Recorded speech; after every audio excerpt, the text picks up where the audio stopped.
The Riddle of the Sands by Erskine Childers. The letter I have read of men who, when forced by their calling to live for long periods in utter solitude, save for a few black faces, have made it a rule to dress regularly for dinner in order to maintain their self-respect and prevent a relapse into barbarism. It was in some such spirit, with an added touch of self-consciousness, that at 7 o'clock in the evening of September 23, in a recent year, I was making my evening toilet in my chambers in Pall Mall. I thought the date and the place justified the parallel. To my advantage even, for the obscure Burmese administrator might well be a man of blunted sensibilities and coarse fiber, and at least he is alone with nature, while a young man of condition and fashion, who knows the right people, belongs to the right clubs, has a safe, possibly a brilliant, future in the Foreign Office, may be excused for a sense of complacent martyrdom, when, with his keen appreciation of the social calendar, he is doomed to the outer solitude of London in September. I say martyrdom, but in fact the case was infinitely worse. For to feel oneself a martyr, as everybody knows, is a pleasurable thing, and the true tragedy of my position was that I had passed that stage. I had enjoyed what sweets it had to offer in ever-dwindling degree since the middle of August, when ties were still fresh and sympathy abundant. I had been conscious that I was missed at Marvin Lodge party. Lady Ashley herself had said so in the kindest possible manner, when she wrote to acknowledge the letter in which I explained, with an effectively austere reserve of language, that circumstances compelled me to remain at my office. "We know how busy you must be just now," she wrote, "and I do hope you won't overwork. We shall all miss you very much." Friend after friend got away to spot and fresh air, with promises to write and chaffing condolences, and as each deserted the sinking ship, I took a grim delight in my misery, positively almost enjoying the first week or two after my world had been finally dissipated to the far-bracing winds of heaven. I began to take a spurious interest in the remaining 5 millions, and wrote several clever letters in a vein of cheap satire, indirectly suggesting the pathos of my position, but indicating that I was broad-minded enough to find intellectual entertainment in the scenes, persons, and habits of London in the dead season. I even did rational things at the instigation of others. For though I should have liked total isolation best, I, of course, found that there was a sediment of unfortunates like myself, who, unlike me, viewed the situation in a most prosaic light. There were river excursions, and so on, after office hours, but I disliked the river at any time for its noisy vulgarity, and most of all at this season. So I dropped out of the fresh air brigade, and declined H.'s offer to share a riverside cottage and run up to town in the mornings. I did spend 1 or 2 weekends with the Catesbys in Kent, but I was not inconsolable when they let their house and went abroad, for I found that such partial compensations did not suit me. Neither did the taste for satirical observation last.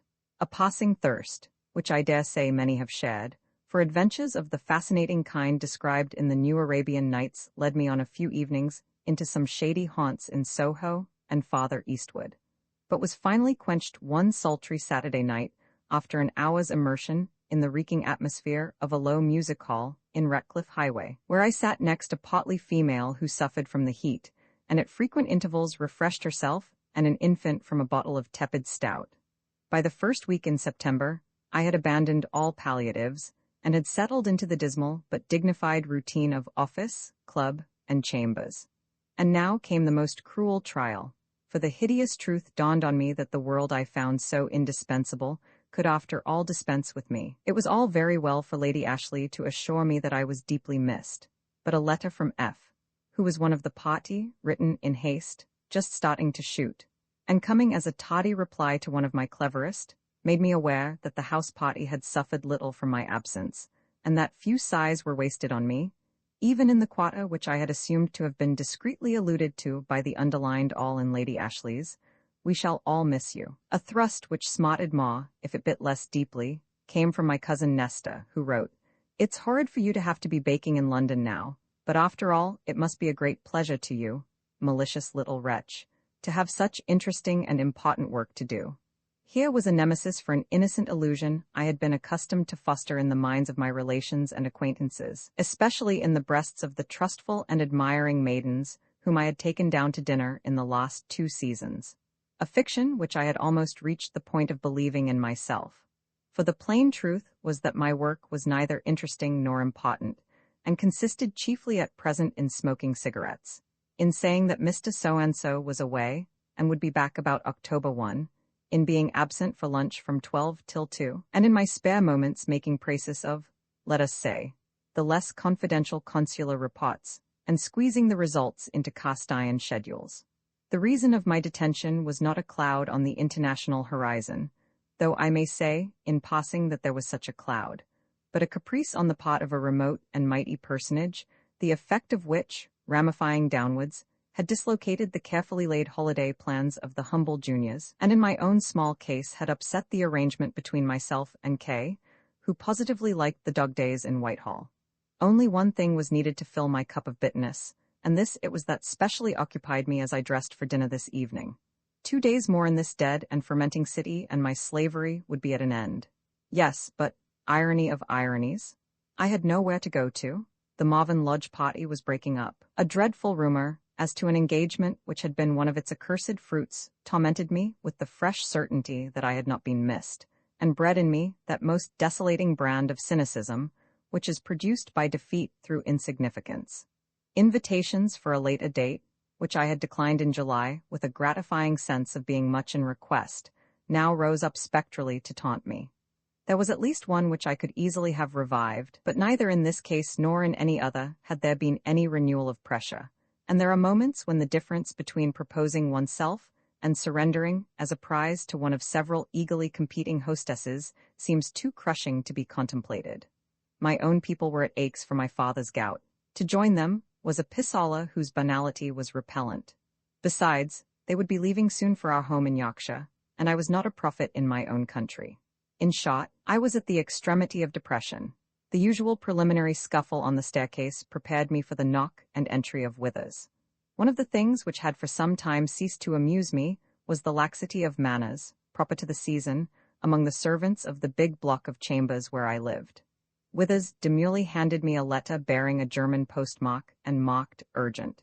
I had just finished dressing, and was collecting my money and gloves. A momentary thrill of curiosity broke in upon my depression as I sat down to open it.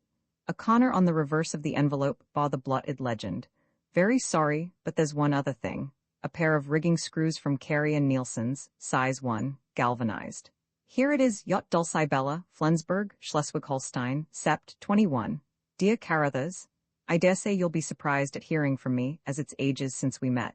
It is more than likely, too, that what I'm going to suggest won't suit you, for I know nothing of your plans, and if you're in town at all you're probably just getting into harness again, and can't get away. So I merely write on the off chance to ask if you would care to come out here and join me in a little yachting, and, I hope, duck shooting.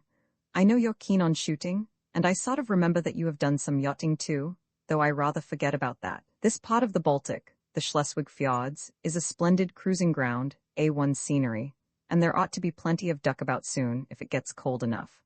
I came out here via Holland and the Frisian Islands, starting early in August. My pals have had to leave me, and I'm badly in want of another, as I don't want to lay up yet for a bit. I needn't say how glad I should be if you could come. If you can, send me a wire to the P.O. here. Flushing and on by Hamburg will be your best route, I think.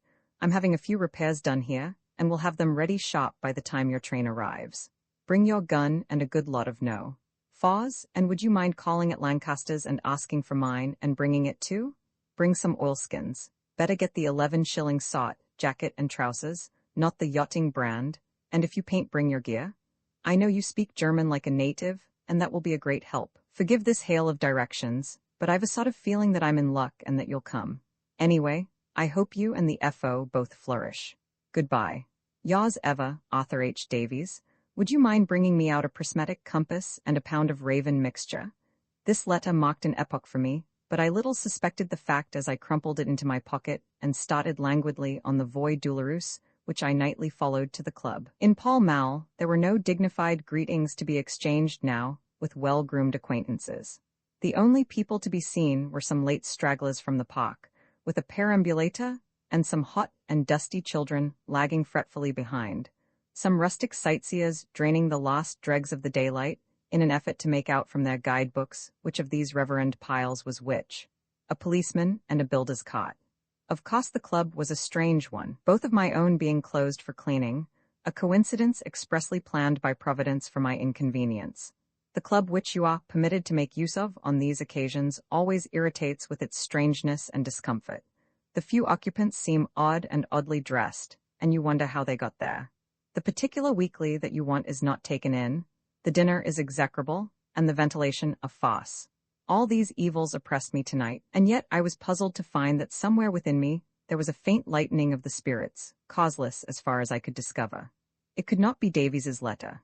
Yachting in the Baltic at the end of September? The very idea made one shudder. Cows, with a pleasant party and hotels handy, was all very well.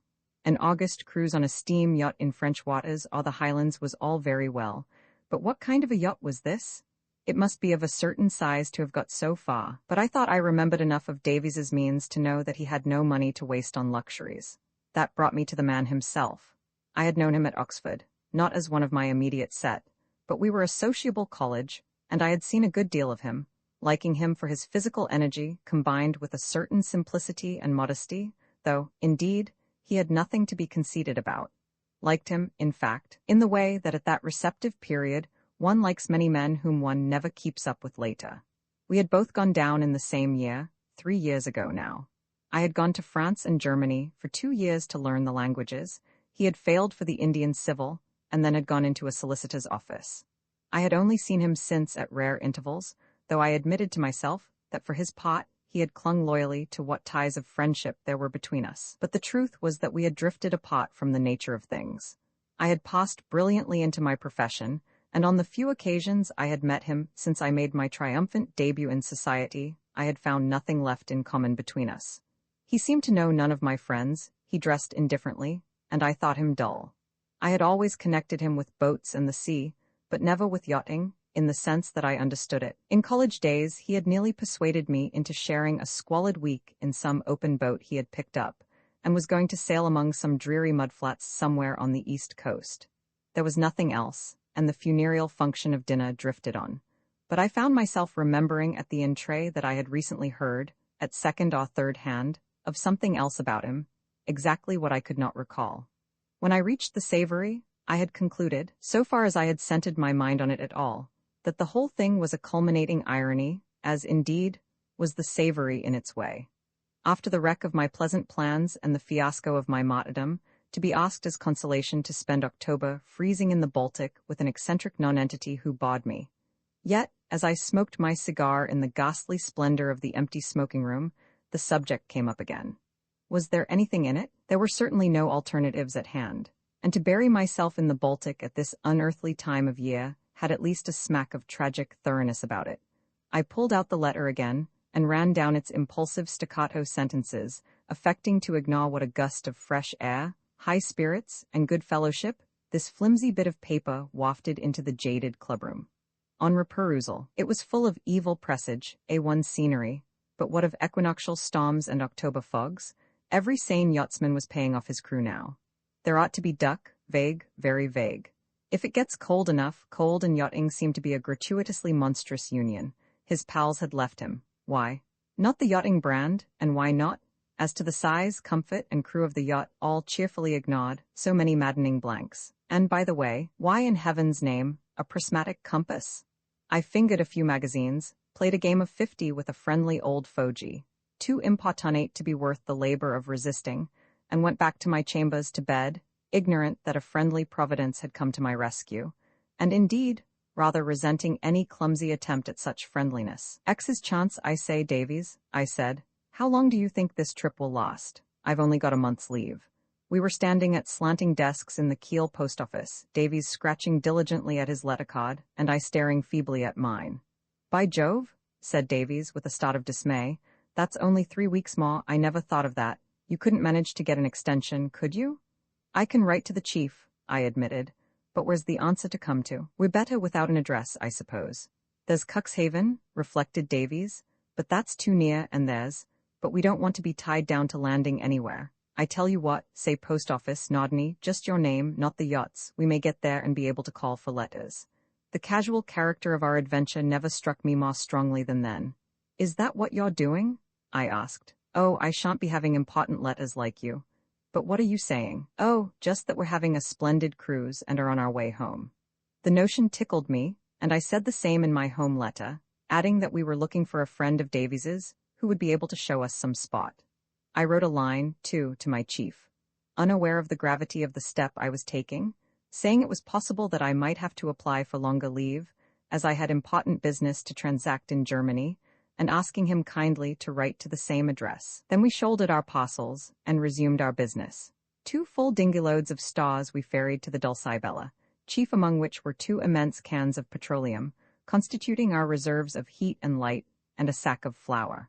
There were spare ropes and blocks, 2 German charts of excellent quality, cigars and many weird brands of sausage and tinned meats, besides a miscellany of oddments, some of which only served in the end to slake my companion's craving for jettison. Clothes were my own chief care, for, freely as I had purged it at Flensburg, my wardrobe was still very unsuitable, and I had already irretrievably damaged 2 faultless pairs of white flannels. "We shall be able to throw them overboard," said Davies, hopefully. So I bought a great pair of sea boots of the country, felt-lined and wooden-soled, and both of us got a number of rough woolen garments as worn by the local fishermen, breeches, jerseys, helmets, gloves, all of a color chosen to harmonize with paraffin stains and anchor mud. The same evening, we were taking our last look at the Baltic, sailing past warships and groups of idle yachts battened down for their winter's sleep, while the noble shores of the fjord, with its villas embowered in copper foliage, grew dark and dim above us. We rounded the lost headland, steered for a galaxy of colored lights, tumbled down our sails, and came to under the colossal gates of the Holtenau lock. That these would open to such an infinitesimal suppliant seemed inconceivable. But open they did, with ponderous majesty, and our tiny hull was lost in the womb of a lock designed to float the largest battleships. I thought of Bolters on a hot August Sunday, and wondered if I really was the same peevish dandy who had jostled and sweltered there with the noisy Cockney throng a month ago. There was a blaze of electricity overhead, but utter silence till a solitary cloaked figure hailed us and called for the captain. Davies ran up a ladder, disappeared with the cloaked figure, and returned crumpling a paper into his pocket. "It lies before me now, and sets forth, under the stamp of the Königliches Zollamt, that, in consideration of the sum of 10 marks for dues and 4 for tonnage, an imperial tug would tow the vessel Dulcibella, Master A. H. Davies, through the Kaiser Wilhelm Canal from Holtenau to Brunsbüttel." Magnificent condescension! I blush when I look at this yellow document, and remember the stately courtesy of the great lock gates, for the sleepy officials of the Königliches Zollamt little knew what an insidious little viper they were admitting into the imperial bosom at the light toll of 14 shillings. "Seems cheap," said Davies, joining me. "Doesn't it? They've a regular tariff on tonnage, same for yachts as for liners. We start at 4 tomorrow with a lot of other boats. I wonder if Bartels is here." The same silence reigned, but invisible forces were at work. The inner gates opened, and we prized ourselves through into a capacious basin, where lay moored side by side a flotilla of sailing vessels of various sizes. Having made fast alongside a vacant space of quay, we had our dinner, and then strolled out with cigars to look for the Johans. We found her wedged among a stack of galliots, and her skipper sitting primly below before a blazing stove, reading his Bible through spectacles. He produced a bottle of schnapps and some very small and hard pears, while Davies twitted him mercilessly about his false predictions. The sky was not good, was all he said, beaming indulgently at his incorrigible young friend. Before parting for the night, it was arranged that next morning we should lash alongside the Johans when the flotilla was marshaled for the tow through the canal. "Call shall steer for us both," he said, "and we will stay warm in the cabin." The scheme was carried out, not without much confusion and loss of paint, in the small hours of a dark and drizzling morning. Boisterous little tugs sorted us into parties, and half lost under the massive bulwarks of the Johans, we were carried off into a black inane. If any doubt remained as to the significance of our change of cruising grounds, dawn dispelled it. View there was none from the deck of the Dulcibella. It was only by standing on the mainboom that you could see over the embankments to the vast plain of Holstein, gray and monotonous, under a pall of mist. The soft scenery of the Schleswig coast was a baseless dream of the past, and a cold penetrating rain added the last touch of dramatic completeness to the staging of the new act. For 2 days, we traveled slowly up the mighty waterway that is the strategic link between the 2 seas of Germany. Broad and straight, massively embanked, lit by electricity at night till it is lighter than many a great London street, traversed by great war vessels, rich merchantmen, and humble coastas alike. It is a symbol of the new and mighty force which, controlled by the genius of statesmen and engineers, is thrusting the empire irresistibly forward to the goal of maritime greatness. "Isn't it splendid?" said Davies. "He's a fine fellow, that emperor." Call was the shock-headed, stout-limbed boy of about 16, who constituted the whole crew of the Johans, and was as dirty as his master was clean. I felt a certain envious reverence for this unprepossessing youth, seeing in him a much more efficient counterpart of myself. But how he and his little master ever managed to work their ungainly vessel was a miracle I never understood. Phlegmatically impervious to rain and cold, he steered the Johans down the long grey reaches in the wake of the tug, while we and Bottles held snug gatherings down below, sometimes in his cabin, sometimes in ours. The heating arrangements of the latter began to be a subject of serious concern. We finally did the only logical thing, and brought the kitchen range into the parlor, fixing the Rippingille stove on the forward end of the cabin table, where it could warm as well as cook for us. As an ornament it was monstrous, and the taint of oil which it introduced was a disgusting drawback. But after all, the great thing, as Davies said, is to be comfortable, and after that to be clean. Davies held long consultations with Bottles, who was thoroughly at home in the navigation of the sands we were bound for, his own boat being a type of the very craft which ply in them. I shall not forget the moment when it first dawned on him that his young friend's curiosity was practical, for he had thought that our goal was his own beloved Hamburg, Queen of Cities, a place to see and die. "It is too late," he wailed. "You do not know the Nord Sea as I do." "Oh, nonsense, Bottles, it's quite safe." "Safe, and have I not found you fast on Hohenhörn in a storm with your rudder broken? God was good to you then, my son." "Yes, but it wasn't my F." Davies checked himself. "We're going home, there's nothing in that." Bottles became sadly resigned. "It is good that you have a friend," was his last word on the subject, but all the same he always glanced at me with a rather doubtful eye. As to Davies and myself, our friendship developed quickly on certain limited lines, the chief obstacle, as I well know now, being his reluctance to talk about the personal side of our quest. On the other hand, I spoke about my own life and interests, with an unsparing discernment, of which I should have been incapable a month ago, and in return I gained the key to his own character. It was devotion to the sea, wedded to a fire of pent-up patriotism, struggling incessantly for an outlet in strenuous physical expression, a humanity, born of acute sensitiveness to his own limitations, only adding fuel to the flame. I learnt for the first time now that in early youth he had failed for the Navy, the first of several failures in his career. "And I can't settle down to anything else," he said.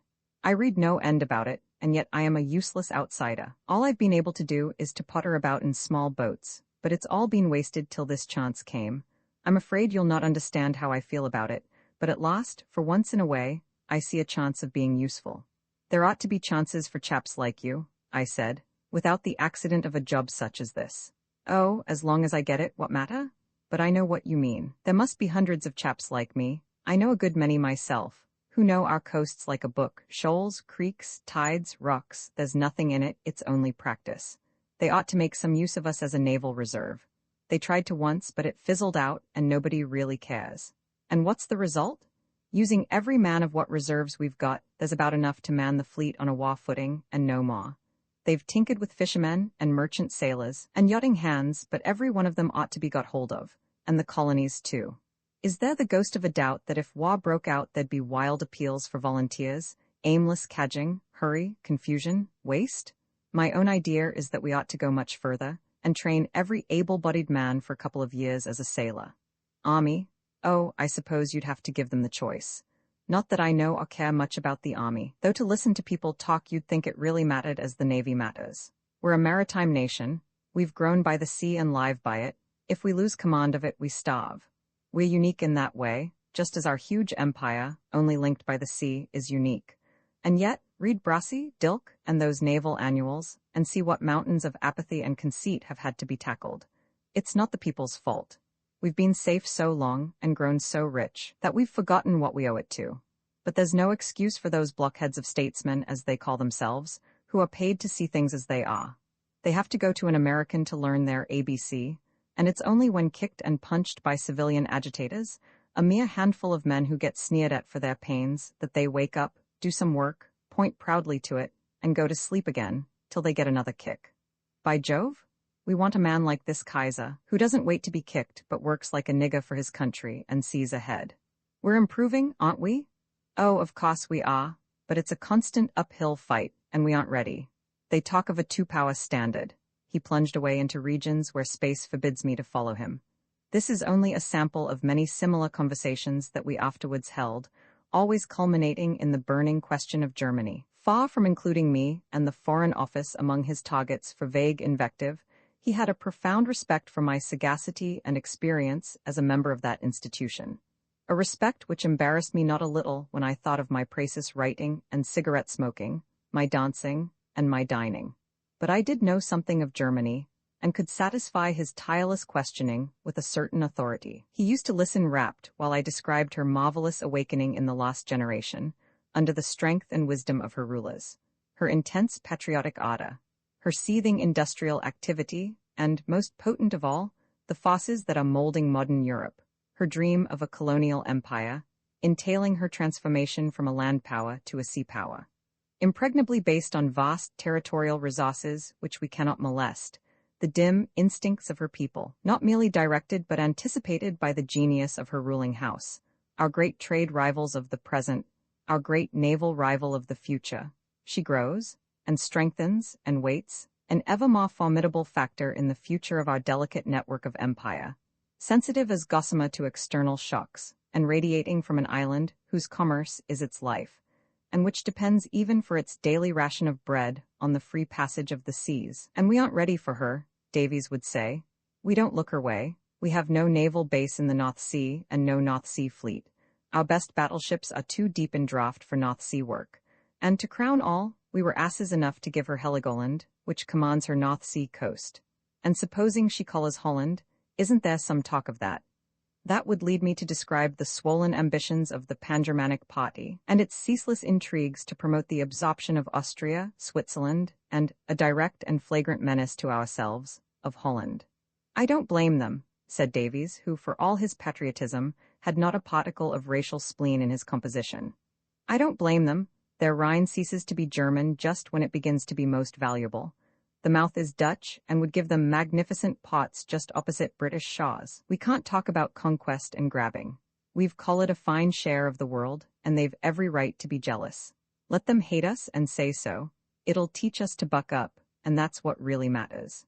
In these talks there occurred a singular contact of minds. It was very well for me to spin sonorous generalities, but I had never till now dreamed of being so vulgar as to translate them into practice. I had always detested the meddlesome alarmist, who veils ignorance under noisiness, and forever wails his chant of lugubrious pessimism. To be thrown with Davies was to receive a shock of enlightenment, for here, at least, was a specimen of the breed who exacted respect. It is true he made use of the usual jargon, interlotting his stammering sentences, sometimes, when he was excited, with the oddest effect, with the conventional catchwords of the journalist and platform speaker. But these were but accidents, for he seemed to have caught his innermost conviction from the very soul of the sea itself. An armchair critic is one thing, but a sunburnt, brine-burnt zealot smarting under a personal discontent, athirst for a means, however tortuous, of contributing his effort to the great cause, the maritime supremacy of Britain, that was quite another thing. He drew inspiration from the very wind and spray. He communed with his tiller, I believe, and marshalled his figures with its help. To hear him talk was to feel a current of clarifying air blustering into a close clubroom, where men bandy ineffectual platitudes, and mumble old shibboleths, and go away and do nothing. In our talk about policy and strategy, we were Bismarcks and Rodneys, wielding nations and navies, and indeed, I have no doubt that our fancy took extravagant flights sometimes. In plain fact, we were merely two young gentlemen in a 7-ton pleasure boat, with a taste for amateur hydrography and police duty combined. Not that Davies ever doubted. Once set on the road, he gripped his purpose with childlike faith and tenacity. It was his chance. Roman 11 the Pathfinders in the late afternoon of the second day, our flotilla reached the Elbe at Brunsbüttel and ranged up in the inner basin, while a big liner, whimpering like a fretful baby, was tenderly nursed into the lock. During the delay, Davies left me in charge and bolted off with an oil can and a milk jug. An official in uniform was passing along the quay from vessel to vessel countersigning papers. I went up to meet him with our receipt for dues, which he signed carelessly. Then he paused and muttered, Dulcibella, scratching his head. That was the name. English? He asked. Yes. Little Luscutter, that is so. There was an inquiry for you. Whom from? A friend of yours from a big barge yacht. Oh, I know, she went on to Hamburg, I suppose. No such luck, Captain, she was outward bound. What did the man mean? He seemed to be vastly amused by something. When was this? About 3 weeks ago?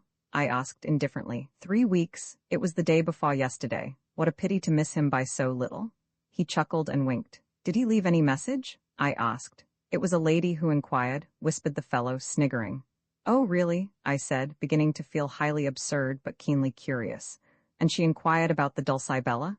Herrgott, she was difficult to satisfy, stood over me while I searched the books. A very little one, she kept saying. And are you sure all the names are here? I saw her into her plain boot, and she rode away in the rain.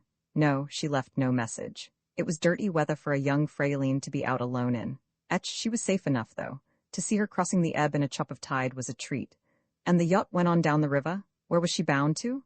How do I know? Bremen, Wilhelmshaven, Emden, somewhere in the North Sea, too far for you. I don't know about that, said I bravely. You will not follow in that. Are not you bound to Hamburg? We can change our plans. It seems a pity to have missed them.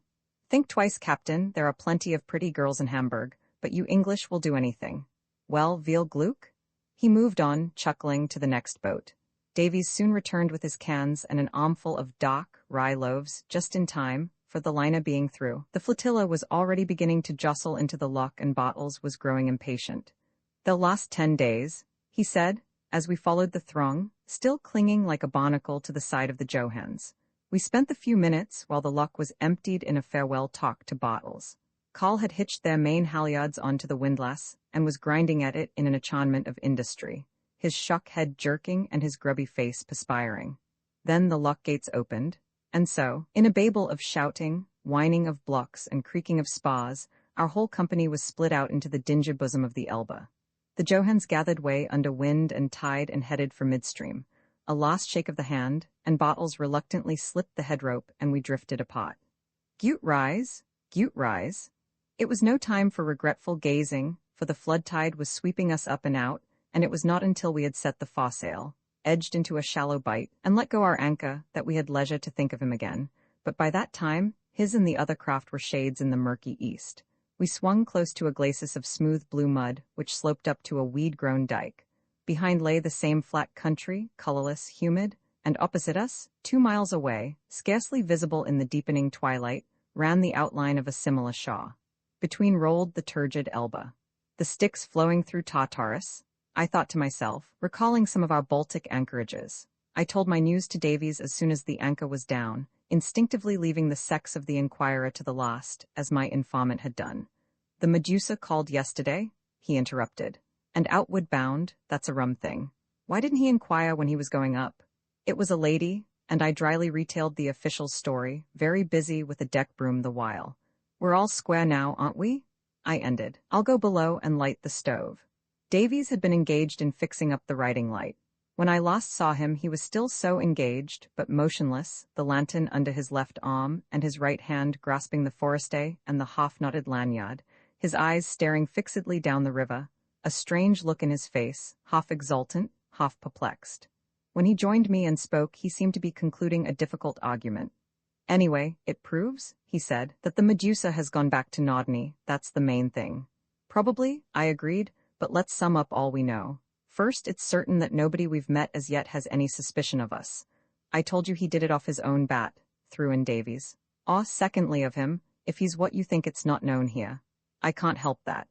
Thirdly, he inquires for you on his way back from Hamburg, 3 weeks after the event. It doesn't look as if he thought he had disposed of you. It doesn't look as if he had meant to dispose of you. He sends his daughter, too, a curious proceeding under the circumstances. Perhaps it's all a mistake. It's not a mistake, said Davies, half to himself. But did he send her? He'd have sent one of his men. He can't be on board at all. This was a new light. What do you mean? I asked. He must have left the yacht when he got to Hamburg, some other devil's work. I suppose she's being sailed back now and passing here. Oh, I see, it's a private supplementary inquiry. That's a long name to call it. Would the girl sail back alone with the crew? She's used to the sea, and perhaps she isn't alone. There was that stepmother. but it doesn't make a ha'porth of difference to our plans. We'll start on the ebb tomorrow morning. We were busier than usual that night, reckoning stores, tidying lockers, and securing movables. We must economize, said Davies, for all the world as though we were castaways on a raft. It's a wretched thing to have to land somewhere to buy oil, was a favorite observation of his. Before getting to sleep, I was made to recognize a new factor in the conditions of navigation, now that the tideless Baltic was left behind us. A strong current was sluicing past our sides, and at the 11th hour I was turned out, clad in pajamas and oilskins, a horrible combination, to assist in running out a kedge or spare anchor. "What's kedging off?" I asked when we were tucked up again. "Oh, it's when you run aground, you have to, but you'll soon learn all about it." I steeled my heart for the morrow. So behold us then, at 8 o'clock on October 5, standing down the river towards the field of our first labors.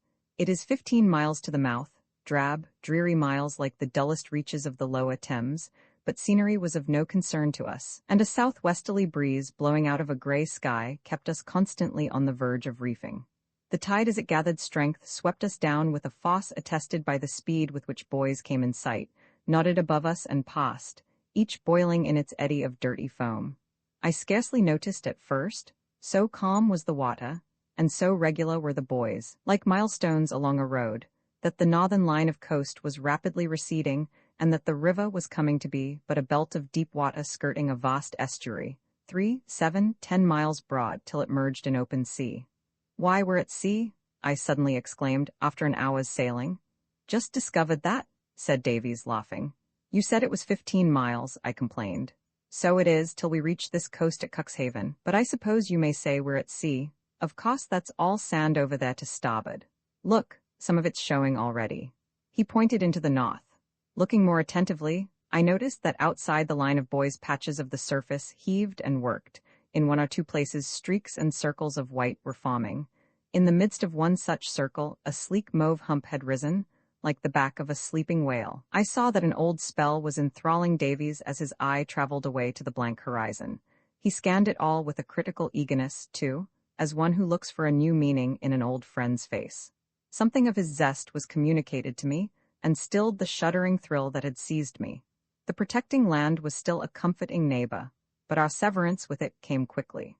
The tide whirled us down, and our straining canvas aiding it, we were soon off Cuxhaven, which crouched so low behind its mighty dike, that of some of its houses only the chimneys were visible. Then, a mile or so on, the Shaw sharpened to a point like a claw, where the innocent dike became a long, low fort, with some great guns peeping over. Then of a sudden it ceased, retreating into the far south in a dim perspective of groins and dunes. We spun out into the open, and leant heavily over to the now unobstructed wind. The yacht rose and sank to a little swell, but my first impression was one of wonder at the calmness of the sea, for the wind blew fresh and free from horizon to horizon. "Why, it's all sand there now, and we're under the lee of it," said Davies, with an enthusiastic sweep of his hand over the sea on our left or pot hand. "That's our hunting ground." "What are we going to do?" I inquired. "Pick up Sticker's Gat," was the reply. "It ought to be near Buoy Quay." A red buoy with a huge K on it soon came into view. Davies peered over to Pot. "Just pull up the centreboard, will you?" he remarked abstractedly, adding, "and hand me up the glasses as you are down there." "Never mind the glasses, I've got it now, come to the main sheet," was the next remark. He put down the helm and headed the yacht straight for the troubled and discolored expanse which covered the submerged sands. A sleeping whale, with a light surf splashing on it, was right in our path. "Stand by the lead, will you?" said Davies, politely. "I'll manage the sheets, it's a dead beat in. Ready about?" The wind was in our teeth now, and for a crowded half-hour we wormed ourselves forward by ever-shortening tacks into the sinuous recesses of a channel which threaded the shallows westward. I knelt in a tangle of line, and, under the hazy impression that something very critical was going on, plied the lead furiously, bumping and splashing myself, and shouting out the depths, which lessened steadily, with a great sense of the importance of my function. Davies never seemed to listen, but tacked on imperturbably, juggling with the tiller, the sheets, and the chart in a way that made one giddy to look at. For all our zeal, we seemed to be making very slow progress. "It's no use, tide's too strong, we must chance it," he said at last. "Chance what?" I wondered to myself. Our tacks suddenly began to grow longer, and the depths, which I registered, shallower. All went well for some time, though, and we made better progress. Then came a longer reach than usual. 2.5 to 1.5, only 5 feet, I gasped reproachfully. The water was growing thick and frothy. It doesn't matter if we do, said Davies, thinking aloud. There's an eddy here, and it's a pity to waste it ready about. Back the jib? But it was too late. The yacht answered but faintly to the helm, stopped and heeled heavily over, wallowing and grinding. Davies had the mainsail down in a twinkling. It half smothered me as I crouched on the lee side among my tangled skeins of line, scared and helpless. I crawled out from the folds and saw him standing by the mast in a reverie. It's not much use, he said, on a falling tide, but we'll try kedging off. Pay that wop out while I run out the kedge. Like lightning he had cast off the dinghy's painter, tumbled the kedge anchor and himself into the dinghy, pulled out 50 yards into the deeper water, and heaved out the anchor. Now haul, he shouted. I hauled, beginning to see what kedging off meant. Steady on, don't sweat yourself, said Davies, jumping aboard again. It's coming, I spluttered triumphantly. The wop is, the yacht isn't, you're dragging the anchor home. Never mind, she'll lie well here. Let's have lunch. The yacht was motionless and the water round her visibly lower. Petulant waves slapped against her sides, but, scattered as my senses were, I realized that there was no vestige of danger. Round us the whole face of the waters was changing from moment to moment, whitening in some places, yellowing in others, where breadths of sand began to be exposed. Close on our right, the channel we had left began to look like a turbid little river, and I understood why our progress had been so slow when I saw its current racing back to meet the Elbe. Davies was already below, laying out a more than usually elaborate lunch in high content of mind. Lies quiet, doesn't she? He remarked. If you do want a sit-down lunch, there's nothing like running aground for it. And anyhow, we're as handy for work here as anywhere else. You'll see. Like most landsmen, I had a wholesome prejudice against running aground, so that my mentor's turn for breezy paradox was at first rather exasperating. After lunch, the large-scale chart of the estuaries was brought down, and we pawed over it together, mapping out work for the next few days. There is no need to tire the general reader with its intricacies, nor is there space to reproduce it for the benefit of the instructed reader. For both classes, the general map should be sufficient, taken with the large-scale fragment 10, which gives a fair example of the region in detail. It will be seen that the 3 broad fairways of the Jade, Weser, and Elbe split up the sands into 2 main groups. The westernmost of these is symmetrical in outline, an acute-angled triangle, very like a sharp steel-shod pike, if you imagine the peninsula from which it springs to be the wooden haft. The other is a huge congeries of banks, its base resting on the Hanover coast, 2 of its sides tolerably clean and even, and the third, that facing the northwest, ribboned and lacerated by the fury of the sea, which has eaten out deep cavities and struck hungry tentacles far into the interior. The whole resembles an inverted better still, a rude fork on whose 3 deadly prongs, the Shahon Reef, the Necked Sand, and the Tegela Flat, as on the no less deadly point of the pike, many a good ship splinters herself in northerly gales.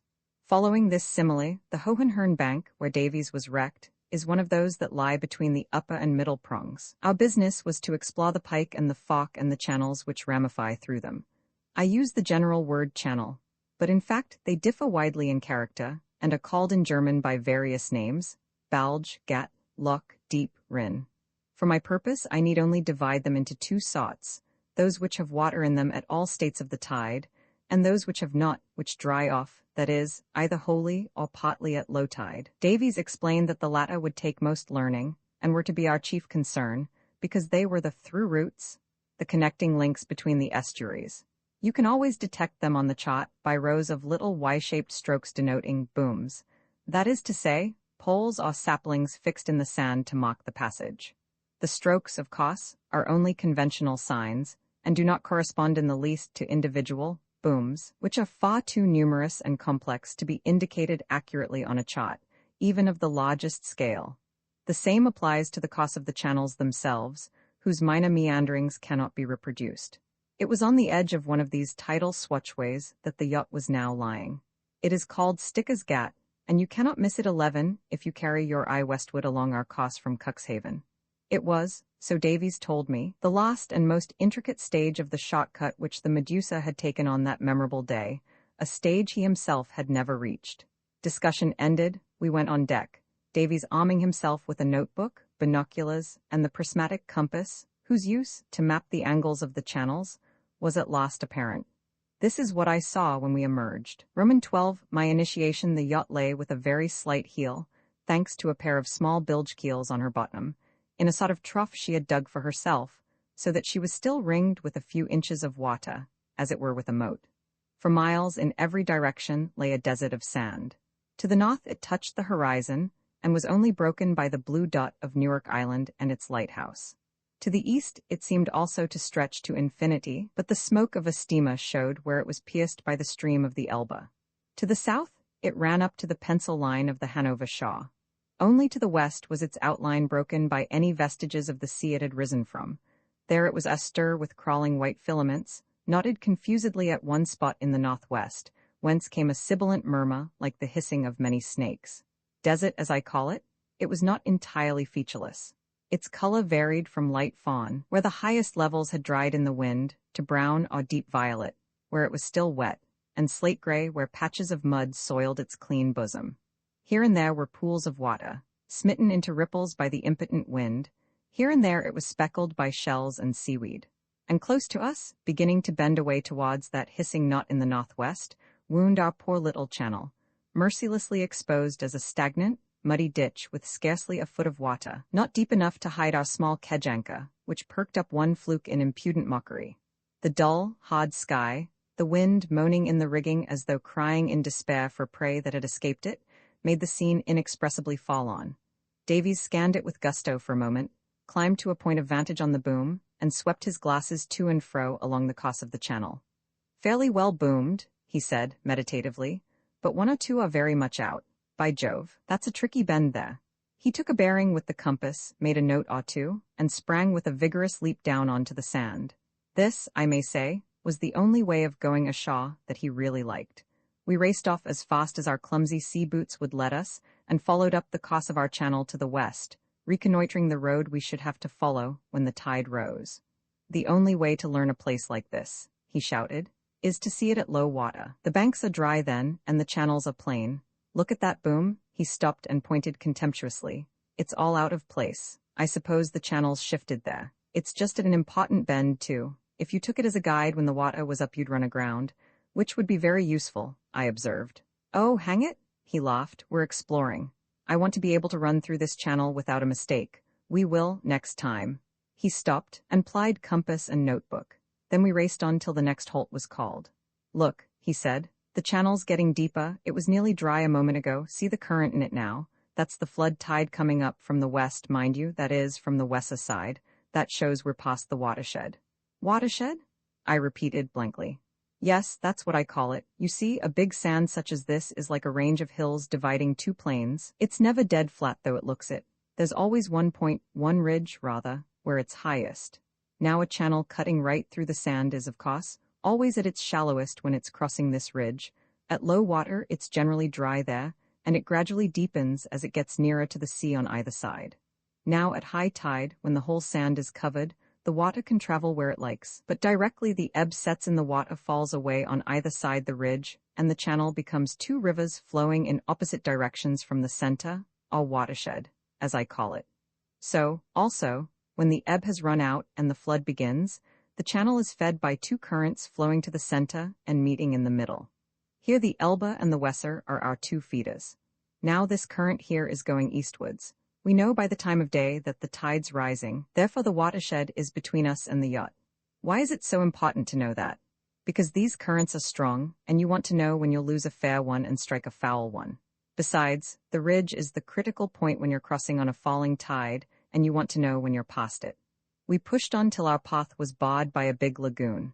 It looked far more imposing than the channel, but Davies, after a rapid scrutiny, treated it to a grunt of contempt. "It's a cul-de-sac," he said. "See that hump of sand it's making for beyond? It's boomed," I remonstrated, pointing to a decrepit stem drooping over the bank and shaking a palsied finger at the imposture. "Yes, that's just where one goes wrong. It's an old cut that's silted up. That boom's a fraud. There's no time to go farther. The flood's making fast. I'll just take bearings of what we can see." The false lagoon was the first of several that began to be visible in the west, swelling and joining hands over the ribs of sand that divided them. All the time the distant hissing grew nearer and louder, and a deep, thunderous note began to sound beneath it.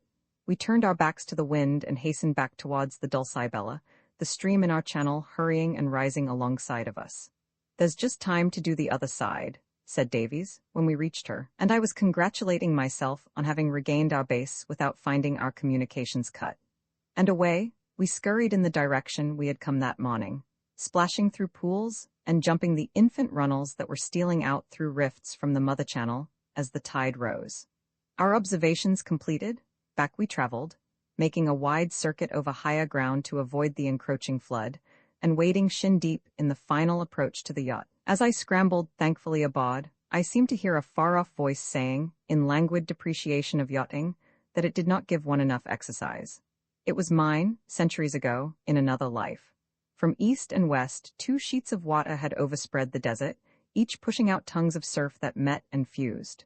I waited on deck and watched the death throes of the suffocating sands under the relentless onset of the sea. The lost strongholds were battered, stormed, and overwhelmed. The tumult of sounds sank and steadied, and the sea swept victoriously over the whole expanse. The Dulcibella, hitherto contemptuously inert, began to wake and tremble under the buffetings she received. Then, with an effort, she jerked herself on to an even keel and bumped and strained fretfully, impatient to vanquish this insolent invader and make him a slave for her own ends. Soon her wop tightened and her nose swung slowly round. Only her stern bumped now, and that with decreasing force. Suddenly she was free and drifting broadside to the wind till the anchor checked her, and she brought up to leeward of it, rocking easily and triumphantly. Good-humored little person. At heart she was friends alike with sand and sea. It was only when the old love and the new love were in mortal combat for her favors, and she was mauled in the fracas, that her temper rose in revolt. We swallowed a hasty cup of tea, ran up the sails, and started off west again. Once across the watershed, we met a strong current, but the trend of the passage was now more to the northwest, so that we could hold our course without tacking, and consequently could stem the tide. "Give her just a foot of the centerplate," said Davies. "We know the way here, and she'll make less leeway, but we shall generally have to do without it always on a falling tide. If you run aground with the plate down, you deserve to be drowned." I now saw how valuable our walk had been. The booms were on our right, but they were broken reeds, giving no hint as to the breadth of the channel. A few had lost their tops and were being engulfed altogether by the rising water. When we came to the point where they ceased, and the false lagoon had lain, I should have felt utterly lost. We had crossed the high and relatively level sands which form the base of the Fork, and were entering the labyrinth of detached banks which obstruct the funnel-shaped cavity between the upper and middle prongs. This I knew from the chart. My unaided eye saw nothing but the open sea, growing dark green as the depths increased, a dour, threatening sea, showing its white fangs. The waves grew longer and steeper, for the channels, though still tortuous, now begin to be broad and deep.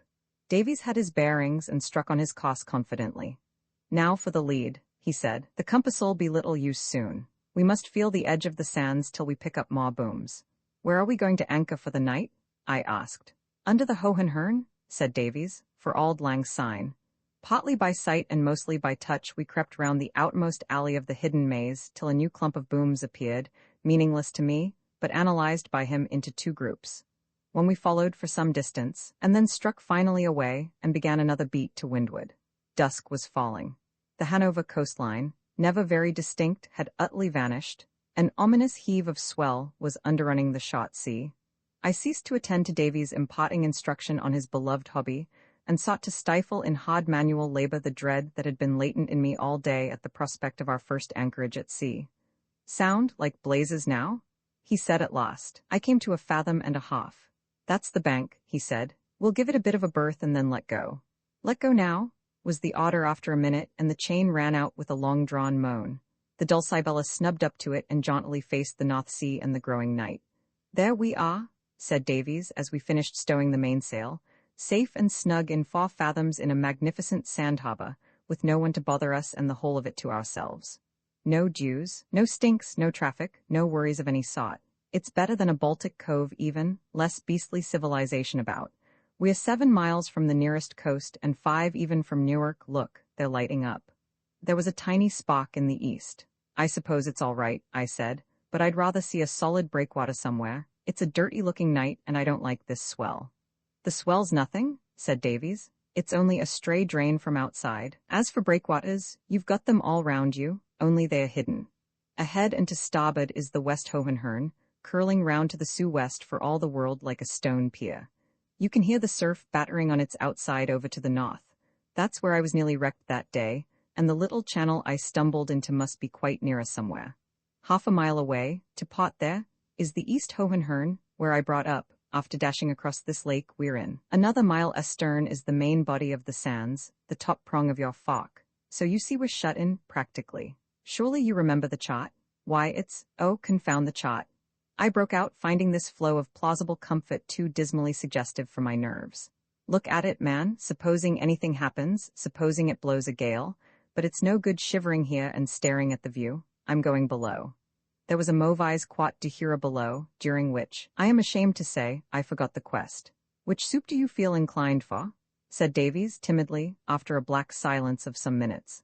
That simple remark, more eloquent of security than 1,000 technical arguments, saved the situation. I say, Davies, I said, I'm a white-livered cur at the best, and you mustn't spare me, but you're not like any yachtsman I ever met before, or any sailor of any sort. You're so casual and quiet in the extraordinary things you do. I believe I should like you better if you let fly a volley of deep-sea oaths sometimes, or threaten to put me in irons. Davies opened wide eyes, and said it was all his fault for forgetting that I was not as used to such anchorages as he was. And by the way, he added, as to its blowing a gale, I shouldn't wonder if it did. The glass is falling hard, but it can't hurt us. You see, even at high water the drift of the sea. Oh, for heaven's sake, don't begin again. You'll prove soon that we're safer here than in an hotel. Let's have dinner, and a thundering good one. Dinner ran a smooth course, but just as coffee was being brewed the hull, from pitching regularly, began to roll. I knew she would, said Davies. I was going to warn you, only, the ebb has set in against the wind. It's quite safe? I thought you said it would get calmer when the tide fell. So it will, but it may seem rougher. Tides are queer things, he added, as though in defense of some not very respectable acquaintances. He busied himself with his logbook, swaying easily to the motion of the boat, and I for my part tried to write up my diary, but I could not fix my attention. Every loose article in the boat became audibly restless. Cans clinked, cupboards rattled, lockers uttered hollow groans. Small things sidled out of dark hiding places, and danced grotesque drunken figures on the floor, like goblins in a haunted glade. The mast whined dolorously at every heel, and the centerboard hiccuped and choked. Overhead, another horde of demons seemed to have been let loose. The deck and mast were conductors which magnified every sound and made the tap-tap of every rope's end resemble the blows of a hammer, and the slapping of the halyards against the mast the rattle of a Maxim gun. The whole tumult beat time to a rhythmical chorus which became maddening. We might turn in now, said Davies. It's 10:30. What, sleep through this? I exclaimed. I can't stand this, I must do something. Can't we go for another walk? I spoke in bitter, half-delirious jest. Of course we can, said Davies, if you don't mind a bit of a tumble in the dinghy. I reconsidered my rash suggestion, but it was too late now to turn back, and some desperate expedient was necessary. I found myself on deck, gripping a backstay and looking giddily down and then up at the dinghy, as it bobbed like a cock in the trough of the sea alongside, while Davies settled the sculls and rowlocks. Jump? He shouted, and before I could gather my wits and clutch the sides we were adrift in the night, reeling from hollow to hollow of the steep, curling waves. Davies nursed our walnut shell tenderly over their crests, edging her slantwise across their course. He used very little exertion, relying on the tide to carry us to our goal. Suddenly the motion ceased. A dock slope loomed up out of the night, and the dinghy rested softly in a shallow eddy. The West Hohenhörn, said Davies. We jumped out and sank into soft mud, hauled up the dinghy a foot or two, then mounted the bank and were on hard, wet sand. The wind leapt on us and choked our voices. Let's find my channel, bawled Davies. This way, keep Newark light right astern of you. We set off with a long, stooping stride in the teeth of the wind and straight towards the roar of the breakers on the farther side of the sand. A line of Matthew Arnold's, The Naked Shingles of the World, was running in my head. 7 miles from land, I thought, scuttling like seabirds on a transient islet of sand, encircled by rushing tides and hammered by ocean, at midnight in a rising gale, cut off even from our one dubious refuge. It was the time, if ever, to conquer weakness. A mad gaiety surged through me as I drank the wind and pressed forward. It seemed but a minute or two and Davies clutched me. Look out, he shouted. It's my channel. The ground sloped down and a rushing river glimmered before us. We struck off at a tangent and followed its course to the north, stumbling in muddy rifts, slipping on seaweed, beginning to be blinded by a fine salt spray, and deafened by the thunder of the ocean surf. The river broadened, whitened, roughened, gathered itself for the shock, was shattered, and dissolved in milky gloom. We wheeled away to the right and splashed into yeasty froth. I turned my back to the wind, scooped the brine out of my eyes, faced back and saw that our path was barred by a welter of surf. Davies's voice was in my ear and his arm was pointing seaward. "This is about where I bumped first, worse than. Northwest wind, this is nothing. Let's go right round." We galloped away with the wind behind us, skirting the line of surf. I lost all account of time and direction. Another sea barred our road, became another river as we slanted along its shaw. Again we were in the teeth of that intoxicating wind. Then a point of light was swaying and flickering away to the left, and now we were checking and circling. I stumbled against something sharp, the dinghy's gunwale. So we had completed the circuit of our fugitive domain, that dream island, nightmare island as I always remember it. "You must scull too," said Davies. "It's blowing hard now, keep her nose up a little all you know." We lurched along, my skull sometimes buried to the thwart, sometimes striking at the bubbles of a wave top. Davies in the bows said, "Pull. Ah, steady." At intervals, I heard the scud smacking against his oilskin back. Then a wan, yellow light glanced over the waves. "Easy, let her come." And the bowsprit of the Dulcibella, swollen to spectral proportions, was stabbing the darkness above me. "Back a bit, 2 good strokes, ship your skull, now jump." I clawed at the tossing hull and landed in a heap. Davies followed with the painter, and the dinghy swept astern. "She's riding beautifully now," said he, when he had secured the painter. "There'll be no rolling on the flood, and it's nearly low water." I don't think I should have cared, however much she had rolled. I was finally cured of funk. It was well that I was, for to be pitched out of your bunk onto wet oilcloth is a disheartening beginning to a day. This happened about 8 o'clock.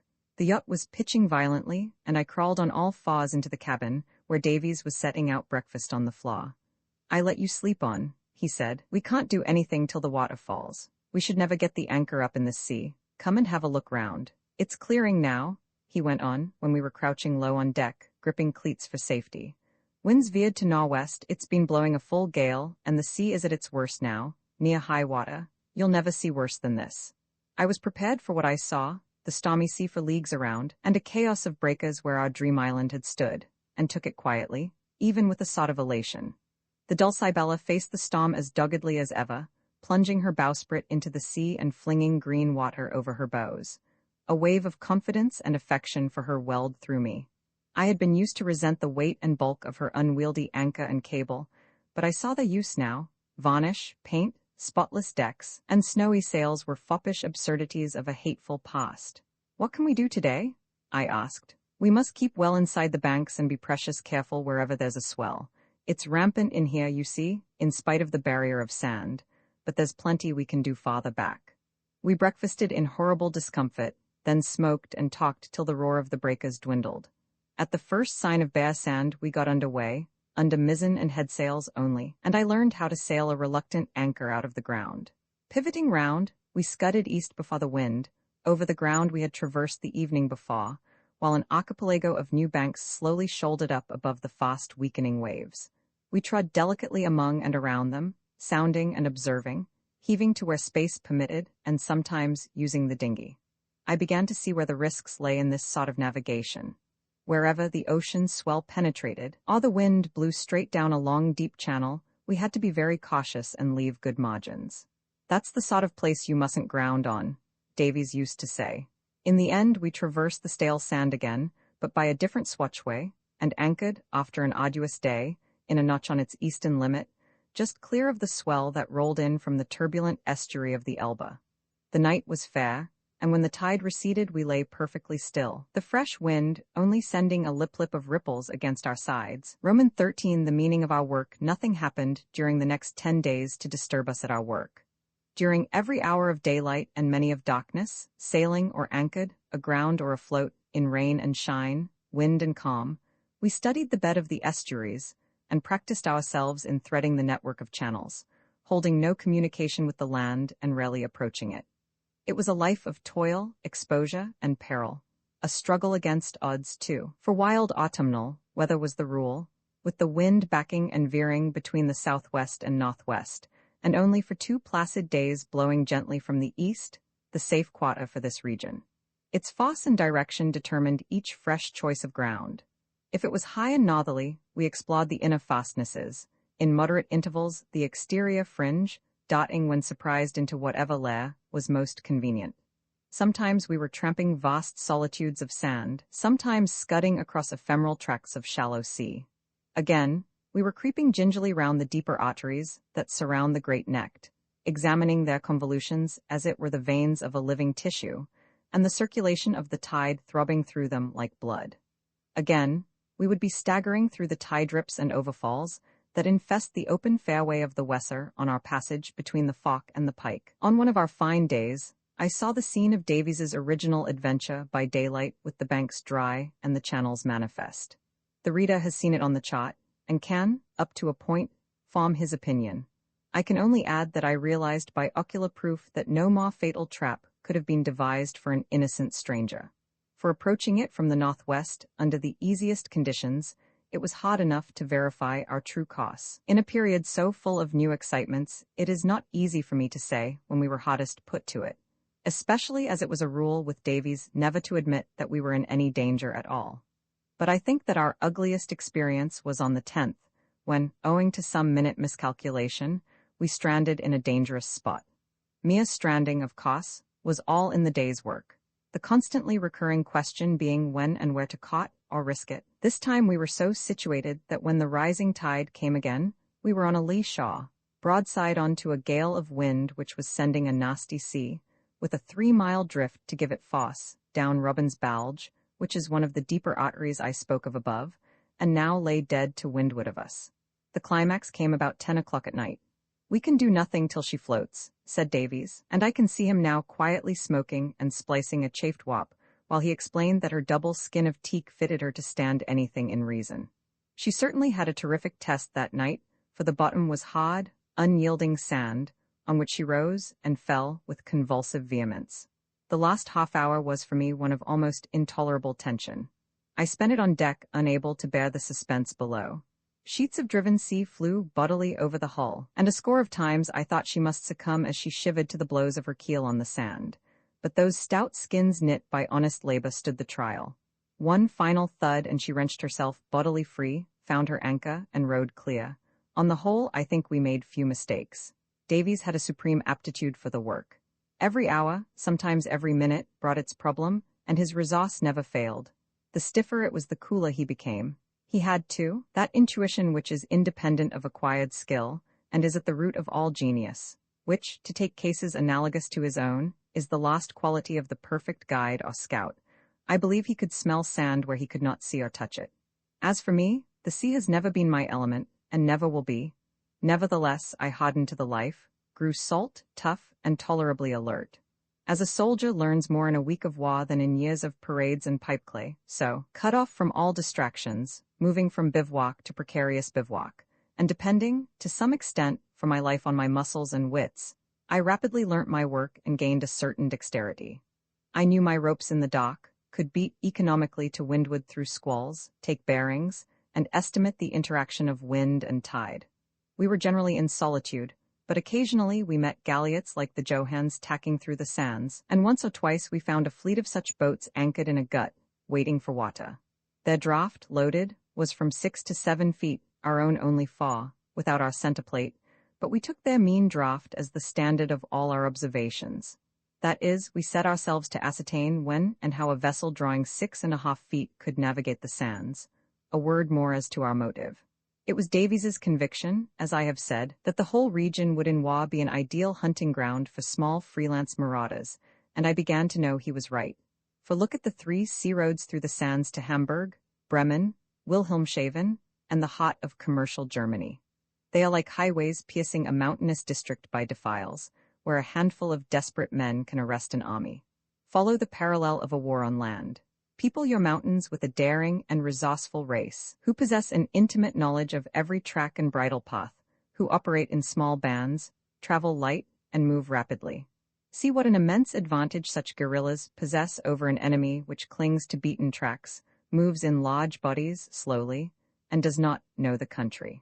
See how they can not only inflict disasters on a foe who vastly overmatches them in strength, but can prolong a semi-passive resistance long after all decisive battles have been fought. See, too, how the strong invader can only conquer his elusive antagonists by learning their methods, studying the country, and matching them in mobility and cunning. The parallel must not be pressed too far, but that this sort of warfare will have its counterpart on the sea is a truth which cannot be questioned. Davies in his enthusiasm set no limits to its importance. The small boat in shallow waters played a mighty role in his vision of a naval war, a part that would grow in importance as the war developed and reach its height in the final stages. The heavy battle fleets are all very well, he used to say, but if the sides are well matched, there might be nothing left of them after a few months of war. They might destroy one another mutually, leaving as nominal conqueror and admiral with scarcely a battleship to bless himself with.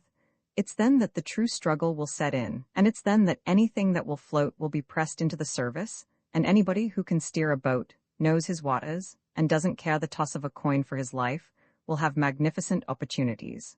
It cuts both ways. What small boats can do in these waters is plain enough, but take our own case. Say we're beaten on the high seas by a coalition. There's then a risk of starvation or invasion. It's all rot what they talk about instant surrender. We can live on half rations, recuperate, and build, but we must have time. Meanwhile, our coast and ports are in danger, for the millions we sink in forts and mines won't carry us far. They're fixed, pure passive defense. What you want is boats, mosquitoes with stings, swarms of them, patrol boats, scout boats, torpedo boats, intelligent irregulars manned by local men, with a pretty free hand to play their own game. And what a splendid game to play. There are places very like this over there. Nothing half so good, but similar. The Mersey Estuary, the Dee, the Severn, the Wash, and, best of all, the Thames, with all the Kent, Essex, and Suffolk banks round it. But as for defending our coasts in the way I mean, we've nothing ready, nothing whatsoever. We don't even build or use small torpedo boats. These fast destroyers are no good for this work. Too long and unmanageable, and most of them too deep. What you want is something strong and simple, of light draught, and with only a spar torpedo, if it came to that. Tugs, launches, small yachts, anything would do at a pinch, for success would depend on intelligence, not on brute force or complicated mechanism. They'd get wiped out often, but what matter? There'd be no lack of the right sort of men for them if the thing was organized. But where are the men?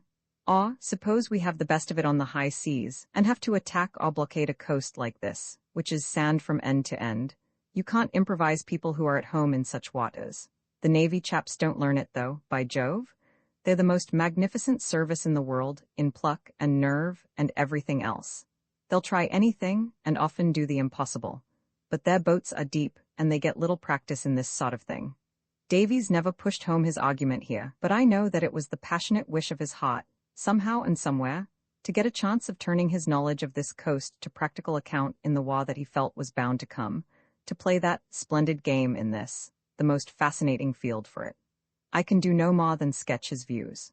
Hearing them as I did, with the very splash of the surf and the bubble of the tides in my ears, they made a profound impression on me, and gave me the very zeal for our work he, by temperament, possessed.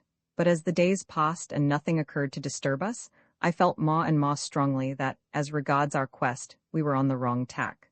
We found nothing suspicious, nothing that suggested a really adequate motive for Dolman's treachery. I became impatient, and was for pushing on more quickly westward. Davies still clung to his theory, but the same feeling influenced him. It's something to do with these channels in the sand, he persisted, but I'm afraid, as you say, we haven't got at the heart of the mystery. Nobody seems to care a rap what we do. We haven't done the estuaries as well as I should like, but we'd better push on to the islands. It's exactly the same sort of work, and just as important, I believe. We're bound to get a clue soon. There was also the question of time, for me at least.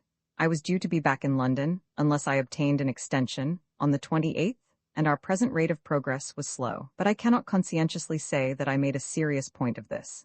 If there was any value in our enterprise at all, official duty pales beside it.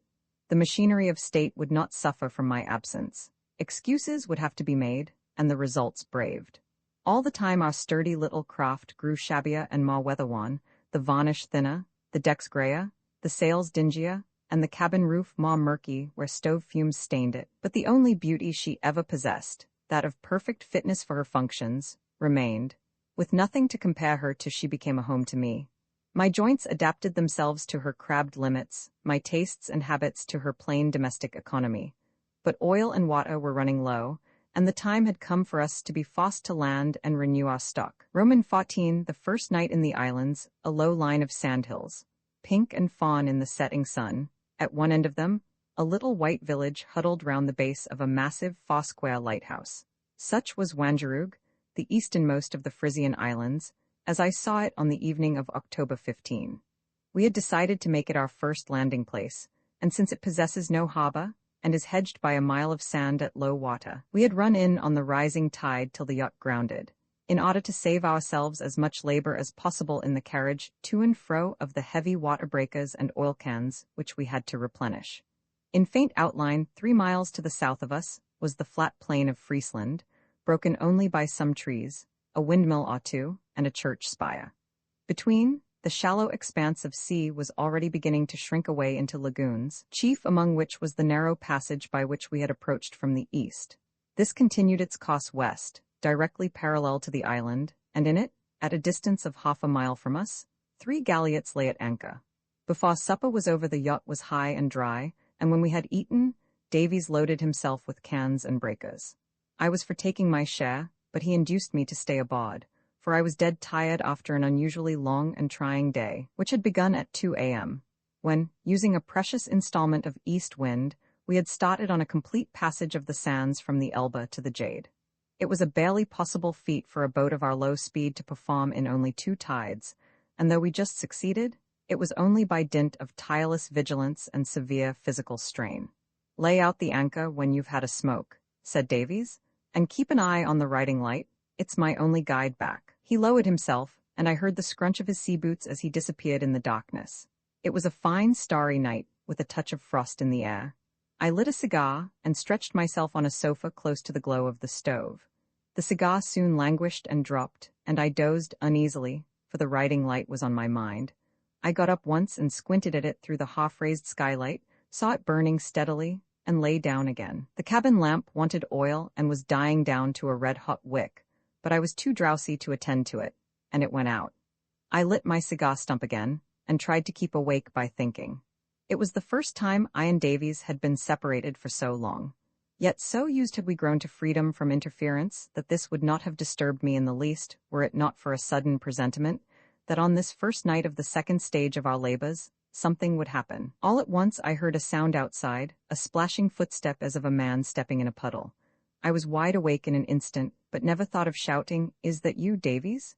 For I knew in a flash that it was not he. It was the slip of a stealthy man. Presently I heard another footstep, the pad of a boot on the sand, this time close to my ear, just outside the hull, then some more, fainter and farther aft. I gently rose and peered aft through the skylight.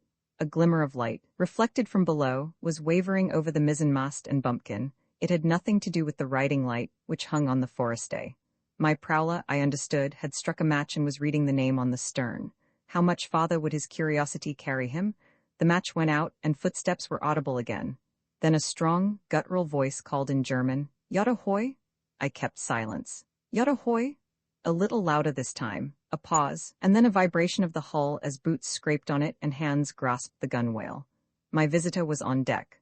I bobbed down, sat on the sofa, and I heard him moving along the deck, quickly and confidently, first forward to the bows, where he stopped, then back to the companion amidships. Inside the cabin it was pitch dark, but I heard his boots on the ladder, feeling for the steps.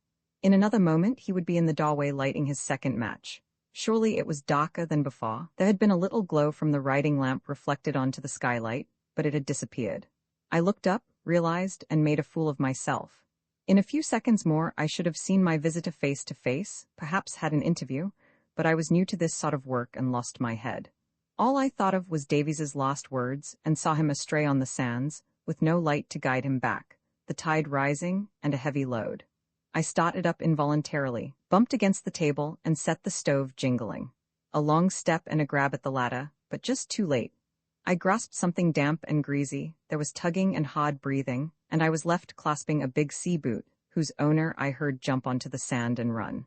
I scrambled out, vaulted overboard, and followed blindly by the sound. He had doubled round the bows of the yacht, and I did the same, ducked under the bowsprit, forgetting the bobstay, and fell violently on my head, with all the wind knocked out of me by a wire rope and block, whose strength and bulk was one of the glories of the Dulcibella. I struggled on as soon as I got some breath, but my invisible quarry was far ahead. I pulled off my heavy boots, carried them, and ran in my stockings, promptly cutting my foot on some cockle-shells. Pursuit was hopeless, and a final stumble over a bit of driftwood sent me sprawling with agony in my toes. Limping back, I decided that I had made a very poor beginning as an active adventurer. I had gained nothing, and lost a great deal of breath and skin, and did not even know for certain where I was. The yacht's light was extinguished, and even with Wangerooge Lighthouse to guide me, I found it no easy matter to find her. She had no anchor out if the tide rose. And how was Davies to find her? After much feeble circling, I took to lying flat at intervals in the hopes of seeing her silhouetted against the starry sky. This plan succeeded at last, and with relief and humility I boarded her, relit the riding light, and carried off the kedge anchor. The strange boot lay at the foot of the ladder, but it told no tales when I examined it.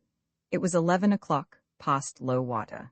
Davies was cutting it fine if he was to get aboard without the dinghy's help, but eventually he reappeared in the most prosaic way, exhausted with his heavy load, but full of talk about his visit ashore. He began while we were still on deck. "Look here, we ought to have settled more about what we're to say when we're asked questions." I chose a quiet-looking shop, but it turned out to be a sort of inn, where they were drinking pink gin, all very friendly, as usual, and I found myself under a fire of questions. I said we were on our way back to England. There was the usual rot about the smallness of the boat, etc. It struck me that we should want some other pretense for going so slow and stopping to explore, so I had to bring in the ducks, though goodness knows we don't want to waste time over them. The subject wasn't quite a success. They said it was too early, jealous, I suppose, but then two fellows spoke up and asked to be taken on to help. Said they would bring their punt. Without local help we should do no good. All true enough, no doubt, but what a nuisance they'd be. I got out of it. "It's just as well you did," I interposed.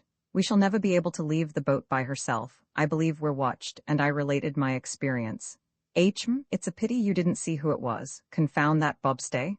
His tactful way of reflecting on my clumsiness. "Which way did he run?" I pointed vaguely into the west. "Not towards the island. I wonder if it's someone off one of those galliots. There are 3 anchored in the channel over there. You can see their lights. You didn't hear a boat pulling off?"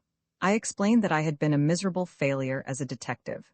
"You've done jolly well, I think," said Davies. "If you had shouted when you first heard him we should know less still, and we've got a boot which may come in useful. Anchor out all right? Let's get below." We smoked and talked till the new flood, lapping softly round the Dulcibella, raised her without a jar. Of course, I argued, there might be nothing in it.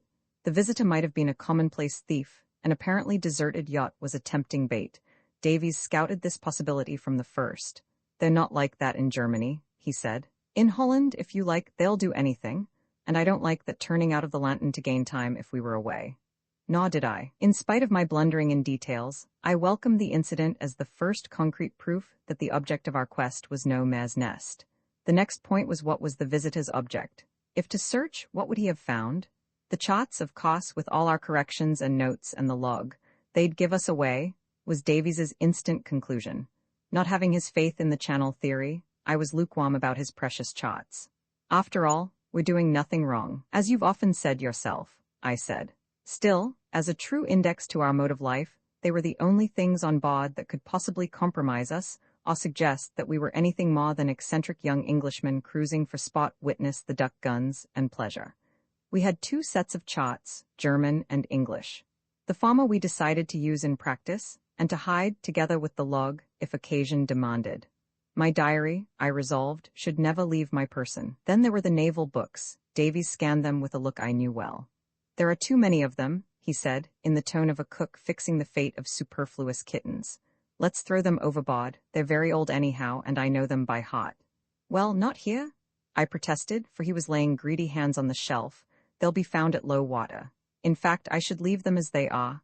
You had them when you were here before, and Dolman knows you had them. If you return without them, it will look queer." They were spared. The English charts, being relatively useless, though more suitable to our role as English yachtsmen, were to be left in evidence as shining proofs of our innocence. It was all delightfully casual, I could not help thinking. A 7-ton yacht does not abound in dry hiding places, and we were helpless against a drastic search. If there were secrets on this coast to God, and we were suspected as spies, there was nothing to prevent an official visit and warning. There need be no prowlers scuttling off when alarmed, unless indeed it was thought wisest to let well alone, if we were harmless, and not to arouse suspicions where there were none. Here we lost ourselves in conjecture. Whose agent was the prowler? If Dolman's, did Dolman know now that the Dulcibella was safe, and back in the region he had expelled her from? If so, was he likely to return to the policy of violence? We found ourselves both glancing at the duck guns strung up under the racks, and then we both laughed and looked foolish. A war of wits and not of duck guns, I opined. Let's look at the chart. The reader is already familiar with the general aspect of this singular region, and I need only remind him that the mainland is that district of Prussia which is known as East Friesland. It is a 12-shot, flat-topped peninsula, bounded on the west by the Ems estuary, and beyond that by Holland, and on the east by the Jade estuary. A low-lying country, containing great tracts of marsh and heath, and few towns of any size, on the north side none. 7 islands lie off the coast. All, except Bochum, which is round, are attenuated strips, slightly crescent-shaped, rarely more than a mile broad, and tapering at the ends, in length averaging about 6 miles from Norderney and Juist, which are 7 and 9 respectively, to Little Baltrum, which is only 2.5. Of the shoal spaces which lie between them and the mainland, 2/3 dry at low water, and the remaining third becomes a system of lagoons whose distribution is controlled by the natural drift of the North Sea, as it forces its way through the intervals between the islands. Each of these intervals resembles the bar of a river, and is obstructed by dangerous banks, over which the sea paws at every tide, scooping out a deep pool. This fans out and ramifies to east and west as the pent-up current frees itself, encircles the islands, and spreads over the intervening flats. But the farther it penetrates, the less crossing force it has, and as a result, no island is girt completely by a low-water channel. About midway at the back of each of them is a watershed, only covered for 5 or 6 hours out of the 12. A boat, even of the lightest draught, navigating behind the islands, must choose its moment for passing these. As to navigability, the North Sea pilot sums up the matter in these dry terms. The channels dividing these islands from each other, and the shore afford to the small craft of the country the means of communication between the Ems and the Jade, to which description of vessels only they are available. The islands are dismissed with a brief note or two about beacons and lights. The more I looked at the chart, the more puzzled I became. The islands were evidently mere sandbanks, with a cluster of houses and a church on each, the only hint of animation in their desolate ensemble being the occasional word Badestrand, suggesting that they were visited in the summer months by a handful of townsfolk for the sea bathing. Norderney, of course, was conspicuous in this respect, but even its town, which I know by repute as a gay and fashionable watering place, would be dead and empty for some months in the year, and could have no commercial importance. No man could do anything on the mainland coast, a monotonous line of dike punctuated at intervals by an infinitesimal village. Glancing idly at the names of these villages, I noticed that they most of them ended in seal, a repulsive termination that seemed appropriate to the whole region. There were Carolinen Seal, Bensasil, etc. Seal means either a sewer or a sluice, the latter probably in this case, for I noticed that each village stood at the outlet of a little stream which evidently carried off the drainage of the lowlands behind. A sluice, or loch, would be necessary at the mouth, for at high tide the land is below the level of the sea. Looking next at the sands outside, I noticed that across them, and towards each outlet a line of booms was marked, showing that there was some sort of tidal approach to the village, evidently formed by the scour of the little stream. "Are we going to explore those?" I asked Davies. "I don't see the use," he answered. "They only lead to those potty little places. I suppose local galliots use them. How about your torpedo boats and patrol boats? They might at certain tides, but I can't see what value they'd be, unless as a refuge for a German boat in the last resort. They lead to no harbors. Wait, there's a little notch in the dike at New Hollingasil and Donumasil, which may mean some sort of a key arrangement, but what's the use of that? We may as well visit one or two, I suppose? I suppose so, but we don't want to be playing round villages. There's heaps of really important work to do farther out. Well, what do you make of this coast?" Davies had nothing but the same old theory, but he urged it with a force and keenness that impressed me more deeply than ever. "Look at those islands," he said. "They're clearly the old line of coast, hammered into breaches by the sea. The space behind them is like an immense tidal harbor, 30 miles by 5, and they screen it impenetrably. It's absolutely made for shallow warbboats under skilled pilotage. They can nip in and out of the gaps and dodge about from end to end. On one side is the Ems, on the other the big estuaries. It's a perfect base for torpedo craft. I agreed and agree still, but still I shrugged my shoulders. We go on exploring then in the same way? Yes, keeping a sharp lookout though. Remember, we shall always be in sight of land now. What's the glass doing? Higher than for a long time. I hope it won't bring fog. I know this district is famous for fogs, and fine weather at this time of the year is bad for them anywhere. I would rather it blew, if it wasn't for exploring those gaps where an onshore wind would be nasty. 6:30 tomorrow, not later? I think I'll sleep in the saloon for the future, after what happened tonight. Roman 15 Bencecile, 13, the decisive incidents of our cruise were now fast approaching. Looking back on the steps that led to them, and anxious that the reader should be wholly with us in our point of view, I think I cannot do better than give extracts from my diary of the next 3 days. Oct. 16, up at 6:30, yacht high and dry. Of the 3 galliots out at anchor in the channel yesterday, only one is left. I took my turn with the breakers this morning and walked to Wangerooge, whose village I found half lost in sand drifts, which are planted with tufts of marram grass in mathematical rows, to give stability and prevent a catastrophe like that at Pompeii. A friendly grocer told me all there is to know, which is little.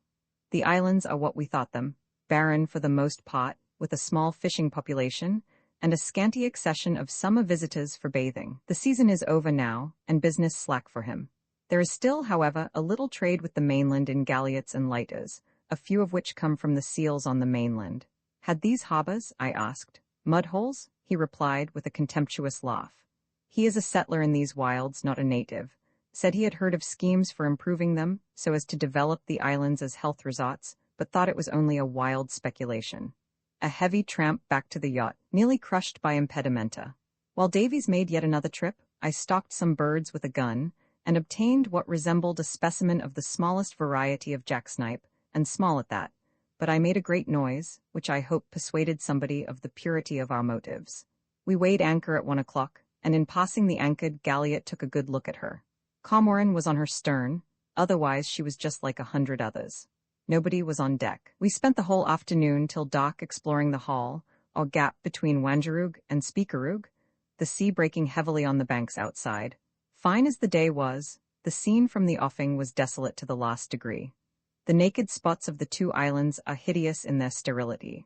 Melancholy bits of wreckwood their only relief, save for 1 or 2 grotesque beacons, and, most bizarre of all, a great church tower, standing actually in the water, on the north side of Wangerooge, a striking witness to the encroachment of the sea.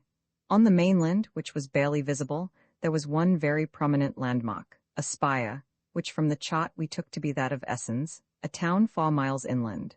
The days are growing short. Sunset is soon after 5, and an hour later it is too dark to see booms and buoys distinctly. The tides also are awkward just now. I exclude all the technicalities that I can, but the reader should take note that the tide table is very important henceforward. High water at morning and evening is between 5 and 6, just at twilight. For the night, we groped with the lead into the Mushel Balge, the tributary channel which laps round the inside of Speakerooge, and lay in 2 fathoms, clear of the outer swell, but rolling a little when the ebb set and strong against the wind. A galliot passed us, going west, just as we were stowing sails, too dark to see her name. Later, we saw her anchor light higher up our channel. The great event of the day has been the sighting of a small German gunboat, steaming slowly west along the coast. That was about 4:30, when we were sounding along the Hall. Davies identified her at once as the Blitz, Commander von Breuning's gunboat. We wondered if he recognized the Dulcibella, but anyway, she seemed to take no notice of us and steamed slowly on. We quite expected to fall in with her when we came to the islands, but the actual sight of her has excited us a good deal. She is an ugly, cranky little vessel, painted gray, with 1 funnel. Davis is contemptuous about her low freeboard forward, says he would rather go to sea in the Dulce. He has her dimensions and armament, learnt from Brassey, at his fingers' ends, 140 feet by 25, 1 4.9 gun, 1 3.4, and 4 Maxims, an old type. Just going to bed, a bitterly cold night. Oct. 17. Glass falling heavily this morning, to our great disgust. Wind back in the SW and much warmer. Starting at 5:30, we tacked on the tide over the watershed behind Speakerug. So did the galliot we had seen last night, but we again missed identifying her, as she weighed anchor before we came up to her berth. Davies, however, swore she was the Cormoran. We lost sight of her altogether for the greater part of the day, which we spent in exploring the Otsumer E, the gap between Langeog and Speakerug, now and then firing some perfunctory shots at seals and seabirds, nautical details omitted. In the evening we were hurrying back to an inside anchorage, when we made a bad mistake. Did, in fact, what we had never done before, ran aground on the very top of high water, and are now sitting hard and fast on the edge of the root flat, south of the east spit of Langeog. The light was bad, and a misplaced boom tricked us. Kedging off failed, and at 8 p.m. we were left on a perfect Ararat of sand, and only a yard or two from that accursed boom, which is perched on the very summit, as a lure to the unwary. It is going to blow hard too, though that is no great matter, as we are sheltered by banks on the sou-west and nor'west sides, the likely quarters. We hope to float at 6:15 tomorrow morning, but to make sure of being able to get her off, we have been transferring some ballast to the dinghy, by way of lightening the yacht. A horrid business handling the pigs of lead, heavy, greasy, and black. The saloon is an inferno, the deck like a collier's and ourselves like sweeps. The anchors are laid out and there is nothing more to be done.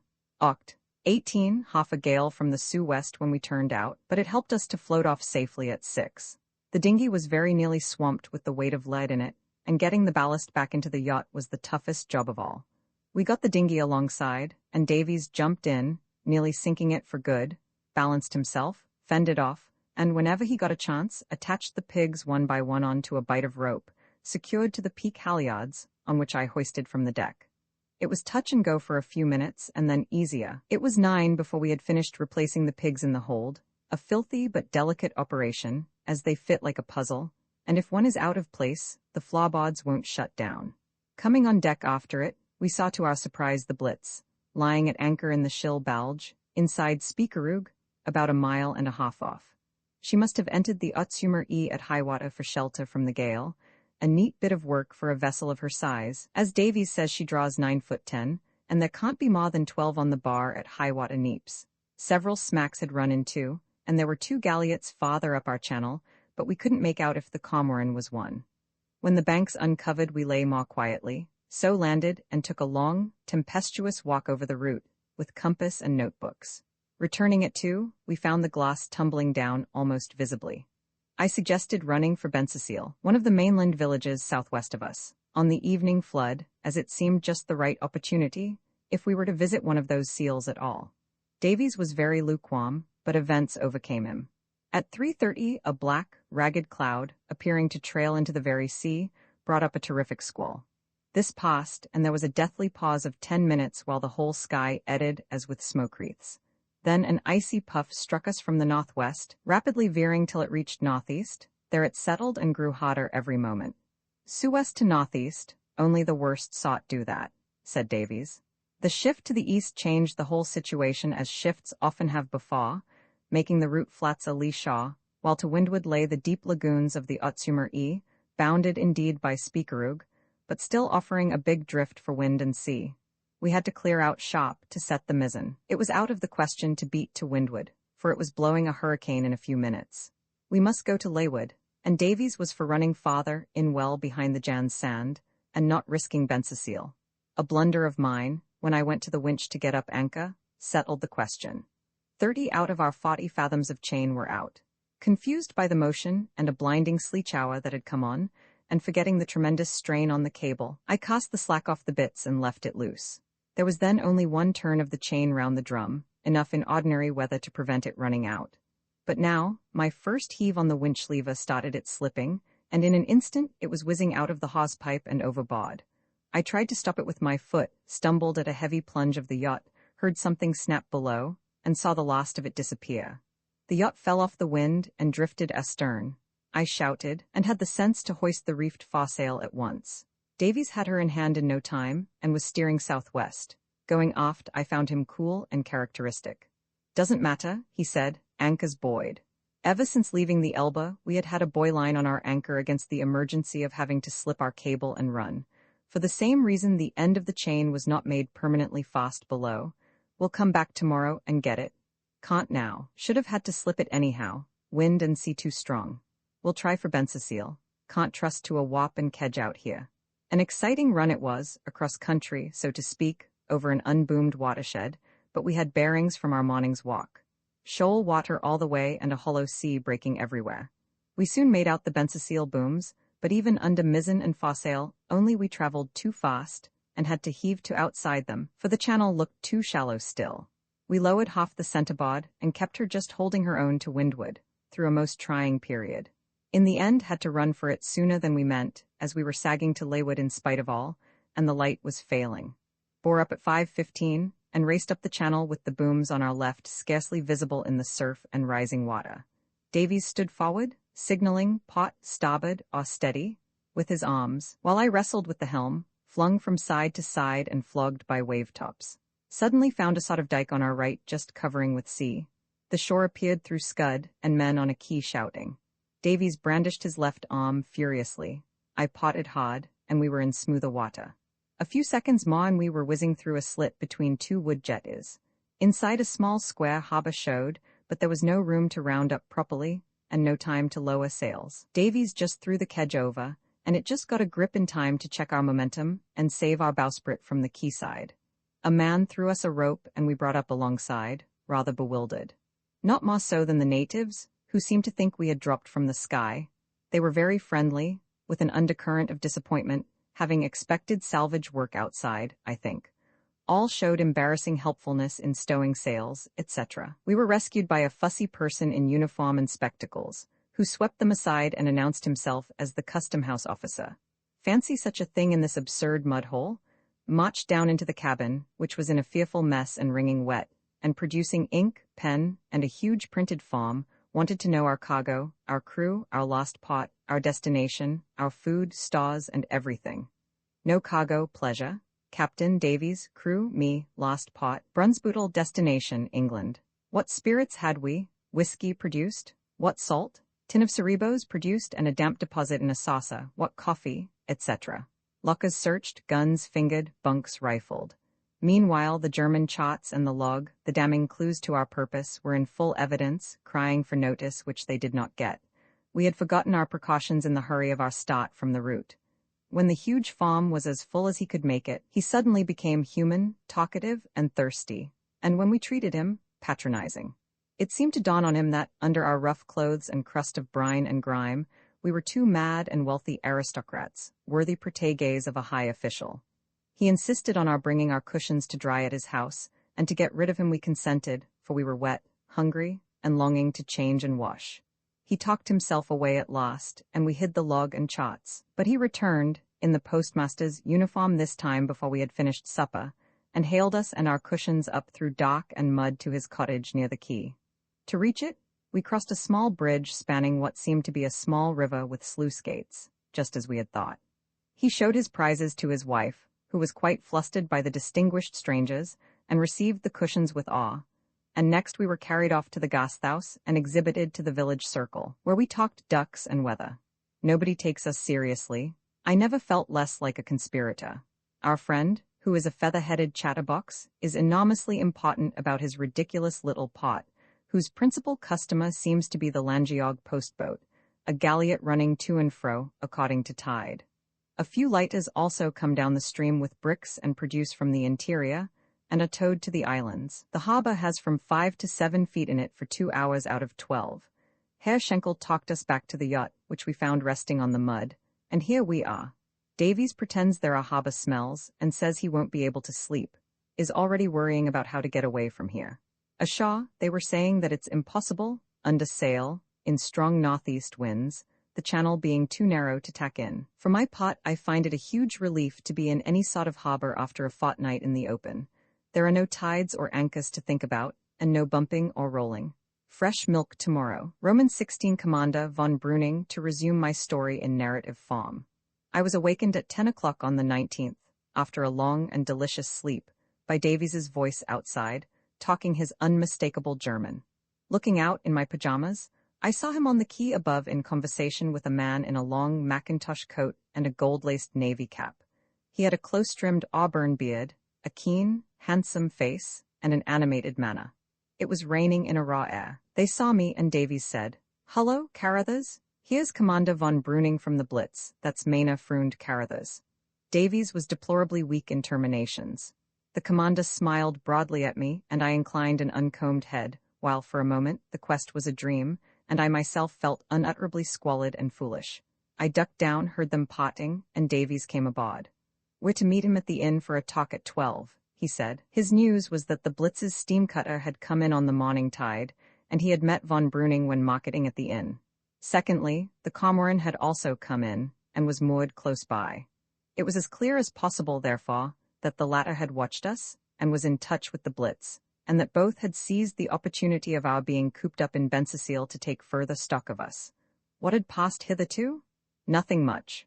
Von Breuning had greeted Davies with cordial surprise, and said he had wondered yesterday if it was the Dulcibella that he had seen anchored behind Langeog. Davies had explained that we had left the Baltic and were on our way home, taking the shelter of the islands. "Supposing he comes on board and asks to see our log?" I said. "Pull it out," said Davies. "It's rot, this hiding, after all, I say. I rather funk this interview. What are we to say? It's not in my line." We resolved abruptly on an important change of plan, replaced the log and charts in the rack as the first logical step. They contained nothing but bearings, causes, and the bare data of navigation. To Davies, they were hard-won secrets of vital import, to be lied for, however hard and distasteful lying was. I was cooler as to their value, but in any case the same thing was now in both our minds. There would be great difficulties in the coming interview if we tried to be too clever and conceal the fact that we had been exploring. We did not know how much von Breuning knew. When had our surveillance by the Cormoran begun? Apparently at Wangerooge, but possibly in the estuaries, where we had not fired a shot at duck. Perhaps he knew even more, Dolman's treachery, Davies's escape, and our subsequent movements, we could not tell. On the other hand, exploration was known to be a fad of Davies's, and in September he had made no secret of it. It was safer to be consistent now. After breakfast, we determined to find out something about the Cormoran, which lay on the mud at the other side of the harbour, and accordingly addressed ourselves to two mighty sailors, whose jerseys bore the legend "Post," and who towered conspicuous among a row of stolid Frisians on the quay, all gazing gravely down at us as at a curious bit of marine bric-a-brac. The twins, for such they proved to be, were most benignant giants, and asked us aboard the post-boat galliot for a chat. It was easy to bring the talk naturally round to the point we wished, and we soon gained some most interesting information, delivered in the broadest Frisian, but intelligible enough. They called the Cormoran a Mehmet boat, or wreckworks boat. It seemed that off the western end of Juist, the island lying west of Norderney, there lay the bones of a French war vessel, wrecked ages ago. She carried bullion which has never been recovered, in spite of many efforts. A salvage company was trying for it now, and had works on Mehmet, an adjacent sandbank. "That is Herr Grimm, the overseer himself," they said, pointing to the bridge above the sluice gates. I call him Grimm because it describes him exactly.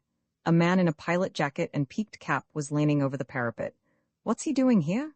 I asked. They answered that he was often up and down the coast, work on the wreck being impossible in rough weather. They supposed he was bringing cargo in his galliot from Wilhelmshaven, all the company's plant and stores coming from that pot.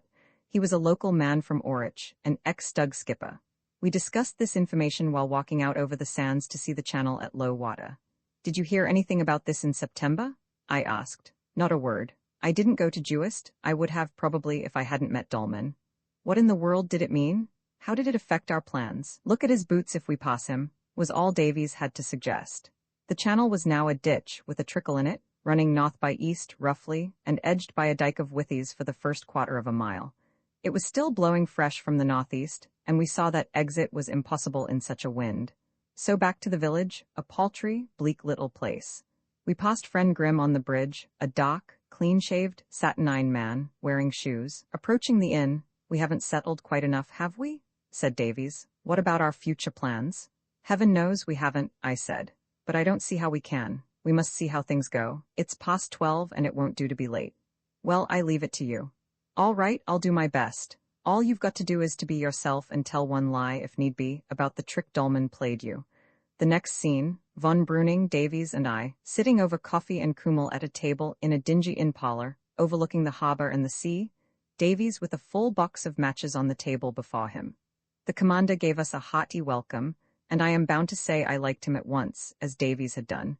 But I feared him, too, for he had honest eyes, but abominably clever ones. I had impressed on Davies to talk and question as freely and naturally as though nothing uncommon had happened since he last saw von Breuning on the deck of the Medusa. He must ask about Dolman, the mutual friend, at the outset, and, if questioned about that voyage in his company to the Elbe, must lie like a trooper as to the danger he had been in. This was the one clear and essential necessity, where much was difficult. Davies did his duty with precipitation, and blushed when he put his question in a way that horrified me, till I remembered that his embarrassment was due, and would be ascribed to another cause. Herr Dolman is away still, I think, said von Breuning. So Davies had been right at Brunsbüttel. Were you thinking of looking him up again? He added. Yes, said Davies shortly. Well, I'm sure he's away, but his yacht is back, I believe, and Fraulein Dolman, I suppose.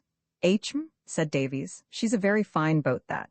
Our host smiled, gazing thoughtfully at Davies, who was miserable. I saw a chance and took it mercilessly. We can call on Fraulein Dolman, at least, Davies, I said with a meaning smile at von Breuning. Said Davies. Will he be back soon, do you think? The commander had begun to light a cigar and took his time in answering. Probably, he said after some puffing. He's never away very long, but you've seen them later than I have. Didn't you sail to the Elbe together the day after I saw you last?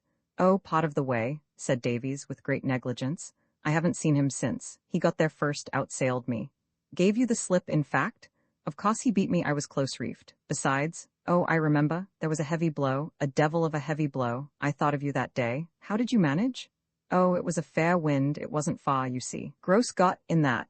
He nodded towards the window whence the Dulcibella's taper mast could be seen pointing demurely heavenwards. She's a splendid sea-boat, said Davies, indignantly. 1,000 pardons, said von Breuning, laughing. Don't shake my faith in her, I put in. I've got to get to England in her. Heaven forbid, I was only thinking that there must have been some sea round the Shahan that day. A tame affair, no doubt, Herr Davies? Shahan, said Davies, who did not catch the idiom in the latter sentence. Oh, we didn't go that way. We cut through the sands by the Telt. The Telt in a northwest gale? The commander started, ceased to smile, and only stared. It was genuine surprise, I could swear it. He had heard nothing of this before. Herr Dolman knew the way, said Davies, doggedly. He kindly offered to pilot me through, and I wouldn't have gone otherwise. There was an awkward little pause. He led you well, it seems, said von Breuning. Yes, there's a nasty surf there, though, isn't there? But it saves 6 miles and the Shahan. Not that I saved distance, I was fool enough to run aground. Ah, said the other with interest. It didn't matter, because I was well inside then. Those sands are difficult at high water. We've come back that way, you know. And we run aground every day, I remarked with resignation. Is that where the Medusa gave you the slip? Asked von Breuning, still studying Davies with a strange look, which I strove anxiously to analyze. She wouldn't have noticed, said Davies. It was very thick and squally, and she had got some way ahead. There was no need for her to stop anyway. I got off all right. The tide was rising still, but of course I anchored there for the night. Where? Inside there, under the Hohenhörn, said Davies simply. Under the what? The Hohenhörn. Go on, didn't they wait for you at Cuxhaven? I don't know. I didn't go that way. The commander looked more and more puzzled. Not by the ship canal, I mean. I changed my mind about it because the next day the wind was easterly. It would have been a dead beat across the sands to Cuxhaven, while it was a fair wind straight out to the Ida River. So I sailed there and reached the Baltic that way. It was all the same. There was another pause. Well done, Davies, I thought. He had told his story well, using no subtlety. I knew it was exactly how he would have told it to anyone else, if he had not had irrefutable proof of foul play. The commander laughed suddenly and haughtily. Another liqueur? He said, then to me. Upon my word, your friend amuses me. It's impossible to make him spin a yarn. I expect he had a bad time of it.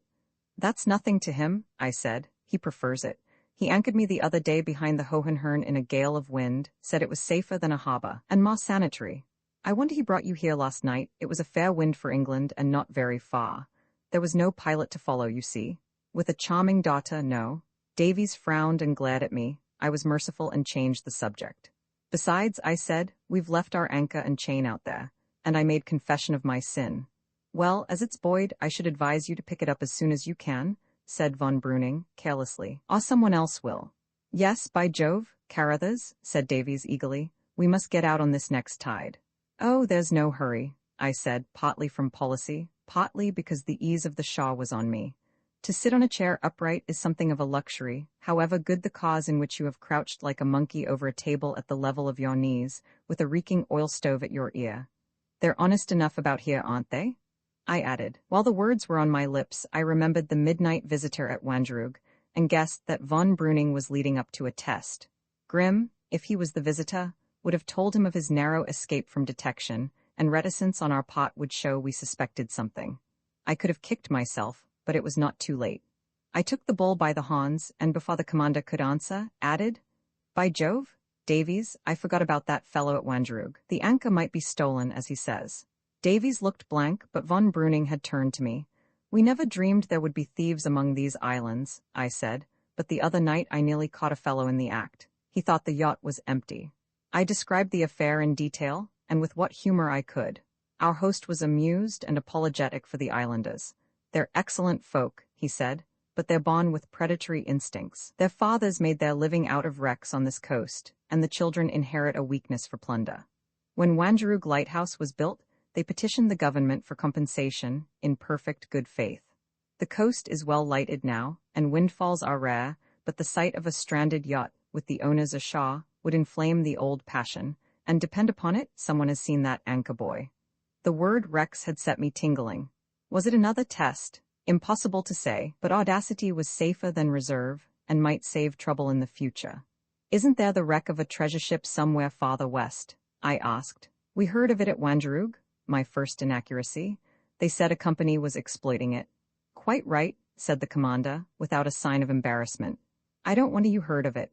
It's one of the few things folk have to talk about in these parts. It lies on Juister Riff, a shoal off Juist Point 14. She was a French frigate, the Carine, bound from Hamburg to Havre in 1811, when Napoleon held Hamburg as tight as Paris. She carried 1.5 million in gold bars, and was insured in Hamburg, founded in 4 fathoms, broke up, and there lies the treasure.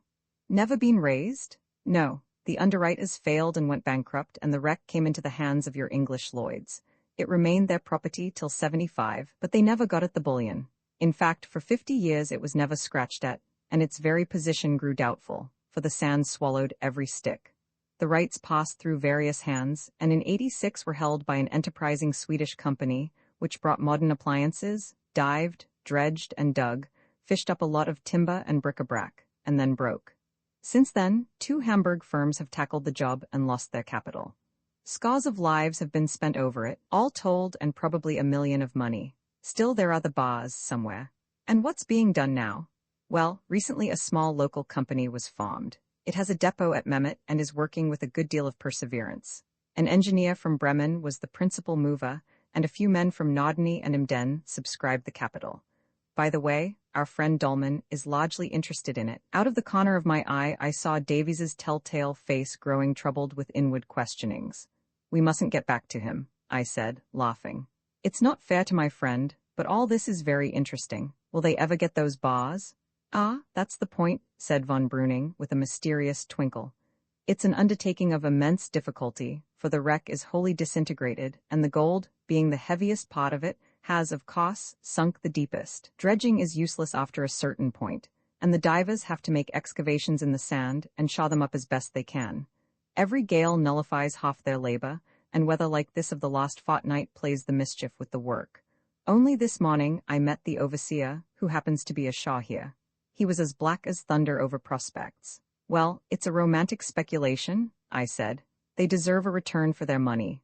"I hope they'll get it," said the commander. "The fact is, I hold a few shares myself." "Oh, I hope I haven't been asking indiscreet questions?" "Oh, dear no. All the world knows what I've told you, but you'll understand that one has to be reticent as to results in such a case.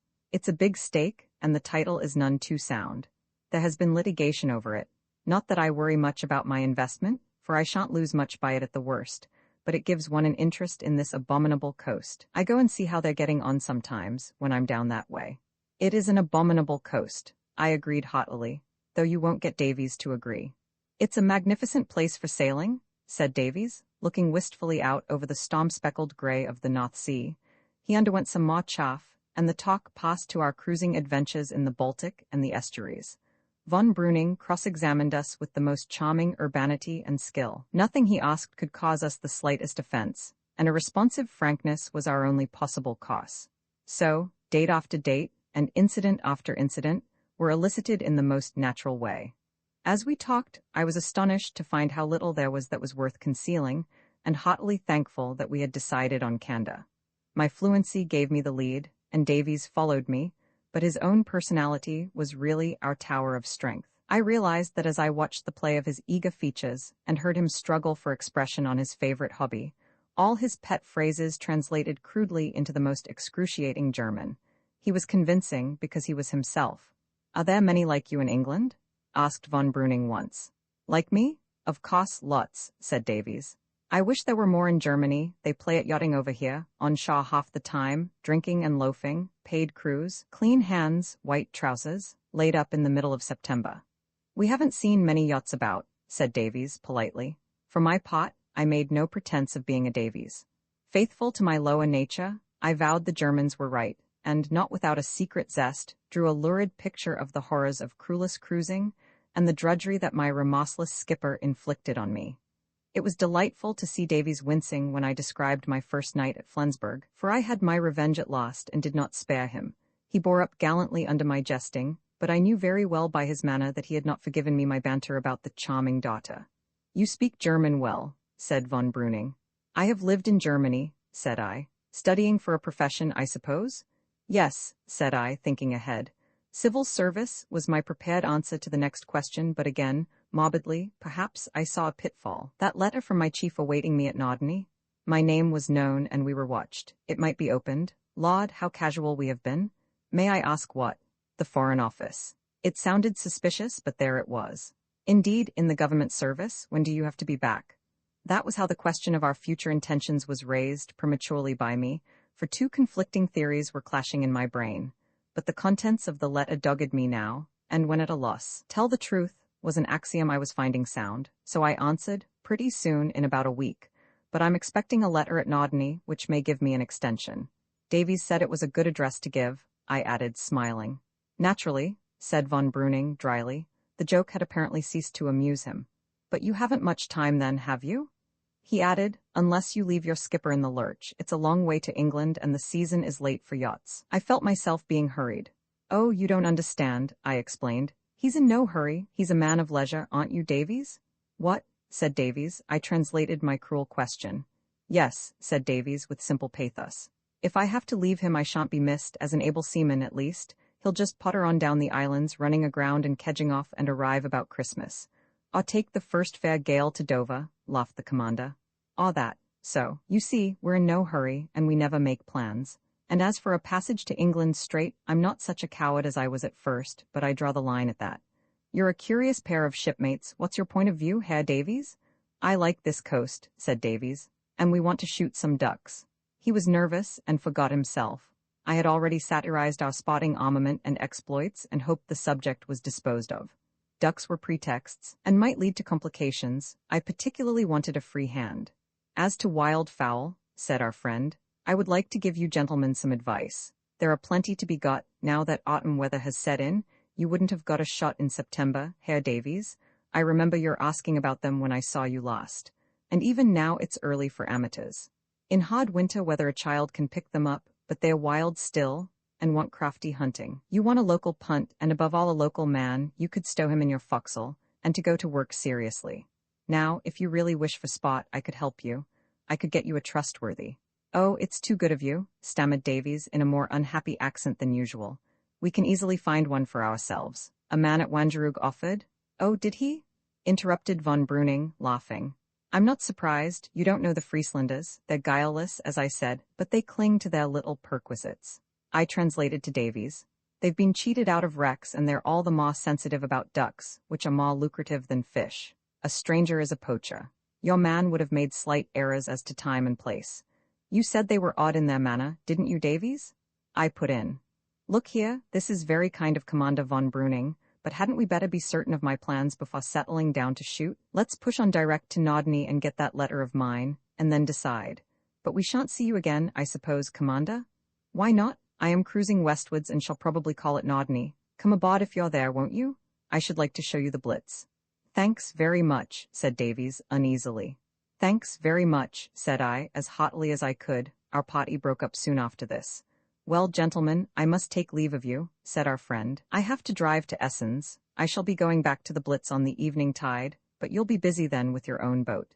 It had been a puzzling interview, but the greatest puzzle was still to come. As we went towards the door, von Breuning made a sign to me. We let Davies pass out and remained standing. One word in confidence with you, Herr Carruthers, he said, speaking low.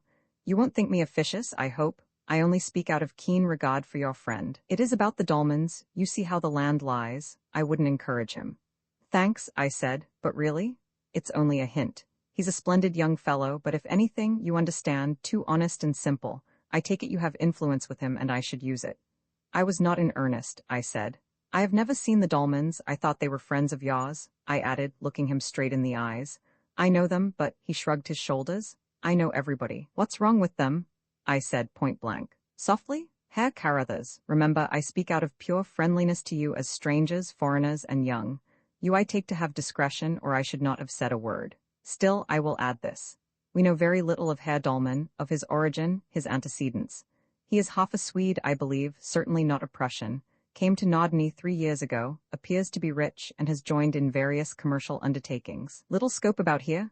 Oh, there is more enterprise than you think. Development of bathing resorts, you know, speculation in land on these islands. Shop practice? Oh no, he's perfectly straight in that way, but he's a queer fellow of eccentric habits and well, as I say, little is known of him. That's all, just a warning. Come along.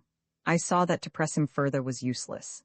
Thanks, I'll remember, I said. And look here, he added as we walked down the passage, if you take my advice, you'll omit that visit to the Medusa altogether. He gave me a steady look, smiling gravely. How much do you know, and what do you mean? Were the questions that throbbed in my thoughts, but I could not utter them, so I said nothing and felt very young. Outside we joined Davies, who was knitting his brow over prospects.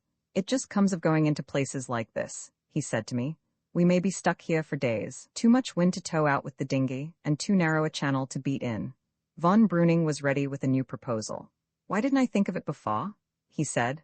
I'll tow you out in my launch. Be ready at 6:30. We shall have water enough then. My men will send you a wop. It was impossible to refuse, but a sense of being personally conducted again oppressed me, and the last hope of a bed in the inn vanished. Davies was none too effusive either. A tug meant a pilot, and he had had enough of them. He objects to towage on principle, I said. Just like him? Laughed the other. That's settled then? A dogcart was standing before the inn door in readiness for von Breuning. I was curious about Essen and his business there. Essen, he said, was the principal town of the district 4 miles inland. I have to go there, he volunteered. About a poaching case, a Dutchman trawling inside our limits. That's my work, you know, police duty. Had the words a deeper meaning? Do you ever catch an Englishman? I asked recklessly. Oh, very rarely. Your countrymen don't come so far as this, except on pleasure. He bowed to us each and smiled. Not much of that to be got in Bensersiel, I laughed. I'm afraid you'll have a dull afternoon. Look here. I know you can't leave your boat altogether, and it's no use asking Herr Davies, but will you drive into Essen with me and see a Frisian town, for what it's worth? You're getting a dismal impression of Friesland. I excused myself, said I would stop with Davies. We would walk out over the sands and prospect for the evening sail. Well, goodbye then, he said, till the evening. Be ready for the wop at 6:30. He jumped up, and the cart rattled off through the mud, crossed the bridge, and disappeared into the dreary hinterland. Roman 17 clearing the air. Has he gone to get the police, do you think? Said Davies grimly. I don't think so, said I. Let's go aboard before that customs fellow buttonholes us. A diminished row of stolid Frisians still ruminated over the Dulcibella. Friend Grimm was visible smoking on his forecastle. We went on board in silence. First of all, where exactly is Mehmet? I said. Davies pulled down the chart said there, and flung himself at full length on a sofa. The reader can see Mehmet for himself. South of Juist, 15 abutting on the Ems Delta, lies an extensive sandbank called Nordland, whose extreme western rim remains uncovered at the highest tides, the effect being to leave a C-shaped island, a mere paring of sand like a boomerang, nearly 2 miles long, but only 150 yards or so broad, of curiously symmetrical outline, except at one spot, where it bulges to the width of 1/4 of a mile. On the English chart, its nakedness was absolute, save for a beacon at the south, but the German chart mocked a building at the point where the bulge occurs. This was evidently the depot. Fancy living there, I thought, for the very name struck cold. No wonder Grim was grim, and no wonder he was used to seek change of air. But the advantages of the site were obvious. It was remarkably isolated, even in a region where isolation is the rule. Yet it was conveniently near the wreck, which, as we had heard, lay 2 miles out on the Jewester Reef. Lastly, it was clearly accessible at any state of the tide, for the 6-fathom channel of the Ems estuary runs hard up to it on the south, and then sends off an eastward branch which closely borders the southern Horn, thus offering an anchorage at once handy, deep, and sheltered from seaward gales. Such was Mehmet, as I saw it on the chart, taking in its features mechanically, for while Davies lay there heedless and taciturn, a pretense of interest was useless.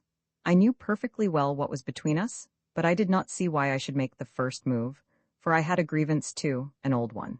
So I sat back on my sofa and jotted down in my notebook the heads of our conversation at the inn while it was fresh in my memory, and strove to draw conclusions. But the silence continuing and becoming absurd, I threw my pride to the winds and my notebook on the table.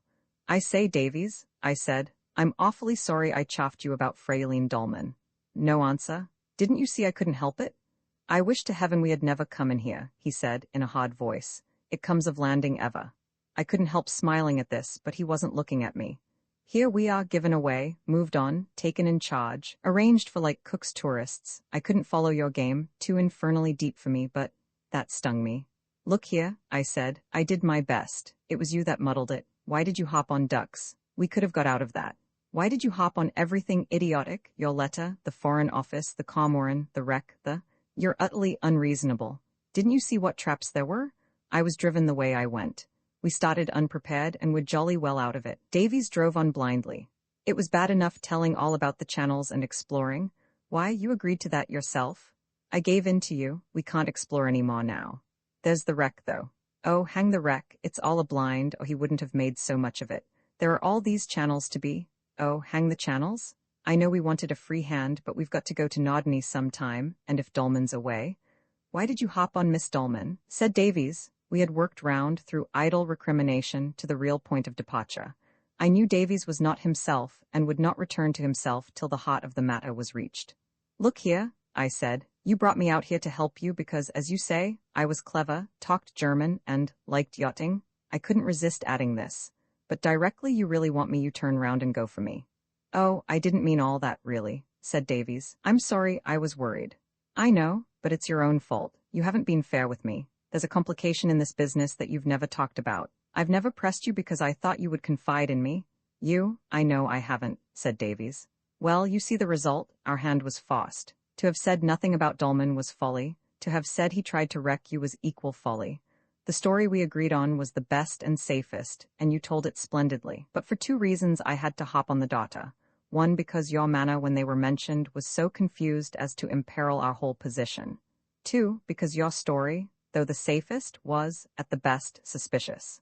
Even on your own showing Dolman treated you badly, discourteously, say, though you pretended not to have seen it. You want a motive to neutralize that and induce you to revisit him in a friendly way. I supplied it, or rather I only encouraged von Breuning to supply it. Why revisit him after all?" said Davies. "Oh, come. But don't you see what a hideous fix you've put me in? How caddish I feel about it."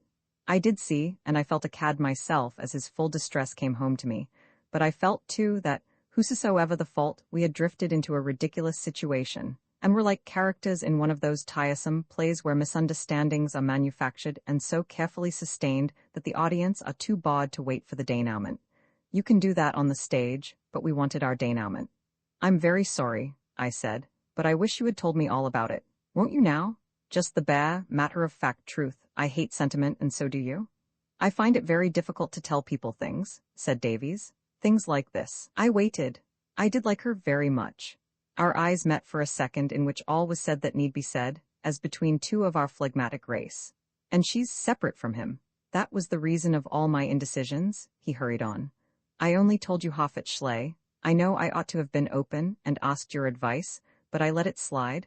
I've been hoping all along that we might find what we want and win the game without coming to close quarters again." I no longer wondered at his devotion to the channel theory, since, built on conviction, it was thus doubly fortified. "Yet you always knew what might happen," I said. "At Schley you spoke of settling with Dolman. I know, when I thought of him I was mad. I made myself forget the other part. which recurred at Brunsbüttel? I thought of the news we had there.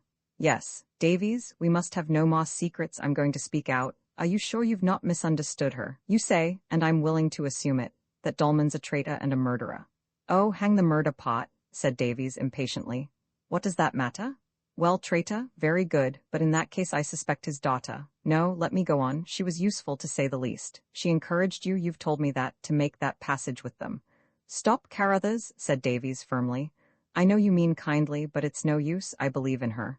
I thought for a moment. In that case, I said, I've something to propose. When we get out of this place, let's sail straight away to England. There, Commander von Breuning, I thought, you never can say I neglected your advice.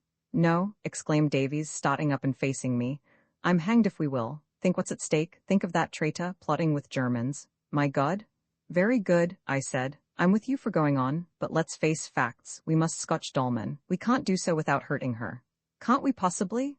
Of course not. Be sensible, man. Face that. Next point, it's absurd to hope that we need not revisit them. It's 10 to 1 that we must, if we are to succeed. His attempt on you is the whole foundation of our suspicions, and we don't even know for certain who he is yet.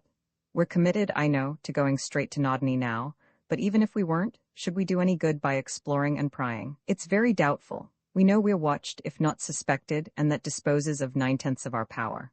The channels? Yes, but is it likely they'll let us learn them by heart, if they are of such vital importance, even if we are thought to be bona fide yachtsmen?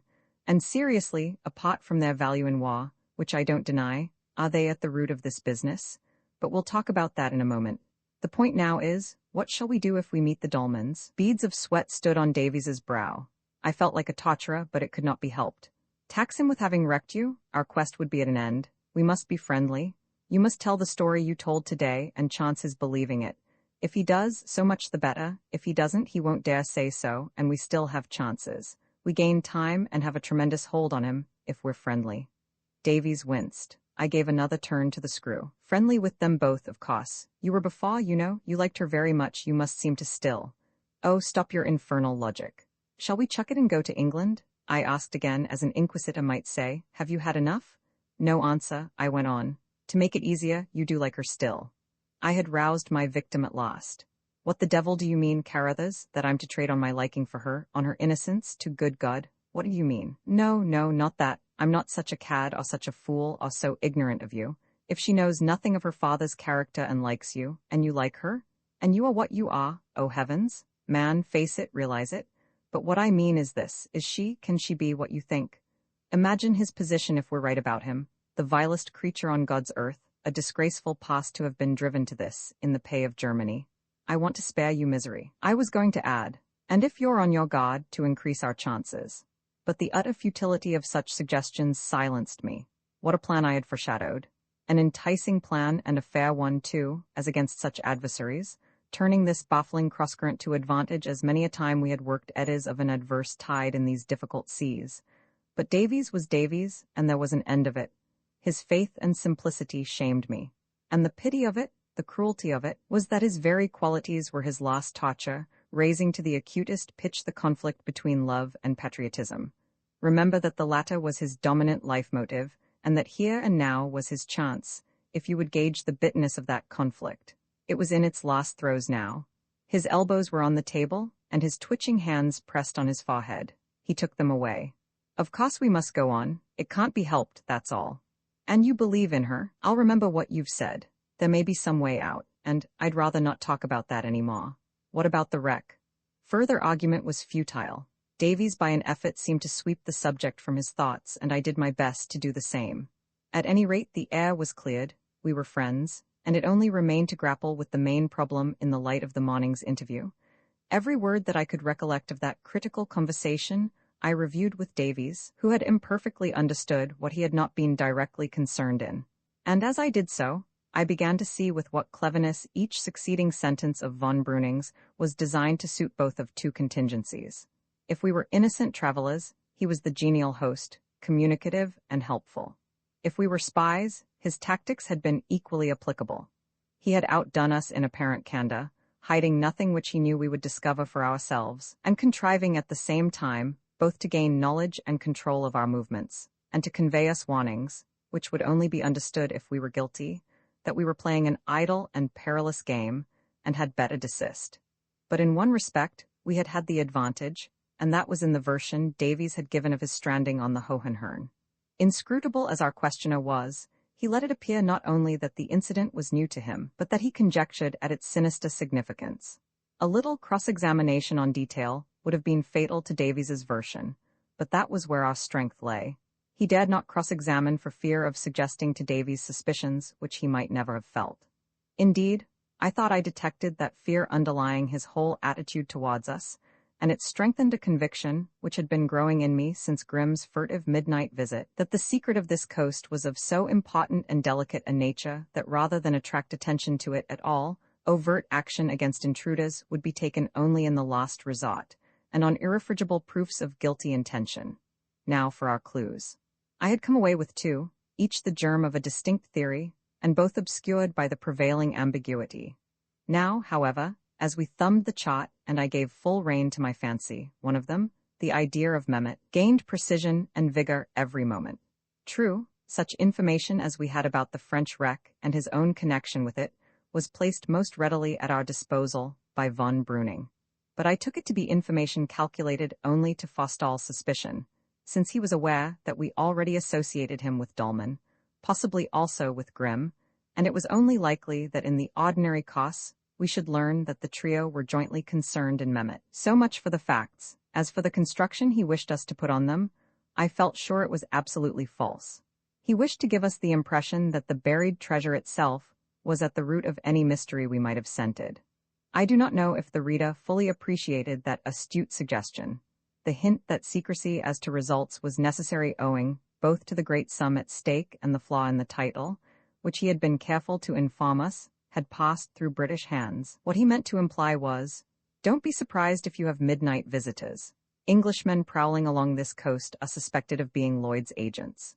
An ingenious insinuation, which, at the time it was made, had caused me to contemplate a new and much more commonplace solution of our enigma than had ever occurred to us, but it was only a passing doubt, and I dismissed it altogether now. The fact was, it either explained everything or nothing. As long as we held to our fundamental assumption that Davies had been decoyed into a death trap in September, it explained nothing. It was too fantastic to suppose that the exigencies of a commercial speculation would lead to such extremities as that. We were not in the South Sea Islands, nor were we the puppets of a romance. We were in Europe, dealing not only with a Dolman, but with an officer of the German Imperial Navy, who would scarcely be connected with a commercial enterprise, which could conceivably be reduced to forwarding its objects in such a fashion. It was shocking enough to find him in relations with such a scoundrel at all, but it was explicable if the motive were imperial, not so if it were financial. No, to accept the suggestion, we must declare the whole quest a mare's nest from beginning to end, the attempt on Davies a delusion of his own fancy, the whole structure we had built on it, baseless. Well, I can hear the reader saying, why not? You at any rate were always a little skeptical. Granted, yet I can truthfully say I scarcely faltered for a moment. Much had happened since Schley Fjord. I had seen the mechanism of the death trap. I had lived with Davies for a stormy fortnight, every hour of which had increased my reliance on his seamanship, and also, therefore, on his account of an event which depended largely for its correct interpretation on a balanced nautical judgment. Finally, I had been unconsciously realizing, and knew from his mouth today, that he had exercised and acted on that judgment in the teeth of personal considerations, which his loyal nature made overwhelming in their force. What, then, was the meaning of Mehmet? At the outset, it riveted my attention on the Ems estuary, whose mouth it adjoins. We had always rather neglected the Ems in our calculations, with some excuse, too, for at first sight its importance bears no proportion to that of the three greater estuaries. The latter bear vessels of the largest tonnage and deepest draught to the very quays of Hamburg, Bremerhaven, and the naval dockyard of Wilhelmshaven, while two of them, the Elbe and the Weser, are commerce carriers on the vastest scale for the whole empire. The Ems, on the other hand, only serves towns of the second class. A glance at the chart explains this. You see a most imposing estuary on a grander scale than any of the other three taken singly, with a length of 30 miles and a frontage on the North Sea of 10 miles, or 1/70th, roughly, of the whole seaboard, encumbered by outlying shoals, and blocked in the center by the island of Bochum, but presenting two fine, deep-water channels to the incoming vessel. These roll superbly through enormous sheets of sand, unite and approach the mainland in one stately stream 3 miles in breadth. But then comes a sad falling off. The navigable fairway shoals and shrinks, middle grounds obstruct it, and shelving fosshaws persistently deny it that easy access to the land that alone can create great seaboard cities. All the ports of the Ems are tidal.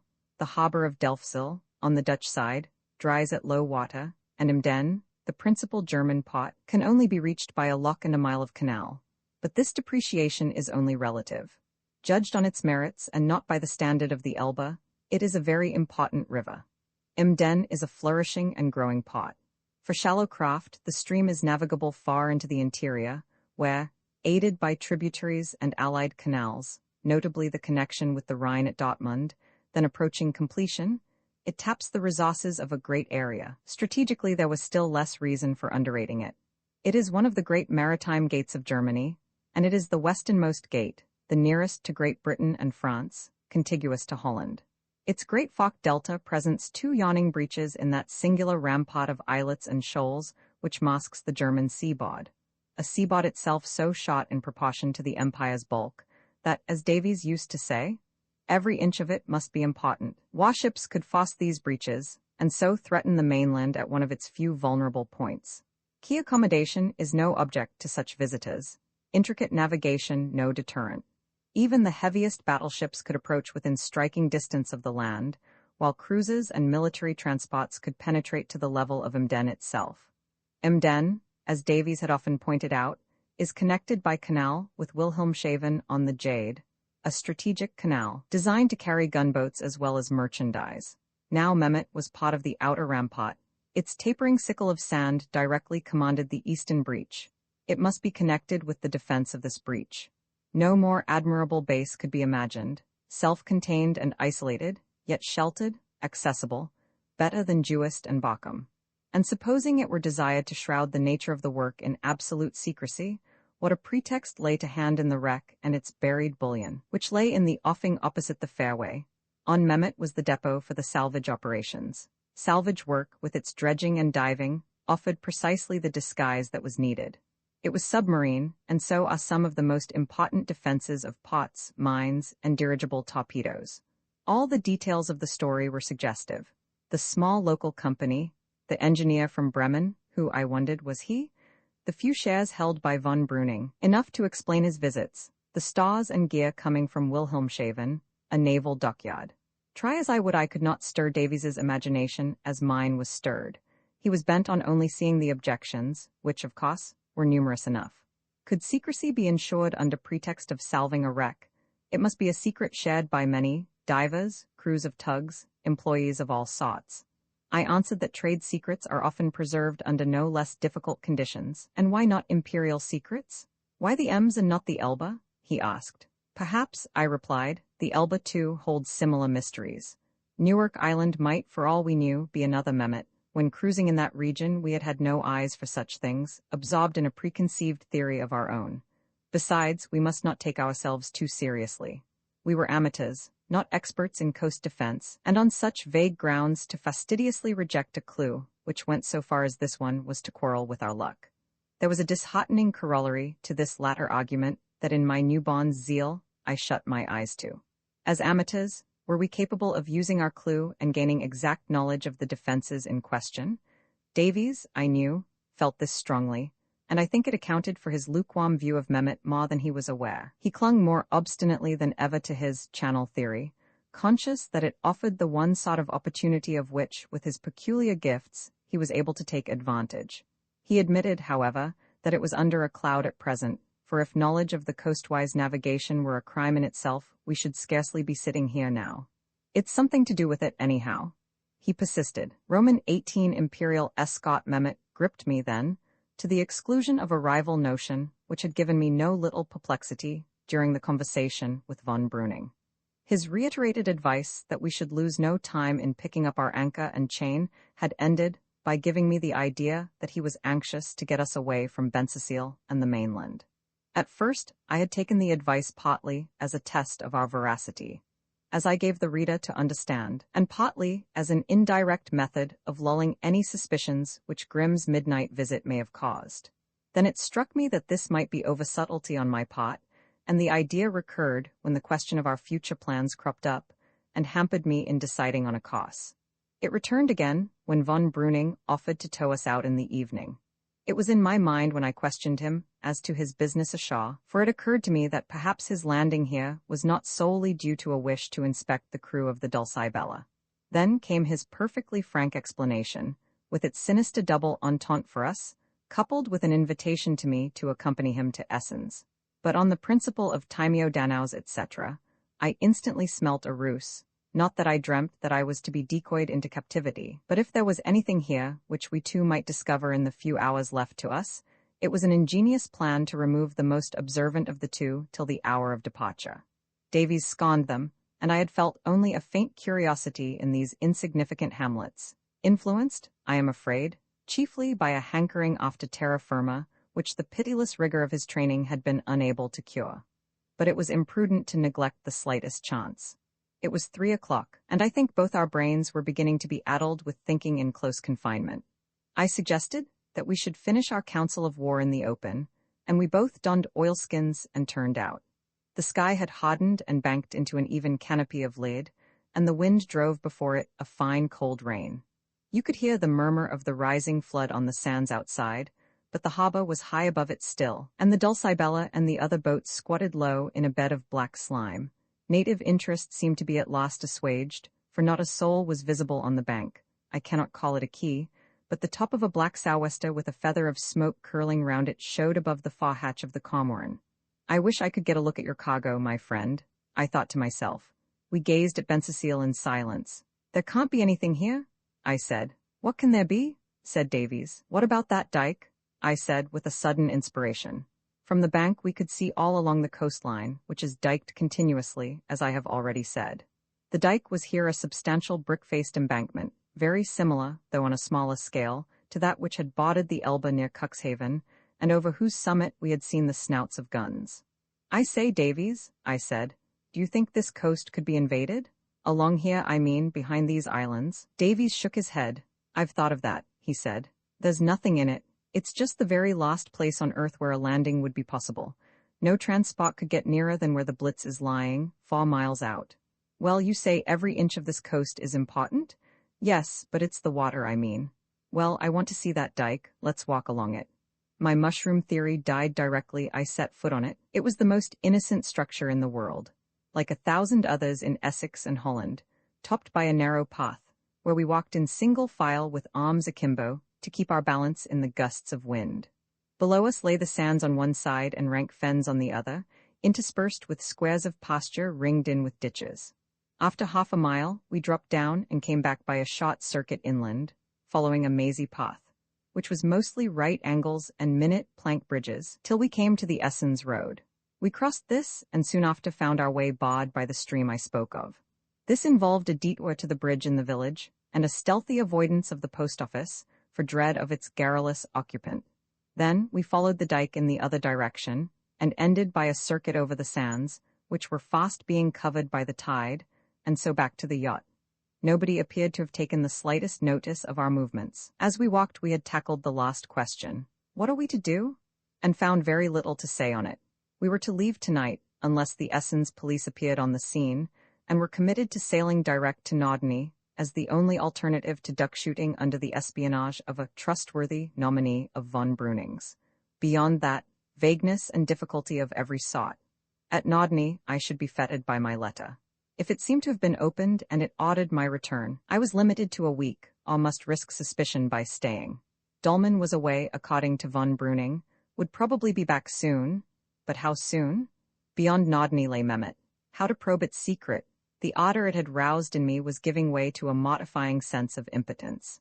The sight of the Cormoran, with her crew preparing for sea, was a pointed comment on my diplomacy, and most of all on my ridiculous survey of the dikes. When all was said and done, we were proteges of von Breuning, and dogged by Grimm. Was it likely they would let us succeed?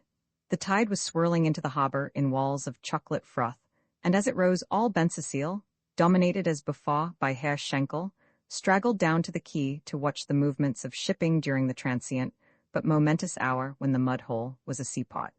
The captain's steam cutter was already afloat, and her sailors busy with sidelights and engines, when it became known that we, too, were to sail, and under such distinguished escort, the excitement intensified. Again our friend of the customs was spreading out papers to sign, while a throng of helpful Frisians, headed by the twin giants of the post-boat, thronged our decks and made us ready for sea in their own confused fashion. Again we were carried up to the inn and overwhelmed with advice and warnings and farewell toasts. Then back again to find the Dulcibella afloat, and von Breuning just arrived, cursing the weather and the mud, chaffing Davies, genial and debonair as ever. "Stow that mainsail, you won't want it," he said. "I'll tow you right out to Speakerug. It's your only anchorage for the night in this wind under the island, near the Blitz, and that would mean a dead beat for you in the dock." The fact was so true, and the offer so timely, that Davies's faint protests were swept aside in a torrent of ridicule. "And now I think of it," the commander ended, "I'll make the trip with you, if I may. It'll be pleasanter and drier." We all three boarded the Dulcibella, and then the end came. Our tow rope was attached, and at 6:30 the little launch jumped into the collar, and amidst a demonstration that could not have been more hearty if we had been ambassadors on a visit to a friendly power, we sidled out through the jetties. It took us more than an hour to cover the 5 miles to Speakerug, for the Dulcibella was a heavy load in the stiff headwind, and Davies, though he said nothing, showed undisguised distrust of our tug's capacities.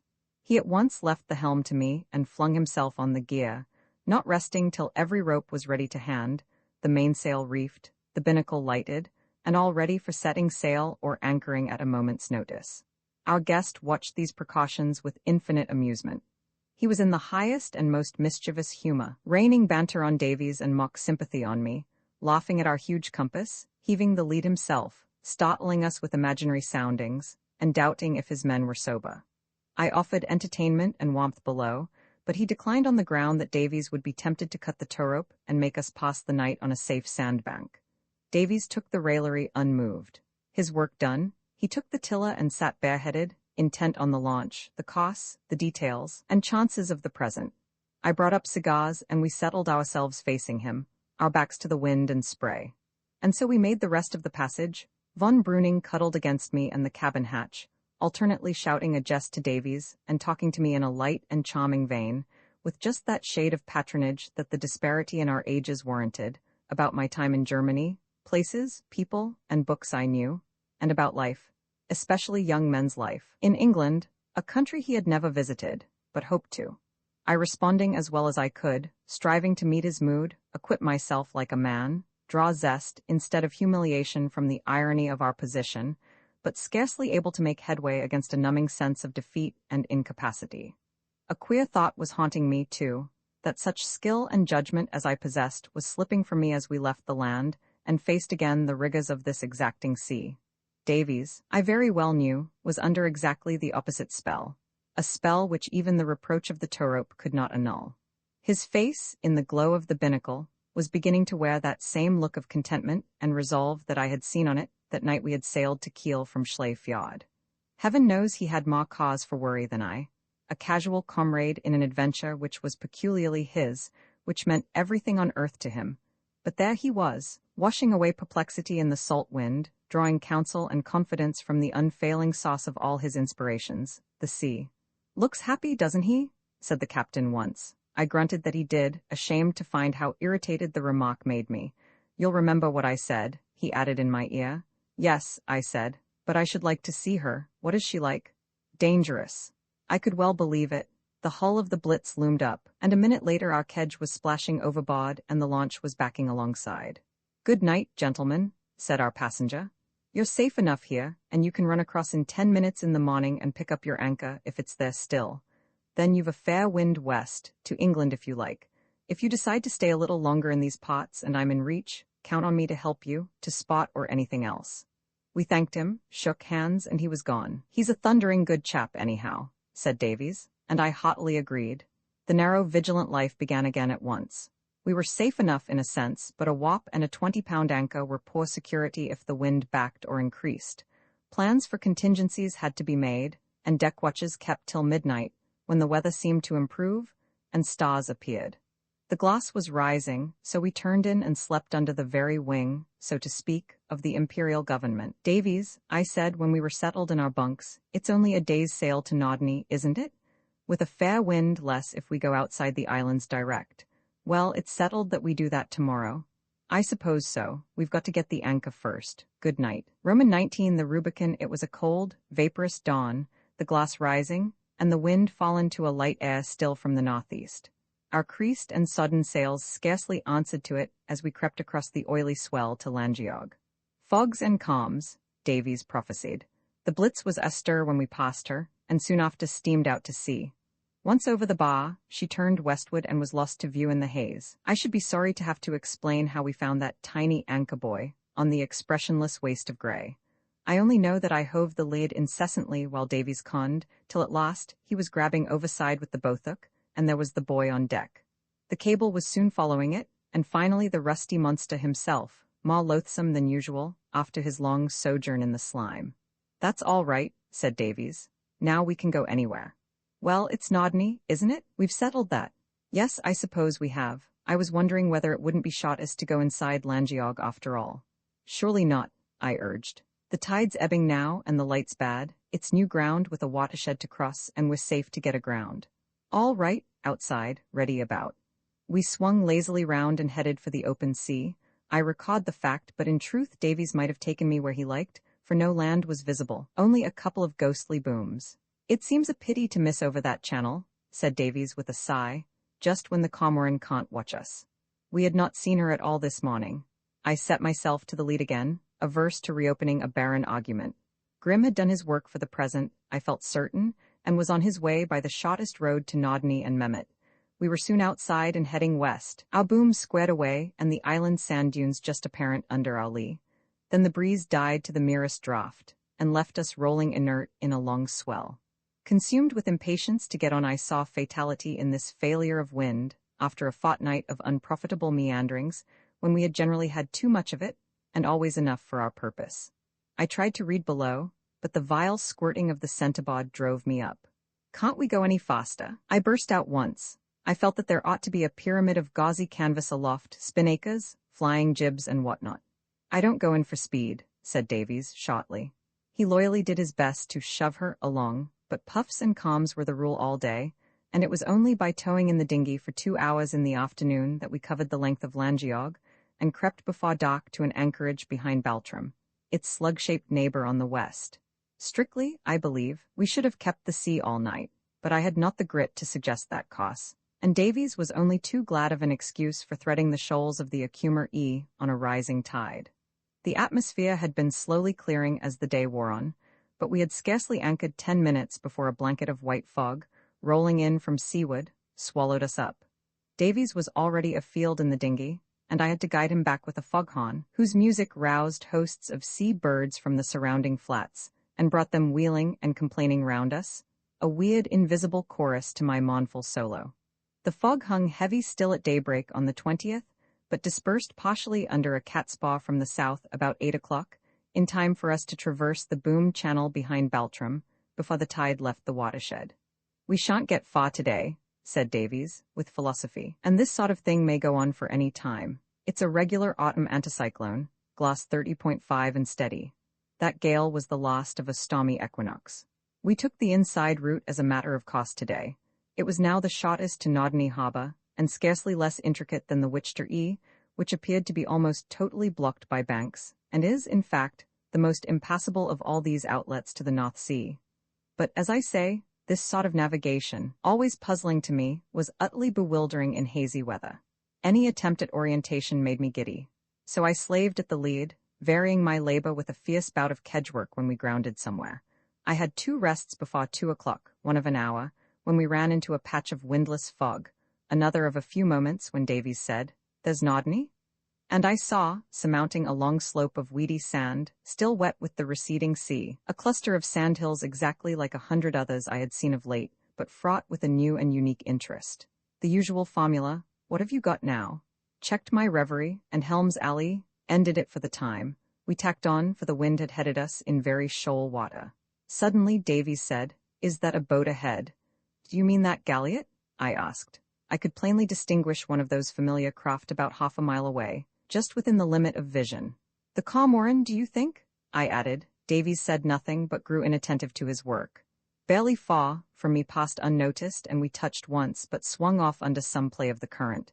Then came abruptly, "Stand by the anchor." Let go, and we brought up in midstream of the narrow creek we were following. I traced up the maintack and stowed the headsails unaided. When I had done, Davies was still gazing to windward through his binoculars, and to my astonishment, I noticed that his hands were trembling violently. I had never seen this happen before, even at moments when a false turn of the wrist meant death on a surf-battered bank. "What is it?" I asked. "Are you cold?" "That little boat," he said. I gazed to windward too, and now saw a scrap of white in the distance, in sharp relief. "Small standing lug and jib, it's her, right enough," said Davies to himself in a sort of nervous stammer. "Who, what?" "Medusa's dinghy." He handed, or rather pushed, me the glasses, still gazing. "Dolman?" I exclaimed. "No, it's hers, the one she always sails. She's come to meet us." Through the glasses the white scrap became a graceful little sail, squared away for the light following breeze. An angle of the creek hid the hull, then it glided into view. Someone was sitting aft steering, man or woman I could not say, for the sail hid most of the figure. For full 2 minutes, 2 long, pregnant minutes, we watched it in silence. The damp air was fogging the lenses, but I kept them to my eyes, for I did not want to look at Davies. At last I heard him draw a deep breath, straighten himself up, and give one of his characteristic "hms." Then he turned briskly aft, cast off the dinghy's painter, and pulled her up alongside. "You come too," he said, jumping in and fixing the rowlocks. His hands were steady again. I laughed and shoved the dinghy off. "I'd rather you did," he said defiantly. "I'd rather stay. I'll tidy up and put the kettle on." Davies had taken a half stroke but paused. "She oughtn't to come aboard," he said. "She might like to," I suggested. "Chilly day, long way from home, common courtesy." "Carruthers," said Davies, "if she comes aboard, please remember that she's outside this business. There are no clues to be got from her." A little lecture which would have nettled me more if I had not been exultantly telling myself that, once and for all, for good or ill, the Rubicon was passed. "It's your affair this time," I said. "Run it as you please." He sculled away with vigorous strokes. Just as he is, I thought to myself. Bare head, beaded with fog-dew, ancient oilskin coat, only one button, gray jersey, gray woolen trousers like a deep-sea fisherman's, stuffed into long boots. A vision of his antitype, the cow's philandra, crossed me for a second. As to his face, well, I could only judge by it and marvel that he was gripping his dilemma by either horn as firmly as he gripped his sculls. I watched the two boats converging. They would meet in the natural course about 300 yards away, but a hitch occurred. First the sailboat checked and slewed, aground, I concluded. The rowboat leapt forward still, then checked too. From both a great splashing of sculls floated across the still air, then silence. The summit of the watershed, a physical Rubicon, prosaic and slimy, had still to be crossed, it seemed, but it could be evaded. Both boats headed for the northern side of the creek. Two figures were out on the brink, hauling on two painters. Then Davies was striding over the sand, and a girl, I could see her now, was coming to meet him. And then I thought it was time to go below and tidy up. Nothing on earth could have made the Dulcibella's saloon a worthy reception room for a lady. I could only use hurried efforts to make it look its best by plying a bunch of cotton waste and a flaw brush, by pitching into racks and lockers the litter of pipes, charts, oddments of apparel, and so on, that had a way of collecting afresh. However recently we had tidied up, by neatly arranging our demoralized library, and by lighting the stove and veiling the table under a clean white cloth. I suppose about 20 minutes had elapsed, and I was scrubbing fruitlessly at the smoky patch on the ceiling when I heard the sound of awes and voices outside. I threw the cotton waste into the forecastle, made an onslaught on my hands, and then mounted the companion ladder. Our own dinghy was just rounding up alongside, Davies sculling in the bows, facing him in the stern a young girl in a gray tam-o'-shanter, loose waterproof jacket and dark serge skirt, the latter, to be frigidly accurate, disclosing a pair of workmanlike rubber boots which, mutatis mutandis, were very like those Davies was wearing. Her hair, like his, was spangled with moisture, and her rose-brown skin struck a note of delicious color against the sullen Stygian background. "There he is," said Davies. Never did his Maina Frund Carruthers sound so pleasantly in my ears, never so discordantly the Frailine Dolman that followed it. Every syllable of the fa was a lie. Two honest English eyes were looking up into mine, an honest English hand. Is this insular nonsense? Perhaps so, but I stick to it. A brown, firm hand, no, not so very small, my sentimental Rita, was clasping mine. Of course I had strong reasons, apart from the racial instinct, for thinking her to be English, but I believed that if I had had none at all I should at any rate have congratulated Germany on a clever bit of plagiarism. By her voice, when she spoke, I knew that she must have talked German habitually from childhood. Diction and accent were faultless, at least to my English ear, but the native constitutional ring was wanting. She came on board. There was a hollow discussion first about time and weather, but it ended as we all in our hearts wished it to end. None of us uttered our real scruples. Mine, indeed, were too new and rudimentary to be worth uttering, so I said common-sense things about tea and warmth, but I began to think about my compact with Davies. Just for a few minutes then, she said. I held out my hand and swung her up. She gazed round the deck and rigging with profound interest, a breathless, hungry interest, touching to see. You've seen her before, haven't you? I said. I've not been on board before, she answered. This struck me in passing as odd, but then I had only too few details from Davies about his days at Naudney in September. Of course, that is what puzzled me, she exclaimed, suddenly, pointing to the mizzen. I knew there was something different. Davies had belayed the painter, and now had to explain the origin of the mizzen. This was a cumbrous process, and his hearer's attention soon wandered from the subject and became centered in him. His was already more than half in her, and the result was a golden opportunity for the discerning onlooker. It was very brief, but I made the most of it, buried deep a few regrets, did a little heartfelt penance, told myself I had been a cynical fool not to have foreseen this, and faced the new situation with a sinking heart. I am not ashamed to admit that, for I was fond of Davies, and I was keen about the quest. She had never been a guilty agent in that attempt on Davies. Had she been an unconscious tool or only an unwilling one? If the latter, did she know the secret we were seeking? In the last degree unlikely, I decided. But true to the compact, whose importance I now fully appreciated, I flung aside my diplomatic weapons, recoiling as strongly, or nearly as strongly, let us say, from any effort direct or indirect to gain information from such a source. It was not our fault if by her own conversation and behavior she gave us some idea of how matters stood. Davies already knew more than I did. We spent a few minutes on deck while she asked eager questions about our build and gear and seaworthiness, with a quaint mixture of professional acumen and personal curiosity. How did you manage alone that day? She asked Davies, suddenly. Oh, it was quite safe, was the reply. But it's much better to have a friend. She looked at me, and well, I would have died for Davies there and then. Father said you would be safe, she remarked with decision, a slight excess of decision, I thought, and at that turned to some rope or block and pursued her questioning. She found the compass impressive, and the trappings of that hateful centreboard had a peculiar fascination for her. Was this the way we did it in England? Was her constant query. Yet, in spite of a superficial freedom, we were all shy and constrained. The descent below was a welcome diversion, for we should have been less than human if we had not extracted some spontaneous fun from the humours of the saloon.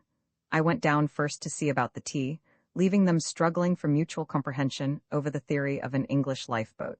They soon followed, and I can see her now stooping in at the doorway, treading delicately, like a kitten, past the obstructive centreboard to a place on the starboard sofa, then taking in her surroundings with a timid rapture that broke into delight at all the primitive arrangements and dingy amenities of our den. She explored the cavernous recesses of the rippingille, fingered the duck guns and the miscellany in the racks, and peeped into the forecastle with dainty awe. Everything was a source of merriment, from our cramped attitudes to the painful deficiency of spoons and the yachtiness, there is no other word to describe it, of the bread, which had been bought at Bensersiel, and had suffered from incarceration and the climate. This fact came out and led to some questions, while we waited for the water to boil, about the gale and our visit there. The topic, a pregnant one for us, appeared to have no special significance to her. At the mention of von Breuning she showed no emotion of any sort. On the contrary, she went out of her way, from an innocent motive that anyone could have guessed, to show that she could talk about him with dispassionate detachment. "He came to see us when you were here last, didn't he?" she said to Davies. "He often comes. He goes with father to Mehmet sometimes. You know about Mehmet? They are diving for money out of an old wreck." Yes, we had heard about it. Of course you have. Father is a director of the company, and Commander von Breuning takes great interest in it. They took me down in a diving bell once. I murmured, "Indeed?" And Davies sawed laboriously at the bread. She must have misconstrued our sheepish silence, for she stopped and drew herself up with just a touch of momentary hauteur, utterly lost on Davies. I could have laughed aloud at this transient little comedy of errors. "Did you see any gold?" said Davies at last, with husky solemnity. Something had to be said or we should defeat our own end, but I let him say it. He had not my faith in Mehmet. "No, only mud and timber. Oh, I forgot. You mustn't betray the company's secrets," I said, laughing. "Commander von Breuning wouldn't tell us a word about the gold." "There's self-denial," I said to myself. "Oh, I don't think it matters much," she answered, laughing too. "You are only visitors." "That's all," I remarked demurely. "Just passing travelers. You will stop at Nodney?" she said, with naive anxiety. Herr Davies said. I looked to Davies. It was his affair. Fair and square came his answer, in blunt dog German. "Yes, of course we shall. I should like to see your father again." Up to this moment I had been doubtful of his final decision, for ever since our explanation at Bensersiel I had had the feeling that I was holding his nose to a very cruel grindstone. This straight word, clear and direct, beyond anything I had hoped for, brought me to my senses, and showed me that his mind had been working far in advance of mine, and shaping a double purpose that I had never dreamt of. "My father?" said Fraulein Dollmann. "Yes, I am sure he will be very glad to see you." There was no conviction in her tone, and her eyes were distant and troubled. "He's not at home now, is he?" I asked. "How did you know?" A little maidenly confusion. "Oh, Commander von Breuning." I might have added that it had been clear as daylight all along that this visit was in the nature of an escapade of which her father might not approve. I tried to say, "I won't tell," without words, and may have succeeded. "I told Mr. Davies when we first met," she went on. "I expect him back very soon, tomorrow in fact. He wrote from Amsterdam. He left me at Hamburg and has been away since. Of course, he will not know your yacht is back again. I think he expected Mr. Davies would stay in the Baltic, as the season was so late. But I am sure he will be glad to see you." "Is the Medusa in harbor?" said Davies. "Yes, but we are not living on her now. We are at our villa in the Schwannelay, my stepmother and I, that is." She added some details, and Davies gravely penciled down the address on a leaf of the logbook, a formality which somehow seemed to regularize the present position. "We shall be at Nodney tomorrow," he said. Meanwhile the kettle was boiling merrily, and I made the tea, cocoa, I should say, for the menu was changed in deference to our visitors' tastes. "This is fun," she said, and by common consent we abandoned ourselves, 3 youthful, hungry mariners, to the enjoyment of this impromptu picnic. Such a chance might never occur again, Capam esteem, but the banquet was never celebrated. As at Belshazzar's feast, there was a writing on the wall. No supernatural inscription, but just a printed name, an English surname with title and initials, in cheap gilt lettering on the back of an old book. A silent, sneering witness of our snug party. The catastrophe came and passed so suddenly that at the time I had scarcely even an inkling of what caused it, but I know now that this is how it happened. Our visitor was sitting at the forward end of the starboard sofa, close to the bulkhead. Davies and I were opposite her. Across the bulkhead, on a level with our heads, ran the bookshelf, whose contents, remember, I had carefully straightened only half an hour ago, little dreaming of the consequence. Some trifle, probably the logbook which Davies had reached down from the shelf, called her attention to the rest of our library.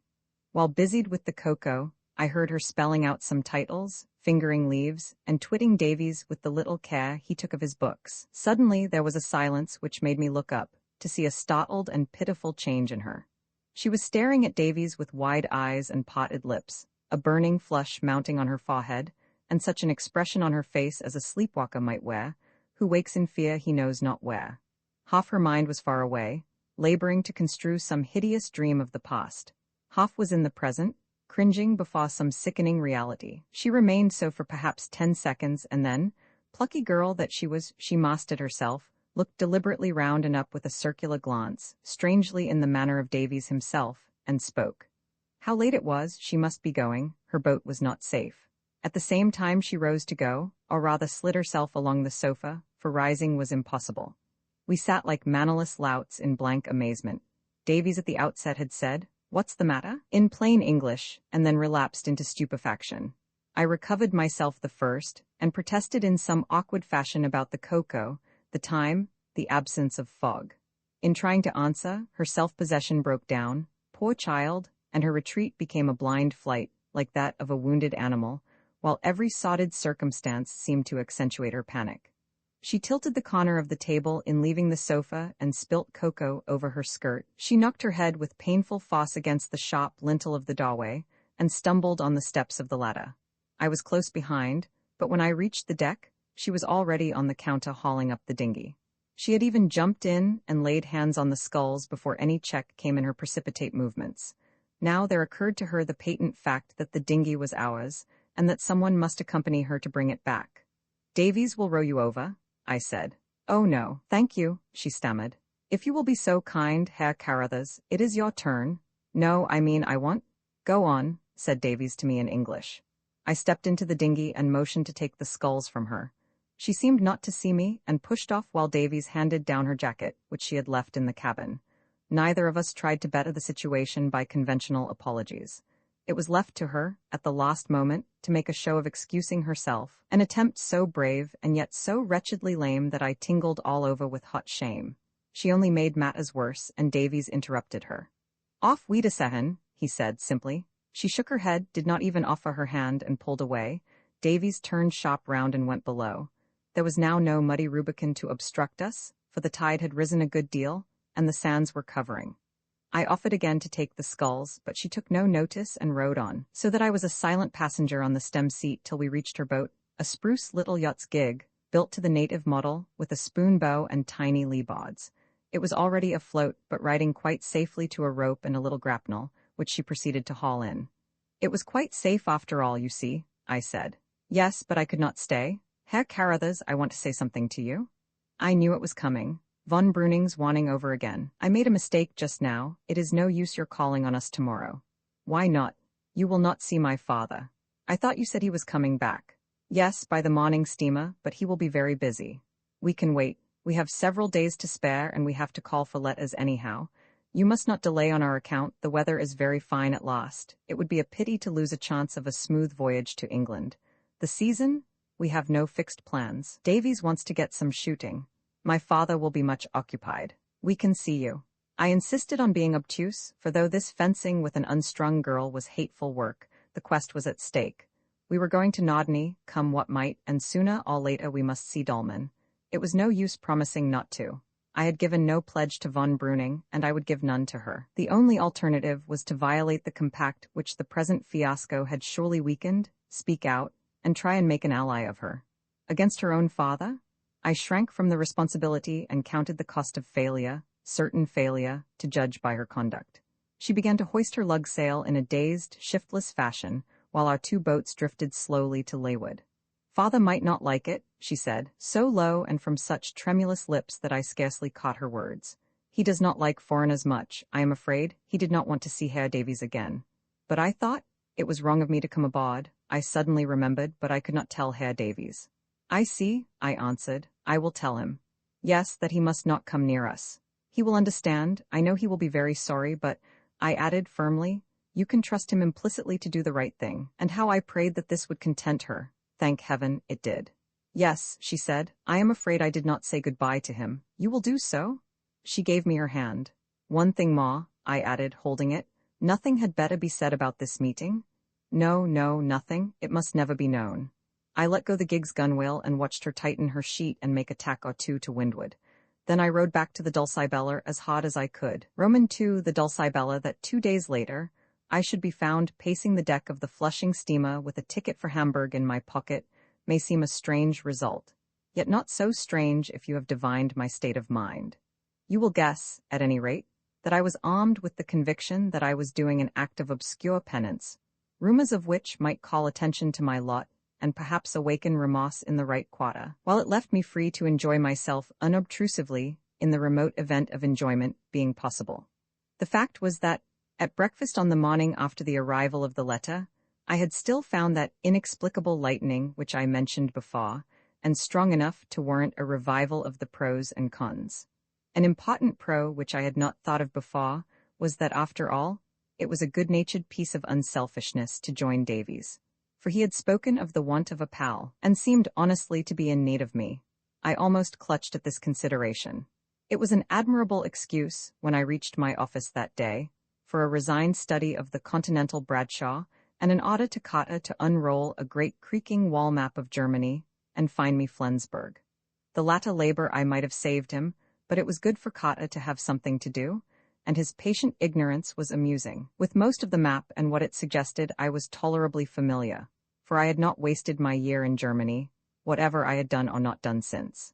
Its people, history, progress, and future had interested me intensely, and I had still friends in Dresden and Berlin.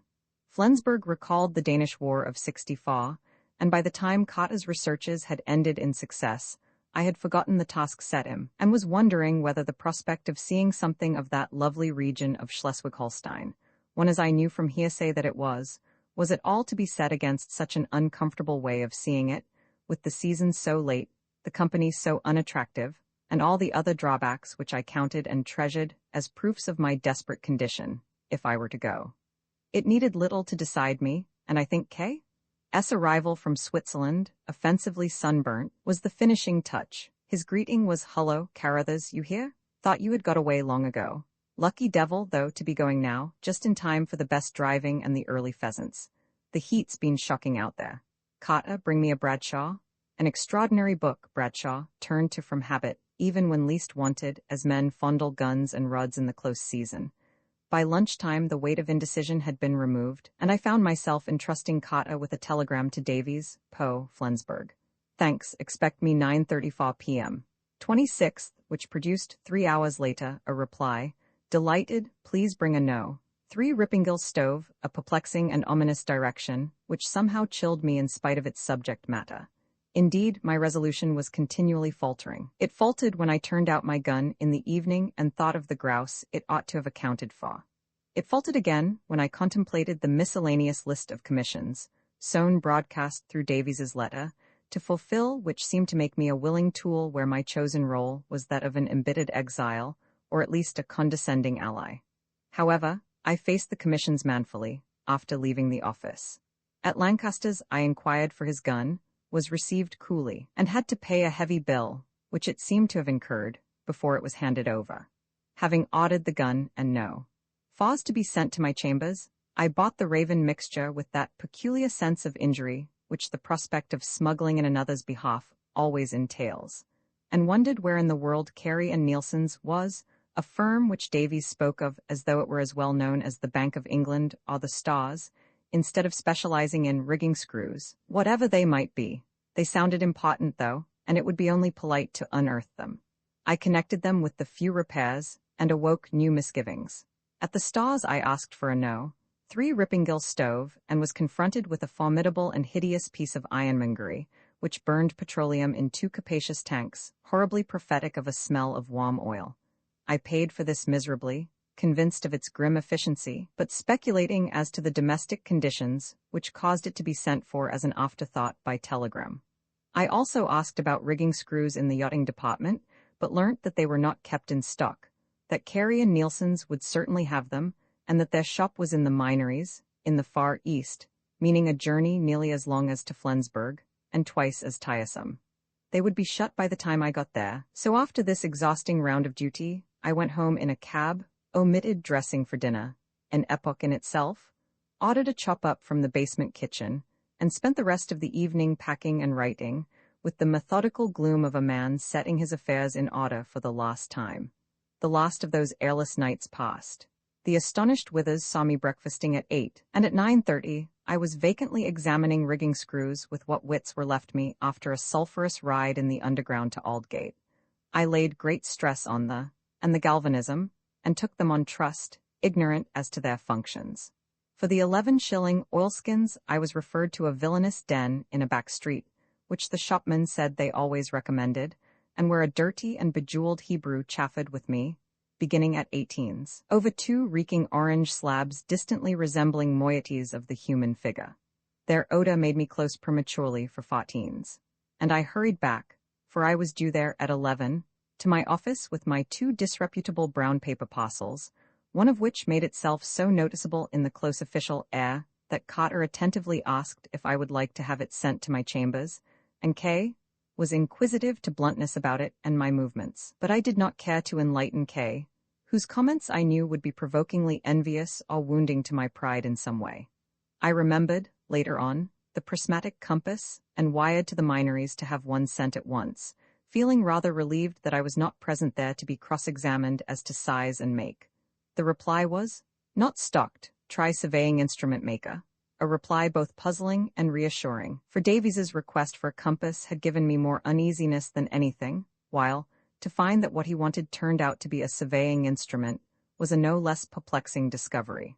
That day, I made my lost praeses and handed over my schedules, Procrustean beds, where unwilling facts were stretched and tortured, and said goodbye to my temporary chief, genial and lenient M., who wished me a jolly holiday with all sincerity. At 7, I was watching a cab packed with my personal luggage and the collection of unwieldy and incongruous packages that my shopping had drawn down on me.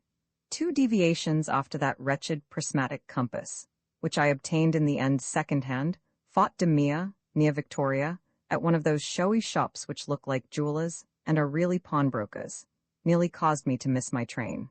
But at 8:30 I had shaken off the dust of London from my feet, and at 10:30 I was, as I have announced, pacing the deck of a Flushing steamer, adrift on this fatuous holiday in the far Baltic.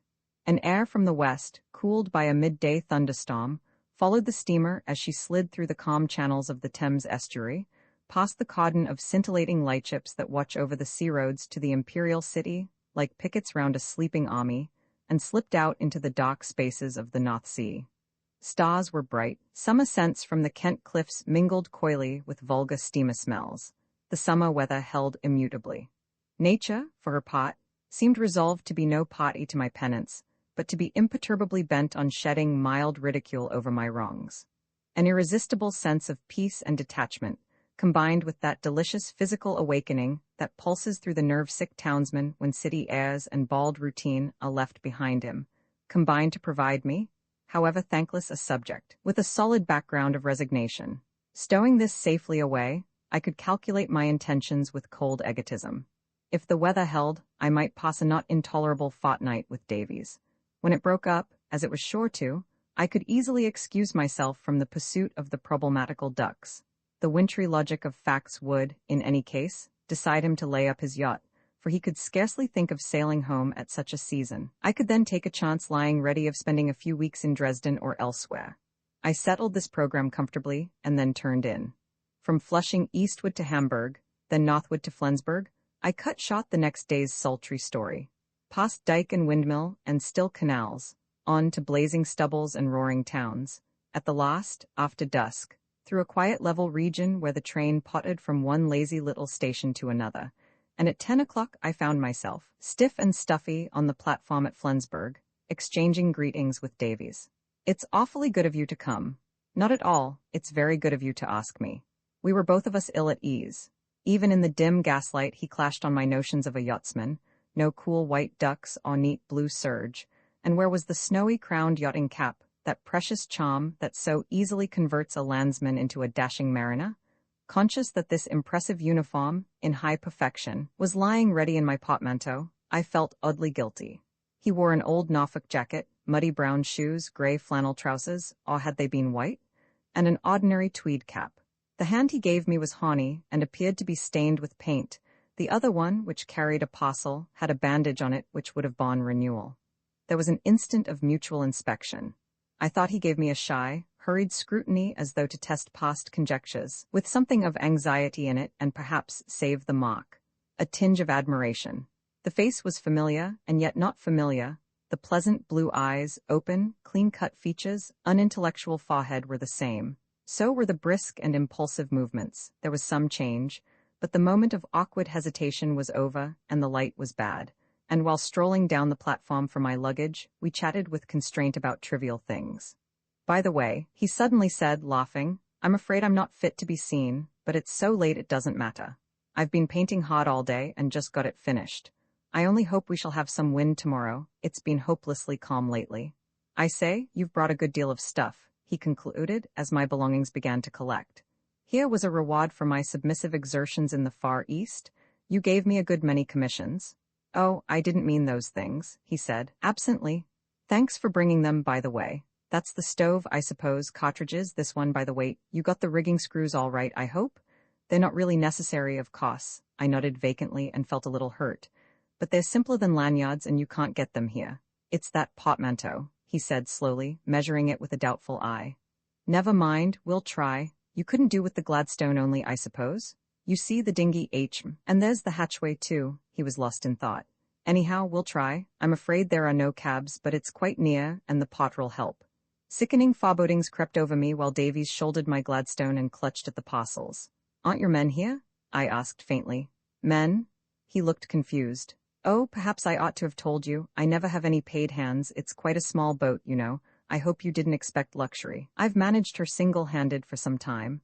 A man would be no use, and a horrible nuisance. He revealed these appalling truths with a cheerful assurance, which did nothing to hide a naive apprehension of their effect on me. There was a check in our mobilization. It's rather late to go on board, isn't it? I said, in a wooden voice. Someone was turning out the gaslights, and the potter yawned ostentatiously. I think I'd rather sleep at an hotel tonight. A strained pause. Oh, of course you can do that if you like, said Davies, in transparent distress of mind. But it seems hardly worthwhile to cart this stuff all the way to an hotel. I believe they are all on the other side of the harbor, and back again to the boat tomorrow. She's quite comfortable, and you're sure to sleep well, as you're tired. We can leave the things here, I argued feebly, and walk over with my bag. Oh, I shall have to go aboard anyhow, he rejoined. I never sleep on shore. He seemed to be clinging timidly, but desperately, to some diplomatic end. A stony despair was invading me and paralyzing resistance. Better face the worst and be done with it. Come on, I said grimly. Heavily loaded, we stumbled over railway lines and rubble heaps and came on the harbor. Davies led the way to a stairway, whose weedy steps disappeared below in gloom. If you'll get into the dinghy, he said, all briskness now, I'll pass the things down. I descended gingerly, holding as a guide a sodden painter which ended in a small boat, and conscious that I was collecting slime on cuffs and trousers. Hold up, shouted Davies cheerfully, as I sat down suddenly near the bottom, with one foot in the water. I climbed wretchedly into the dinghy and awaited events. Now float her up close under the quay wall, and make fast to the ring down there, came down from above, followed by the slack of the sodden painter, which knocked my cap off as it fell. All fast, any knot'll do, I heard as I grappled with this loathsome task, and then a big, dark object loomed overhead and was lowered into the dinghy. It was my portmanteau, and, placed athwart, exactly filled all the space amidships. Does it fit? Was the anxious inquiry from aloft. Beautifully. Capital? Scratching at the greasy wall to keep the dinghy close to it, I received in succession our stores, and stowed the cargo as best I could, while the dinghy sank lower and lower in the water, and its precarious superstructure grew higher. Catch, was the final direction from above, and a damp soft parcel hit me in the chest. Be careful of that, it's meat. Now back to the stairs? I painfully acquiesced and Davies appeared. It's a bit of a load and she's rather deep, but I think we shall manage, he reflected. You sit right aft and I'll row. I was too far gone for curiosity as to how this monstrous pyramid was to be rowed, or even for surmises as to its foundering by the way. I crawled to my appointed seat, and Davies extricated the buried sculls by a series of tugs, which shook the whole structure and made us roll alarmingly. How he stowed himself into rowing posture, I have not the least idea, but eventually we were moving sluggishly out into the open water, his head just visible in the bows. We had started from what appeared to be the head of a narrow loch, and were leaving behind us the lights of a big town. A long frontage of lamplit quays was on our left, with here and there the vague hull of a steamer alongside. We passed the last of the lights and came out into a broader stretch of water, when a light breeze was blowing and dark hills could be seen on either shore. I'm lying a little way down the fjord, you see, said Davies. I hate to be too near a town, and I found a carpenter handy here. There she is. I wonder how you'll like her?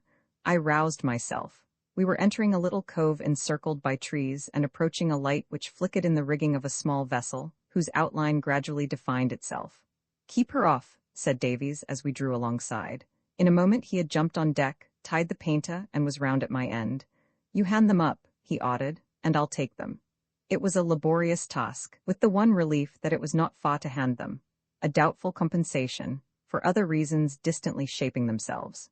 When the stack was transferred to the deck, I followed it, tripping over the flabby meat parcel, which was already showing ghastly signs of disintegration under the dew.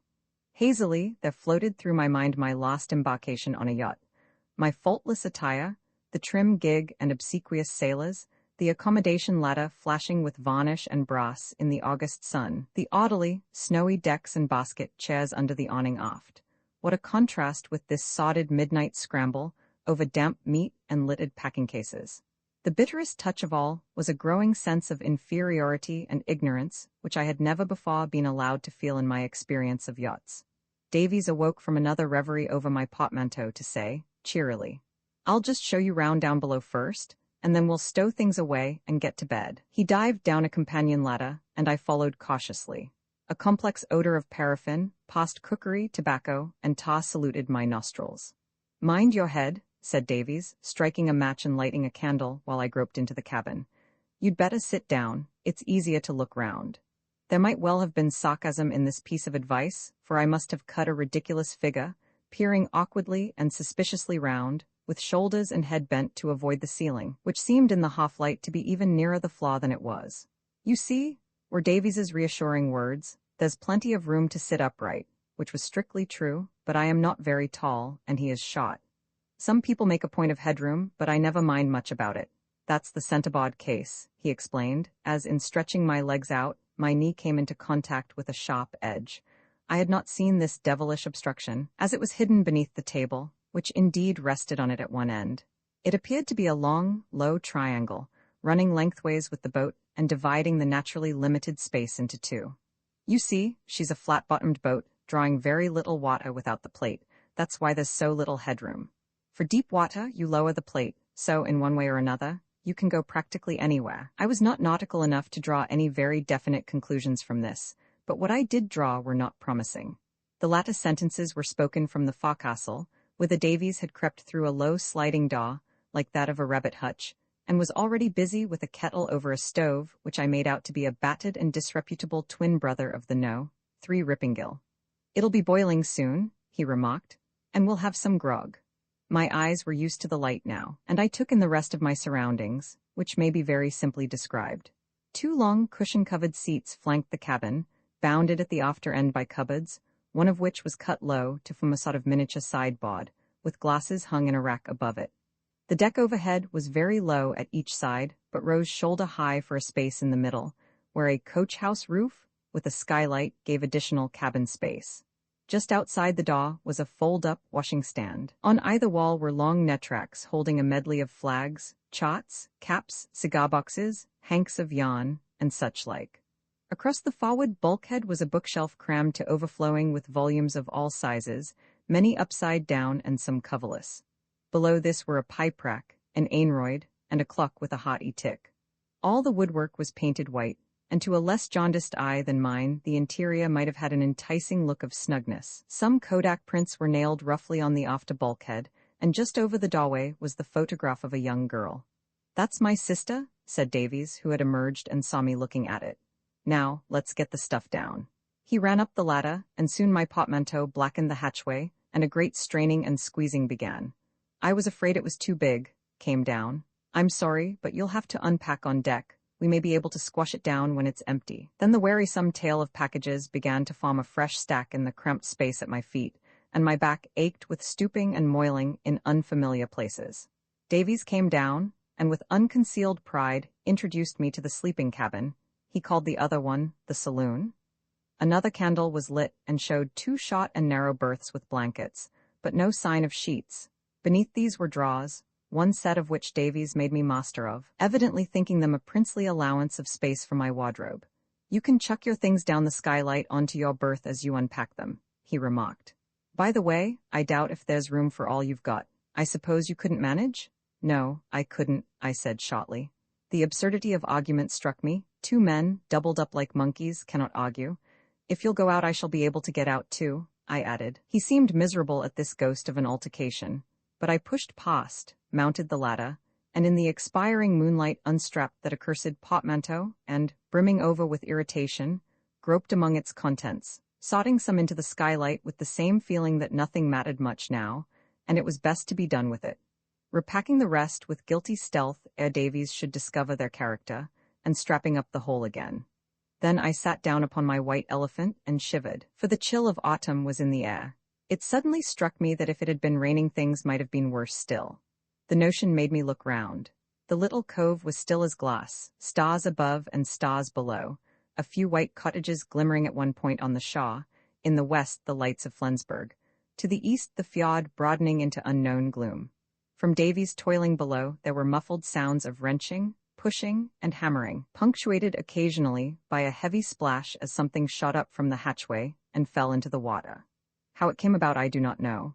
Whether it was something pathetic in the look I had last seen on his face, a look which I associated for no reason whatever with his bandaged hand, whether it was one of those instants of clear vision in which our separate selves are seen divided, the baser from the better, and I saw my silly egotism in contrast with a simple, generous nature, whether it was an impalpable air of mystery which pervaded the whole enterprise and refused to be dissipated by its most modifying and vulgarizing incidents, a mystery dimly connected with my companion's obvious consciousness of having misled me into joining him, whether it was only the stars and the cool, air-rousing, atrophied instincts of youth and spirits.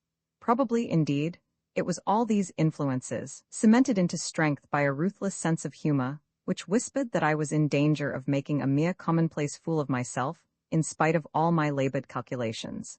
But whatever it was, in a flash my mood changed. The crown of martyrdom disappeared, the wounded vanity healed, that precious fund of fictitious resignation drained away, but left no void. There was left a fashionable and disheveled young man sitting in the dew and in the dark on a ridiculous portmanteau, which dwarfed the yacht that was to carry it. A youth acutely sensible of ignorance in a strange and strenuous atmosphere, still feeling sore and victimized, but withal sanely ashamed and sanely resolved to enjoy himself. I anticipate, for though the change was radical, its full growth was slow, but in any case it was here and now that it took its birth. Grog's ready came from below. Bunching myself for the descent, I found to my astonishment that all trace of litter had miraculously vanished, and a cozy neatness reigned. Glasses and lemons were on the table, and a fragrant smell of punch had deadened previous odors. I showed little emotion at these amenities, but enough to give intense relief to Davies, who delightedly showed me his devices for storage, praising the roominess of his floating den. "There's your stove, you see," he ended. "I've chucked the old one overboard." It was a weakness of his, I should say here, to rejoice in throwing things overboard on the flimsiest pretexts. I afterwards suspected that the new stove had not been really necessary, any more than the rigging screws, but was an excuse for gratifying this curious taste. We smoked and chatted for a little, and then came the problem of going to bed. After much bumping of knuckles and head, and many giddy writhings, I mastered it, and lay between the rough blankets. Davies, moving swiftly and deftly, was soon in his. "It's quite comfortable, isn't it?" he said, as he blew out the light from where he lay, with an accuracy which must have been the fruit of long practice. I felt prickly all over, and there was a damp patch on the pillow, which was soon explained by a heavy drop of moisture falling on my forehead. "I suppose the deck's not leaking?" I said, as mildly as I could. "I'm awfully sorry," said Davies, earnestly, tumbling out of his bunk.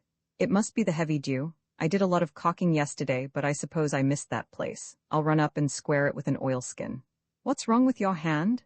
I asked sleepily on his return, for gratitude reminded me of that bandage.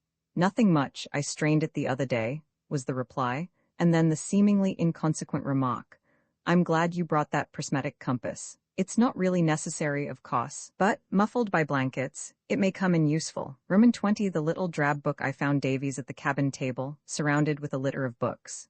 The shelf was empty, and its contents were tossed about among the cups and on the floor. We both spoke together. "Well, what was it?" "Well, what did she say?" I gave way and told my story briefly. He listened in silence, drumming on the table with a book which he held. "It's not goodbye," he said, "but I don't wonder. Look here." And he held out to me a small volume, whose appearance was quite familiar to me, if its contents were less so. As I noted in an early chapter, Davies's library, excluding tide tables, pilots, etc., was limited to two classes of books, those on naval warfare, and those on his own hobby, cruising in small yachts. He had 6 or 7 of the latter, including Knight's Falcon in the Baltic, Cowper's Sailing Tours, Macmullen's Down Channel, and other less-known stories of adventurous travel. I had scarcely done more than look into some of them at off moments, for our life had left no leisure for reading. This particular volume was—no, I had better not describe it too fully, but I will say that it was old and unpretentious, bound in cheap cloth of a rather antiquated style, with a title which showed it to be a guide for yachtsmen to a certain British estuary. A white label partly scratched away by the legend, 3D. I had glanced at it once or twice with no special interest. "Well," I said, turning over some yellow pages, Dolman, cried Davies. Dolman wrote it. I turned to the title page and read, by Lute X. RN. The name itself conveyed nothing to me, but I began to understand. Davies went on. The name's on the back too, and I'm certain it's the last she looked at. But how do you know? And there's the man himself, asked that I am not to have seen it before. Look at the frontispiece. It was a sorry piece of illustration of the old-fashioned sort, lacking definition and finish, but effective notwithstanding, for it was evidently the reproduction, though a cheap and imperfect process, of a photograph. It represented a small yacht at anchor below some woods, with the owner standing on deck in his shirt sleeves, a well-knit, powerful man, young, of middle height, clean-shaved. There appeared to be nothing remarkable about the face, the portrait being on too small a scale, and the expression, such as it was, being of the fixed, photographic character. How do you know him? You said he was 50, with a grayish beard. By the shape of his head, that hasn't changed. Look how it widens at the top and then flattens, sort of wedge-shaped, with a high, steep forehead. You'd hardly notice it in that. The points were not very noticeable, but I saw what Davies meant. The height and figure are right, too. And the dates are about right. Look at the bottom. Underneath the picture was the name of a yacht and a date. The publisher's date on the title page was the same. 16 years ago, said Davies. He looks 30-odd in that, doesn't he? And 50 now. Let's work the thing out. 16 years ago he was still an Englishman, an officer in Her Majesty's Navy. Now he's a German. At some time between this and then, I suppose, he came to grief, disgrace, flight, exile. When did it happen? They've been here 3 years. Von Breuning said so. It was long before that. She has talked German from a child. What's her age, do you think, 19 or 20? About that. Say she was 4 when this book was published. The crash must have come not long after. And they've been hiding in Germany since. Is this a well-known book? I never saw another copy. Picked this up on a second-hand bookstall for 3p. She looked at it, you say? Yes, I'm certain of it. Was she never on board you in September? No, I asked them both, but Dolman made excuses. But he came on board, you told me so. Once he asked himself to breakfast on the first day, by Jove. Yes, you mean he saw the book? It explains a good deal. It explains everything. We fell into deep reflection for a minute or two. Do you really mean everything? I said. In that case, let's sail straight away and forget the whole affair. He's only some poor devil with a past, whose secret you stumbled on, and half mad with fear, he tried to silence you. But you don't want revenge, so it's no business of ours. We can ruin him if we like, but is it worth it? You don't mean a word you're saying, said Davies, though I know why you say it, and many thanks, old chap. I didn't mean everything. He's plotting with Germans, or why did Grimm spy on us, and von Breuning cross-examine us? We've got to find out what he's at as well as who he is. And as to her, what do you think of her now? I made my amend haughtily. Innocent and ignorant was my verdict. Ignorant, that is, of her father's treasonable machinations, but aware, clearly, that they were English refugees with a past to hide. I said other things, but they do not matter. Only, I concluded, it makes the dilemma infinitely worse. There's no dilemma at all, said Davies. You said at Bencecile that we couldn't hurt him without hurting her. Well, all I can say is, we've got to. The time to cut and run, if ever, was when we sighted her dinghy. I had a baddish minute then. She's given us a clue or two after all. It wasn't our fault. To refuse to have her on board would have been to give our show away, and the very fact that she's given us clues decides the matter. She mustn't suffer for it. What will she do? Stick to her father, I suppose. And what shall we do? I don't know yet. How can I know? It depends, said Davies slowly. But the point is that we have 2 objects equally important. Yes, equally, by Jove. To scotch him and save her. There was a pause. That's rather a large order, I observed. Do you realize that at this very moment we have probably gained the first object? If we went home now, walked into the Admiralty, and laid our facts before them, what would be the result? The Admiralty, said Davies, with ineffable scorn. Well, Scotland Yard too, then. Both of them want our man, I dare say. It would be strange if between them they couldn't dislodge him, and incidentally, either discover what's going on here or draw such attention to this bit of coast as to make further secrecy impossible. It's out of the question to let her betray her father and then run away. Besides, we don't know enough, and they mightn't believe us. It's a cowardly course, however you look at it. Oh, that settles it, I answered hastily. Now I want to go back over the facts. When did you first see her? That first morning. She wasn't in the saloon the night before. No, and he didn't mention her. You would have gone away next morning if he hadn't called?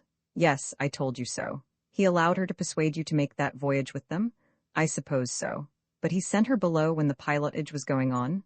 Of course, she said just now, father said you would be safe. What had you been saying to her?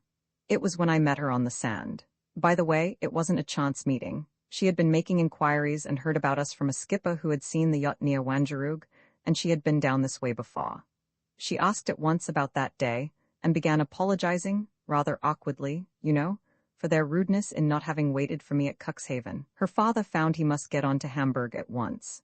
But you didn't go to Cuxhaven? You told her that? What exactly did you tell her? This is important. I was in a fearful fix, not knowing what he had told her. So I said something vague, and then she asked the very question von Breuning did. Wasn't there a schrecklich sea round the Schahorn? She didn't know you took the shortcut then? No, he hadn't dared to tell her. She knew that they took it? Yes, he couldn't possibly have hidden that. She would have known by the look of the sea from the potholes, the shot a time, etc. But when the Medusa hove to and he shouted to you to follow him, didn't she understand what was happening? No, evidently not. Mind you, she couldn't possibly have heard what we said in that weather from below. I couldn't cross-question her, but it was clear enough what she thought, namely, that he had hove to for exactly the opposite reason, to say he was taking the shortcut, and that I wasn't to attempt to follow him. That's why she laid stress on waiting for you at Cuxhaven? Of course, mine would have been the longer passage. She had no notion of foul play. None, that I could see. After all, there I was, alive and well. But she was remorseful for having induced you to sail at all that day, and for not having waited to see you arrived safely. That's about it. Now, what did you say about Cuxhaven? Nothing. I let her understand that I went there, and not finding them, went on to the Baltic by the Ida River, having changed my mind about the ship canal. Now, what about her voyage back from Hamburg? Was she alone?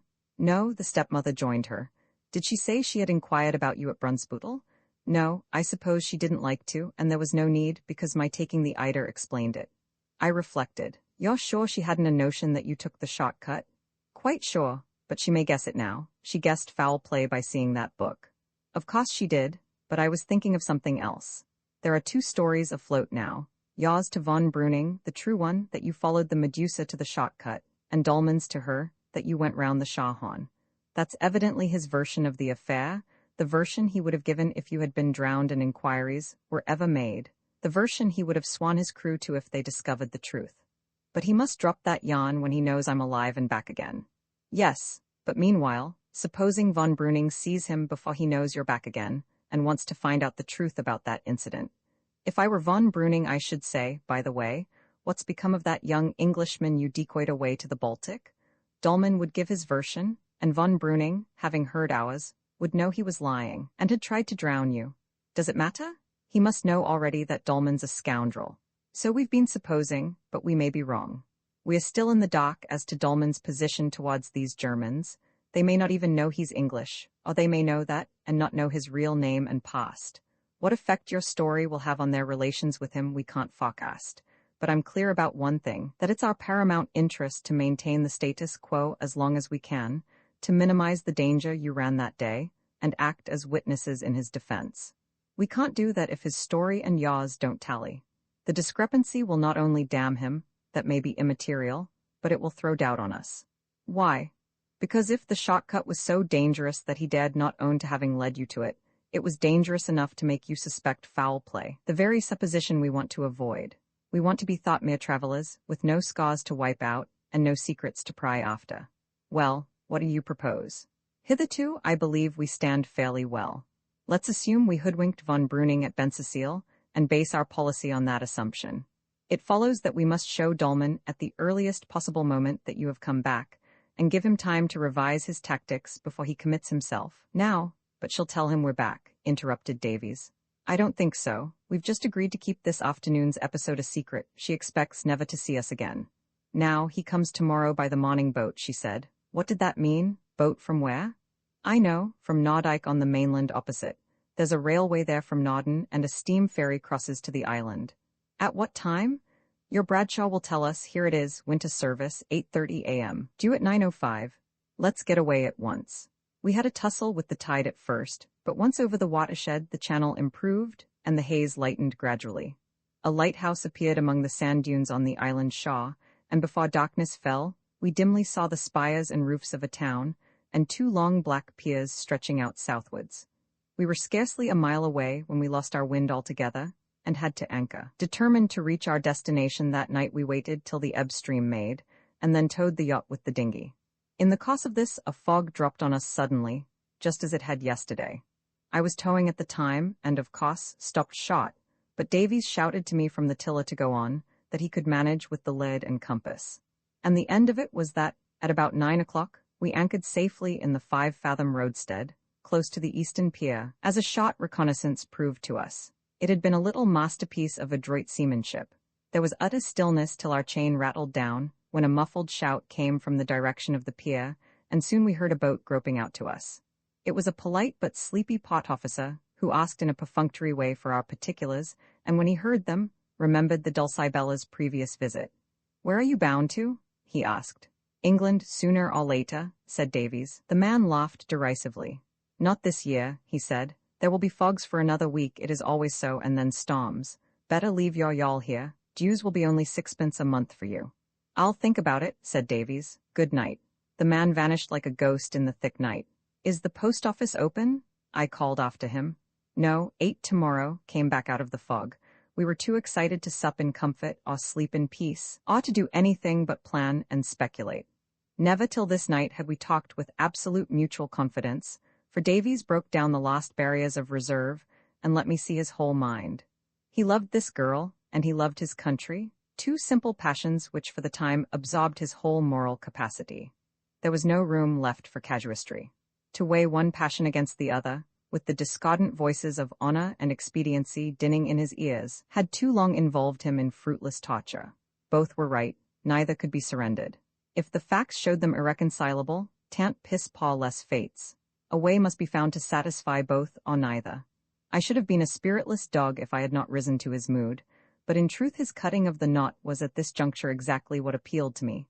I, too, was tired of vicarious casuistry, and the fascination of our enterprise, intensified by the discovery of that afternoon, had never been so strong in me. Not to be insincere, I cannot pretend that I viewed the situation with his single mind. My philosophy when I left London was of a very worldly sort, and no one can change his temperament in 3 weeks. I plainly said as much to Davies, and indeed took perverse satisfaction in stating with brutal emphasis some social truths which bore on this attachment of his to the daughter of an outlaw. Truths I call them, but I uttered them more by rote than by conviction, and he heard them unmoved. And meanwhile I snatched recklessly at his own solution. If it imparted into our adventure a strain of crazy chivalry more suited to knights-errant of the Middle Ages than to sober modern youths, well, thank heaven, I was not too sober, and still young enough to snatch at that fancy with an ardor of imagination, if not of character, perhaps, too, of character, for Galahads are not so common, but that ordinary folk must needs draw courage from their example, and put something of a blind trust in their tenfold strength. To reduce a romantic ideal to a working plan is a very difficult thing. "We shall have to argue backwards," I said. "What is to be the final stage, because that must govern the others." There was only one answer: to get Dolman, secrets and all, daughter and all, away from Germany altogether. So only could we satisfy the double aim we had set before us. What a joy it is, when beset with doubts, to find a bedrock necessity, however unattainable. We fastened on this one and reasoned back from it. The first lesson was that, however many and strong were the enemies we had to contend with, our sole overt foe must be Dolman. The issue of the struggle must be known only to ourselves and him. If we won, and found out what he was at, we must at all costs conceal our success from his German friends, and detach him from them before he was compromised. You will remark that to blithely accept this limitation showed a very sanguine spirit in us. The next question, how to find out what he was at, was a deal more thorny. If it had not been for the discovery of Dolman's identity, we should have found it as hard a nut to crack as ever. But this discovery was illuminating. It threw into relief two methods of action, which hitherto we had been hazily seeking to combine, seesawing between one and the other, each of us influenced at different times by different motives. One was to rely on independent research, the other to extort the secret from Dolman direct, by craft or threats. The moral of today was to abandon the first and embrace the second. The prospects of independent research were not a whit better than before. There were only 2 theories in the field, the Channel theory and the Mehmet theory. The former languished for lack of corroboration, the latter also appeared to be weakened. To Fraulein Dolman, The wreckworks were evidently what they purported to be, and nothing more. This fact in itself was unimportant, for it was clear as crystal that she was no party to her father's treacherous intrigues, if he was engaged in such. But if Mehmet was his sphere for them, it was disconcerting to find her so familiar with that sphere, lightly talking of a descent in a diving bell, hinting, too, that the mystery as to results was only for local consumption. Nevertheless, the charm of Mehmet as the place we had traced Grimm to, and as the only tangible clue we had obtained, was still very great. The really cogent objection was the insuperable difficulty, known and watched as we were, of learning its significance. If there was anything important to see there, we should never be allowed to see it, while by trying and failing we risked everything. It was on this point that the last of all misunderstandings between me and Davies was dissipated. At Bensersiel, he had been influenced more than he owned by my arguments about Mehmet, but at that time, as I hinted, he was biased by a radical prejudice. The channel theory had become a sort of religion with him, promising double salvation, not only avoidance of the dolmens, but success in the quest by methods in which he was past master. To have to desert it and resort to spying on naval defenses was an idea he dreaded and distrusted. It was not the morality of the cost that bothered him. He was far too clear-headed to blink at the essential fact that at heart we were spies on a foreign power in time of peace, or to salve his conscience by specious distinctions as to our mode of operation. The foreign power to him was dolman, a traitor. There was his final justification, fearlessly adopted and held to the last. It was rather that, knowing his own limitations, his whole nature shrank from the sort of action entailed by the Mehmet theory, and there was strong common sense in his antipathy. So much for independent research. On the other hand, the road was now clear for the other method. Davies no longer feared to face the imbroglio at Norderney, and that day fortune had given us a new and potent weapon against Dolman. Precisely how potent we could not tell, for we had only a glimpse of his past, and his exact relations with the government were unknown to us. But we knew who he was. Using this knowledge with address, could we not wring the rest from him? Feel our way, of course, be guided by his own conduct, but in the end strike hard and stake everything on the stroke. Such at any rate was our scheme tonight. Later, tossing in my bunk, I bethought me of the little drab book, lit a candle, and fetched it. A preface explained that it had been written during a spell of 2 months' leave from naval duty, and expressed a hope that it might be of service to Corinthian sailors. The style was unadorned, but scholarly and pithy. There was no trace of the writer's individuality, save a certain subdued relish in describing banks and shoals, which reminded me of Davies himself. For the rest, I found the book dull, and in fact it sent me to sleep. Roman 21 blindfold to Mehmet. Here she comes, said Davies. It was 9 o'clock on the next day, October 22, and we were on deck waiting for the arrival of the steamer from Nordijk. There was no change in the weather, still the same stringent cold, with a high barometer, and only fickle flaws of air, but the morning was gloriously clear, except for a wreath or two of mist curling like smoke from the sea, and an attenuated belt of opaque fog on the northern horizon. The harbour lay open before us, and very commodious and civilized it looked, enclosed between 2 long piers which ran quite half a mile out from the land to the roadstead, Riff Gat by name, where we lay. A stranger might have taken it for a deep and spacious haven, but this, of course, was an illusion, due to the high water. Davies knew that 3/4 of it was mud, the remainder being a dredged-out channel along the western pier.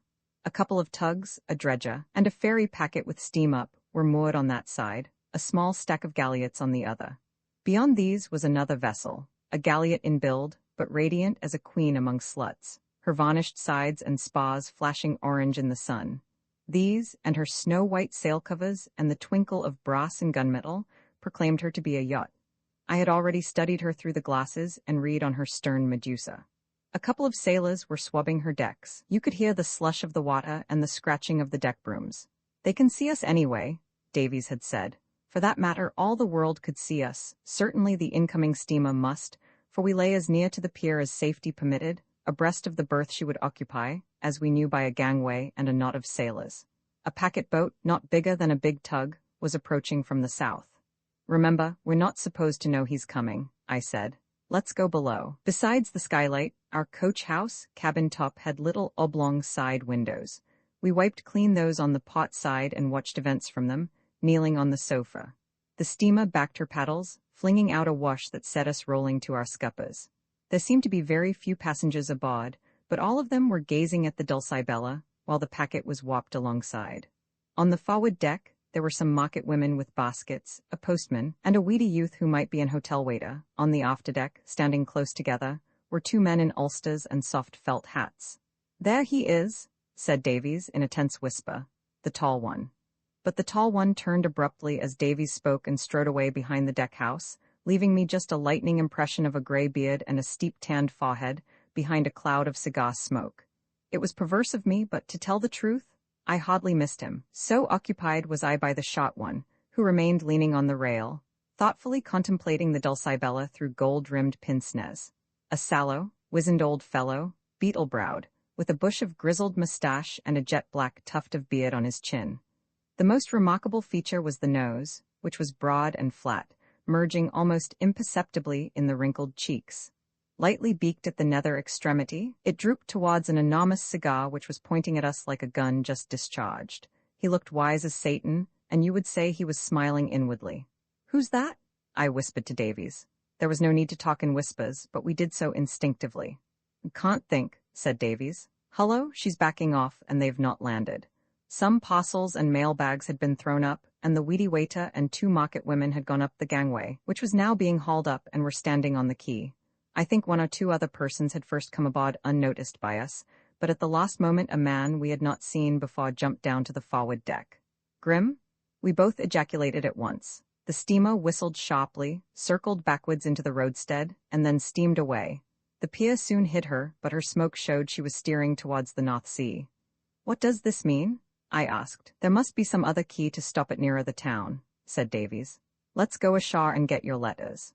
We had made a long and painful toilet that morning, and felt quite shy of one another as we sculled towards the pier, in much-creased blue suits, conventional collars, and brown boots.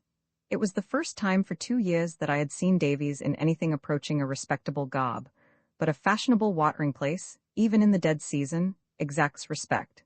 And besides, we had friends to visit. We tied up the dinghy to an iron ladder, and on the pier found our inquisitor of the night before smoking in the doorway of a shed, mocked harbour master. After some civilities we inquired about the steamer. The answer was that it was Saturday, and she had therefore gone on to Jewist. Did we want a good hotel? The Via Jarosaiton was still open, etc. Jewist, by Jove, said Davies as we walked on. Why are those three going to Jewist? I should have thought it was pretty clear. They're on their way to Mehmet. Davies agreed, and we both looked longingly westward at a straw-colored streak on the sea. "Is it some meeting, do you think?" said Davies. "Looks like it. We shall probably find the Cormoran here, windbound." And find her we did soon after, the outmost of the stack of galliots on the farther side of the harbour. Two men, whose faces we took a good look at, were sitting on her hatch, mending a sail. Flooded with sun, yet still as the grave, the town was like a dead butterfly for whom the healing rays had come too late.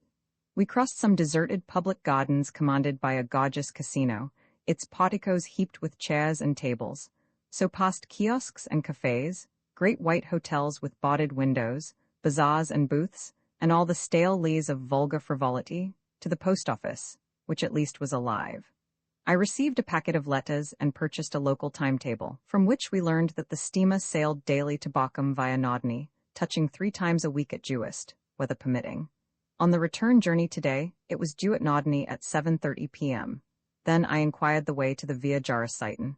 "For whatever your principles, Davies," I said, "we are going to have the best breakfast money can buy. We've got the whole day before us." The Four Seasons Hotel was on the esplanade facing the northern beach. Living up to its name, it announced on an illuminated signboard, "Inclusive terms for winter visitors, special attention to invalids, etc." Here in a great glass restaurant, with the unruffled blue of ocean spread out before us, we ate the king of breakfasts, dismissed the waiter, and over long and fragrant Havanas examined my mail at leisure. What a waste of good diplomacy, was my first thought, for nothing had been tampered with, so far as we could judge from the minutest scrutiny directed of course, in particular to the franked official letters, for to my surprise there were 2 from Whitehall. The first in order of date, October 6, ran, "Dear Carruthers, take another week by all means. Yours, etc." The second, marked urgent, had been sent to my home address and forwarded. It was dated October 15 and cancelled the previous letter, requesting me to return to London without delay. "I am sorry to abridge your holiday, but we are very busy, and at present, short-handed. Yaws, etc. There was a dry postscript to the effect that another time I was to be good enough to leave more regular and definite information as to my whereabouts when absent. I'm afraid I never got this, I said, handing it to Davies. You won't go, will you? Said he, looking, nevertheless, with unconcealed awe at the great man's handwriting under the haughty official crest. Meanwhile, I discovered an endorsement on a corner of the envelope. Don't worry, it's only the chief's fuss. I promptly tore up the envelope. There are domestic mysteries which it would be indecent and disloyal to reveal, even to one's best friend. The rest of my letters need no remark. I smiled over some and blushed over others. All were voices from a life which was infinitely far away. Davies, meanwhile, was deep in the foreign intelligence of a newspaper, spelling it out line by line, and referring impatiently to me for the meaning of words. "Hullo," he said suddenly. "Same old game, hear that siren?" A curtain of fog had grown on the northern horizon and was drawing shawward slowly but surely. "It doesn't matter, does it?" I said. "Well, we must get back to the yacht. We can't leave her alone in the fog." There was some marketing to be done on the way back, and in the course of looking for the shops we came on the Schwanelay and noted its position. Before we reached the harbor, the fog was on us, charging up the streets in dense masses. Happily a tram line led right up to the pier head, or we should have lost our way and wasted time, which, in the event, was of priceless value. Presently we stumbled up against the harbor office, which was our landmark for the steps where we had tied up the dinghy. The same official appeared and good-naturedly held the painter while we handed in our parcels. He wanted to know why we had left the flesh pots of the Via Jarositen. To look after our yacht, of course. There was no need. He objected. There would be no traffic moving while the fog lasted, and the fog, having come on at that hour, had come to stay. If it did clear, he would keep an eye on the yacht for us. We thanked him, but thought we would go aboard. "You'll have a job to find her now," he said. The distance was 80 yards at the most, but we had to use a scientific method, the same one, in fact, that Davies had used last night in the approach to the eastern pier. "Row straight out at right angles to the pier," he said now. I did so, Davies sounding with his skull between the strokes. He found the bottom after 20 yards, that being the width of the dredged-out channel at this point. Then we turned to the right and moved gently forward, keeping touch with the edge of the mud bank, for all the world like blind men tapping along a curbstone, and taking short excursions from it, till the Dulcibella hove in view. "That's potly luck," Davies commented. "We ought to have had the compass as well." We exchanged shouts with the man on the pier to show we had arrived. "It's very good practice, that sort of thing," said Davies when we had disembarked. "You've got a sixth sense," I observed. "How far could you go like that?" "Don't know. Let's have another try. I can't sit still all day. Let's explore this channel."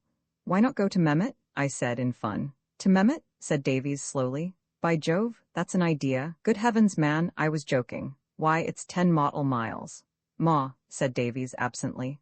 "It's not so much the distance, what's the time? 10:15, quarter ebb, what am I talking about? We made our plans last night." But seeing him, to my amazement, serious, I was stung by the splendor of the idea I had awakened. Confidence in his skill was second nature to me. I swept straight on to the logic of the thing, the greatness, the completeness of the opportunity, if by a miracle it could be seized and used. Something was going on at Mehmet today. Our men had gone there. Here were we, 10 miles away, in a smothering, blinding fog. It was known we were here. Dolman and Grimm knew it. The crew of the Medusa knew it. The crew of the Cormoran knew it. The man on the pier, whether he cared or not, knew it. But none of them knew Davies as I knew him. Would anyone dream for an instant? "Stop a second," said Davies. "Give me 2 minutes." He whipped out the German chart. "Where exactly should we go?" "Exactly?" The word tickled me hugely. "To the depot, of course, it's our only chance." "Listen then, there are 2 routes, the outside one by the open sea, right round Juist and doubling south. The simplest, but the longest, the depot's at the south point of Mehmet, and Mehmet's nearly 2 miles long. 16, how far would that way be? 16 miles good, and we should have to row in a breaking swell most of the way, close to land. Out of the question, it's too public too if it clears. The steamer went that way and will come back that way. We must go inside over the sands. Am I dreaming, though? Can you possibly find the way? I shouldn't wonder. But I don't believe you see the hitch. It's the time and the falling tide. High water was about 8:15. It's now 10:15, and all those sands are drying off. We must cross the Sea Gat and strike that boom channel, the Mehmet Balj, strike it, freeze onto it. Can't cut off an inch, and past that watershed you see there before it's too late. It's an infernally bad one, I can see. Not even a dinghy will cross it for an hour each side of low water. Well, how far is the watershed? Good Lord, what are we talking for? Change, man, change, talk while we're changing. He began flinging off his shawl clothes, and I did the same. It's at least 5 miles to the end of it, 6 allowing for bends, hour and a half hard pulling, 2 allowing for checks. Are you fit? You'll have to pull the most. Then there are 6 or 7 more miles, easier ones, and then what are we to do when we get there? Leave that to me, I said. You get me there. Supposing it clears? After we get there? Bad, but we must risk that. If it clears on the way there, it doesn't matter by this route. We shall be miles from land. What about getting back? We shall have a rising tide anyway. If the fog lasts, can you manage in a fog and dark? The dark makes it no more difficult if we've a light to see the compass and chart by. You trim the binnacle lamp, no, the riding light. Now give me the scissors and don't speak a word for 10 minutes. Meanwhile, think it out and load the dinghy. By Jove? Though don't make a sound, some grub and whiskey, the boat compass, lead, riding light, matches, small both, grapnel and line. Foghorn? Yes, and the whistle too. A gun? What for? We're off to ducks, all right, and muffle the rowlocks with cotton waste. I left Davies absorbed in the charts and softly went about my own functions. In 10 minutes he was on the ladder, beckoning. I've done, he whispered. Now shall we go? I've thought it out, yes, I answered. This was only roughly true, for I could not have stated in words all the pros and cons that I had balanced. It was an impulse that drove me forward, but an impulse founded on reason, with just a tinge, perhaps, of superstition, for the quest had begun in a fog and might fitly end in one. It was 25 minutes to 11 when we noiselessly pushed off. Let her drift, whispered Davies. The ebb'll carry her past the pier. We slid by the Dulcibella, and she disappeared. Then we sat without speech or movement for about 5 minutes, while the gurgle of tide through piles approached and passed. The dinghy appeared to be motionless, just as a balloon in the clouds may appear to its occupants to be motionless, though urged by a current of air. In reality, we were driving out of the Riff Gat into the Sea Gat. The dinghy swayed to a light swell. Now, pull, said Davies under his breath. Keep it long and steady, above all steady, both arms with equal force. I was on the bothwot, he vis-a-vis to me on the stern seat, his left hand behind him on the tiller, his right forefinger on a small square of paper which lay on his knees. This was a section cut out from the big German chart .17 on the midship thwart. Between us lay the compass and a watch. Between these 3 objects, compass, watch, and chart. His eyes dotted constantly, never looking up or out, save occasionally for a sharp glance over the side at the flying bubbles, to see if I was sustaining a regular speed. My duty was to be his automaton, the human equivalent of a marine engine whose revolutions can be counted and used as data by the navigator. My arms must be regular as twin pistons, the energy that drove them as controllable as steam. It was a hard ideal to reach, for the complex mortal tends to rely on all the senses God has given him, so unfitting himself for mechanical exactitude when a sense, eyesight, in my case, fails him. At first it was constantly left or right from Davies, accompanied by a bubbling from the rudder. This won't do, too much helm, said Davies without looking up. Keep your stroke, but listen to me. Can you see the compass card? When I come forward. Take your time and don't get flurried, but each time you come forward have a good look at it. The course is sou-west half west. You take the opposite, northeast half east, and keep her stern on that. It'll be rough, but it'll save some helm, and give me a hand free if I want it. I did as he said, not without effort, and our progress gradually became smoother, till he had no need to speak at all. The only sound now was one like the gentle simmer of a saucepan away to pot, the lisp of surf I knew it to be, and the muffled grunt of the rowlocks. I broke the silence once to say, it's very shallow. I had touched sand with my right skull. Don't talk, said Davies. About half an hour passed, and then he added sounding to his other occupations. Plump went the lead at regular intervals, and he steered with his hip while pulling in the line. Very little of it went out at first, then less still. Again I struck bottom, and, glancing aside, saw weeds. Suddenly he got a deep cast, and the dinghy, freed from the slight drag which shallow water always inflicts on a small boat, leapt buoyantly forward. At the same time, I knew by boils on the smooth surface that we were in a strong tideway. The Buse Typh, 18, muttered Davies. Row hard now, and steady as a clock. For 100 yards or more I bent to my sculls and made her fly. Davies was getting 6-fathom casts till just as suddenly as it had deepened, the water shoaled, 10 feet 6-3-1, the dinghy grounded. Good, said Davies. Back her off, pull your right only. The dinghy spun round with her bow to NN. Both arms together. Don't you worry about the compass now, just pull and listen for orders. there's a tricky bit coming. He put aside the chart, kicked the blade under the seat, and, kneeling on the dripping coils of line, sounded continuously with the butt end of the bothuk, a stumpy little implement, notched at intervals of a foot, and often before used for the same purpose. All at once I was aware that a check had come, for the dinghy swerved and doubled like a hound ranging after scent. "Stop her," he said suddenly, "and throw out the grapnel." I obeyed, and we brought up, swinging to a slight current, whose direction Davies verified by the compass. Then for half a minute he gave himself up to concentrated thought.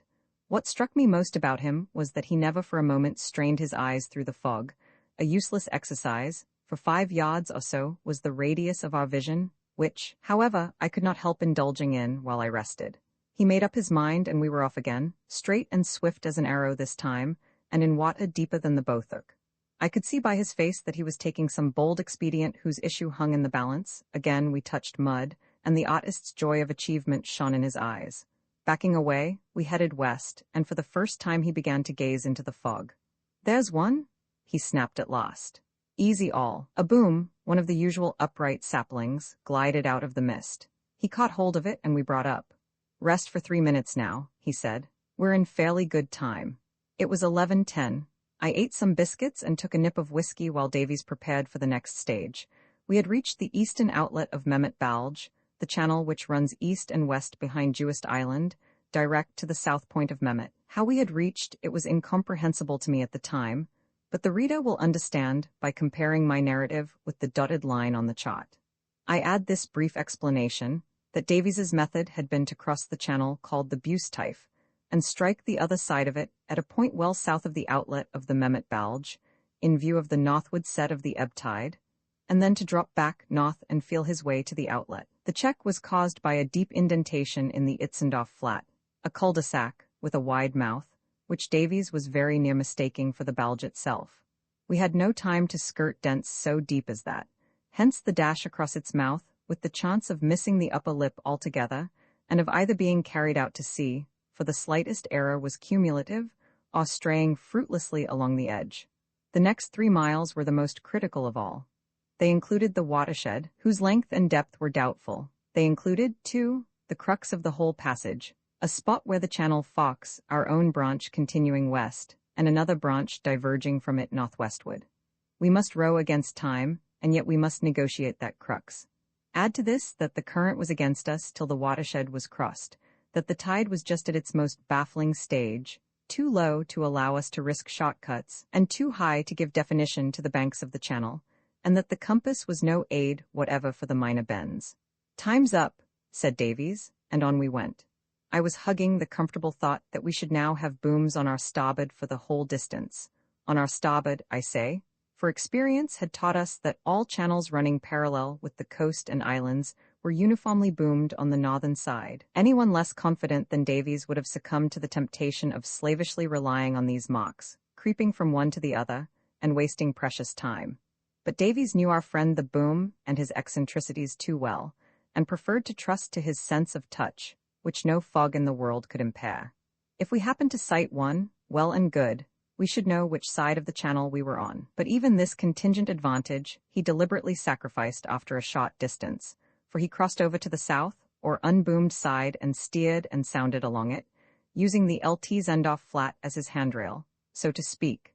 He was compelled to do this, he told me afterwards, in view of the crux, where the converging lines of booms would have involved us in irremediable confusion. Our branch was the southern one, and it followed that we must use the southern bank and defer obtaining any help from booms until sure we were past that critical spot. For an hour we were at the extreme strain, I of physical exertion, he of mental. I could not get into a steady swing, for little checks were constant. My right scull was forever skidding on mud or weeds, and the backward suck of shoal water clogged our progress. Once we were both of us out in the slime tugging at the dinghy's sides, then in again, blundering on. I found the fog bemusing, lost all idea of time and space, and felt like a senseless marionette kicking and jerking to a mad music without tune or time. The misty form of Davies as he sat with his right arm swinging rhythmically forward and back was a clockwork figure, as mad as myself, but didactic and gibbering in his madness. Then the bothuk he wielded with a circular sweep began to take grotesque shapes in my heated fancy. Now, it was the antenna of a groping insect. Now the crank of a cripple's self-propelled perambulator. Now the alpenstock of a lunatic mountaineer, who sits in his chair and climbs to some phantom watershed. At the back of such mind as was left me lodged two insistent thoughts. We must hurry on. We are going wrong. As to the latter, take a link boy through a London fog and you will experience the same thing. He always goes the way you think is wrong. We're rowing back. I remember shouting to Davies once, having become aware that it was now my left skull which splashed against obstructions. Rubbish, said Davies. I've crossed over, and I relapsed. By degrees I returned to sanity, thanks to improved conditions. It is an ill wind that blows nobody good, and the state of the tide, though it threatened us with total failure, had the compensating advantage that the lower it fell the more constricted and defined became our channel, till the time came when the compass and boathook were alike unnecessary, because our handrail, the muddy brink of the channel, was visible to the eye, close to us. On our right hand always now, for the crux was far behind, and the northern side was now our guide. All that remained was to press on with might and main ere the bed of the creek dried. What a race it was! Homeric, in effect, a struggle of men with gods, for what were the gods but forces of nature personified? If the god of the falling tide did not figure in the Olympian circle, he is none the less a mighty divinity. Davies left his post and rowed stroke. Under our united efforts, the dinghy advanced in strenuous leaps, hurling miniaturolas on the bank beside us. My palms, seasoned as they were smarting with watery blisters. The pace was too hot for my strength and breath. I must have a rest, I gasped. Well, I think we're over it, said Davies. We stopped the dinghy dead, and he stabbed over the side with the boathook. It passed gently astern of us, and even my bewildered brain took in the meaning of that. 3 feet and the current with us. Well over it, he said. I'll paddle on while you rest and feed. It was a few minutes past 1 and we still, as he calculated, had 8 miles before us, allowing for bends. But it's a mere question of muscle, he said. I took his word for it and munched at tongue and biscuits. As for muscle, we were both in hard condition. He was fresh, and what distress I felt was mainly due to spasmodic exertion culminating in that desperate spurt. As for the fog, it had more than once shown a faint tendency to lift, growing thinner and more luminous, in the manner of fogs, always to settle down again, heavy as a quilt. Note the spot marked second rest, approximately correct, Davies says, and the course of the channel from that point westward. You will see it broadening and deepening to the dimensions of a great river, and finally merging in the estuary of the Ems. Note, too, that its northern boundary, the edge of the now uncovered Nordland sand, leads, with one interruption, marked A, direct to Mehmet, and is boomed throughout. You will then understand why Davies made so light of the rest of his problem. Compared with the feats he had performed, it was child's play, for he always had that visible margin to keep touch with if he chose, or to return to in case of doubt. As a matter of fact, observe our dotted line. He made 2 daring departures from it, the first purely to save time, the second partly to save time and partly to avoid the very awkward spot marked A, where a creek with booms and a little delta of its own interrupts the even bank. During the first of these departures, the shortest but most brilliant, he let me do the rowing, and devoted himself to the niceties of the course. During the second, and through both the intermediate stages, he rowed himself, with occasional pauses to inspect the chart. We fell into a long, measured stroke and covered the miles rapidly, scarcely exchanging a single word till at the end of a long pull-through vacancy, Davies said suddenly, "Now, where are we to land?" A sandbank was looming over us crowned by a lonely boom. "Where are we?" "A quarter of a mile from Mehmet." "What time is it?" "Nearly 3. Roman 22, the quartet his tour de force was achieved, and for the moment something like collapse set in. "What in the world have we come here for?" He muttered, "I feel a bit giddy." I made him drink some whiskey, which revived him, and then, speaking in whispers, we settled certain points. I alone was to land. Davies demurred to this out of loyalty, but common sense, coinciding with a strong aversion of his own, settled the matter. 2 were more liable to detection than 1. I spoke the language well, and if challenged could cover my retreat with a gruff word or 2. In my woolen overalls, sea boots, oilskin coat, with a sou'wester pulled well over my eyes, I should pass in a fog for a Frisian. Davies must mind the dinghy, but how was I to regain it? I hoped to do so without help, by using the edge of the sand, but if he heard a long whistle he was to blow the foghorn. "Take the pocket compass," he said. "Never budge from the shaw without using it, and lay it on the ground for steadiness. Take this scrap of chart, too, it may come in useful." But you can't miss the depot, it looks to be close to the Shaw. How long will you be? How long have I got? The young flood's making has been for nearly an hour. That bank, he measured it with his eye, will be covering in an hour and a half. That ought to be enough. Don't run it too fine. It's steep here, but it may shelve farther on. If you have to wade, you'll never find me, and you'll make a deuce of a row. Got your watch matches knife? No knife? Take mine, never go anywhere without a knife. It was his seaman's idea of efficiency. Wait a bit, we must settle a place to meet at in case I'm late and can't reach you here. Don't be late, we've got to get back to the yacht before we're missed. But I may have to hide and wait till dark, the fog may clear. We were fools to come, I believe, said Davies, gloomily. There are no meeting places in a place like this. Here's the best I can see on the chart. A big triangular beacon marked on the very point of Mehmet. You'll pass it. All right, I'm off. Good luck, said Davies, faintly. I stepped out, climbed a miry glacis of 5 or 6 feet, reached hard wet sand, and strode away with the sluggish ripple of the Balge on my left hand.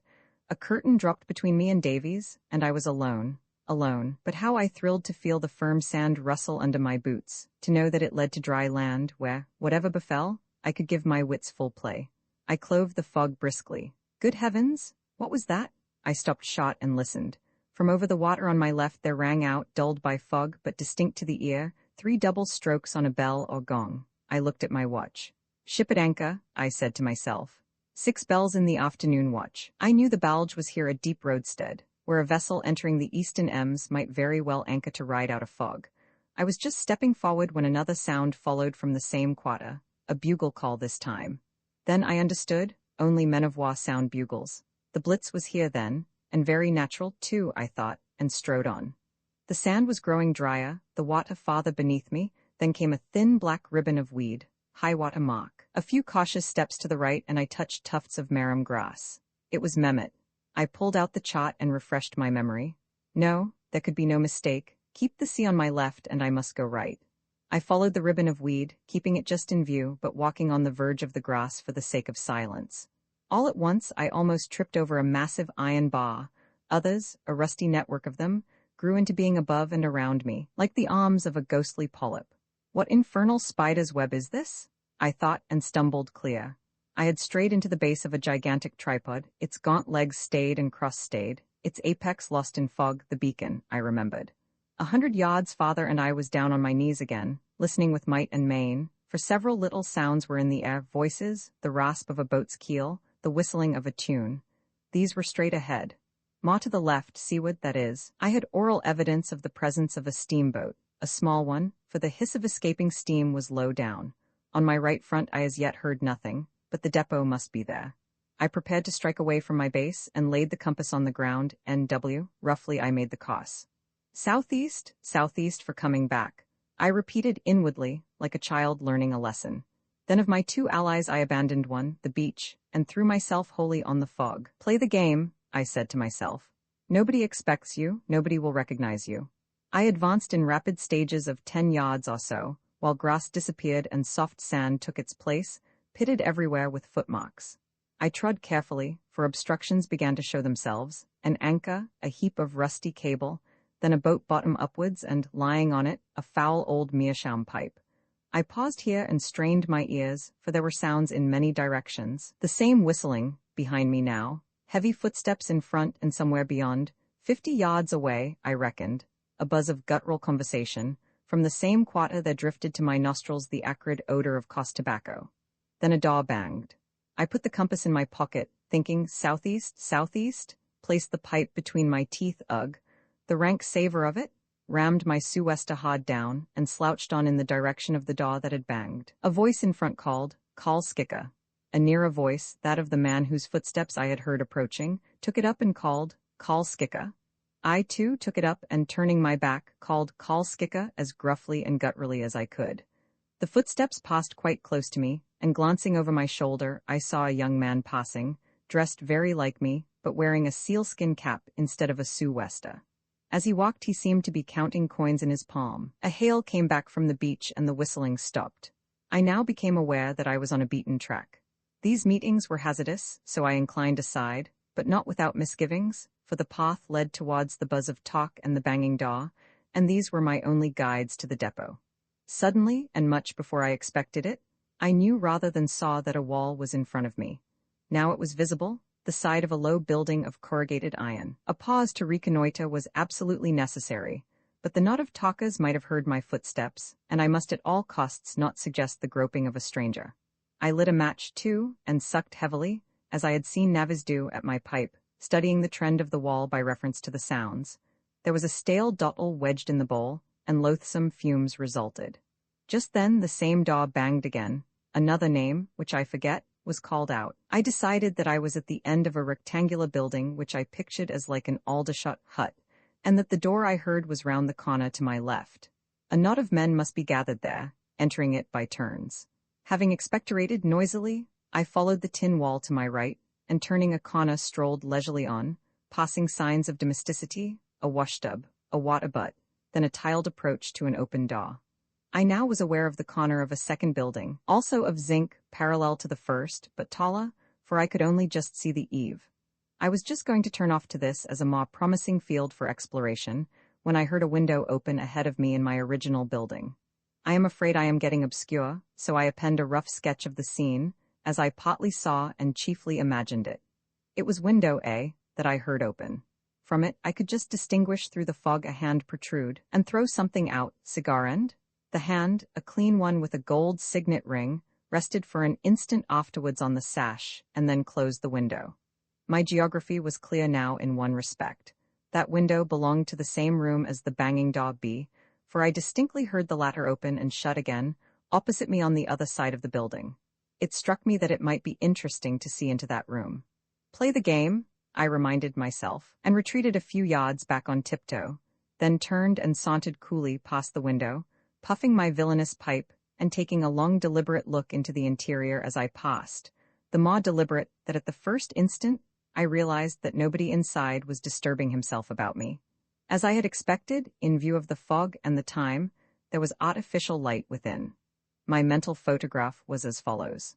A small room with varnished deal walls and furnished like an office. In the far right-hand corner a counting-house desk. Grim sitting at it on a high stool, side-face to me, counting money. Opposite him in an awkward attitude a burly fellow in seaman's dress holding a diver's helmet. In the middle of the room a deal table, and on it something big and black. Lolling on chairs near it, their backs to me and their faces turned towards the desk and the diver, two men, von Breuning, and an older man with a bald yellow head, Dolman's companion on the steamer. Beyond a doubt, on another chair, with its back actually tilted against the window, Dolman. Such were the principal features of the scene. For details I had to make another inspection. Stooping low, I crept back, quiet as a cat, till I was beneath the window, and, as I calculated, directly behind Dolman's chair. Then with great caution I raised my head. There was only one pair of eyes in the room that I feared in the least, and that was Grimm's, who sat in profile to me, farthest away. I instantly put Dolman's back between Grimm and me, and then made my scrutiny. As I made it, I could feel a cold sweat distilling on my forehead and tickling my spine, not from fear or excitement, but from pure ignominy. For beyond all doubt, I was present at the meeting of a bona fide salvage company. It was payday, and the directors appeared to be taking stock of work done. That was all. Over the door was an old engraving of a two-decker under full sail, pinned on the wall a chart and the plan of a ship. Relics of the wrecked frigate abounded. On a shelf above the stove was a small pyramid of encrusted cannonballs, and supported on nails at odd places on the walls were corroded old pistols, and what I took to be the remains of a sextant. In a corner of the floor sat a hoary little carronade, carriage and all. None of these things affected me so much as a pile of lumber on the floor, not firewood but unmistakable wreckwood, black as bog oak, still caked in places with the mud of ages. Nor was it the mere sight of this lumber that dumbfounded me. It was the fact that a fragment of it, a balk of curved timber garnished with some massive bolts, lay on the table, and was evidently an object of earnest interest. The diver had turned and was arguing with gestures over it. Von Breuning and Grimm were pressing another view. The diver shook his head frequently, finally shrugged his shoulders, made a salutation, and left the room. Their movements had kept me ducking my head pretty frequently, but I now grew almost reckless as to whether I was seen or not. All the weaknesses of my theory crowded on me. The arguments Davies had used at Bencecile, Frayline Dolman's thoughtless talk, the ease, comparatively, with which I had reached this spot, not a barrier to cross or a lock to force. the publicity of their passage to Mehmet by Dolman, his friend and Grimm, and now this glimpse of business-like routine. In a few moments I sank from depth to depth of skepticism. Where were my mines, torpedoes, and submarine boats, and where my imperial conspirators? Was gold after all at the bottom of this sordid mystery? Dolman after all a commonplace criminal? The ladder of proof I had mounted tottered and shook beneath me. "Don't be a fool," said the faint voice of reason. "There are your 4 men. Wait." 2 more employees came into the room in quick succession and received wages, one looking like a fireman, the other of a superior type, the skipper of a tug, say. There was another discussion with this latter over the bulk of wreckwood, and this man, too, shrugged his shoulders. His departure appeared to end the meeting. Grimm shut up a ledger, and I shrank down on my knees, for a general shifting of chairs began.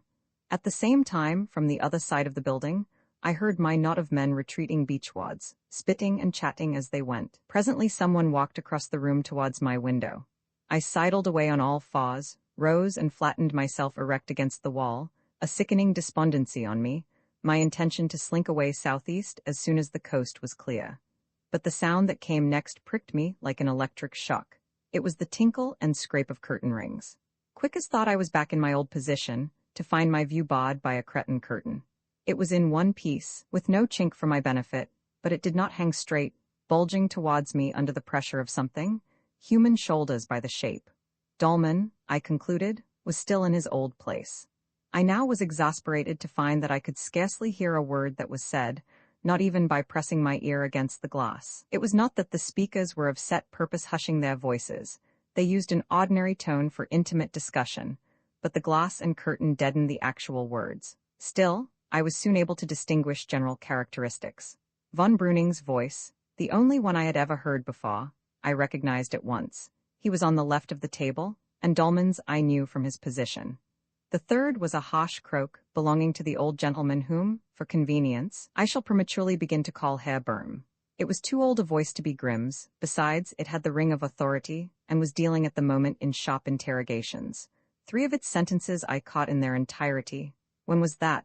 They went no farther, and too long out of the question. Dolman's voice, though nearest to me, was the least audible of all. It was a dogged monotone, and what was that odd movement of the curtain at his back? Yes, his hands were behind him clutching and kneading a fold of the cretonne. "You are feeling uncomfortable, my friend," was my comment. Suddenly he threw back his head, I saw the dent of it, and spoke up so that I could not miss a word. "Very well, sir, you shall see them at supper tonight, I will ask them both." You will not be surprised to learn that I instantly looked at my watch, though it takes long to write what I have described, but the time was only 3:15. He added something about the fog, and his chair creaked. Ducking promptly, I heard the curtain rings jar, and, thick as ever. "Your report, Herr Dolman," said Böhm curtly. Dolman left the window and moved his chair up to the table. The other 2 drew in theirs and settled themselves. "Chatham," said Dolman, as if announcing a heading. It was an easy word to catch, rapped out sharp, and you can imagine how it startled me. "That's where you've been for the last month?" I said to myself. A map crackled, and I knew they were bending over it, while Dolman explained something. But now my exasperation became acute, for not a syllable more reached me. Squatting back on my heels, I cast about for expedients. Should I steal round and try the door? Too dangerous. Climb to the roof and listen down the stovepipe? Too noisy and generally hopeless. I tried for downward purchase on the upper half of the window, which was of the simple sort in 2 sections, working vertically. No use, it resisted gentle pressure, would start with a sudden jar if I forced it. I pulled out Davies's knife and worked the point of the blade between sash and frame to give it play. No result, but the knife was a nautical one, with a marlinspike as well as a big blade. Just now the door within opened and shut again, and I heard steps approaching round the corner to my right. I had the presence of mind not to lose a moment, but moved silently away, blessing the deep Frisian sand, round the corner of the big parallel building. Someone whom I could not see walked past till his boots clattered on tiles, next resounded on boards. Grimm in his living room, I inferred. The precious minutes ebbed away, 5, 10, 15. Had he gone for good? I dared not return otherwise. 18, he was coming out. This time I stole forward boldly when the man had just passed, dimly saw a figure, and clearly enough the glint of a white paper he was holding. He made his circuit and re-entered the room. Here I felt and conquered a relapse to skepticism. If this is an important conclave, why don't they set guards? Answer, the only possible one, because they stand alone. Their employees, like everyone we had met hitherto, know nothing. The real object of this salvage company, a poor speculation, I opined, is solely to afford a pretext for the conclave. Why the curtain, even? Because there are maps, stupid. I was back again at the window, but as impotent as ever against that even stream of low confidential talk. But I would not give up. Fate and the fog had brought me here, the one solitary soul perhaps who by the chain of circumstances had both the will and the opportunity to wrest their secret from these four men. The marlinspike. Where the lower half of the window met the sill, it sank into a shallow groove. I thrust the point of the spike down into the interstice between sash and frame and heaved with a slowly increasing force, which I could regulate to the fraction of an ounce, on this powerful lever. The sash gave, with the faintest possible protest, and by imperceptible degrees, I lifted it to the top of the groove, and the least bit above it, say half an inch in all. But it made an appreciable difference to the sounds within, as when you remove your foot from a piano's soft pedal. I could do no more, for there was no further fulcrum for the spike, and I dared not gamble away what I had won by using my hands. Hope sank again when I placed my cheek on the damp sill, and my ear to the chink. My men were close round the table, referring to papers which I heard rustle. Dolman's report was evidently over, and I rarely heard his voice. Grimm's occasionally, von Bruning's and Böhm's frequently, but as before, it was the latter only that I could ever count on for an intelligible word. For unfortunately, the villains of the piece plotted without any regard to dramatic fitness or to my interests. Immersed in a subject with which they were all familiar, they were elusive, elliptic, and persistently technical. Many of the words I did catch were unknown to me. The rest were, for the most part, either letters of the alphabet or statistical figures of depth, distance, and once or twice of time. The letters of the alphabet recurred often, and seemed, as far as I could make out, to represent the key to the cipher. The numbers clustering round them were mostly very small, with decimals. What maddened me most was the scarcity of plain nouns. To report what I heard to the reader would be impossible. So chaotic was most of it that it left no impression on my own memory. All I can do is to tell him what fragments stuck, and what nebulous classification I involved. The letters ran from A to G, and my best continuous chance came when Böhm, reading rapidly from a paper, I think, went through the letters backwards from G, adding remarks to each thus. G completed. F bad 1.3 meters, 2.5 kilometers, E 32 1.2, D 3 weeks 30, C, and so on. Another time he went through this list again, only naming each letter himself, and receiving laconic answers from Grimm, answers which seemed to be numbers, but I could not be sure. For minutes together, I caught nothing but the scratching of pens and inarticulate mutterings. But out of the muck heap, I picked 5 pearls, 4 sibilant nouns, and a name that I knew before. The nouns were Schleppboot, tugs, Wassertief, depth of water, Eisenbahn, railway, Lotsen, pilots. The name, also sibilant and thus easier to hear, was Essens. 2 or 3 times I had to stand back and ease my cramped neck, and on each occasion I looked at my watch, for I was listening against time, just as we had rowed against time. We were going to be asked to supper, and must be back aboard the yacht in time to receive the invitation. The fog still brooded heavily, and the light, always bad, was growing worse. How would they get back? How had they come from Juist? Could we forestall them? Questions of time, tide, distance, just the odious sort of sums I was unfit to cope with, were distracting my attention when it should have been wholly elsewhere. 4:20, 4:25, now it was past 4:30 when Davies said the bank would cover. I should have to make for the beacon, but it was fatally near that steamboat path, etc., and I still at intervals heard voices from there.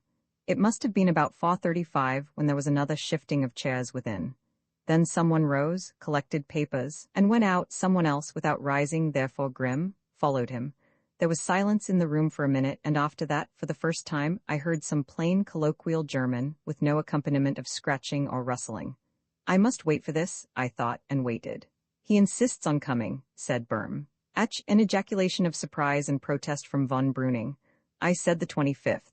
Why? The tide serves well. The night train, of course. Tell Grimm to be ready. An inaudible question from von Brüning. No, any weather. A laugh from von Brüning and some words I could not catch. Only one with half a load. Meet. At the station? So, how's the fog? This appeared to be really the end. Both men rose and steps came towards the window.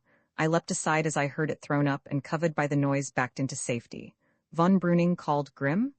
and that and the open window decided me that my line of advance was now too dangerous to retreat by. The only alternative was to make a circuit round the bigger of the two buildings, and an interminable circuit it seemed, and all the while I knew my compass course southeast was growing nugatory. I passed a padlocked door, 2 corners, and faced the void of fog. Out came the compass, and I steadied myself for the sum. Southeast before, I'm farther to the eastward now, east will about do? And off I went, with an error of 4 whole points over tussocks and deep sand. The beach seemed much farther off than I had thought, and I began to get alarmed, puzzled over the compass several times, and finally realized that I had lost my way. I had the sense not to make matters worse by trying to find it again, and as the lesser of 2 evils, blew my whistle, softly at first, then louder. The bray of a foghorn sounded right behind me. I whistled again and then ran for my life, the horn sounding at intervals. In 3 or 4 minutes I was on the beach and in the dinghy. Roman 23, a change of tactics, we pushed off without a word and paddled out of sight of the beach. A voice was approaching, hailing us. "Hail back," whispered Davies. "Pretend we're a galliot." "Hoay," I shouted. "Where am I?" "Off Mehmet," came back. "Where are you bound?" "Delfzil," whispered Davies. "Delfzil," I bawled. A sentence ending with anchor was returned. "The flood's tearing east," whispered Davies. "Sit still." We heard no more, and, after a few minutes drifting, "What luck?" said Davies. "1 or 2 clues and an invitation to supper." The clues I left till later, the invitation was the thing, and I explained its urgency. "How will they get back?" said Davies. "If the fog lasts, the steamer's sure to be late." "We can count for nothing," I answered. "There was some little steamboat off the depot, and the fog may lift. Which is our quickest way? At this tide, a beeline to Nodney by compass. We shall have water over all the banks." He had all his preparations made, the lamp lit in advance, the compass in position, and we started at once. He at the bow where he had better control over the boat's nose, lamp and compass on the floor between us. Twilight thickened into darkness, a choking, pasty darkness, and still we sped unfalteringly over that trackless waste, sitting and swinging in our little pool of stifled orange light. To drown fatigue and suspense I conned over my clues, and tried to carve into my memory every fugitive word I had overheard. "What are there 7 of round here?" I called back to Davies once, thinking of it to G. "Sorry," I added, for no answer came. "I see a star," was my next word after a long interval. "Now it's gone, there it is again, right aft." "That's Bockham Light," said Davies presently. "The fog's lifting." A keen wind from the west struck our faces, and as swiftly as it had come the fog rolled away from us, in one mighty mass, stripping clean and pure the starry dome of heaven, still bright with the western afterglow, and beginning to redden in the east to the rising moon. Nodney Light was flashing ahead, and Davies could take his tired eyes from the pool of light. "Damn," was all he uttered in the way of gratitude for this mercy, and I felt very much the same, for in a fog Davies in a dinghy was a match for a steamer. In a clear he lost his handicap. It was 6:15. "An hour'll do it if we buck up," he pronounced, after taking a rough bearing with the 2 lights. He pointed out a star to me, which we were to keep exactly astern, and again I applied to their labor my aching back and smarting palms. "What did you say about 7 of something?" said Davies. "What are there 7 of hereabouts?" "Islands of course," said Davies. "Is that the clue?" "Maybe." Then followed the most singular of all our confabulations. 2 memories are better than 1, and the sooner I carved the cipher into his memory as well as mine, the better record we should have. So, with rigid economy of breath, I snapped out all my story and answered his breathless questions. It saved me from being mesmerized by the star, and both of us from the consciousness of overfatigue. "Spying at Chatham, the black god?" he hissed. "What do you make of it?" I asked. "Nothing about battleships, mines, forts," he said. "No." "Nothing about the Ems im den Wilhelmshaven?" "No." "Nothing about transports?" "No." I believe I was right after all, something to do with the channels behind islands, and so that out Juan Creed took a new lease of life, though for my part the words that clashed with it were those that had sunk the deepest. "Essens," I protested, "that town behind Bensasil." "Wasatief, Lotzen, Schleppboot," spluttered Davies. "Kilometer, Eisenbahn," from me, and so on. I should earn the just execration of the reader if I continued to report such a dialogue. Suffice to say that we realized very soon that the substance of the plot was still a riddle. On the other hand, there was fresh scent, abundance of it, and the question was already taking shape. Were we to follow it up or revert to last night's decision, and strike with what weapons we had? It was a pressing question, too. The last of many. Was there to be no end to the emergencies of this crowded day? pressing for reasons I could not define, while convinced that we must be ready with an answer by supper time tonight. Meantime, we were nearing Naudney. The sea gap was crossed, and with the last of the flood tide fair beneath us, and the red light on the west pier burning ahead, we began insensibly to relax our efforts. But I dared not rest, for I was at that point of exhaustion when mechanical movement was my only hope. Light astern, I said thickly. 2 white and red. Steamer, said Davies, going south though. 3 now. A neat triangle of gems, topaz, ruby, and emerald hung steady behind us. Turned east, said Davies. Buck up steamer from Jewest? No, by Jove, too small. What is it? On we labored while the gems waxed in brilliancy as the steamer overhauled us. Easy, said Davies. I seem to know those lights, the Blitz's launch. Don't let's be caught rowing like madmen in a muck sweat. Paddle inshore a bit. He was right, and, as in a dream, I saw hurrying and palpitating up the same little pinnace that had towed us out of Bensersiel. We're done for now. I remember thinking, for the guilt of the runaway was strong in me, and an old remark of von Breuning's about police was in my ears. But she was level with and past us before I could sink far into despair. 3 of them behind the hood, said Davies. What are we to do? Follow, I answered, and essayed a feeble stroke, but the blade scudded over the surface. Let's wait about for a bit, said Davies. We're late anyhow. If they go to the yacht, they'll think we're a Shaw. Our Shaw clothes lying about. Are you up to talking? No, but we must. The least suspicion'll do for us now. Give me your skull, old chap, and put on your coat.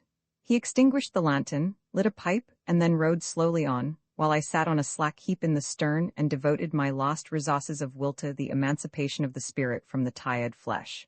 In 10 minutes or so we were rounding the pier, and there was the yacht's topmast against the sky. I saw, too, that the launch was alongside of her, and told Davies so. Then I lit a cigarette and made a lamentable effort to whistle. Davies followed suit and emitted a strange melody which I took to be Home, Sweet Home, but he has not the slightest ear for music. Why, they're on board, I believe, said I. The cabin's lighted. Ahoy there, I shouted as we came up. Who's that? Good evening, sir, said a sailor who was fending off the yacht with a boathook. It's Commander von Breuning's launch. I think the gentlemen want to see you. Before we could answer, an exclamation of, "Why, here they are," came from the deck of the Dulcibella, and the dim form of von Breuning himself emerged from the companionway. There was something of a scuffle down below, which the commander nearly succeeded in drowning by the breeziness of his greeting. Meanwhile, the ladder creaked under fresh weight and Dolman appeared. "Is that you, Herr Davies?" he said. "Hullo, Herr Dolman," said Davies. "How are you?" I must explain that we had floated up between the yacht and the launch, whose sailors had passed her a little aside in order to give us room. Her starboard sidelight was just behind and above us, pouring its green rays obliquely over the deck of the Dulcibella, while we and the dinghy were in deep shadow between. The most studied calculation could not have secured us more favorable conditions for a moment which I had always dreaded, the meeting of Davies and Dolman. The farmer, having shortened his sculls, just sat where he was, half turned towards the yacht and looking up at his enemy. No lineament of his own face could have been visible to the latter, while those pitiless green rays, you know their ravaging effect on the human physiognomy, struck full on Dolman's face. It was my first fair view of it at close quarters, and, secure in my background of gloom, I feasted with a luxury of superstitious abhorrence on the livid smiling mask that for a few moments stooped peering down towards Davies. One of the caprices of the crude light was to obliterate, or at any rate so penetrate, beard and moustache, as to reveal in outline lips and chin, the features in which defects of character are most surely betrayed, especially when your victim smiles. Accuse me, if you will, of stooping to melodramatic embroidery, object that my own prejudiced fancy contributed to the result, but I can nevertheless never efface the impression of malignant perfidy and base passion, exaggerated to caricature, that I received in those few instants. Another caprice of the light was to identify the man with the portrait of him when younger and clean-shaven, in the frontispiece of his own book, and another still, the most repulsively whimsical of all, was to call forth a strong resemblance to the sweet young girl who had been with us yesterday. Enough? I shall never offend again in this way. In reality, I am much more inclined to laugh than shudder over this meeting, for meanwhile the third of our self-invited guests had with stertorous puffing risen to the stage, for all the world like a demon out of a trapdoor, especially when he entered the zone of that unearthly light. And there they stood in a row, like delinquents at judgment, while we, the true culprits, had only passively to accept explanations. Of course these were plausible enough. Dolman, having seen the yacht in port that morning, had called on his return from Mehmet to ask us to supper. Finding no one aboard, and concluding we were ashore, he had meant to leave a note for Davies in the cabin. His friend Herr Burton, the distinguished engineer, was anxious to see over the little vessel that had come so far, and he knew that Davies would not mind the intrusion. Not at all, said Davies. Would not they stop and have drinks? No, but would we come to supper at Dolman's villa? With pleasure, said Davies, but we had to change first. Up to this point we had been masters of the situation, but Herr von Breuning, who alone of the three appeared to be entirely at his ease, made the retour offensive. Where have you been? He asked. Oh, rowing about since the fog cleared, said Davies. I suppose he thought that evasion would pass muster, but as he spoke, I noticed to my horror that a stray beam of light was playing on the bunch of white cotton waste that adorned one of the rowlocks, for we had forgotten to remove these telltale appendages. So I added, after ducks again, and lifting one of the guns, let the light flash on its barrel. To my own ears my voice sounded husky and distant. Always ducks, laughed von Breuning. No luck, I suppose? No, said Davies, but it ought to be a good time after sunset. What, with a rising tide and the banks covered? We saw some, said Davies sullenly. I tell you what, my zealous young sportsman, you're rash to leave your boat at anchor here after dark without a light. I came aboard to find your lamp and set it. Oh, thanks, said Davies. We took it with us. To see to shoot by? We laughed uncomfortably, and Davies compassed a wonderful German phrase to the effect that it might come in useful. Happily the matter went no farther, for the position was a strained one at the best, and would not bear lengthening. The launch went alongside, and the invaders evacuated British soil, looking, for all von Breuning's flippant nonchalance, a rather crestfallen party. So much so that, acute as was my anxiety, I took courage to whisper to Davies, while the transshipment of Herr Böhm was proceeding. Ask Dolman to stay while we dress. Why? He whispered. Go on. I say, Herr Dolman, said Davies, won't you stay on board with us while we dress? There's a lot to tell you, and we can follow on with you when we're ready. Dolman had not yet stepped into the launch. With pleasure, he said, but there followed an ominous silence, broken by von Breuning. Oh, come along, Dolman, and let them alone, he said brusquely. You'll be horribly in the way down there, and we shall never get any supper if you keep them yawning. And it's now 8:15, grumbled Herr Böhm from his corner behind the hood.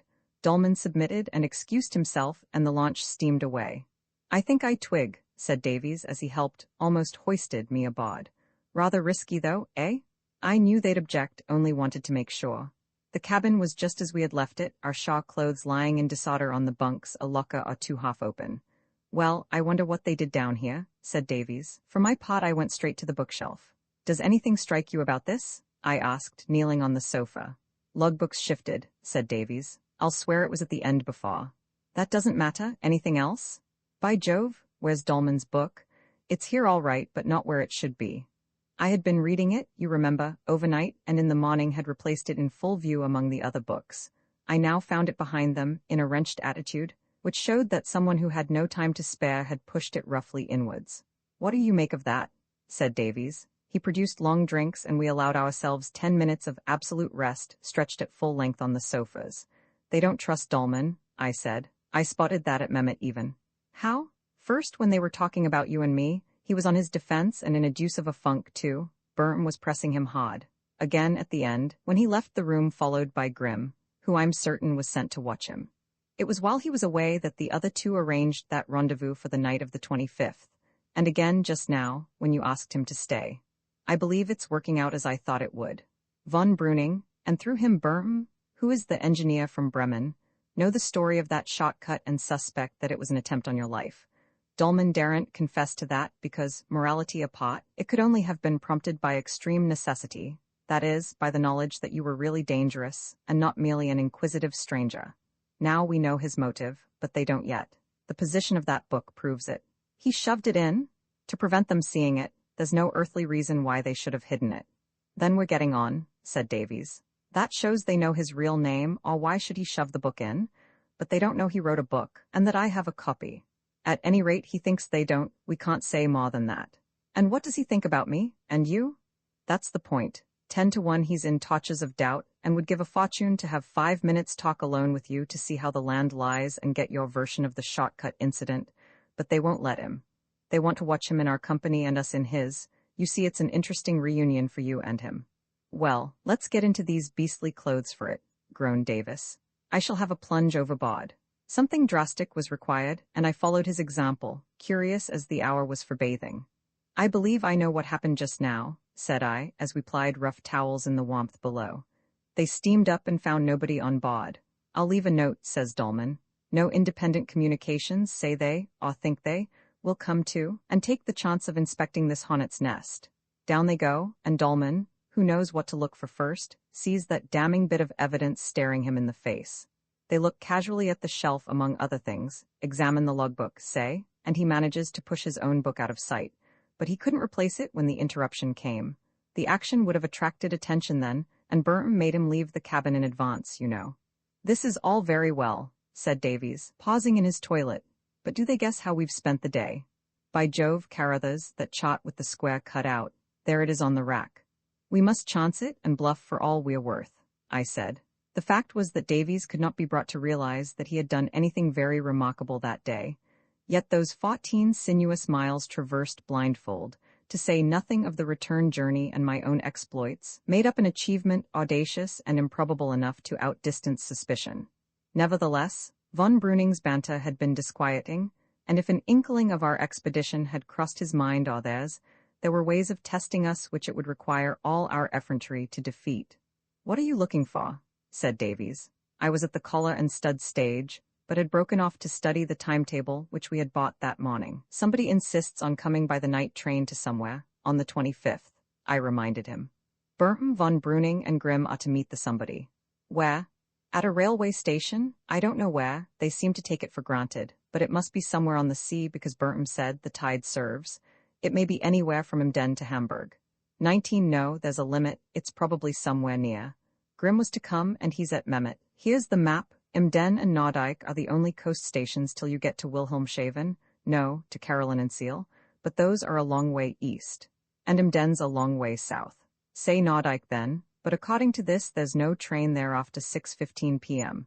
That's hardly night. When's high tide on the 25th?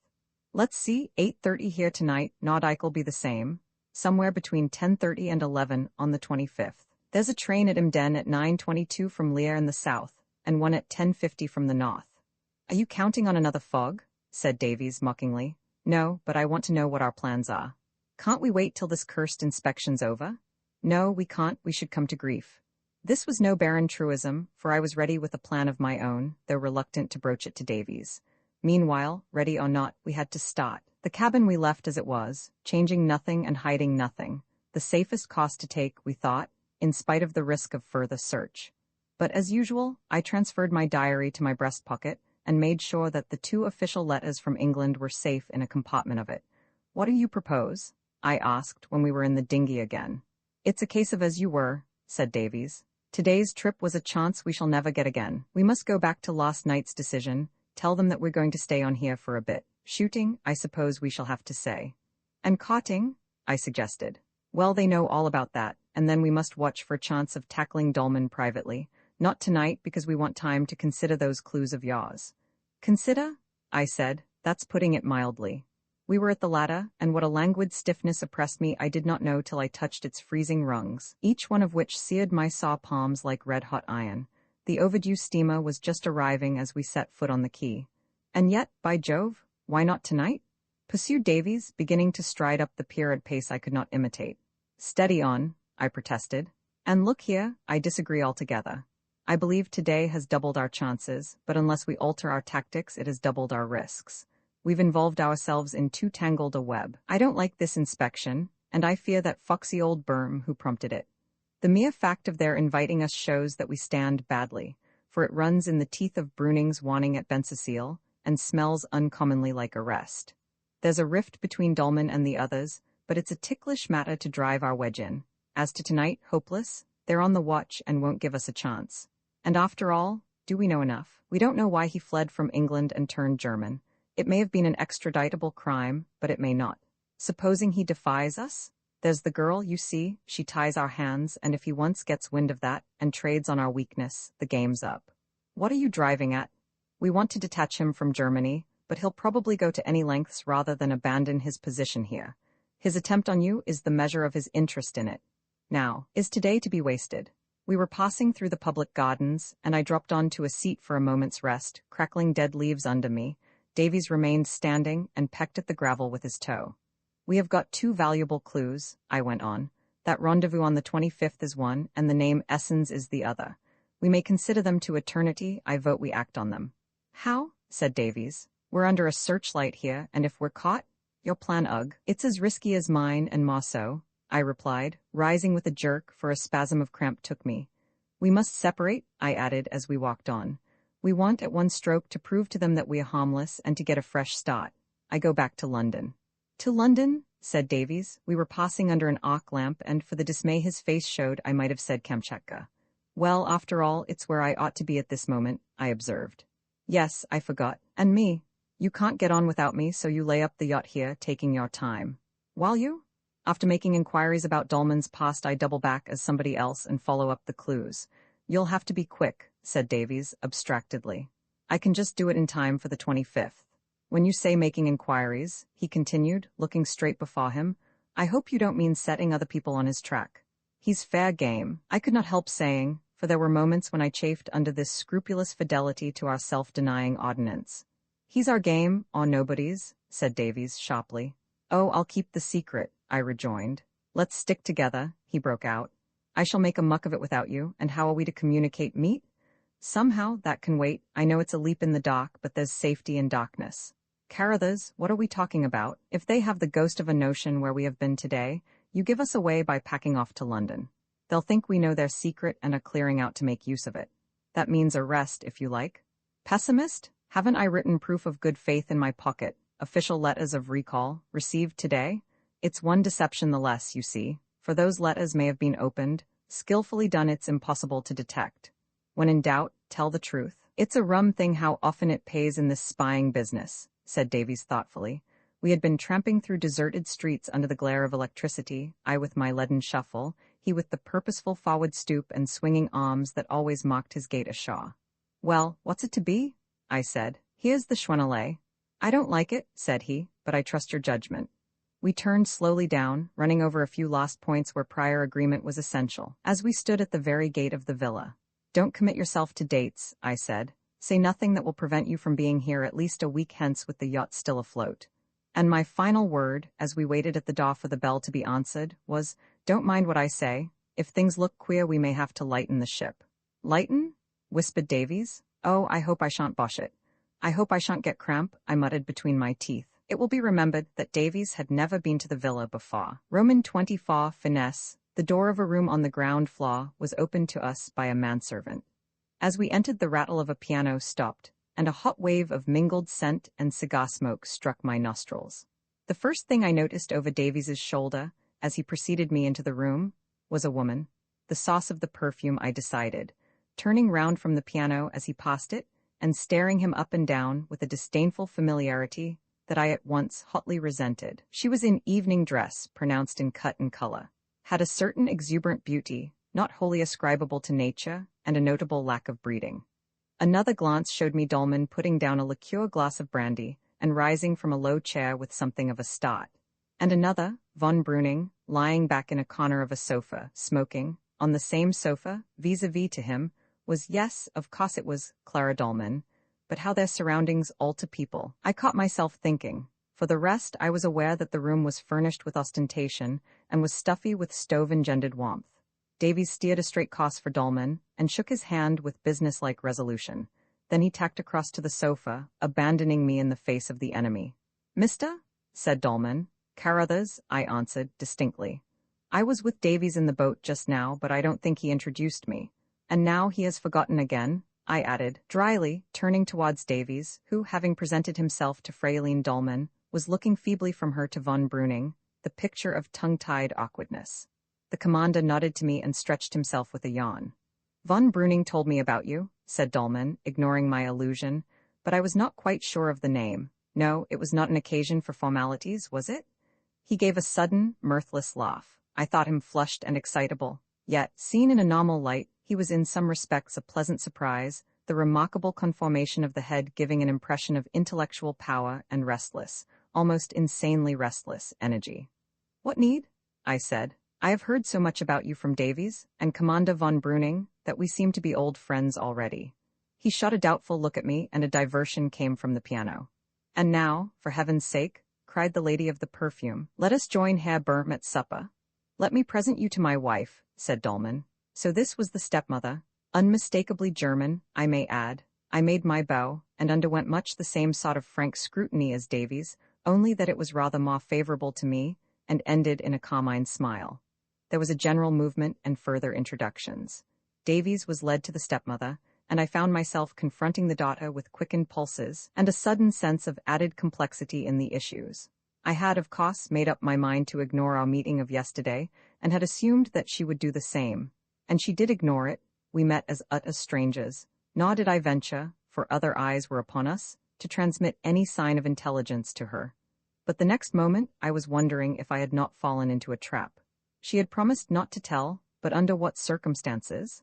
I saw the scene again. The misty flats, the spruce little sailboat and its sweet young mistress, fresh as a dewy flower, but blanched and demoralized by a horrid fear, appealing to my honor so to act that we three should never meet again, promising to be silent, but as much in her own interest as ours, and under that implied condition which I had only equivocally refused.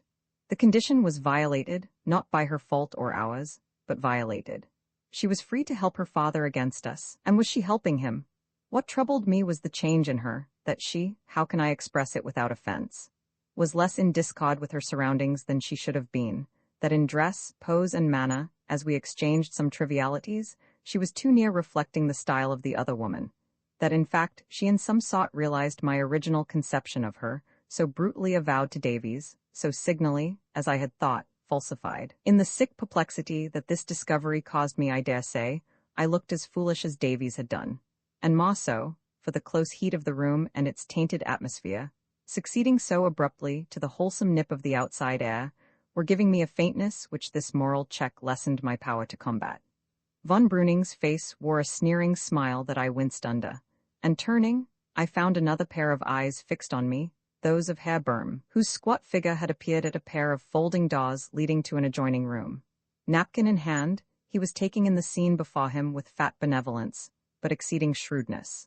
I instantly noticed a faint red wheal relieving the ivory of his bald head, and I had suffered too often in the same quarter myself to mistake its origin, namely, our cabin doorway. This is the other young explorer, Böhm, said von Breuning. Herr Davies kidnapped him a month ago, and bullied and starved him into submission. They'll drown together yet. I believe his sufferings have been terrible. His sufferings are over, I retorted. I've mutinied, deserted, haven't I, Davies? I caught Davies gazing with solemn gaucherie at Miss Dolman. Oh, what? He stammered. I explained in English. Oh, yes, Carruthers has to go home, he said, in his vile lingo. No one spoke for a moment, and even von Breuning had no persiflage ready. Well, are we never going to have supper? Said Madame impatiently, and with that we all moved towards the folding doors. There had been little formality in the proceedings so far, and there was less still in the supper-room. Böhm resumed his repast with appetite, and the rest of us sat down apparently at random, though an underlying method was discernible. As it worked out, Dolman was at one end of the small table, with Davies on his right and Böhm on his left. Frau Dolman at the other, with me on her right and von Breuning on her left. The seventh personage, Fraulein Dolman, was between the commander and Davies on the side opposite to me. No servants appeared, and we waited on ourselves. I have a vague recollection of various excellent dishes, and a distinct one of abundance of wine. Someone filled me a glass of champagne, and I confess that I drained it with honest avidity, blessing the craftsman who coaxed forth the essence, the fruit that hobbit it, the sun that warmed it. Why are you going so suddenly? Said von Breuning to me across the table. Didn't I tell you we had to call here for letters? I got mine this morning, and among others a summons back to work. Of course I must obey. I found myself speaking in a frigid silence. The annoying thing was that there were 2 letters, and if I had only come here 2 days sooner, I should have only got the first, which gave me an extension. You are very conscientious. How will they know? Ah, but the second's rather urgent. There was another uncomfortable silence broken by Dolman. By the way, Herr Davies, he began, I ought to apologize to you for. This was no business of mine, and the less interest I took in it the better, so I turned to Frau Dolman and abused the fog. Have you been in the harbor all day? She asked. Then how was it you did not visit us? Was Herr Davies so shy? Curiosity or malice? Quite the contrary, but I answered coldly. You see, we knew Herr Dolman was away, and we really only called here to get my letters. Besides, we did not know your address.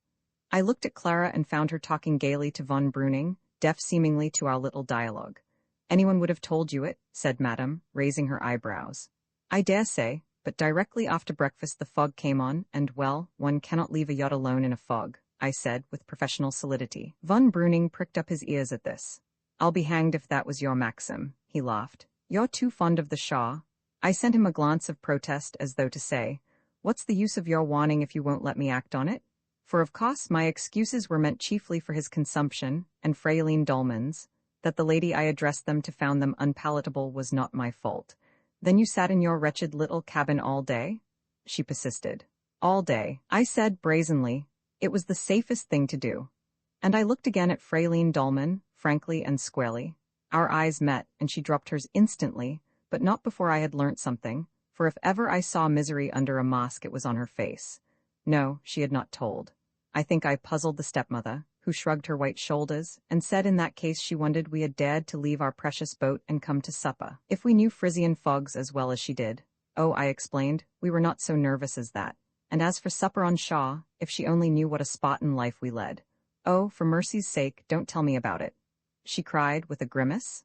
I hate the mention of yachts. When I think of that dreadful Medusa coming from Hamburg, I sympathized with half my attention, keeping one strained ear open for developments on my right. Davies, I knew, was in the thick of it, and none too happy under Böhm's eye, but working manfully. My fault, sudden squall, quite safe, were some of the phrases I caught, while I was aware, to my alarm, that he was actually drawing a diagram of something with breadcrumbs and table knives. The subject seemed to gutter out to an awkward end, and suddenly Böhm, who was my right-hand neighbor, turned to me. You are starting for England tomorrow morning? He said. Yes, I answered. There is a steamer at 8:15, I believe. That is good, we shall be companions. Are you going to England too, sir? I asked with hot misgivings. No, I am going to Bremen, but we shall travel together as far as you go by Amsterdam, I suppose. As far as Leah then, that will be very pleasant. I fancied there was a ghoulish gusto in his tone. Very, I assented. You are making a short stay here then? As long as usual. I visit the work at Mehmet once a month or so, spend a night with my friend Dolman and his charming family, he leered round him, and return. Whether I was right or wrong in my next step I shall never know, but obeying a strong instinct, Mehmet, I said. Do tell me more about Mehmet. We heard a good deal about it from Commander von Breuning, but he was discreet, I expect, said Böhm. He left off at the most interesting part. What's that about me? Joined in von Breuning. I was saying that we're dying to know more about Mehmet, aren't we, Davies? Oh, I don't know, said Davies, evidently aghast at my temerity, but I did not mind that. If he roughed my suit, so much the better. I intended to rough his. You gave us plenty of history, Commander, but you did not bring it up to date. The Triple Alliance laughed, Dolman boisterously. Well, said von Breuning, I gave you very good reasons and you acquiesced. And now he is trying to pump me, said Böhm, with his rasping chuckle.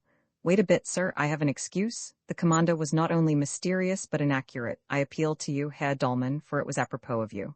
When we fell in with him at Bensersiel, Davies asked him if you were at home, and he said no. When would you be back? Probably soon, but he did not know when. Oh, he said that, said Dolman. Well, only 3 days later we arrive at Nodney, and find you have returned that very day, but have gone to Mehmet. Again, by the way, the mysterious Mehmet, but more than ever mysterious now, for in the evening, not only you and Herr Böhm. What penetration? Laughed von Breuning. But also Commander von Breuning, pay us a visit in his launch, all coming from Mehmet. And you infer, said von Breuning. Why, that you must have known at Bensersiel, only 3 days ago, exactly when Herr Dolman was coming back, having an appointment at Mehmet with him for today, which I wish to conceal from you. Yes, and that's why I'm so inquisitive, it's entirely your own fault. So it seems, said he, with mock humility, but fill your glass and go on, young man. Why should I want to deceive you? That's just what I want to know. Come, confess now, wasn't there something important afoot today at Mehmet? Something to do with the gold? You were inspecting it, sorting it, weighing it? Or I know, you were transporting it secretly to the mainland. Not a very good day for that, but softly, Herr Carruthers, no fishing for admissions. Who said we had found any gold? Well, have you, there? That's better, nothing like candor, my young investigator, but I am afraid, having no authority, I cannot assist you at all. Better try Herr Böhm again, I'm only a casual onlooker. With shares? Ah, you remember that. He remembers everything? With a few shares then, but with no expert knowledge. Now, Berm is the consulting engineer. Rescue me, Berm. I cannot disclaim expert knowledge, said Berm with humorous gravity, but I disclaim responsibility. Now, Herr Dolman is chairman of the company. And I, said Dolman with a noisy laugh, must fall back on the shareholders, whose interests I have to guard. One can't be too careful in these confidential matters. Here's one who gives his consent, I said. Can't he represent the rest? Extorted by torture, said von Breuning. I retract. Don't mind them, Herr Carruthers, cried Frau Dolman. They are making fun of you, but I will give you a hint. No woman can keep a secret. Ah, I cried triumphantly, you have been there. Not I detest the sea, but Clara has. Everyone looked at Clara, who in her turn looked in naive bewilderment from me to her father. Indeed? I said more soberly, but perhaps she is not a free agent. Perfectly free? Said Dolman. I have only been there once some time ago, said she, and I saw no gold at all. Guarded, I observed.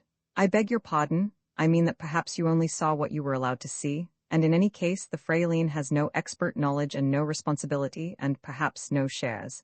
Her province is to be charming, not to hold financial secrets. I have done my best to help you, said the stepmother. They're all against us, Davies. Oh, chuck it, Carruthers, said Davies in English. He's insatiable, said von Breuning, and there was a pause. Clearly they meant to elicit more. Well, I shall draw my own conclusions, I said. This is interesting, said von Breuning. In what sense? It begins to dawn on me that you made fools of us at Bensersiel.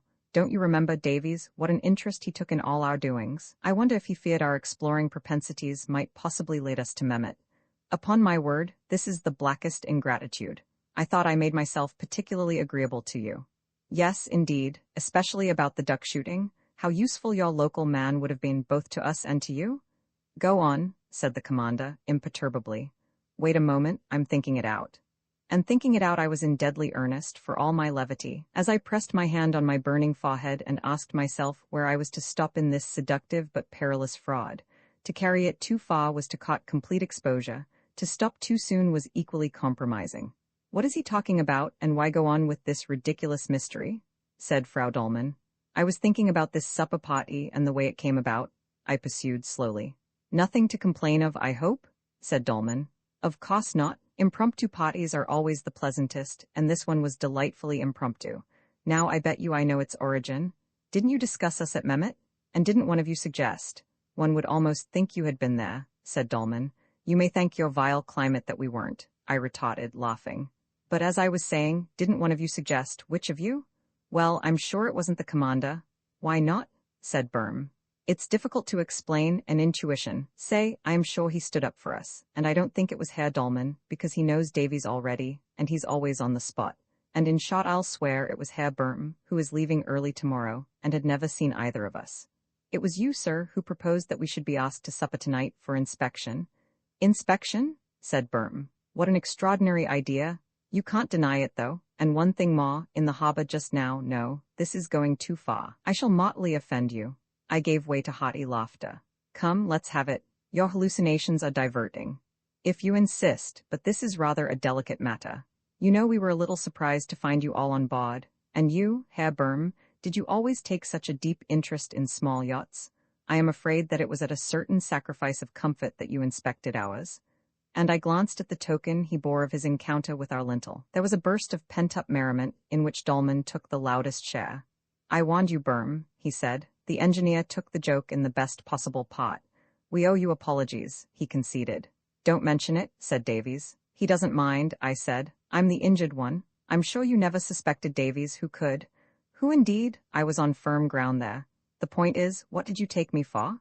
Perhaps we take you for it still, said von Breuning. Oh ho, still suspicious? Don't drive me to extremities. What extremities? When I get back to London I shall go to Lloyd's. I haven't forgotten that flaw in the title. There was an impressive silence. Gentlemen, said Dolman, with exaggerated solemnity, we must come to terms with this formidable young man. What do you say? Take me to Mehmet, I exclaimed. Those are my terms? Take you to Mehmet? But I thought you were starting for England tomorrow. I ought to, but I'll stay for that. You said it was urgent. Your conscience is very elastic. That's my affair. Will you take me to Mehmet? What do you say, gentlemen? Berm nodded. I think we owe some reparation, under promise of absolute secrecy then. Of course now that you trust me, but you'll show me everything on a bright wreck depot and all? Everything, if you don't object to a diver's dress. Victory? I cried in triumph. We've won our point, Davies, and now, gentlemen, I don't mind saying that as far as I am concerned the joke's at an end. And in spite of your kind offer, I must start for England tomorrow, under the good Herr Burham's wing. And in case my elastic conscience troubles you, for I see you think me a weathercock, here are the letters received this morning, establishing my identity as a humble but respectable clerk in the British civil service, summoned away from his holiday by a tyrannical superior. I pulled out my letters and tossed them to Dolman. Ah, you don't read English easily, perhaps? I dare say Herr Burham does. Leaving Burham to study dates, postmarks, and contents to his heart's content, and unobserved, I turned to sympathize with my fair neighbor, who complained that her head was going round, and no wonder. But at this juncture, and very much to my surprise, Davies struck in. I should like to go to Mehmet, he said. You? Said von Breuning. Now I'm surprised at that. But you won't be staying here either, Davies? I objected. Yes, I shall, said Davies. Why, I told you I should. If you leave me in the lurch like this, I must have time to look round. You needn't pretend that you cannot sail alone, said von Breuning. It's much more fun with two. I think I shall wire for another friend. Meanwhile, I should like to see Mehmet. That's only an excuse, I'm afraid, said I. I want to shoot ducks too, pursued Davies, reddening. I always have wanted to, and you promised to help in that, Commander. You can't get out of it now, I laughed. Certainly not, said he, unmoved. But honestly, I should advise Herr Davies, if he is ever going to get home this season, to make the best of this fine weather. It's too fine, said Davies. I prefer wind.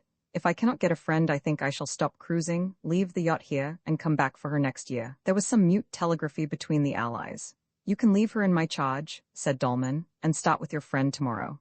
Thanks, but there is no hurry, said Davies, growing redder than ever.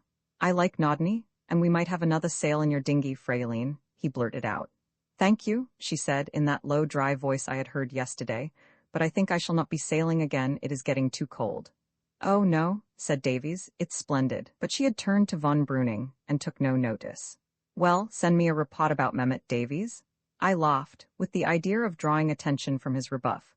But Davies, having once delivered his soul, seemed to have lost his shyness, and only gazed at his neighbor with the placid, dogged expression that I knew so well. That was the end of those delicate topics, and conviviality grew apace. I am not indifferent at any time to good wine and good cheer, nor was it for lack of pressing that I drank as sparingly as I was able, and pretended to a greater elation than I felt. Nor certainly was it from any fine scruples as to the character of the gentleman, whose hospitality we were receiving, scruples which I knew affected Davies, who ate little and drank nothing. In any case, he was adamant in such matters, and I verily believe would at any time have preferred our own little paraffin-flavored messes to the best dinner in the world. It was a very wholesome caution that warned me not to abuse the finest brain tonic ever invented by the wit of man. I had finessed Mehmet, as one finesses a low cod when holding a hire, but I had too much respect for our adversaries to trade on any fancied security we had won thereby. They had allowed me to win the trick, but I credited them with a better knowledge of my hand than they chose to show. On the other hand, I hugged the axiom that in all conflicts it is just as fatal to underrate the difficulties of your enemy as to overrate your own. Their chief one, and it multiplied 1,000-fold the excitement of the contest, was, I felt sure, the fear of striking an error, of using a sledgehammer to break a nut. In breaking it, they risked publicity, and publicity, I felt convinced, was death to their secret. So, even supposing they had detected the finesse, and guessed that we had in fact got wind of imperial designs, yet, even so, I counted on immunity so long as they thought we were on the wrong scent, with Mehmet, and Mehmet alone, as the source of our suspicions. Had it been necessary, I was prepared to encourage such a view, admitting that the cloth von Breuning wore had made his connection with Mehmet curious, and had suggested to Davies, for I should have put it on him, with his naval enthusiasms, that the wreck works were really naval defense works. If they went farther, and suspected that we had tried to go to Mehmet that very day, the position was worse, but not desperate. For the fear that they would take the final step and suppose that we had actually got there and overheard their talk, I flatly refused to entertain, until I should find myself under arrest. Precisely how near we came to it, I shall never rightly know, but I have good reason to believe that we trembled on the verge. The main issue was fully enough for me, and it was only in passing flashes that I followed the play of the warring undercurrents. And yet, looking back on the scene, I would warrant there was no party of 7 in Europe that evening where a student of human documents would have found so rich a field, such noble and ignoble ambitions, such base and holy fears, aye, and such pitiful agonies of the spirit. Roughly divided though we were into separate camps, no two of us were wholly at one. Each wore a mask in the grand imposture, excepting, I am inclined to think, the lady on my left, who, outside her own well-being, which she cultivated without reserve, had, as far as I could see, but one axe to grind, the intimacy of von Breuning and her stepdaughter, and ground it openly. Not even Böhm and von Breuning were wholly at one, and as moral distances are reckoned, Davies and I were leagues apart. Sitting between Dolman and Dolman's daughter, the living and breathing symbols of the two polar passions he had sworn to harmonize, he kept an equilibrium which, though his aims were nominally mine, I could not attain to. For me the man was the central figure.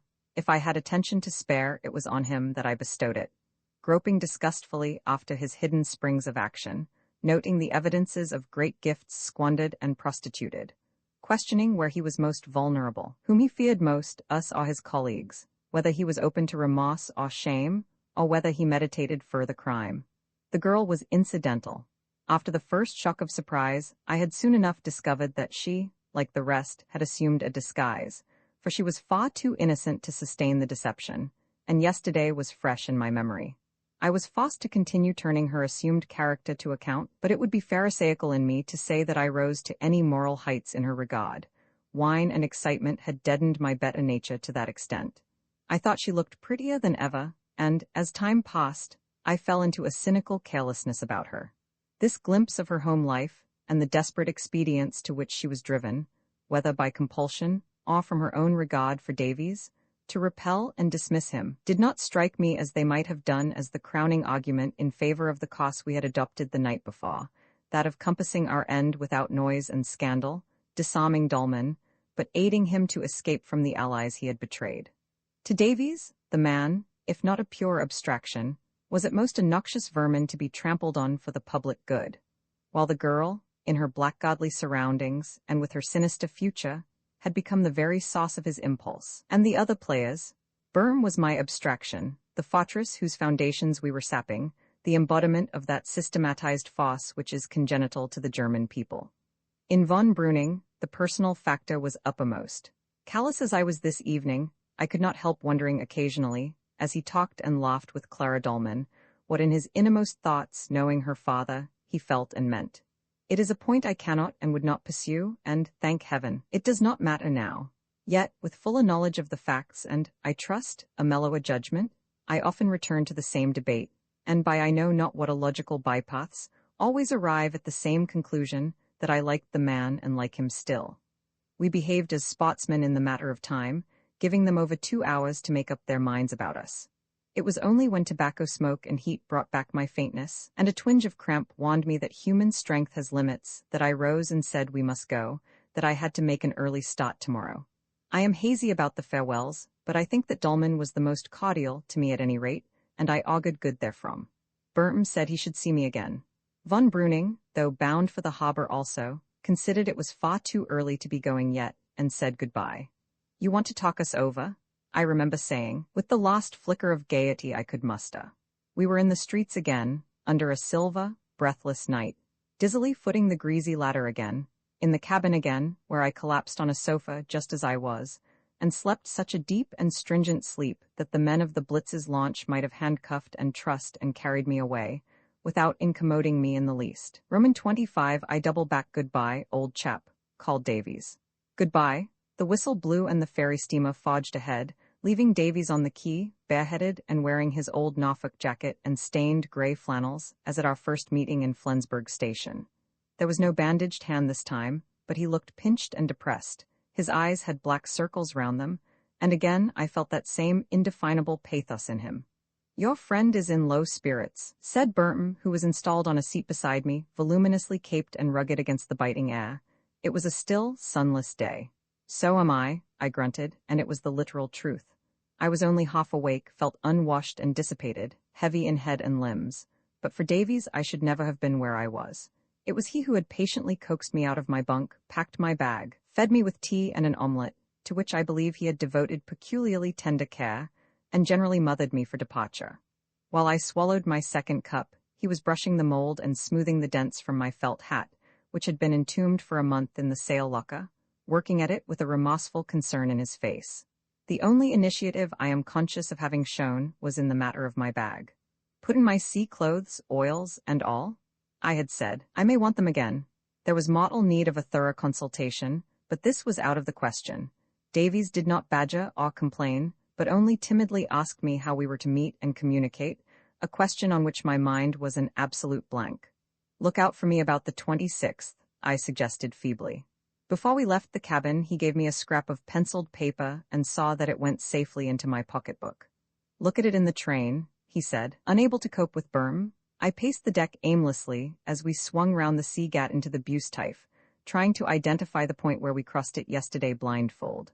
But the tide was full, and the waters blank for miles round till they merged in haze. Soon I drifted down into the saloon, and crouching over a stove pulled out that scrap of paper. In a crabbed, boyish hand, and much besmudged with tobacco ashes, I found the following notes. 1. Your journey point 20 Naudijk 858, Imden 1032, Lear 1116, Burm changes for Bremen, Rain 108 change, Amsterdam 7:17 p.m. Leave again via Hook 852, London 9 a.m.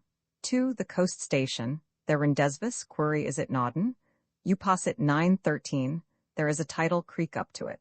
High water there on 25th, say 10:30 to 11 p.m. It cannot be Naudijk, which I find has a dredged-out low-water channel for the steamer, so tide serves would not apply.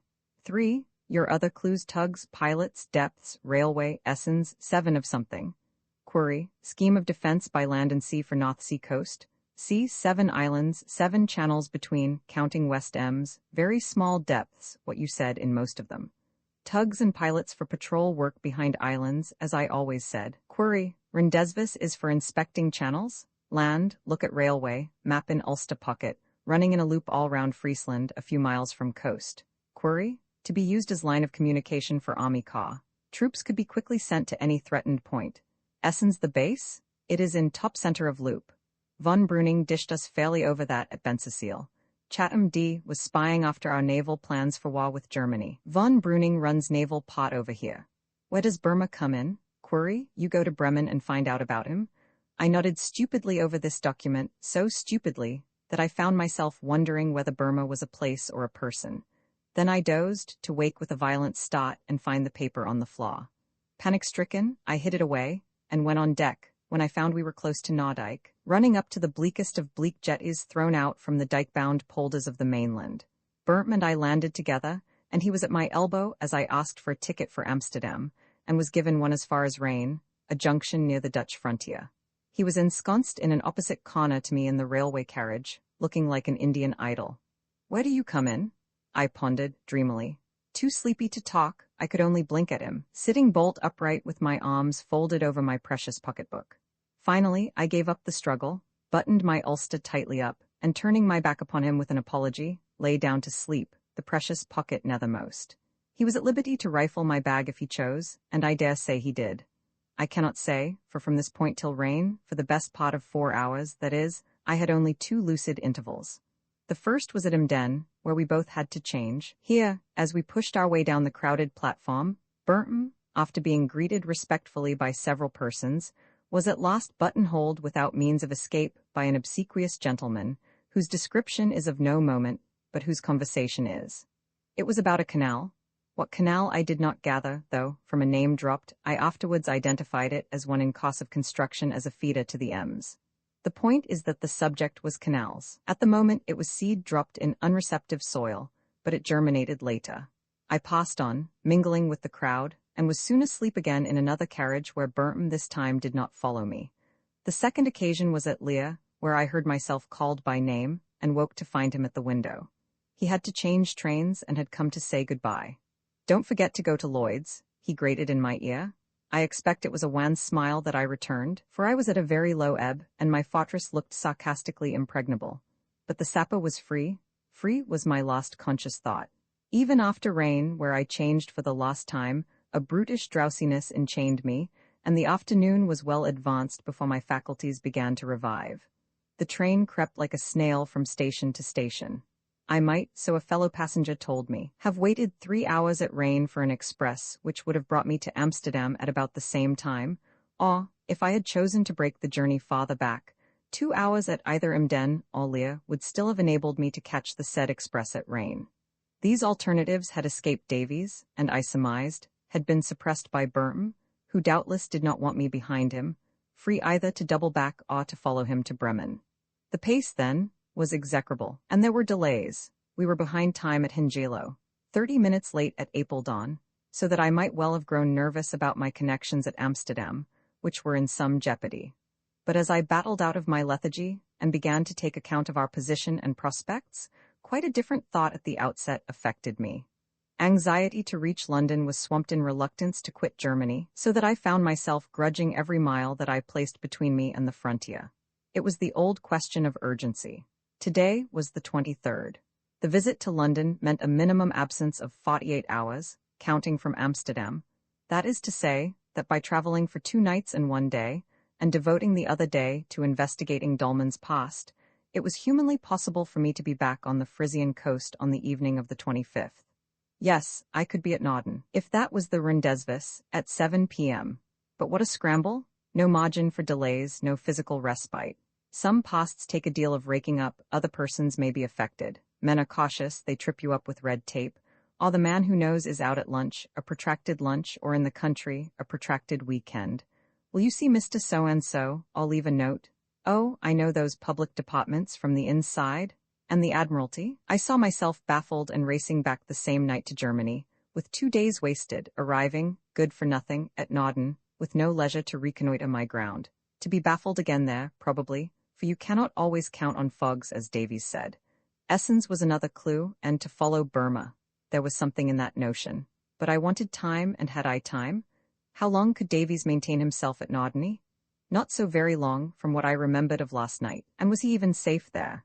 A feverish dream recurred to me, a dream of Davies in a diving dress, of a regrettable hitch in the air supply. Stop, that was nonsense. Let us be sane. What matter if he had to go? What matter if I took my time in London? Then with a flood of shame I saw Davies's wistful face on the quay, heard his grim ejaculation. He's our game or no one's, and my own sullen, oh, I'll keep the secret. London was utterly impossible. If I found my informant, what credentials had I, what claim to confidences? None, unless I told the whole story. Why, my mere presence in Whitehall would imperil the secret. For once on my native heath, I should be recognized, possibly hailed to judgment, at the best should escape in a cloud of rumour. Last heard of at Nauden. Only this morning was raising Cain at the Admiralty about a mythical lieutenant. No, back to Friesland was the word. 1 night's rest, I must have that, between sheets on a feather bed, 1 long, luxurious night, and then back refreshed to Friesland, to finish our work in our own way, and with none but our own weapons. Having reached this resolve, I was nearly putting it into instant execution, by alighting at Amersfoort, but thought better of it. I had a transformation to effect before I returned north, and the more populous centre I made it in the less it was likely to attract notice. Besides, I had in my mind's eye a perfect bed in a perfect hostelry hard by the Amstel River. It was an economy in the end.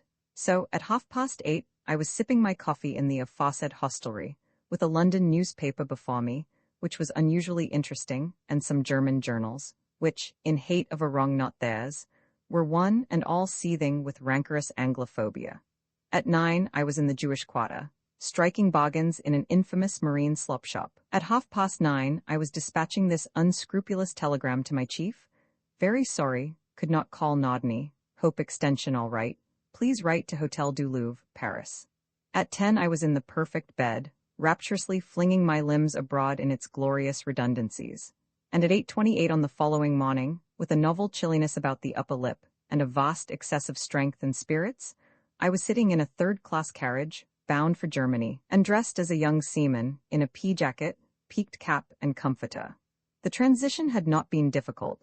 I had shaved off my moustache and breakfasted hastily in my bedroom, ready equipped for a journey in my ulster and cloth cap. I had dismissed the hotel porter at the station, and left my bag at the cloakroom, after taking out of it an umber bundle, and substituting the ulster.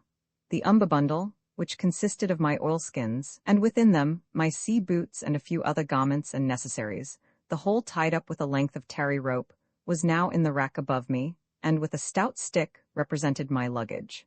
Every article in it, I shudder at their origin, was in strict keeping with my humble métier, for I knew they were liable to search at the frontier custom house, but there was a Baedeker of northern Germany in my jacket pocket. For the nonce, if questions were asked, I was an English seaman, going to Emden to join a ship with a ticket as far as the frontier. Beyond that, a definite scheme of action had still to be thought out. One thing, however, was sure. I was determined to be at Nauden tomorrow night, the 25th. A word about Nauden, which is a small town 7 miles south of Naudijk. When hurriedly scanning the map for coast stations in the cabin yesterday, I had not thought of Nauden, because it did not appear to be on the coast, but Davies had noticed it while I slept, and I now saw that his penciled hint was a shrewd one. The creek he spoke of, though barely visible on the map, 21, flowed into the Ems estuary in a southwesterly direction. The night train tallied to perfection, for high tide in the creek would be, as Davies estimated, between 10:30 and 11 p.m. on the night of the 25th, and the timetable showed that the only night train arriving at Nauden was one from the south at 10:46 p.m. This looked promising. Emden, which I had inclined to on the spur of the moment, was out of caught in comparison, for many reasons, not the least being that it was served by 3 trains between 9 p.m. and 1 a.m., so that the phrase night train would be ambiguous and not decisive as with Nauden. So far good, but how was I to spend the intervening time? Should I act on Davies's query and go to Bremen after Bern? I soon dismissed that idea. It was one to act upon if others failed. For the present, it meant another scramble. Bremen is 6 hours from Nauden by rail. I should spend a disproportionate amount of my limited time in trains, and I should want a different disguise. Besides, I had already learnt something fresh about Bern, for the seed dropped at Emden station yesterday had come to life. A submarine engineer, I knew him to be before. I now knew that canals were another branch of his labors. Not a very illuminating fact, but could I pick up more in a single day? There remained Essens, and it was thither I resolved to go tonight. A tedious journey, lasting till past 8 in the evening, but there I should only be an hour from Nauden by rail. And at Essens? All day long I strove for light on the central mystery, collecting from my diary, my memory, my imagination, from the map, the timetable, and Davies's grubby jottings, every elusive atom of material. Sometimes I issued from a reverie with a start, to find a phlegmatic Dutch peasant staring strangely at me over his china pipe. I was more careful over the German border. Davies's paper I soon knew by heart.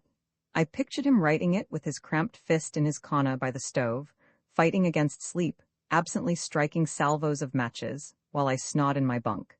Absently diverging into dreams, I knew, of a rose-brown face under dewy hair and a grey tam o' shanter, though not a word of her came into the document.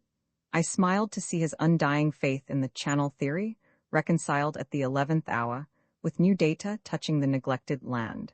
The result was certainly interesting, but it left me cold.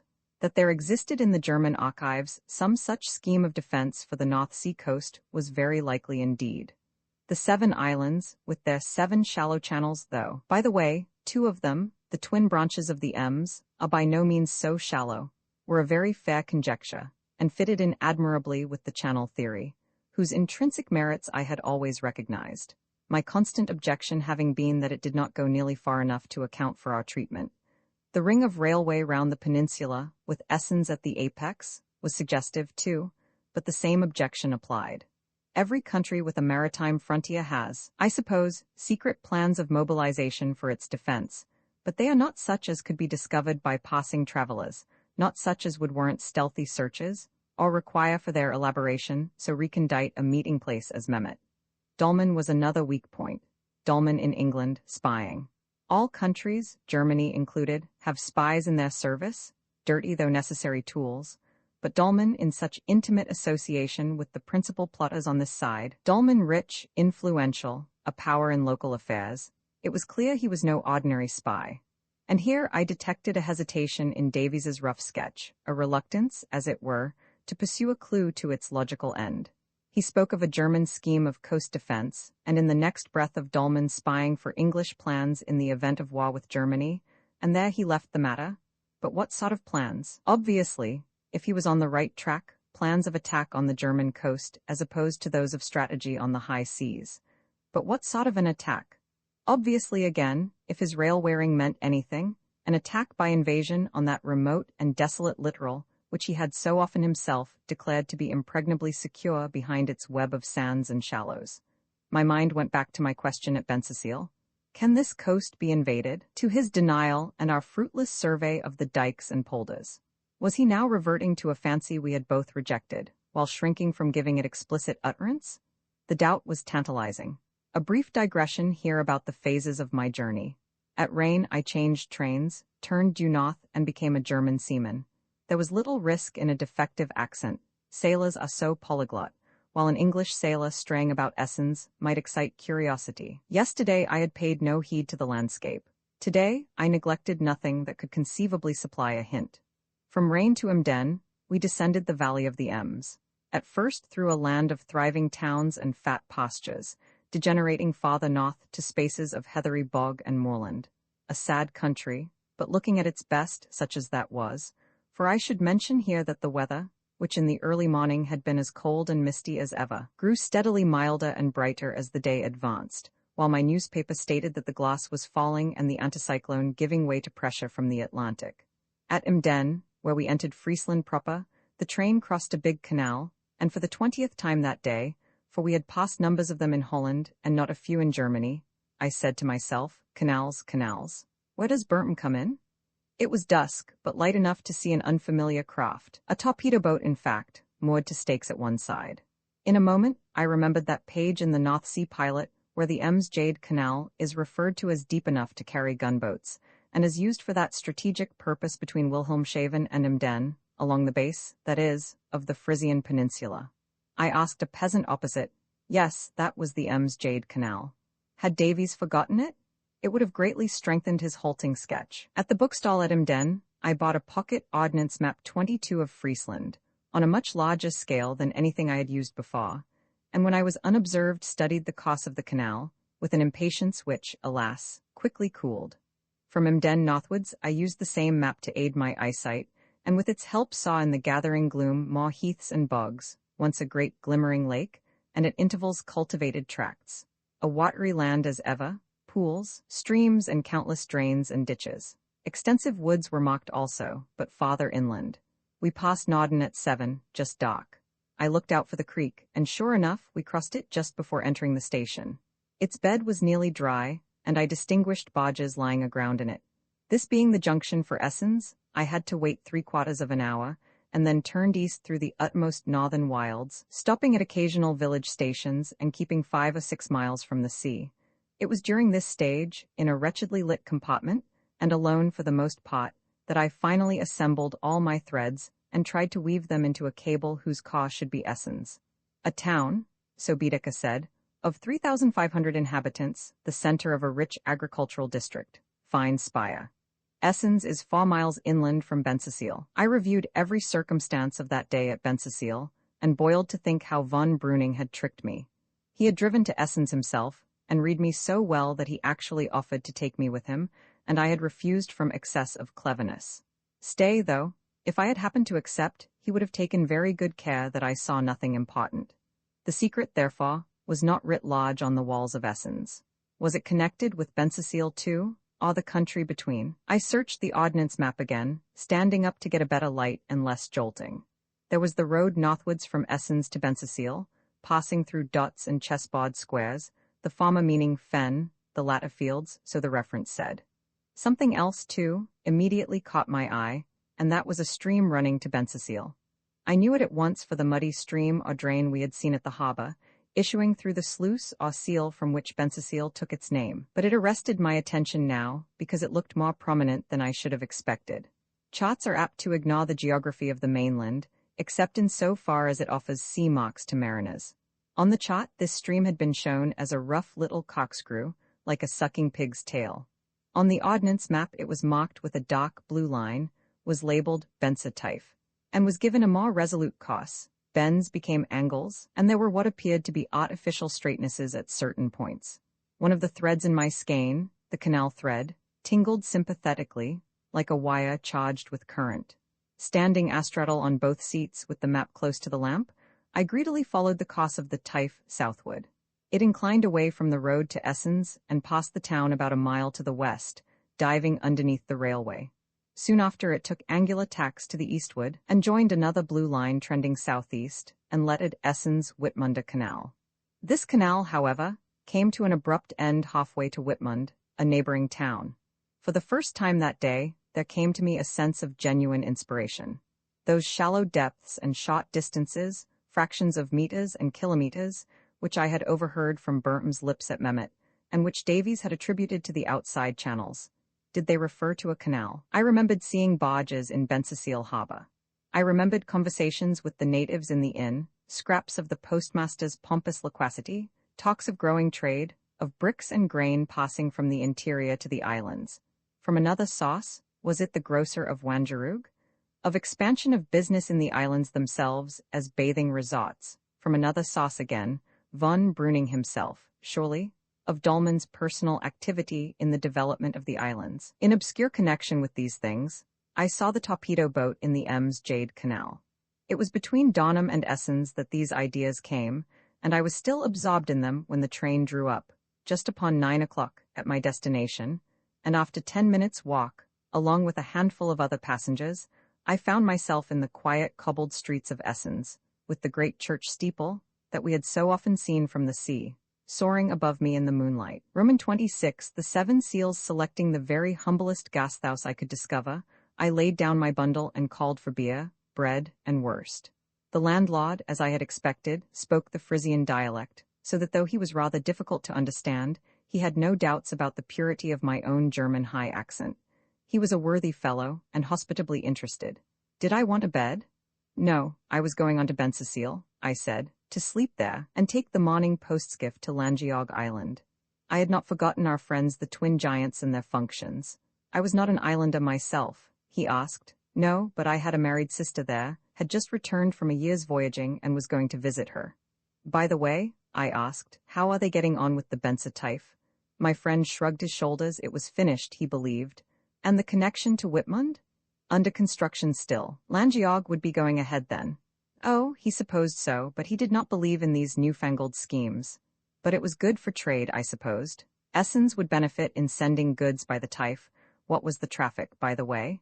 Oh, a few more barge loads than before of bricks, timber, coals, etc. But it would come to nothing, he knew. Actiengesellschaften, companies, were an invention of the devil. A few speculators got them up and made money themselves out of land and contracts, while the shareholders they had hoodwinked starved. There's something in that, I conceded to this bigoted old conservative. My sister at Langeoog rents her lodging house from a man named Dolman. They say he owns a heap of land about. I saw his yacht once, pink velvet and electric light inside, they say. That's the name, said mine host. That's one of them. Some sort of foreigner, I've heard. Runs a salvage concern, too, Jewist way. Well, he won't get any of my savings? I laughed, and soon after took my leave, and inquired from a passerby the road to Donham. Follow the railway, I was told. With a warm wind in my face from the southwest, fleecy clouds and a half-moon overhead, I set out, not for Bensersiel but for Benser Typh, which I knew must cross the road to Donham somewhere. A mile or so of cobbled causeway flanked with ditches and willows, and running cheek by jowl with the railway track. Then a bridge, and below me the Typh, which was in fact a small canal. A rutty track left the road and sloped down to it one side. A rough siding left the railway and sloped down to it on the other. I lit a pipe and sat on the parapet for a little. No one was stirring, so with great circumspection I began to reconnoiter the left bank to the north. The siding entered a fenced enclosure by a locked gate, a gate I could have easily climbed, but I judged it wiser to go round by the bridge again and look across.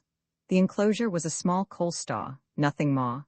There were gaunt heaps of coal glittering in the moonlight, a barge half-loaded lying alongside, and a deserted office building.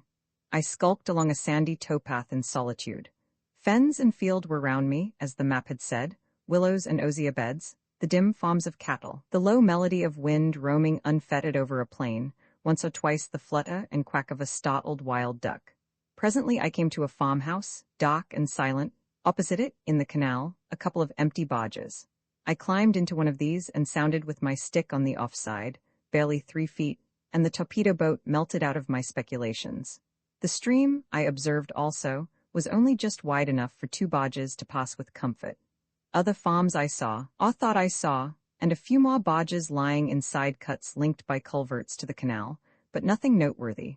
And mindful that I had to explore the Whitman side of the railway too, I turned back, already a trifle damped in spirits, but still keenly expectant. Passing under the road and railway, I again followed the towpath, which after half a mile plunged into woods, then entered a clearing and another fenced enclosure.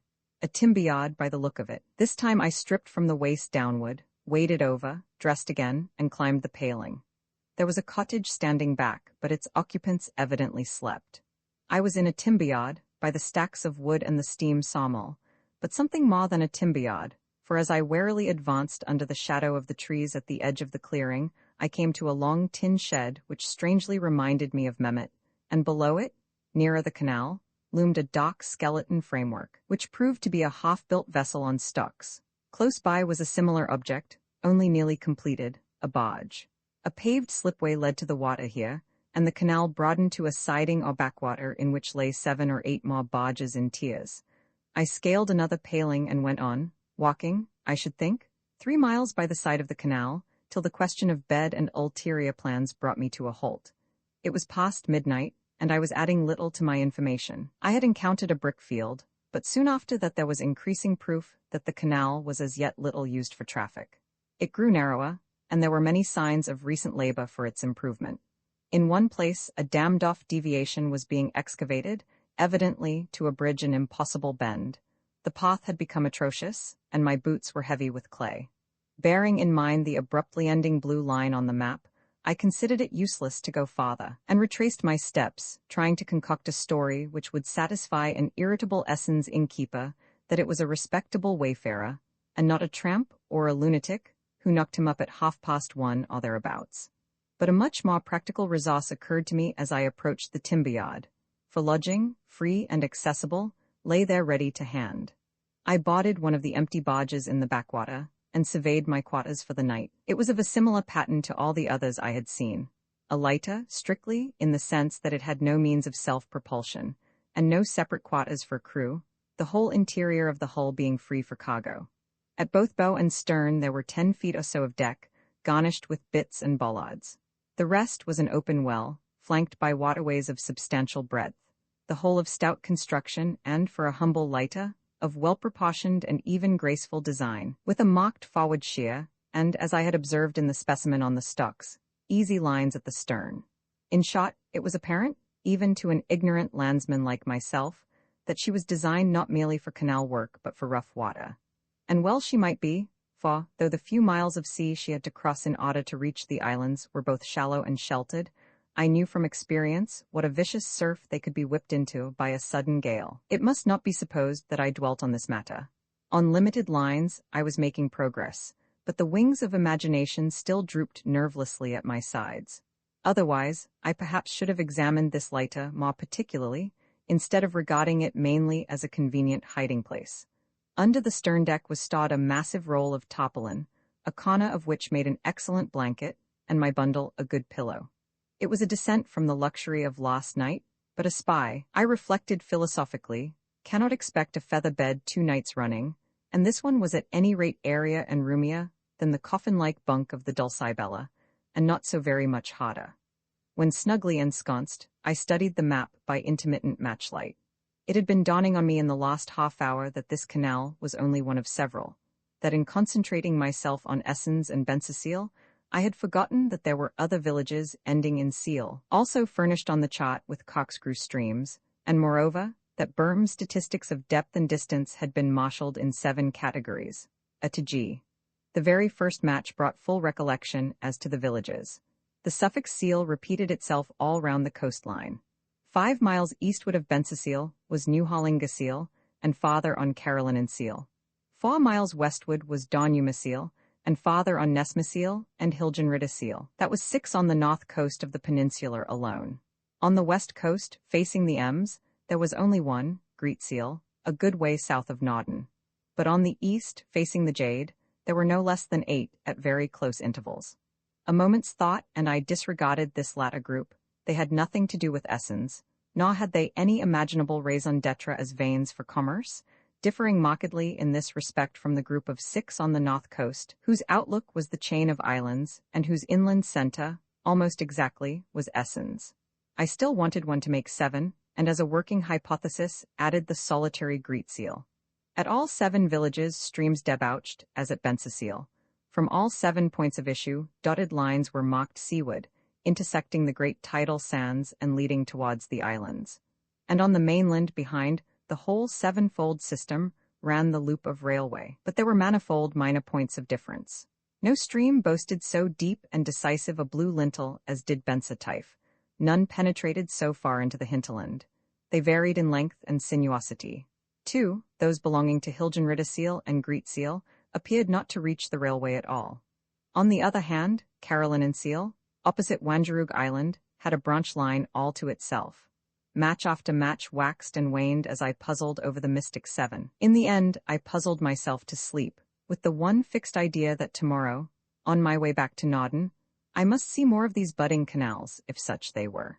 My dreams that night were of a mighty chain of redoubts and masked batteries couching perdice among the sand dunes of desolate islets, built, coral-like, by infinitely slow and secret labor, fed by lethal cargoes borne in lighters, and in charge of stealthy mutes who, one and all, bore the likeness of grim. I was up and away at daylight, the weather mild and showery, meeting some navvies on my way back to the road, who gave me good morning and a stare. On the bridge I halted and fell into torments of indecision. There was so much to do and so little time to do it in. The whole problem seemed to have been multiplied by 7, and the total again doubled and redoubled, 7 blue lines on land, 7 dotted lines on the sea, 7 islands in the offing. Once I was near deciding to put my pretext into practice and cross to Langeog, but that meant missing the rendezvous, and I was loth to do that. At any rate, I wanted breakfast badly, and the best way to get it, and at the same time to open new ground, was to walk to Donham. Then I should find a blue line called the News-Typh, leading to Donumasil, on the coast. That explored, I could pass on to Ness, where there was another blue line to Nessmasil. All this was on the way to Nauden, and I should have the railway constantly at my back, to carry me there in the evening. The last train, my timetable told me, was one reaching Nauden at 7:15 p.m. I could catch this at Hage Station at 7:05. A brisk walk of 6 miles brought me, ravenously hungry, to Donham. Road and railway had clung together all the time, and about halfway had been joined on the left by a third companion in the shape of a puny stream, which I knew from the map to be the upper portion of News-Typh. Wriggling and doubling like an eel, choked with sedges and reeds, it had no pretensions to being navigable. At length it looped away into the fens out of sight, only to reappear again close to Donham in a much more dignified guise. There was no siding where the railway crossed it, but at the town itself, which it skirted on the east, a towpath began, and a piled wharf had been recently constructed. Going on to this was a red brick building with the look of a warehouse, roofless as yet, and with workmen on its scaffolds. It sharpened the edge of my appetite. If I had been wise, I should have been content with a snack bought at a counter, but a thirst for hot coffee and clues induced me to repeat the experiment of Essenes and seek a primitive beer-house. I was less lucky on this occasion. The house I chose was obscure enough, but its proprietor was no simple Frisian, but an ill-looking rascal with shifty eyes and a debauched complexion, who showed a most unwelcome curiosity in his customer. As a last fatality, he wore a peaked cap like my own, and turned out to be an ex-sailor. I should have fled at the sight of him had I had the chance, but I was attended to first by a slatternly girl who, I am sure, called him up to view me. To explain my muddy boots and trousers, I said I had walked from Essenes, and from that, I found myself involved in a tangle of impromptu lies. Floundering down an old groove, I placed my sister this time on Baltram Island, and said I was going to Donumasil, which is opposite Baltram, to cross from there. As this was drawing a bow at a venture, I dared not assume local knowledge, and spoke of the visit as my first. Donumasil was a lucky shot. There was a ferry galliot from there to Baltram, but he knew, or pretended to know, Baltram, and had not heard of my sister. I grew the more nervous in that I saw from the first that he took me to be of better condition than most merchant seamen, and to make matters worse, I was imprudent enough in pleading haste to pull out from an inner pocket my gold watch with the chain and seals attached. He told me there was no hurry, that I should miss the tide at Donumasil, and then fell to pressing strong waters on me, and asking questions whose insinuating grossness gave me the key to his biography. He must have been at one stage in his career a dockside crimp, one of those foul shocks who prey on discharged seamen, and as often as not are ex-seamen themselves, versed in the weaknesses of the tribe. He was now keeping his hand in with me, who, unhappily, purported to belong to the very class he was used to victimize, and moreover, had a gold watch and, doubtless, a full purse. Nothing more ridiculously inopportune could have befallen me, or more dangerous, for his class are as cosmopolitan as waiters and concierges, with as facile a gift for language and as unerring a scent for nationality. Sure enough, the fellow recognized mine, and positively challenged me with it in fairly fluent English with a Yankee twang. Encumbered with the mythical sister, of course I stuck to my lie, said I had been on an English ship so long that I had picked up the accent, and also gave him some words in broken English. At the same time, I showed I thought him an impertinent nuisance, paid my score and walked out, quit of him. Not a bit of it.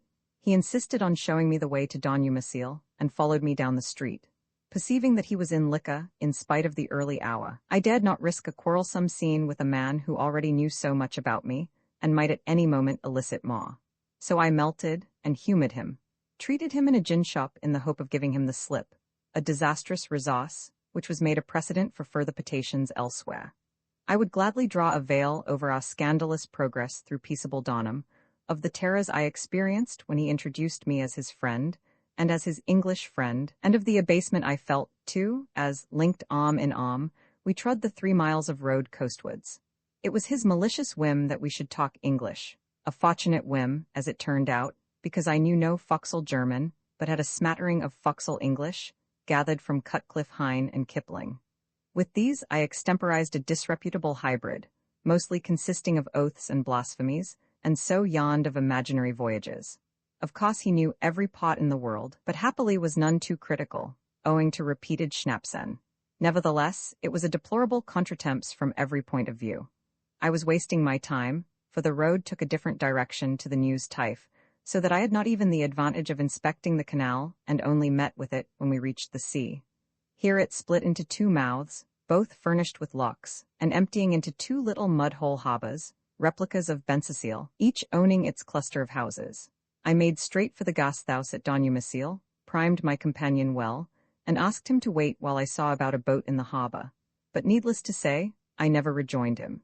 I just took a cursory look at the left-hand harbour, saw a lighter locking through, for the tide was high, and then walked as fast as my legs would carry me to the outmost dyke, mounted it, and strode along the sea westwards in the teeth of a smart shower of rain, full of deep apprehensions as to the stir and gossip my disappearance might cause if my odious crimp was sober enough to discover it. As soon as I deemed it safe, I dropped onto the sand and ran till I could run no more. Then I sat on my bundle with my back to the dike in partial shelter from the rain, watching the sea recede from the flats and dwindle into slender meres, and the laden clouds fly weeping over the islands till those pale shapes were lost in mist. The barge I had seen locking through was creeping across towards Langeog behind a tug and a wisp of smoke. No more exploration by daylight? That was my first resolve, for I felt as if the country must be ringing with reports of an Englishman in disguise. I must remain in hiding till dusk, then regain the railway and slink into that train to Nauden. Now directly, I began to resign myself to temporary inaction, and to centre my thoughts on the rendezvous. A new doubt assailed me. Nothing had seemed more certain yesterday than that Nauden was the scene of the rendezvous, but that was before the 7 seals had come into prominence. The name Nauden now sounded naked and unconvincing. As I wondered why, it suddenly occurred to me that all the stations along this northern line, though farther inland than Nauden, were equally coast stations, in the sense that they were in touch with harbours of a sort on the coast. Nauden had its tidal creek, but Essens and Donham had their typhs or canals. Fool that I had been to put such a narrow and literal construction on the phrase, the tide serves. Which was it more likely that my conspirators would visit? Nauden, whose intrusion into our theories was purely hypothetical, or one of these seals to whose 7-fold systems all my latest observations gave such transcendent significance? There was only one answer, and it filled me with profound discouragement. 7 possible rendezvous, 8 counting Nauden. Which to make for? Out came the timetable and map, and with them hope. The case was not so bad after all, It demanded no immediate change of plan, though it imparted grave uncertainties and risks. Nauden was still the objective, but mainly as a railway junction, only remotely as a seaport. Though the possible rendezvous were 8, the possible stations were reduced to 5: Nauden, Hage, Donham, Essens, Whitmund, all on one single line. Trains from east to west along this line were negligible, because there were none that could be called night trains, the latest being the one I had this morning fixed on to bring me to Nauden, where it arrived at 7:15. Of trains from west to east, there was only one that need be considered, the same one that I had travelled by last night, leaving Nauden at 7:43 and reaching Essens at 8:50, and Whitmund at 9:13. This train, as the reader who was with me in it knows, was in correspondence with another from Emden and the south, and also, I now found, with services from Hanover, Bremen, and Berlin. He will also remember that I had to wait 3/4 of an hour at Nauden, from 7 to 7:43. The platform at Nauden Junction, therefore, between 7:15, when I should arrive at it from the east, and 7:43, when Burnham and his unknown friend should leave it for the east, there, and in that half-hour, was my opportunity for recognizing and shadowing 2 at least of the conspirators. I must take the train they took, and alight where they alighted. If I could not find them at all, I should be thrown back on the rejected view that Nauden itself was the rendezvous, and should wait there till 10:46. In the meantime, it was all very well to resolve on an action till dusk, but after an hour's rest, damp clothes and feet, and the absence of pursuers, tempted me to take the field again. Avoiding roads and villages as long as it was light, I cut across country southwestwards. A dismal and laborious journey, with oozy fens and knee-deep drains to cross, with circuits to be made to pass clear of peasants, and many furtive crouchings behind dikes and willows. What little I learnt was in harmony with previous explorations, for my track cut at right angles the line of the Hawk Typh, the stream issuing at Nesmeseel. It, too, was in the nature of a canal, but only in embryo at the point I touched it, south of Ness. Works on a deviation were in progress, and in a short digression downstream I sighted another light-a-building yard. As for Hilgenriederseel, the fourth of the 7, I had no time to see anything of it at all. At 7 o'clock I was at Hage Station, very tired, wet, and footsore, after covering nearly 20 miles all told since I left my bed in the lighter. From here to Nauden, it was a run in the train of 10 minutes, which I spent in eating some rye bread and smoked eel, and in scraping the mud off my boots and trousers. Fatigue vanished when the train drew up at the station, and the momentous 28 minutes began to run their course. Having donned a bulky muffler and turned up the collar of my pea-jacket, I crossed over immediately to the up-platform, walked boldly to the booking office, and at once sighted von Breuning. Yes, von Breuning in mufti, but there was no mistaking his tall athletic figure, pleasant features, and neat brown beard. He was just leaving the window, gathering up a ticket and some coins. I joined a queue of 3 or 4 persons who were waiting their turn, flattened myself between them and the partition till I heard him walk out. Not having heard what station he had booked for, I took a 4th-class ticket to Whitmund, which covered all chances. Then, with my chin buried in my muffler, I sought the darkest corner of the ill-lit combination of bar and waiting-room where, by the tiresome custom in Germany, would-be travellers are penned till their train is ready. Von Breuning I perceived sitting in another corner, with his hat over his eyes and a cigar between his lips. A boy brought me a tankard of tawny Munich beer, and sipping it, I watched. People passed in and out, but nobody spoke to the sailor in mufti. When a quarter of an hour elapsed, a platform door opened, and a raucous voice shouted, "Hage, Donham, Essens, Whitmund?" A knot of passengers jostled out to the platform, showing their tickets. I was slow over my beer, and was last of the knot, with von Breuning immediately ahead of me, so close that his cigar smoke curled into my face. I looked over his shoulder at the ticket he showed, missed the name, but caught a muttered double sibilant from the official who checked it, ran over the stations in my head, and pounced on Essens. That was as much I wanted to know for the present, so I made my way to a 4th-class compartment, and lost sight of my quarry, not venturing, till the last door had banged, to look out of the window. When I did so 2 late arrivals were hurrying up to a carriage, one tall, one of middle height, both in cloaks and comforters. Their features I could not distinguish, but certainly neither of them was Burnham. They had not come through the waiting-room door, but plainly, from the dock end of the platform, where they had been waiting. A guard, with some surly remonstrances, shut them in, and the train started. Essens, the name had not surprised me. It fulfilled a presentiment that had been growing in strength all the afternoon. For the last time I referred to the map, pulpy and blurred with the day's exposure, and tried to etch it into my brain. I mocked the road to Bensasil, and how it converged by degrees on the Bensatife until they met at the sea. The tide serves. Longing for Davies to help me, I reckoned, by the aid of my diary, that high tide at Bensasil would be about 11, and for 2 hours, I remembered, say from 10 to 12 tonight, there were from 5 to 6 feet of water in the harbour. We should reach Essens at 8:50. Would they drive, as von Breuning had done a week ago? I tightened my belt, stamped my mud-burdened boots, and thanked God for the Munich beer. Whither were they going from Bensasil, and in what, and how was I to follow them? These were nebulous questions, but I was in fettle for anything. Boat stealing was a bagatelle. Fortune, I thought, smiled, romance beckoned, even the sea looked kind. I do not know but that imagination was already beginning to unstiffen and flutter those nerveless wings. Roman 27, the luck of the stowaway at Essens station, I reversed my Nodden tactics, jumped out smartly, and got to the door of egress first of all, gave up my ticket, and hung about the gate of the station under cover of darkness. Fortune smiled still. There was no vehicle in waiting at all, and there were only half a dozen passengers. 2 of these were the cloaked gentlemen who had been so nearly left behind at Nodden, and another was von Breuning. The latter walked well in advance of the first pair, but at the gate onto the high road the 3 showed a common purpose in that, unlike the rest, who turned towards Essens town, they turned southwards. Much to my perplexity, for this was the contrary direction to Bensasil and the sea. I, with my bundle on my shoulder, had been bringing up the rear, and, as their faithful shadow, turned to the right too, without foreseeing the consequence. When it was too late to turn back, I saw that, 50 yards ahead, the road was barred by the gates of a level crossing, and that the 4 of us must inevitably accumulate at the barrier till the train had steamed away.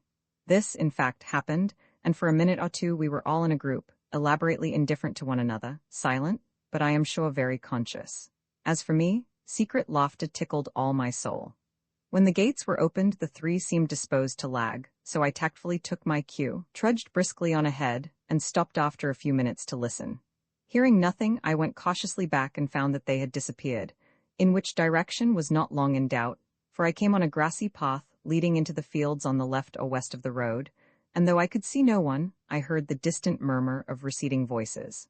I took my bearings collectedly, placed 1 foot on the path, thought better of it, and turned back towards Essens. I knew without reference to the map that that path would bring them to the Bensatife at a point somewhere near the timber yard. In a fog I might have followed them there. As it was, the night was none too dark, and I had my strength to husband, and stamped on my memory were the words, "The tide serves."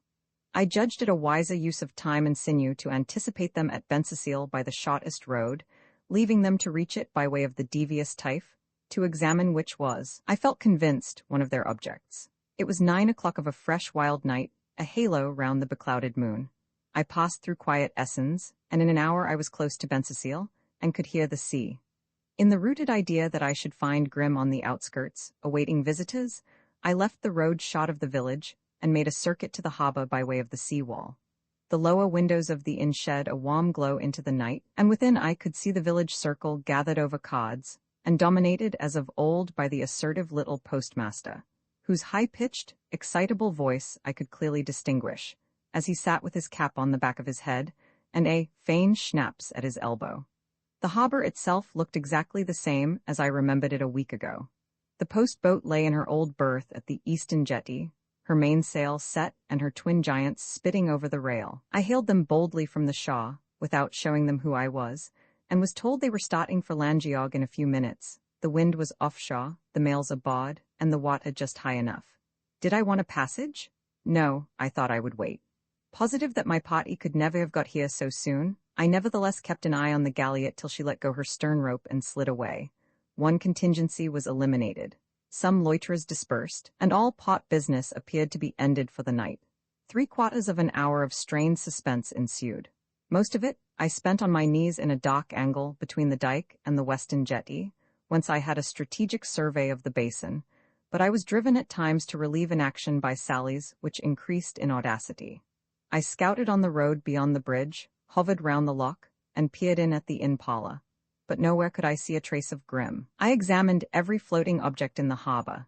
They were very few, dropped onto 2 lighters and pried under tarpaulins, bought at a deserted tug, and 2 or 3 clumsy rowboats tied up to a mooring post. Only one of these had the look of readiness, the rest being devoid of oars and rowlocks, a discouraging state of things for a prospective boat lifter. It was the sight of these rowboats that suggested a last and most distracting possibility, namely, that the boat in waiting, if boat there were, might be not in the harbor at all, but somewhere on the sands outside the dike, where, at this high state of the tide, it would have water and to spare. Back to the dike then, but as I peered seaward on the way, contingencies evaporated and a solid fact supervened, for I saw the lights of a steamboat approaching the harbor mouth. I had barely time to gain my coign of vantage before she had swept in between the piers, and with a fitful swizzling of her screw was turning and backing down to a berth just ahead of one of the lighters, and not 50 feet from my hiding place. A deckhand jumped ashore with a rope, while the man at the wheel gave gruff directions. The vessel was a small tug, and the man at the wheel disclosed his identity when, having rung off his engines, he jumped ashore also, looked at his watch in the beam of the sidelight, and walked towards the village. It was Grim, by the height and build, Grim clad in a long tarpaulin coat and a sou'wester. I watched him cross the shaft of light from the inn window and disappear in the direction of the canal. Another sailor now appeared and helped his fellow to tie up the tug. The two together then went aft and began to set about some job whose nature I could not determine. To emerge was perilous, so I set about a job of my own, tearing open my bundle and pulling an oilskin jacket and trousers over my clothes, and discarding my peaked cap for a sou'wester. This operation was prompted instantaneously by the garb of 2 sailors, who in hauling on the forward warp came into the field of the masthead light. It was something of a gymnastic masterpiece, since I was lying, or rather, standing aslant, on the rough sea-wall, with crannies of brick for foothold and the water plashing below me. But then I had not lived in the Dulcibella for nothing.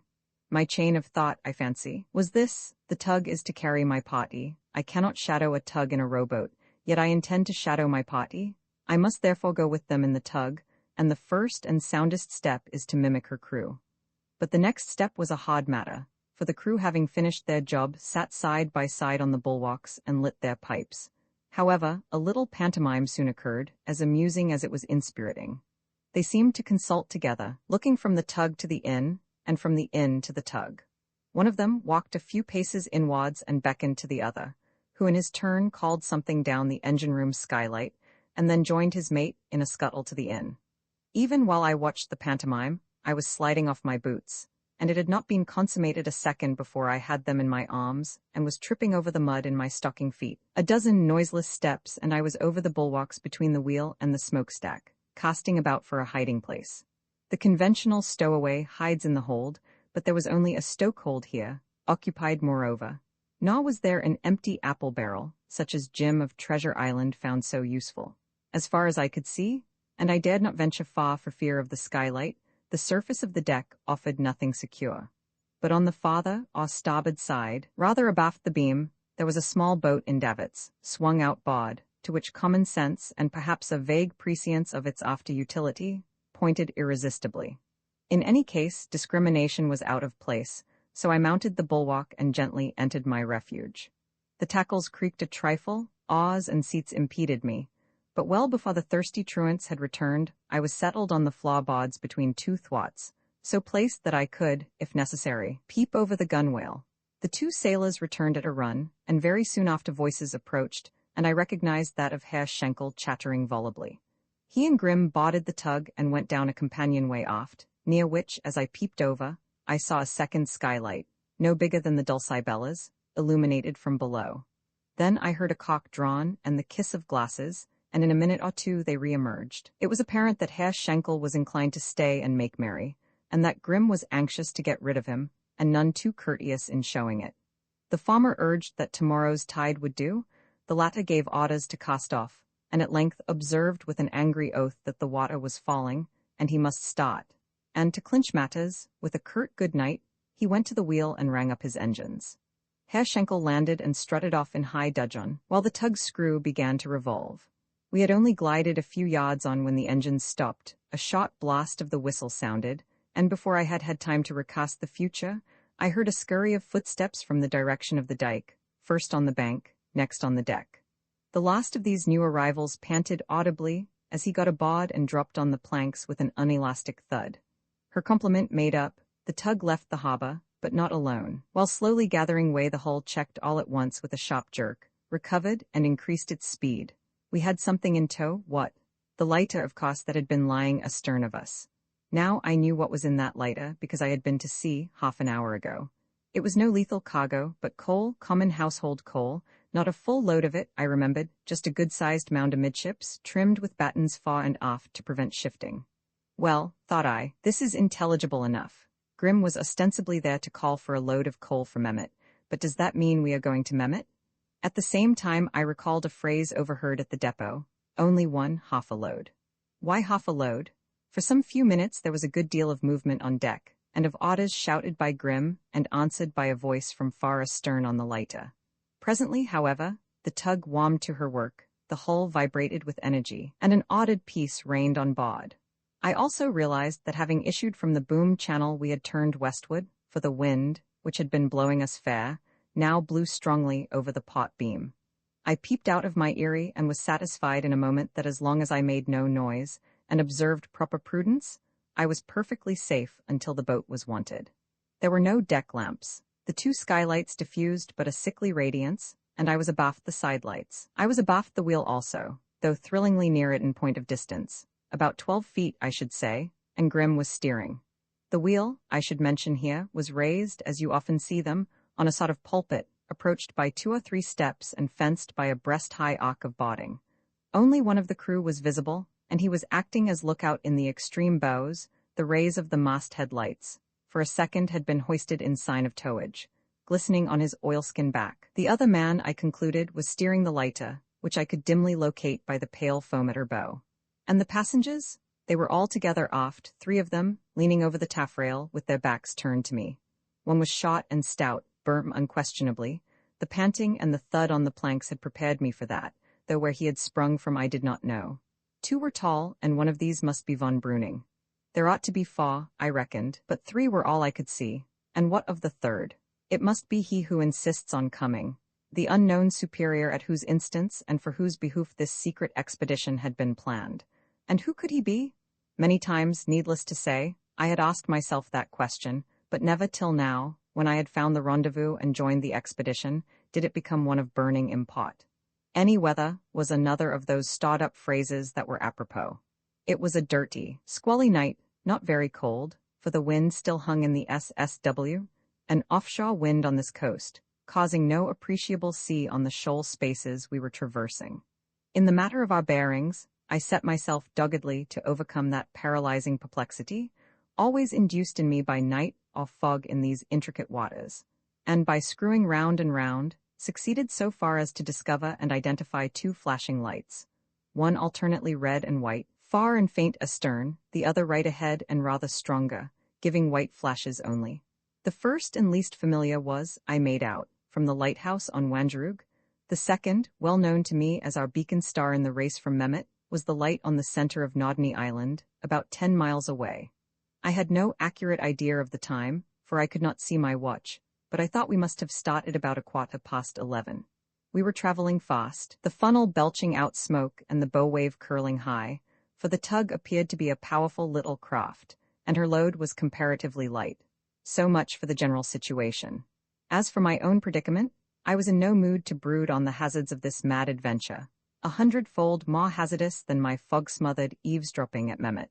The crisis, I knew, had come, and the reckless impudence that had brought me here must serve me still and extricate me. Fortune loves rough wooing. I backed my luck and watched. The behavior of the passengers struck me as odd. They remained in a row at the taffrail, gazing astern like regretful emigrants and sometimes gesticulating and pointing. Now no vestige of the low land was visible, so I was driven to the conclusion that it was the lighter they were discussing, and I date my awakening from the moment that I realized this. But the thread broke prematurely, for the passengers took to pacing the deck, and I had to lie low. When next I was able to raise my head, they were round Grim at the wheel, engaged, as far as I could discover from their gestures, in an argument about our costs and the time, for Grim looked at his watch by the light of a hand lantern. We were heading north, and I knew by the swell that we must be near the Acumer E, the gap between Langeog and Baltram. Were we going out to open sea?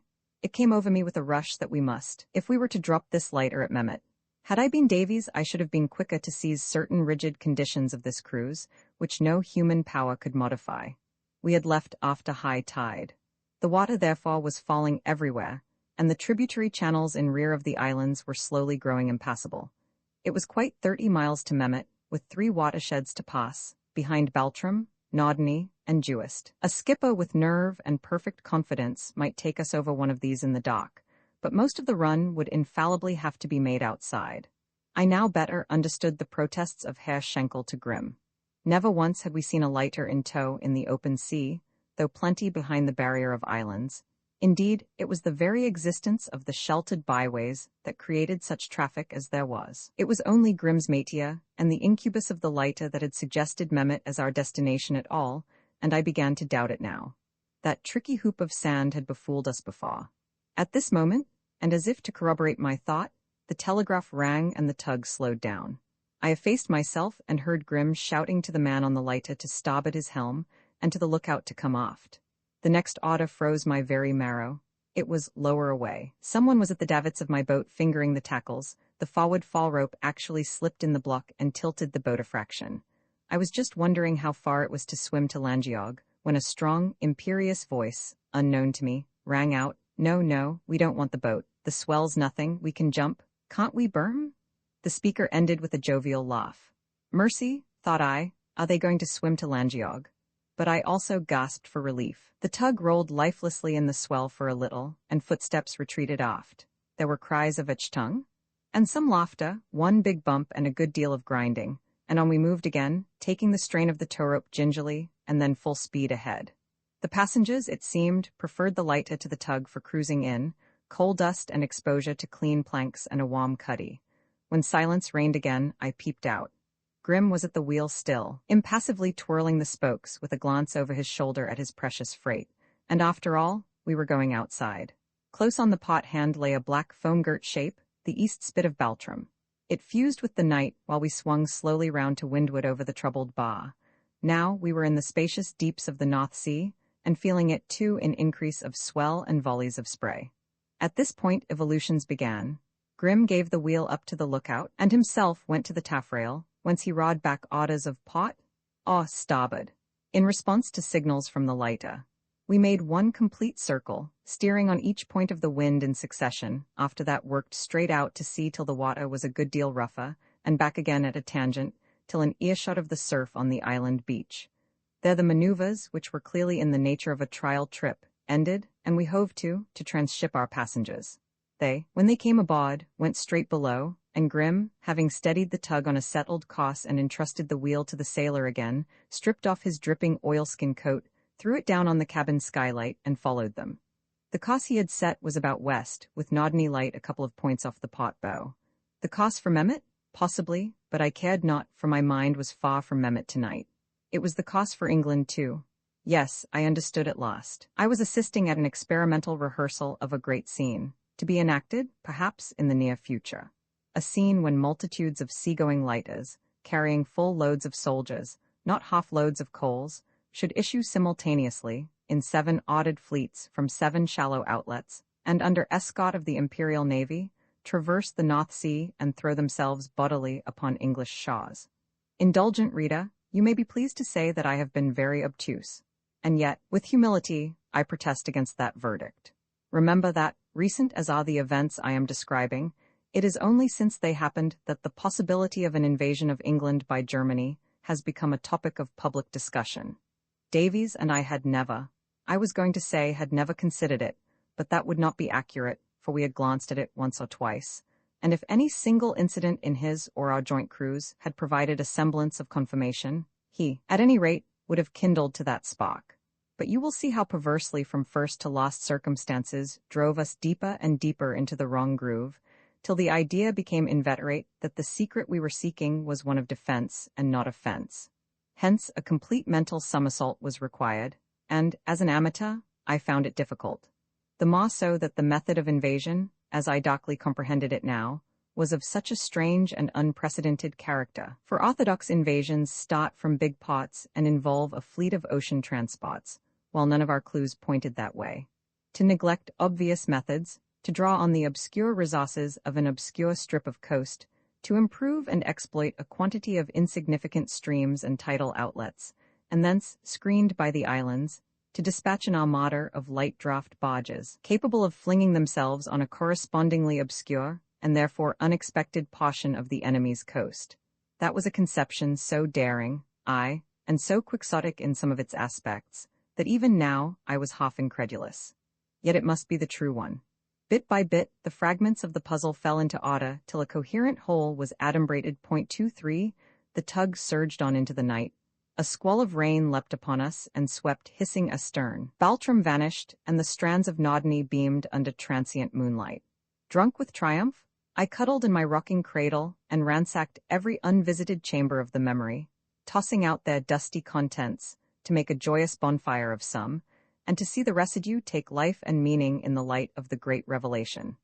My reverie was of things, not persons, of vast national issues rather than of the poignant human interests so closely linked with them. But on a sudden I was recalled, with a shock, to myself, Davies, and the present. We were changing our course, as I knew by variations in the whirl of draughts which whistled about me. I heard Grim afoot again, and, choosing my moment, surveyed the scene. Broad on the pot-beam were the garish lights of Nodney town and promenade, and the tug, I perceived, was drawing in to enter the sea gat. Too far round she came, hustling through the broken water of the bar, till her nose was south and the wind was on the starboard bow. Not a mile from me were the villa and the yacht, and the three persons of the drama, three, that is, if Davies were safe. Were we to land at Nodney harbour? Heavens, what a magnificent climax! If only I could rise to it. My work here was done. At a stroke to rejoin Davies and be free to consummate our designs, a desperate idea of cutting the davit tackles, I blushed to think of the stupidity, was rejected as soon as it was born, and instead, I endeavoured to imagine our approach to the pier. My boat hung on the starboard side, that would be the side away from the quay, and the tide would be low. I could swam down the davits during the stir of arrival, drop into the sea and swim the few yards across the dredged-out channel, wade through the mud to within a short distance of the Dulcibella, and swim the rest. I rubbed the salt out of my eyes and wriggled my cramped legs. Hullo? Why was Grim leaving the helm again? Back he went to the cabin, leaving the sailor at the helm. We ought to be turning to pot now. But no, on we went, south for the mainland. Though one plan was frustrated, the longing to get to Davies, once implanted, waxed apace. Our destination was at last beyond dispute. 25. The channel we were in was the same that we had cut across on our blind voyage to Mehmet, and the same my ferry steamer had followed 2 days ago. It was a cul-de-sac leading to one place only, the landing stage at Nordijk. The only place on the whole coast, now, I came to think of it, where the tug could land at this tide. There the quay would be on the starboard side, and I saw myself tied to my eyrie while the passengers landed, and the tug and lighter turned back for Mehmet, at Mehmet, dawn, and discovery. There was some way out, I repeated to myself, some way to reap the fruit of Davies's long tutelage in the lore of this strange region. What would he do? For answer there came the familiar frou-frou of gentle surf on drying sands. The swell was dying away, the channel narrowing. Dusky and weird on the starboard hand stretched leagues of new-risen sand. 2 men only were on deck. The moon was quenched under the vanguard clouds of a fresh squall. A madcap scheme danced before me. The time? I must know the time. Crouching low and cloaking the flame with my jacket, I struck a match. 2:30 a.m. The tide had been ebbing for about 3 hours and a half. Low water about 5, they would be aground till 7:30. Danger to life? None. Flares and rescuers? Not likely, with him who insists on board. Besides, no one could come, there being no danger. I should have a fair wind and a fair tide for my trip. Grim's coat was on the skylight, we were both clean-shaved. The helmsman gazed ahead, intent on his difficult course, and the wind howled to perfection. I knelt up and examined one of the davit tackles. There was nothing remarkable about it, a double and a single block, like our own peak halyards, the lower one hooked into a ring in the boat, the hauling pot made fast to a cleat on the davit itself. Something there must be to give lateral support, or the boat would have racketed abroad in the roll outside. The support, I found, consisted of 2 lanyards spliced to the davits and rove through holes in the keel. These I leaned over and cut with my pocket knife, the result being a barely perceptible swaying of the boat, for the tug was under the lee of sands and on an even keel. Then I left my hiding place, climbing out of the stern sheets by the after davit and preparing every successive motion with exquisite tenderness till I stood on the deck. In another moment I was at the cabin skylight, lifting Grimm's long oilskin coat. A second's yielding to temptation here, but no, the skylight was ground glass, fastened from below. So, on with the coat, up with the collar, and forward to the wheel on tiptoe. As soon as I was up to the engine room's skylight, that is to say, well ahead of the cabin roof, I assumed a natural step, went up to the pulpit and touched the helmsman on the arm, as I had seen Grimm do. The man stepped aside, grunting something about a light, and I took the wheel from him. Grimm was a man of few words, so I just jogged his satellite and pointed forward. He went off like a lamb to his customary place in the bows, not having dreamt, why should he, of examining me, but in him I had instantly recognized one of the crew of the Cormoran. My ruse developed in all its delicious simplicity. We were, I estimated, about halfway to Nordyke, in the Bustife, a channel of a navigable breadth at the utmost of 200 yards at this period of the tide. Two faint lights, one above the other, twinkled far ahead. What they meant I neither knew nor cared, since the only use I put them to was to test the effect of the wheel, for this was the first time I had ever tasted the sweets of command on a steamboat. A few cautious essays taught me the rudiments, and nothing could hinder the catastrophe now. I edged over to starboard, that was the side I had selected, and again a little more, till the glistening back of the lookout gave a slight movement, but he was a well-drilled minion, with implicit trust in the old man. Now, hard over, and spoke by spoke, I gave her the full pressure of the helm. The lookout shouted a warning, and I raised my arm in calm acknowledgement. A cry came from the lighter, and I remember I was just thinking what the dickens'll happen to her. When the end came, a euthanasia so mild and gradual, for the sands are fringed with mud, that the disaster was on us before I was aware of it. There was just the tiniest premonitory shuddering as our keel clove the buttery medium, a cascade of ripples from either beam, and the wheel jammed to rigidity in my hands as the tug nestled up to her resting place. In the scene of panic that followed, it is safe to say that I was the only soul on board who acted with methodical tranquility. The lookout flew astern like an arrow, bawling to the lighter. Grimm, with the passengers tumbling up after him, was on deck in an instant, storming and cursing, flung himself on the wheel which I had respectfully abandoned, jangled the telegraph, and wrenched at the spokes. The tug listed over under the force of the tide. Wind, darkness, and rain aggravated the confusion. For my part, I stepped back behind the smokestack, threw off my robe of office, and made for the boat. Long and bitter experience of running aground had told me that was sure to be wanted. On the way I cannoned into one of the passengers and pressed him into my service, incidentally seeing his face and verifying an old conjecture. It was one who, in Germany, has a better right to insist than anyone else. As we reached the davits, there was a report like a pistol shot from the port side, the tow rope parting, I believe, as the lighter with her shallower draught swung on past the tug. Fresh tumult arose in which I heard, "Lower the boat," from Grimm, but the order was already executed. My ally the passenger and I had each cast off a tackle and slacked away with a run. That done, I promptly clutched the wire guy to steady myself, and tumbled in. It was not far to tumble, for the tug listed heavily to starboard. Think of our course and the set of the ebb stream, and you will see why. The forward fall unhooked sweetly, but the after one lost play. "Slack away," I called peremptorily, and felt for my knife. My helper above obeyed, the hook yielded, I filliped away the loose tackle, and the boat floated away. Roman 28. We achieve our double aim when, exactly, the atmosphere of misunderstanding on the stranded tug was dissipated. I do not know, for by the time I had fitted the rowlocks and shipped sculls, tide and wind had caught me, and were sweeping me merrily back on the road to Naudney, whose lights twinkled through the scud in the north. With my first few strokes I made towards the lighter, which I could see sagging helplessly to leeward, but as soon as I thought I was out of sight of the tug, I pulled round and worked out my own salvation. There was an outburst of shouting which soon died away. Full speed on a falling tide, they were pinned there for 5 hours sure. It was impossible to miss the way, and with my stout allies heaving me forward, I made short work of the 2-mile passage. There was a sharp tussle at the last, where the Riffgat pawed its stream across my path, and then I was craning over my shoulder, God knows with what tense anxiety, for the low hull and taper mast of the Dulcibella. Not there, no, not where I had left her. I pulled furiously up the harbour past a sleeping ferry steamer and, praise heaven, came on her warped alongside the jetty. "Who's that?" came from below as I stepped on board. "Hush, it's me."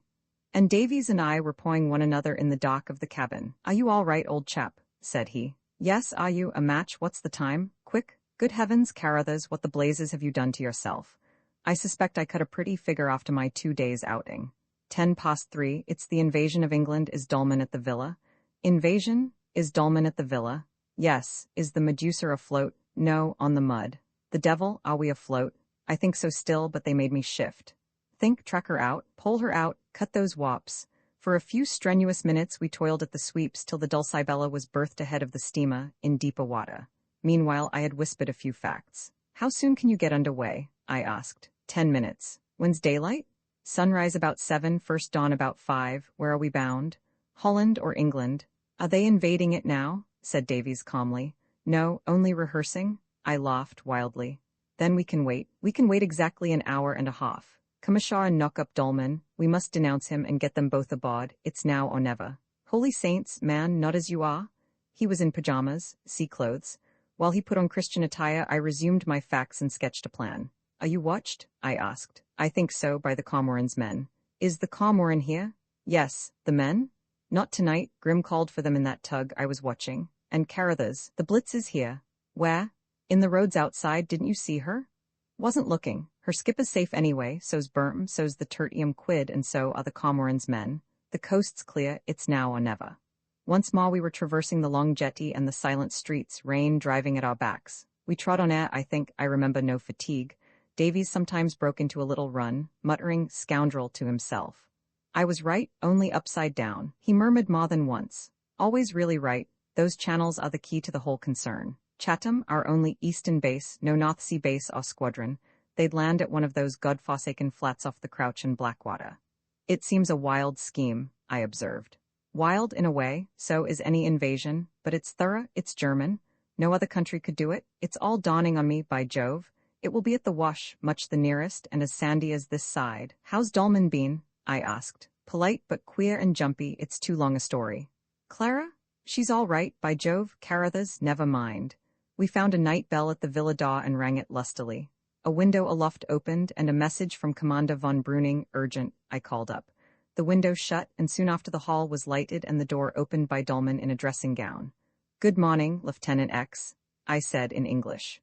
Stop, we're friends, you fool, as the door was flung nearly to. It opened very slowly again and we walked in. Silence, he hissed. The sweat stood on his steep forehead and a hectic flush on either cheek, but there was a smile, what a smile, on his lips.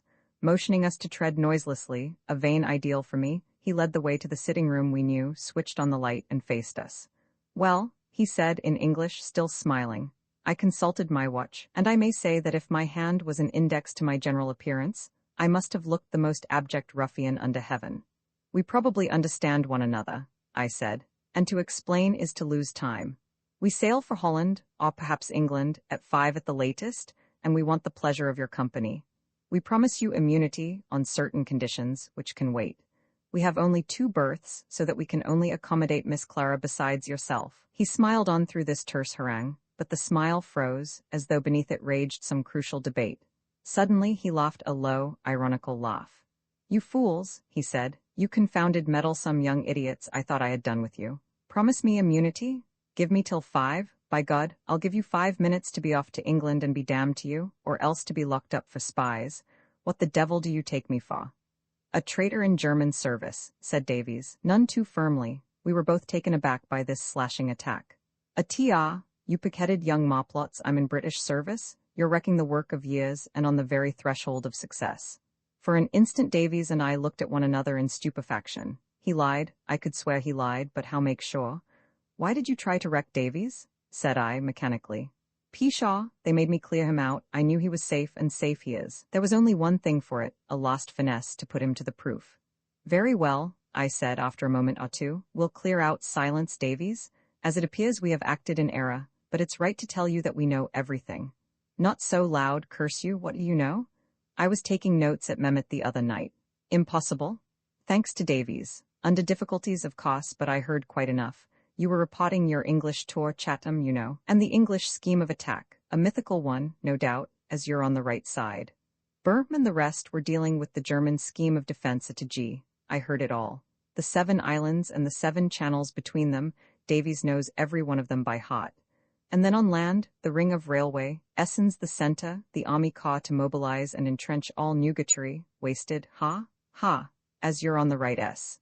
Not so loud, you fiend of mischief. He turned his back and made an irresolute pace or two towards the door, his hands kneading the folds of his dressing gown as they had kneaded the curtain at Mehmet. Twice he began a question and twice broke off. I congratulate you, gentlemen, he said finally, and with more composure, facing us again, you have done marvels in your misplaced zeal, but you have compromised me too much already. I shall have you arrested, purely for form's sake. Thank you. I broke in. We have wasted 5 minutes and time presses. We sail at 5 and, purely for form's sake, would rather have you with us. What do you mean? He snarled. I had the advantage of you at Mehmet in spite of acoustic obstacles. Your friends made an appointment behind your back, and I, in my misplaced zeal, have taken some trouble to attend it, so that I've had a working demonstration on another matter, the invasion of England from the Seven Seals. Davies nudged me. No, I should let that pistol alone, and no, I wouldn't ring the bell. You can arrest us if you like, but the secret's in safe hands. You lie. He was right there, but he could not know it. Do you suppose I haven't taken that precaution? But no names are mentioned. He gave a sort of groan, sank into a chair, and seemed to age and grizzle before our very eyes. What did you say about immunity and Clara? He muttered. We are friends, burst out Davies with a gulp in his voice. We want to help you both. Through a sudden mist that filmed my eyes, I saw him impetuously walk over and lay his hand on the other's shoulder. Those chaps are on our track and yaws. Come with us. Wake her, tell her. It'll be too late soon. X shrank from his touch. Tell her? I can't tell her. You tell her, boy. He was huddling back into his chair. Davies turned to me. Where's her room? I said, sharply. Above this one. Go up, Carruthers, said Davies. Not I shall frighten her into a fit. I don't like to. Nonsense, man, we'll both go then. Don't make a noise, said a dazed voice. We left that huddled figure and stole upstairs, thickly carpeted stairs, luckily. The door we wanted was half open, and the room behind it lighted. On the threshold stood a slim white figure, barefooted, bare-throated. What is it, father? She called in a whisper. Whom have you been talking to? I pushed Davies forward, but he hung back. Hush, don't be frightened, I said. It's I, Carruthers and Davies. May we come in just for one moment? I gently widened the opening of the door while she stepped back and put one hand to her throat. Please come to your father, I said. We are going to take you both to England in the Dulcibella, now, at once. She had heard me, but her eyes wandered to Davies.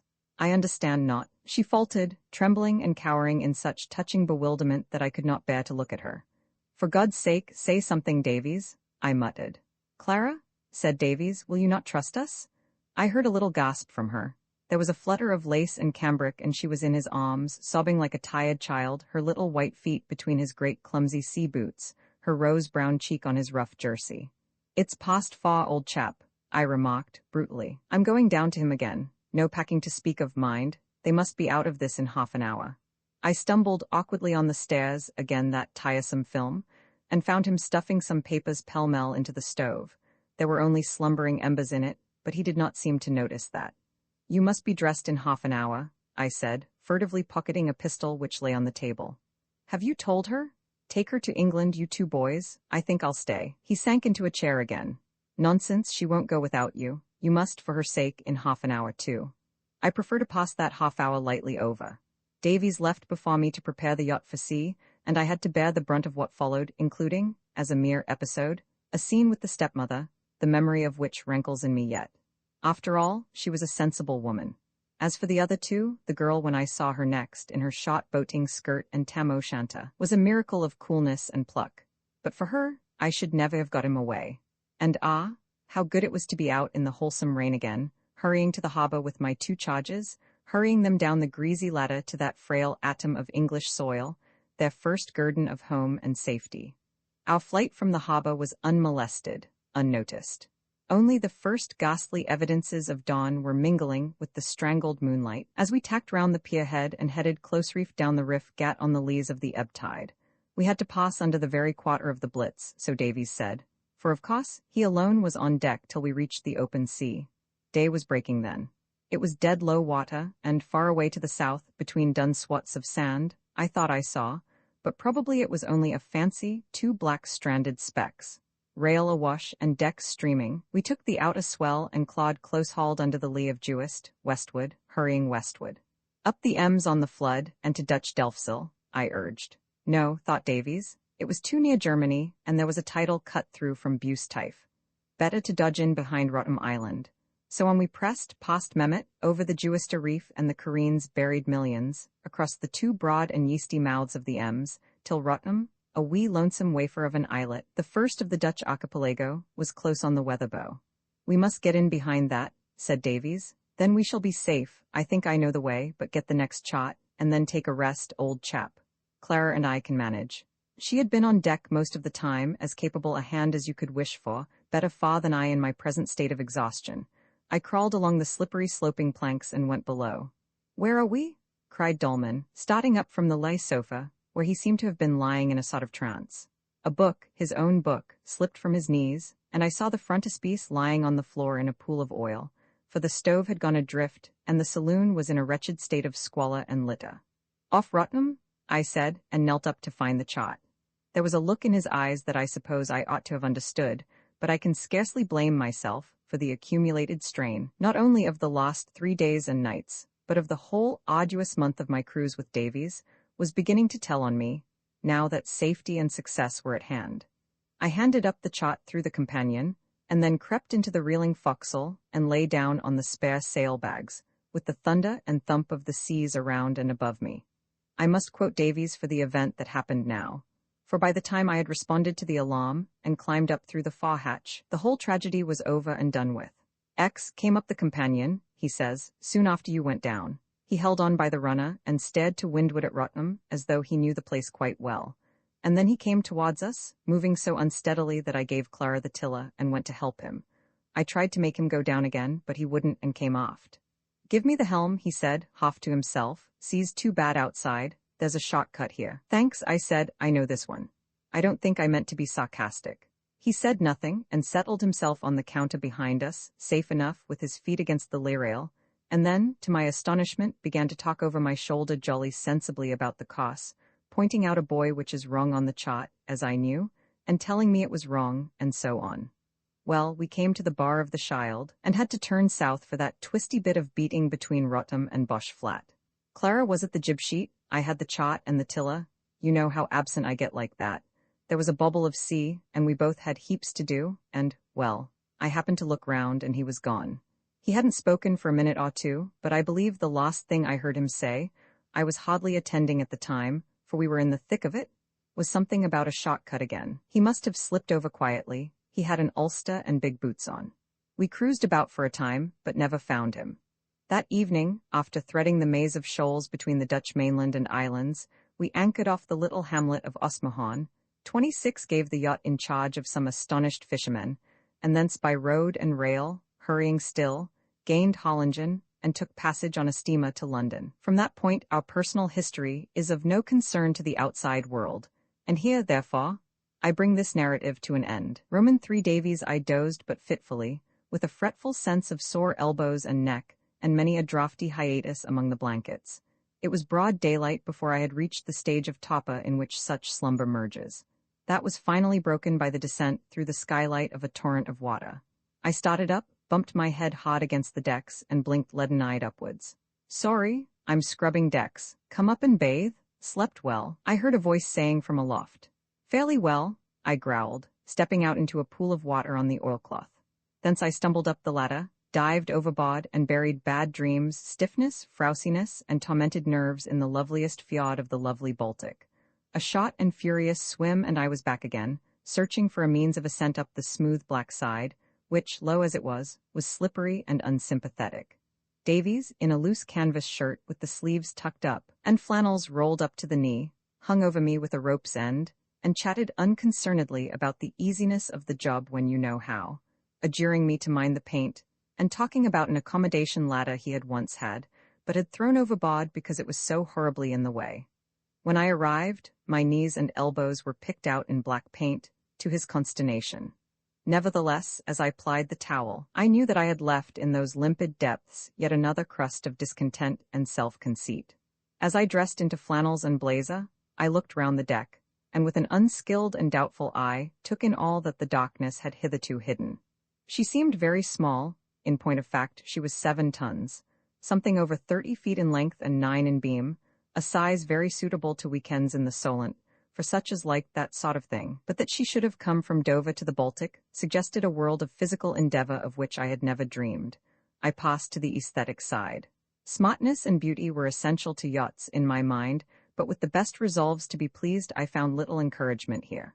The hull seemed too low, and the mainmast too high. The cabin roof looked clumsy, and the skylights saddened the eye with dull iron and plebeian graining. What brass there was, on the tiller head and elsewhere, was tarnished with sickly green. The decks had none of that creamy purity which Cowes expects, but were rough and grey, and showed tarry exhalations round the seams and rusty stains near the bows. The ropes and rigging were in mourning when contrasted with the delicate buff manila, so satisfying to the artistic eye as seen against the blue of a June sky at Southsea. Nor was the whole effect bettered by many signs of recent refitting. An impression of paint, varnish, and carpentry was in the air. A gaudy new burgee fluttered aloft. There seemed to be a new rope or two, especially round the diminutive mizzenmast, which itself looked altogether new. But all this only emphasized the general plainness, reminding one of a respectable woman of the working classes trying to dress above her station, and soon likely to give it up. That the ensemble was businesslike and solid even my untrained eye could see. Many of the deck fittings seemed disproportionately substantial. The anchor chain looked contemptuous of its charge. The binnacle with its compass was of a size and prominence almost comically impressive, and was, moreover, the only piece of brass which was burnished and showed traces of reverent care. 2 huge coils of stout and dingy warp lay just abaft the mainmast, and summed up the weather-beaten aspect of the little ship. I should add here that in the distant past she had been a lifeboat, and had been clumsily converted into a yacht by the addition of a counter, deck, and the necessary spars. She was built, as all lifeboats are, diagonally, of 2 skins of teak, and thus had immense strength, though, in the matter of looks, all a hybrid's failings. Hunger and teas made from below brought me down to the cabin, where I found breakfast laid out on the table over the centreboard case, with Davies earnestly presiding, rather flushed as to the face, and sooty as to the fingers. There was a slight shortage of plate and crockery, but I praised the bacon and could do so truthfully, for its crisp and steaming shavings would have put to shame the efforts of my London cook.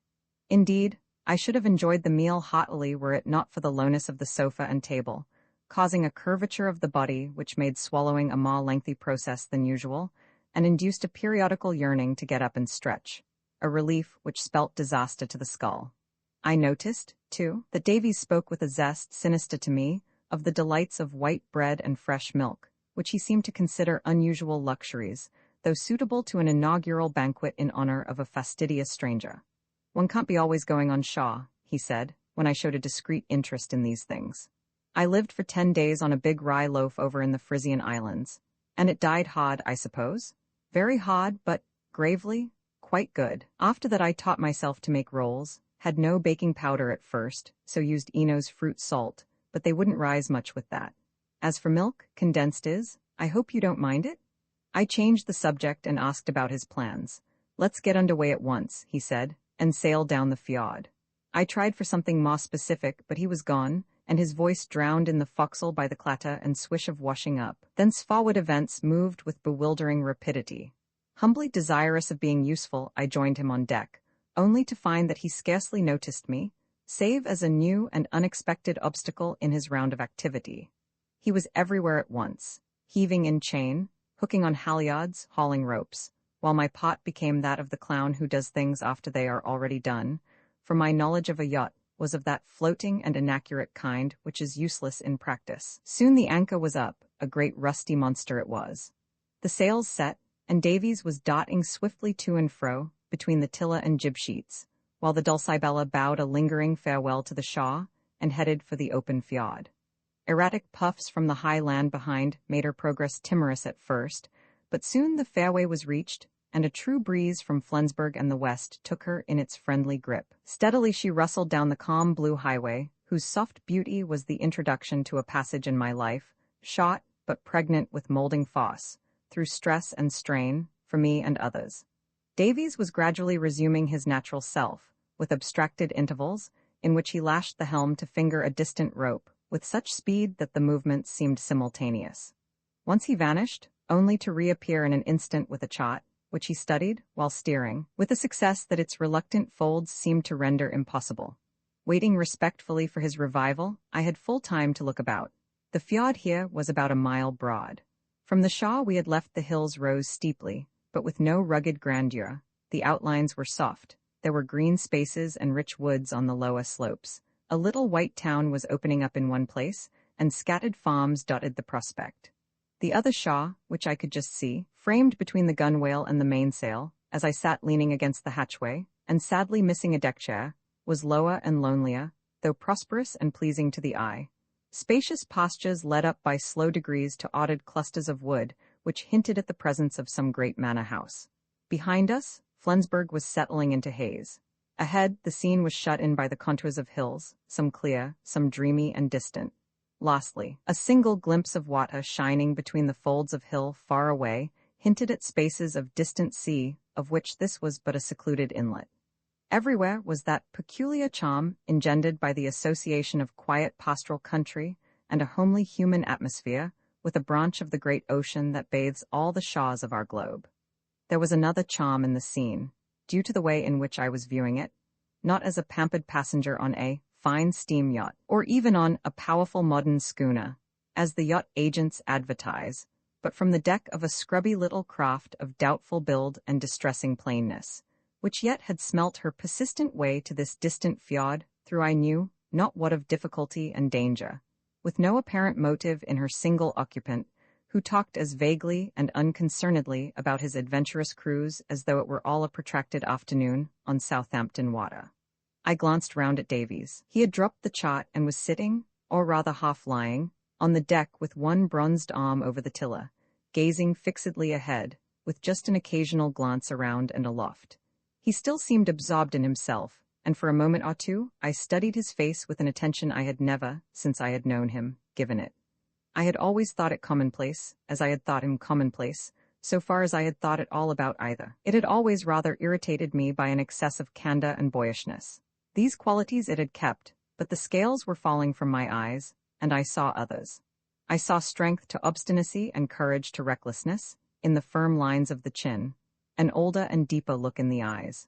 Those odd transitions from bright mobility to detached earnestness, which had partly amused and chiefly annoyed me hitherto, seemed now to be lost in a sensitive reserve, not cold or egotistic, but strangely winning from its paradoxical frankness. Sincerity was stamped on every lineament.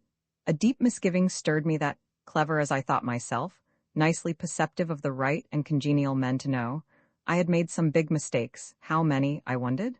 A relief, scarcely less deep because it was unconfessed, stole in on me with the suspicion that, little as I deserved it, the patient fates were offering me a golden chance of repairing at least one. And yet, I mused, the patient fates have crooked methods, besides a certain mischievous humor, for it was Davies who had asked me out, though now he scarcely seemed to need me, almost tricked me into coming out, for he might have known I was not suited to such a life. Yet trickery and Davies sounded an odd conjuncture. Probably it was the growing discomfort of my attitude which produced this backsliding. My night's rest and the ascent from the bath had, in fact, done little to prepare me for contact with sharp edges and hard surfaces, but Davies had suddenly come to himself, and with an "I say, are you comfortable? Have something to sit on?" jerked the helm a little to windward, felt it like a pulse for a moment, with a rapid look to windward, and dived below, whence he returned with a couple of cushions, which he threw to me. I felt perversely resentful of these luxuries, and asked, "Can't I be of any use?" "Oh, don't you bother," he answered. "I expect you're tired. Aren't we having a splendid sail? That must be Erskine on the pot bow, peering under the sail, where the trees run in. I say, do you mind looking at the chart?" He tossed it over to me. I spread it out painfully, for it curled up like a watch spring at the least slackening of pressure. I was not familiar with charts, and this sudden trust reposed in me, after a good deal of neglect, made me nervous. "You see Flensburg, don't you?" he said. "That's where we are," dabbing with a long reach at an indefinite space on the crowded sheet. "Now, which side of that buoy off the point do we pass?" I had scarcely taken in which was land and which was water, much less the significance of the buoy, when he resumed. "Never mind. I'm pretty sure it's all deep water about here. I expect that marks the fairway for steamers." In a minute or two we were passing the buoy in question, on the wrong side I am pretty certain, for weeds and sand came suddenly into view below us with uncomfortable distinctness. But all Davies said was, "There's never any sea here, and the plate's not down," a dark utterance which I pondered doubtfully. "The best of these Schleswig waters," he went on, "is that a boat of this size can go almost anywhere. There's no navigation required. Why?" At this moment a faint scraping was felt rather than heard beneath us. "Aren't we aground?" I asked with great calmness. "Oh, she'll blow over," he replied, wincing a little. She blew over, but the episode caused a little naive vexation in Davies. I relate it as a good instance of one of his minor peculiarities. He was utterly without that didactic pedantry which yachting has a fatal tendency to engender in men who profess it. He had tossed me the chart without a thought that I was an ignoramus, to whom it would be Greek, and who would provide him with an admirable subject to drill and lecture, just as his neglect of me throughout the morning had been merely habitual and unconscious independence. In the second place, master of his métier, as I knew him afterwards to be, resourceful, skillful, and alert, he was liable to lapse into a certain amateurish vagueness, half irritating and half amusing. I think truly that both these peculiarities came from the same sauce, a hatred of any sort of affectation. To the same sauce I trace the fact that he and his yacht observed none of the superficial etiquette of yachts and yachtsmen, that she never, for instance, flew a national ensign, and he never wore a yachting suit. We rounded a low green point which I had scarcely noticed before. "We must jibe," said Davies. "Just take the helm, will you?" And without waiting for my cooperation, he began hauling in the mainsheet with great vigor. I had rude notions of steering, but jibing is a delicate operation. No yachtsman will be surprised to hear that the boom saw its opportunity and swung over with a mighty crash, with the mainsheet entangled round me and the tiller. "Jibed all standing," was his sorrowful comment. "You're not used to her yet, she's very quick on the helm." "Where am I to steer for?" I asked wildly. "Oh, don't trouble, I'll take her now," he replied. I felt it was time to make my position clear. "I'm an utter duffer at sailing," I began. "You'll have a lot to teach me, or one of these days I shall be wrecking you. You see, there's always been a crew. With sovereign contempt, why, the whole fun of the thing is to do everything oneself. Well, I've felt in the way the whole morning. I'm awfully sorry." His dismay and repentance were comical. "Why, it's just the other way, you may be all the use in the world." He became absent. We were following the inward trend of a small bay towards a cleft in the low shaw. "That's Erskine Sound," said Davies. "Let's look into it." And a minute or two later we were drifting through a dainty little strait, with a peep of open water at the end of it.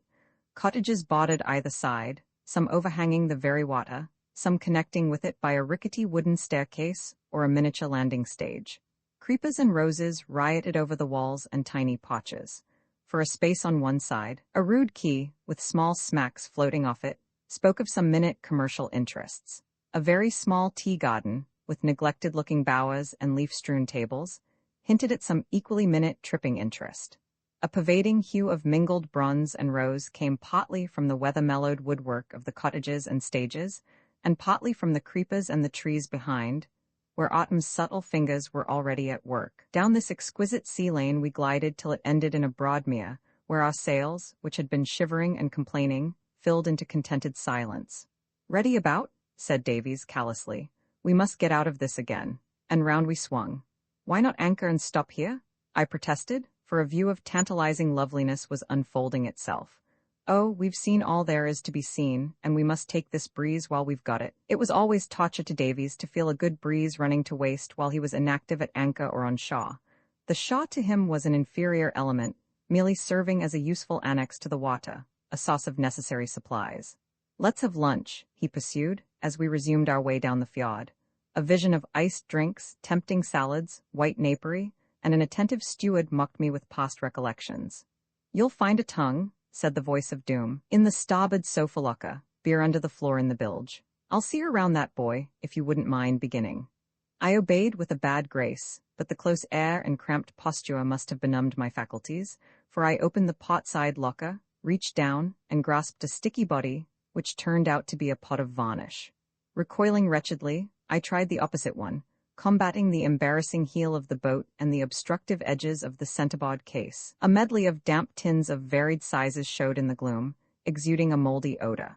Faded legends on dissolving paper, like the remnants of old posters on a disused hoarding, spoke of soups, curries, beefs, potted meats, and other hidden delicacies. I picked out a tongue, re-imprisoned the odor, and explored for beer. It was true, I suppose, that bilge didn't hurt it, as I tugged at the plank on my hands and knees, but I should have myself preferred a more accessible and less humid wine cellar than the cavities among slimy ballast from which I dug the bottles. I regarded my hard-won and ill-favored pledges of a meal with giddiness and discouragement. "How are you getting on?" shouted Davies. "The tin opener's hanging up on the bulkhead, the plates and knives are in the cupboard." I doggedly pursued my functions. The plates and knives met me halfway, for, being on the weather side, and thus having a downward slant, its contents, when I slipped the latch, slid affectionately into my bosom, and overflowed with a clatter and jingle onto the floor. "That often happens," I heard from above. "Never mind, there are no breakables, I'm coming down to help." And down he came, leaving the Dulcibella to her own devices. "I think I'll go on deck," I said. "Why in the world couldn't you lunch comfortably at Erskine and save this infernal pandemonium of a picnic? Where's the yacht going to meanwhile? And how are we to lunch on that slanting table? I'm covered with varnish and mud and ankle-deep in crockery. There goes the beer." "You shouldn't have stood it on the table with this list on," said Davies with intense composure, "but it won't do any harm, it'll drain into the bilge. Ashes to ashes, dust to dust," I thought. "You go on deck now and I'll finish getting ready." I regretted my explosion, though wrung from me under great provocation. "Keep her straight on as she's going," said Davies, as I clambered up out of the chaos, brushing the dust off my trousers and varnishing the ladder with my hands. I unlashed the helm and kept her as she was going. We had rounded a sharp bend in the fjord, and were sailing up a broad and straight reach which every moment disclosed new beauties, sights fair enough to be balm to the angriest spirit. A red-roofed hamlet was on our left, on the right an ivied ruin, close to the water, where some contemplative cattle stood knee-deep. The view ahead was a white strand which fringed both shores, and to it fell wooded slopes, interrupted here and there by low sandstone cliffs of warm red coloring, and now and again by a dingle with cracks of greensward. I forgot petty squalors and enjoyed things. The coy tremble of the tiller and the backwash of air from the dingy mainsail, and with a somewhat chastened rapture, the lunch which Davies brought up to me and solicitously watched me eat. Later, as the wind sank to lazy airs, he became busy with a larger topsail and jib. But I was content to doze away the afternoon, drenching brain and body in the sweet and novel foreign atmosphere, and dreamily watching the fringe of Glen Cliff and cool white sand as they passed ever more slowly by. Roman far retrospect wake up? I rubbed my eyes and wondered where I was. Stretched myself painfully, too, for even the cushions had not given me a true bed of roses. It was dusk, and the yacht was stationary in glassy water, colored by the last afterglow. A roofing of thin upper cloud had spread over most of the sky, and a subtle smell of rain was in the air. We seemed to be in the middle of the fjord, whose shores looked distant and steep in the gathering darkness. Close ahead they faded away suddenly, and the sight lost itself in a gray void. The stillness was absolute. "We can't get to Sonderburg tonight," said Davies. "What's to be done then?" I asked, collecting my senses. "Oh, we'll anchor anywhere here. We're just at the mouth of the fjord. I'll tow her inshore if you'll steer in that direction." He pointed vaguely at a blur of trees and cliff. Then he jumped into the dinghy, cast off the painter, and after snatching at the slack of a rope, began towing the reluctant yacht by short jerks of the sculls. The menacing aspect of that gray void, combined with a natural preference for getting to some definite place at night, combined to depress my spirits afresh. In my sleep I had dreamt of Marvin Lodge, of heather tea parties after glorious slaughters of grouse, of salmon leaping in amber pools. And now, "Just take a cast of the lead, will you?" came Davies's voice above the splash of the sculls. "Where is it?" I shouted back. "Never mind, we're close enough now. Can you manage to let go the anchor?" I hurried forward and picked impotently at the bonds of the sleeping monster. But Davies was aboard again and stirred him with a deft touch or two till he crashed into the water with a grinding of chain. "We shall do well here," said he. "Isn't this rather an open anchorage?" I suggested. "It's only open from that quarter," he replied. "If it comes on to blow from there we shall have to clear out, but I think it's only rain. Let's stow the sails." Another whirlwind of activity, in which I joined as effectively as I could, oppressed by the prospect of having to clear out. Who knows whither? At midnight. But Davies's sang-froid was infectious, I suppose, and the little den below, bright lit and soon fragrant with cookery, pleaded insistently for affection. Yachting in this singular style was hungry work, I found. Steak tastes none the worse for having been wrapped in newspaper, and the slight traces of the day's news disappear with frying in onions and potato chips. Davies was indeed on his mettle for this, his first dinner to his guest, for he produced with stealthy pride, not from the dishonoured grave of the beer, but from some more hallowed recess, a bottle of German champagne, from which we drank success to the Dulcibella. "I wish you would tell me all about your cruise from England," I asked. "You must have had some exciting adventures. Here are the charts. Let's go over them."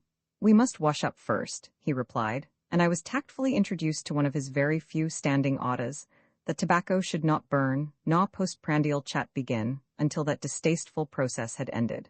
It would never get done otherwise, he sagely opined. But when we were finally settled with cigars, a variety of which, culled from many pots German, Dutch, and Belgian, Davies kept in a battered old box in the net rack, the promised talk hung fire. "I'm no good at description," he complained, "and there's really very little to tell. We left Dover, Morrison and I, on the 6th of August, made a good passage to Ostend." "You had some fun there, I suppose?" I put in, thinking of Ostend in August. "Fun? A filthy hole I call it. We had to stop a couple of days as we fouled a boy coming in and carried away the bobstay. We lay in a dirty little tidal dock, and there was nothing to do on shore. Well, what next? We had a splendid sail to the East Scheldt, but then, like fools, decided to go through Holland by canal and river. It was good fun enough navigating the estuary. The tides and banks there are appalling. But farther inland it was a wretched business, nothing but paying lock dues, bumping against shites and towing down stinking canals. Never a peaceful night like this, always moored by some quay or towpath, with people passing and boys. Heavens, shall I ever forget those boys? A perfect murrain of them infests Holland. They seem to have nothing in the world to do but throw stones and mud at foreign yachts. They want a Herod with some statesman-like views on infanticide. By Jove? Yes, but the fact is that you want a crew for that pottering inland work. They can smack the boys and keep an eye on the sculls. A boat like this should stick to the sea, or out-of-the-way places on the coast. Well, after Amsterdam. You've skipped a good deal, haven't you? I interrupted. Oh, have I? Well, let me see, we went by Dordrecht to Rotterdam. Nothing to see there, and swarms of tugs buzzing about and shaving one's bows every second. On by the Vecht River to Amsterdam, and thence, Lord, what a relief it was. Out into the North Sea again.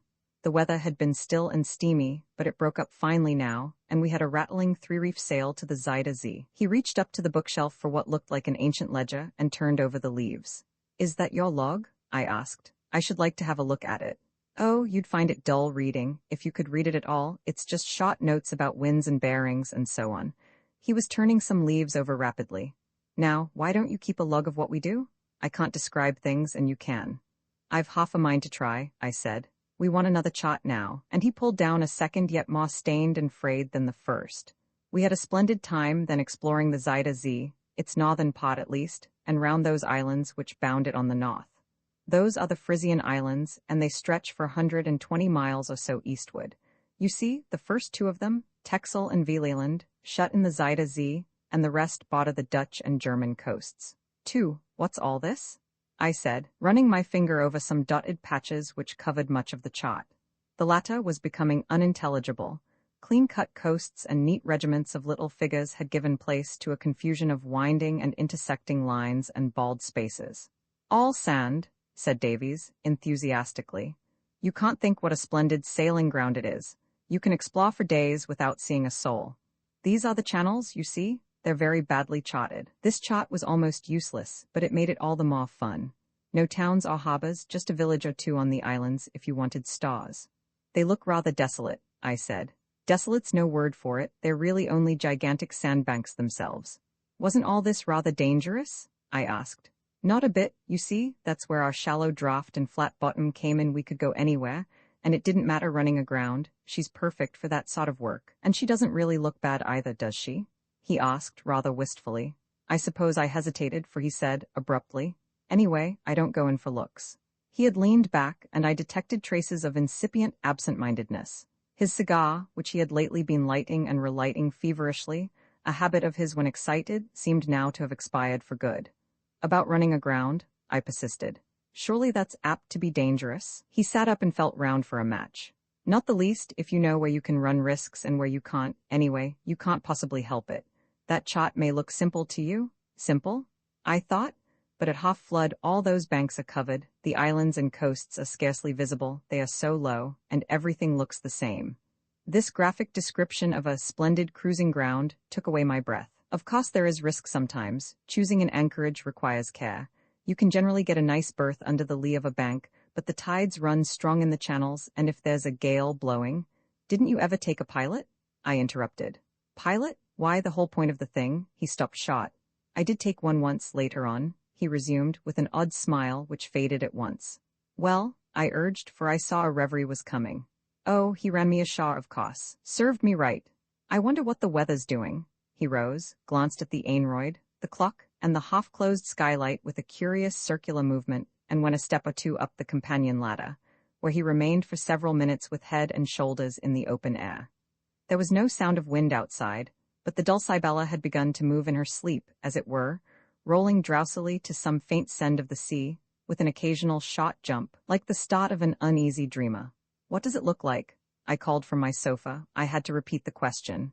Rain coming, said Davies, returning, and possibly wind, but we're safe enough here. It's coming from the sou-west. Shall we turn in?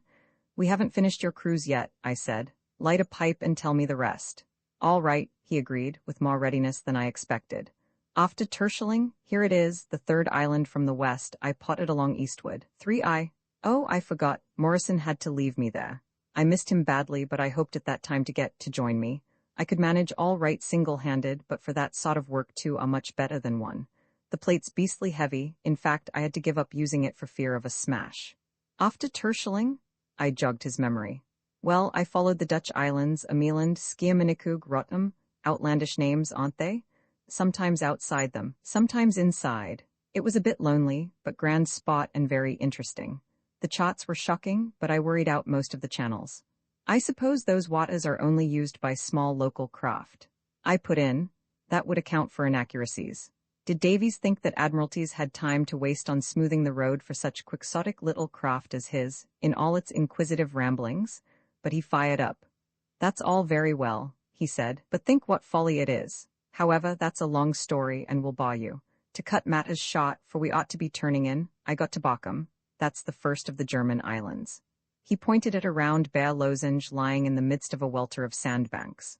Rotterdam, this queer little one, it has only one house on it, is the most easterly Dutch island, and the mainland of Holland ends here, opposite it, at the Ems River, indicating a dismal cavity in the coast, sown with names suggestive of mud and wrecks and dreariness.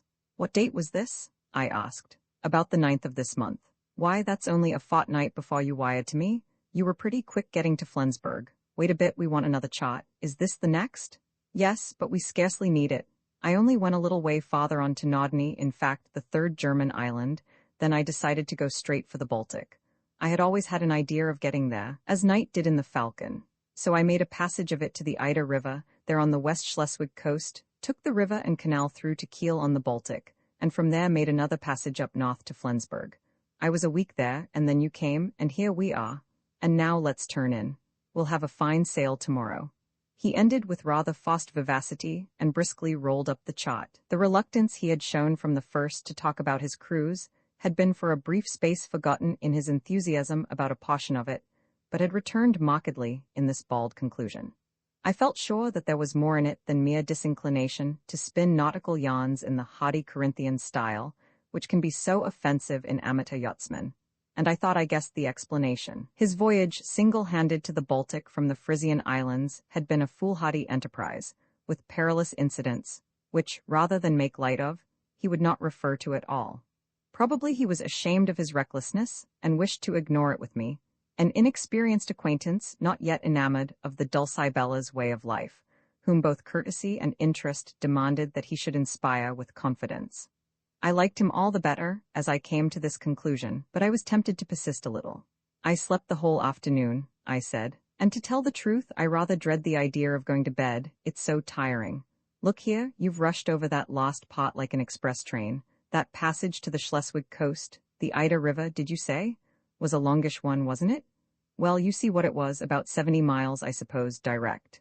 He spoke low, bending down to sweep up some cigar ashes on the floor. Direct, I insinuated. Then you put in somewhere? I stopped once, anchored for the night. Oh, that's nothing of a sail with a fair wind. By Jove, I've forgotten to caulk that seam over your bunk and it's going to rain. I must do it now. You turn in. He disappeared.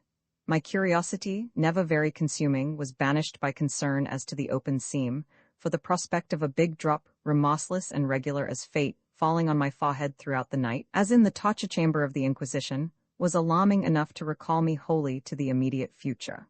So I went to bed, finding on the whole that I had made progress in the exercise, though still far from being the trained contortionist that the occasion called for.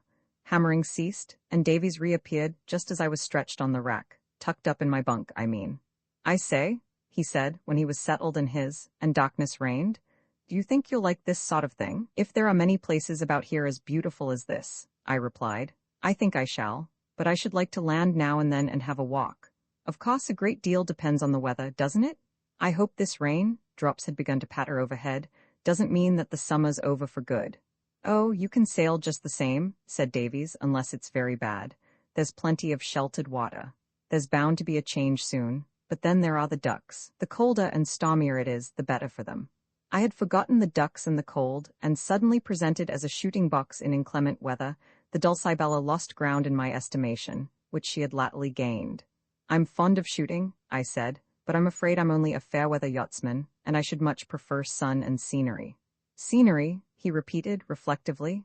"I say, you must have thought it a queer taste of mine to cruise about on that outlandish Frisian coast. How would you like that sort of thing?" "I should loathe it," I answered promptly with a clear conscience.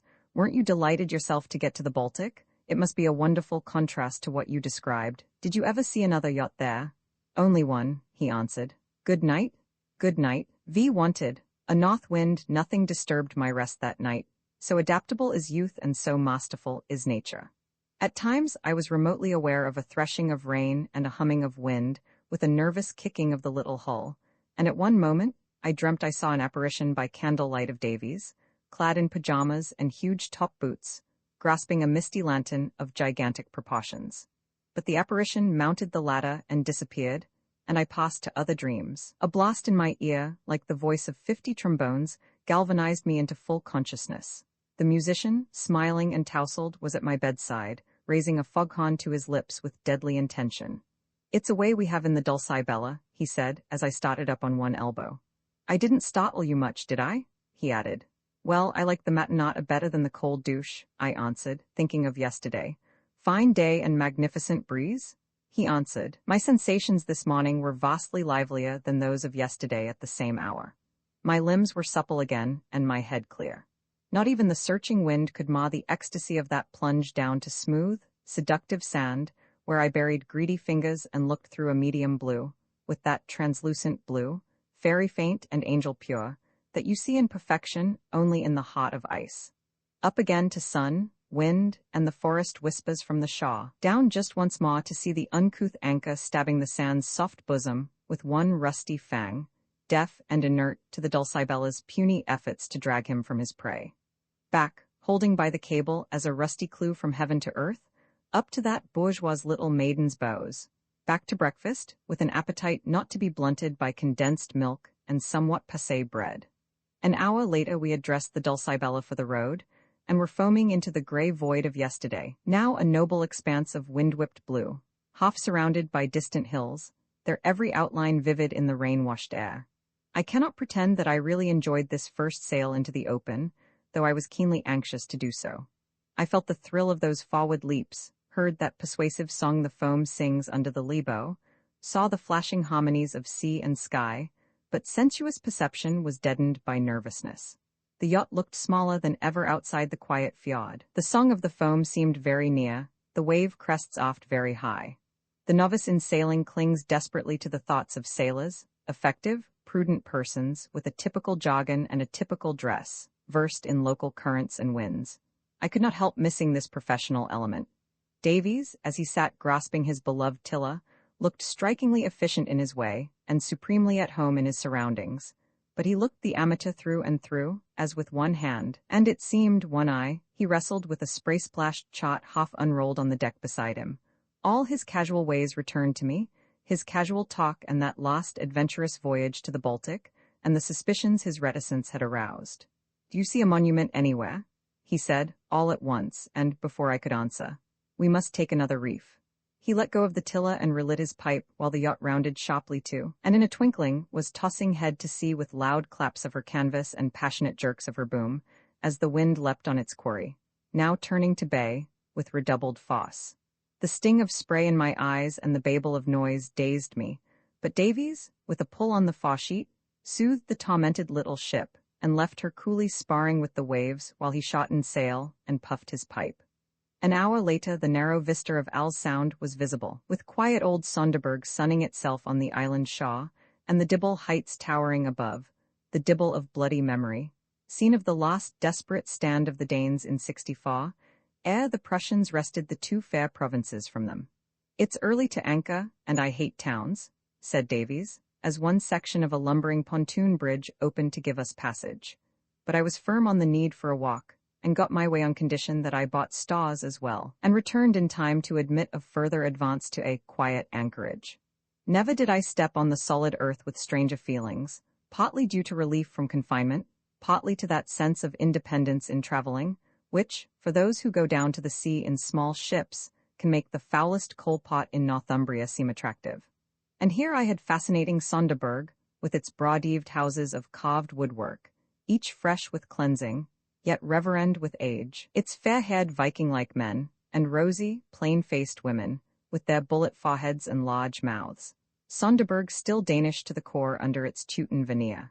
Crossing the bridge, I climbed the Dibble, dotted with memorials of that heroic defense, and thence could see the wee farm and gossamer rigging of the Dulcibeller on the silver ribbon of the Sound, and was reminded by the sight that there were stars to be bought. So I hurried down again to the old quarter and bargained over eggs and bread with a dear old lady, pink as a debutante, made a patriotic pretense of not understanding German, and called in her strapping son, whose few words of English, being chiefly nautical slang picked up on a British trawler, were peculiarly useless for the purpose.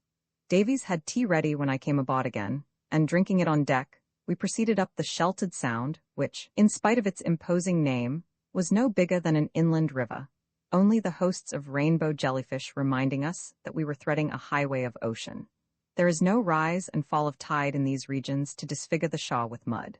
Here was a shelving gravel bank, there a bed of whispering rushes, there again young birch trees growing to the very brink, each wearing a stocking of bright moss and setting its foot firmly in among golden leaves and scarlet fungus. Davies was preoccupied, but he lighted up when I talked of the Danish war.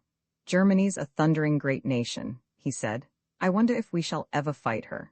A little incident that happened after we anchored deepened the impression left by this conversation. We crept at dusk into a shaded backwater, where our keel almost touched the gravel bed. Opposite us on the Alsen shore, there showed, clean cut against the sky, the spire of a little monument rising from a leafy hollow. "I wonder what that is," I said. It was scarcely a minute's row in the dinghy, and when the anchor was down we sculled over to it. A bank of loam led to goss and bramble. Pushing aside some branches, we came to a slender Gothic memorial in grey stone, inscribed with bas-reliefs of battle scenes, showing Prussians forcing a landing in boats and Danes resisting with savage tenacity. In the failing light we spelt out an inscription. Den bei dem, Mirs Übergang und der Eroberung von Alsen, M29. Juni 1864 Heldenmuthig Gefallenen zum Ehrendengedächtnis. To the honored memory of those who died heroically at the invasion and storming of Alsen. I knew the German passion for commemoration. I had seen similar memorials on Alsatian battlefields, and several on the Dibble only that afternoon, but there was something in the scene, the hour, and the circumstances which made this one seem singularly touching. As for Davies, I scarcely recognized him. His eyes flashed and filled with tears as he glanced from the inscription to the path we had followed and the water beyond. "It was a landing in boats, I suppose," he said, half to himself. "I wonder they managed it. What does Heldenmuthig mean?" "Heroically." "Heldenmuthig Gefallenen," he repeated under his breath, lingering on each syllable. He was like a schoolboy reading of Waterloo. Our conversation at dinner turned naturally on war, and in naval warfare, I found I had come upon Davies's literary hobby. I had not hitherto paid attention to the medley on our bookshelf, but I now saw that, besides a nautical almanac and some dilapidated sailing directions, there were several books on the cruises of small yachts, and also some big volumes crushed in anyhow, or lying on the top. Squinting painfully at them, I saw Mahan's Life of Nelson, Brassey's Naval Annual, and others. It's a tremendously interesting subject, said Davies, pulling down in 2 pieces a volume of Mahan's Influence of Sea Power. Dinah flagged and froze, while he illustrated a point by reference to the much-thumbed pages. He was very keen and not very articulate. I knew just enough to be an intelligent listener, and though hungry, was delighted to hear him talk. "I'm not boring you, am I?" he said suddenly. "I should think not," I protested. "But you might just have a look at the chops." They had indeed been crying aloud for notice for some minutes and drew candid attention to their neglect when they appeared. The diversion they caused put Davies out of vein. I tried to revive the subject, but he was reserved and diffident. The untidy bookshelf reminded me of the logbook, and when Davies had retired with the crockery to the forecastle, I pulled the ledger down and turned over the leaves. It was a mass of short entries, with cryptic abbreviations, winds, tides, weather, and causes appearing to predominate. The voyage from Dover to Ostend was dismissed in 2 lines. Underway 7 p.m. Wind WSW moderate. West Hinda 5 a.m. Outside Allbanks, Ostend 11 a.m. The Scheldt had a couple of pages very technical and staccato in style. Inland Holland was given a contemptuous summary, with some half-hearted allusions to windmills and so on, and a caustic word or two about boys, paint, and canal smells. At Amsterdam, technicalities began again, and a brisker tone pervaded the entries, which became progressively fuller as the writer cruised on the Frisian coast. He was clearly in better spirits, for here and there were quaint and labored efforts to describe nature out of material which, as far as I could judge, was repellent enough to discourage the most brilliant and observant of writers, with an occasional note of a visit on Shaw, generally reached by a walk of half a mile over sand, and of talks with shop people and fishermen. But such lighter relief was rare. The bulk dealt with channels and shoals with weird and depressing names, with the centerplate, the sails, and the wind, buoys and booms, tides and berths for the night. Kedging off appeared to be a frequent diversion. Running aground was of almost daily occurrence. It was not easy reading, and I turned the leaves rapidly. I was curious, too, to see the latter part. I came to a point where the rain of little sentences, pattering out like small shot, ceased abruptly. It was at the end of September 9. That day, with its kedging and boom-dodging, was filled in with the usual detail. The log then leapt over 3 days and went on. Sept. 13.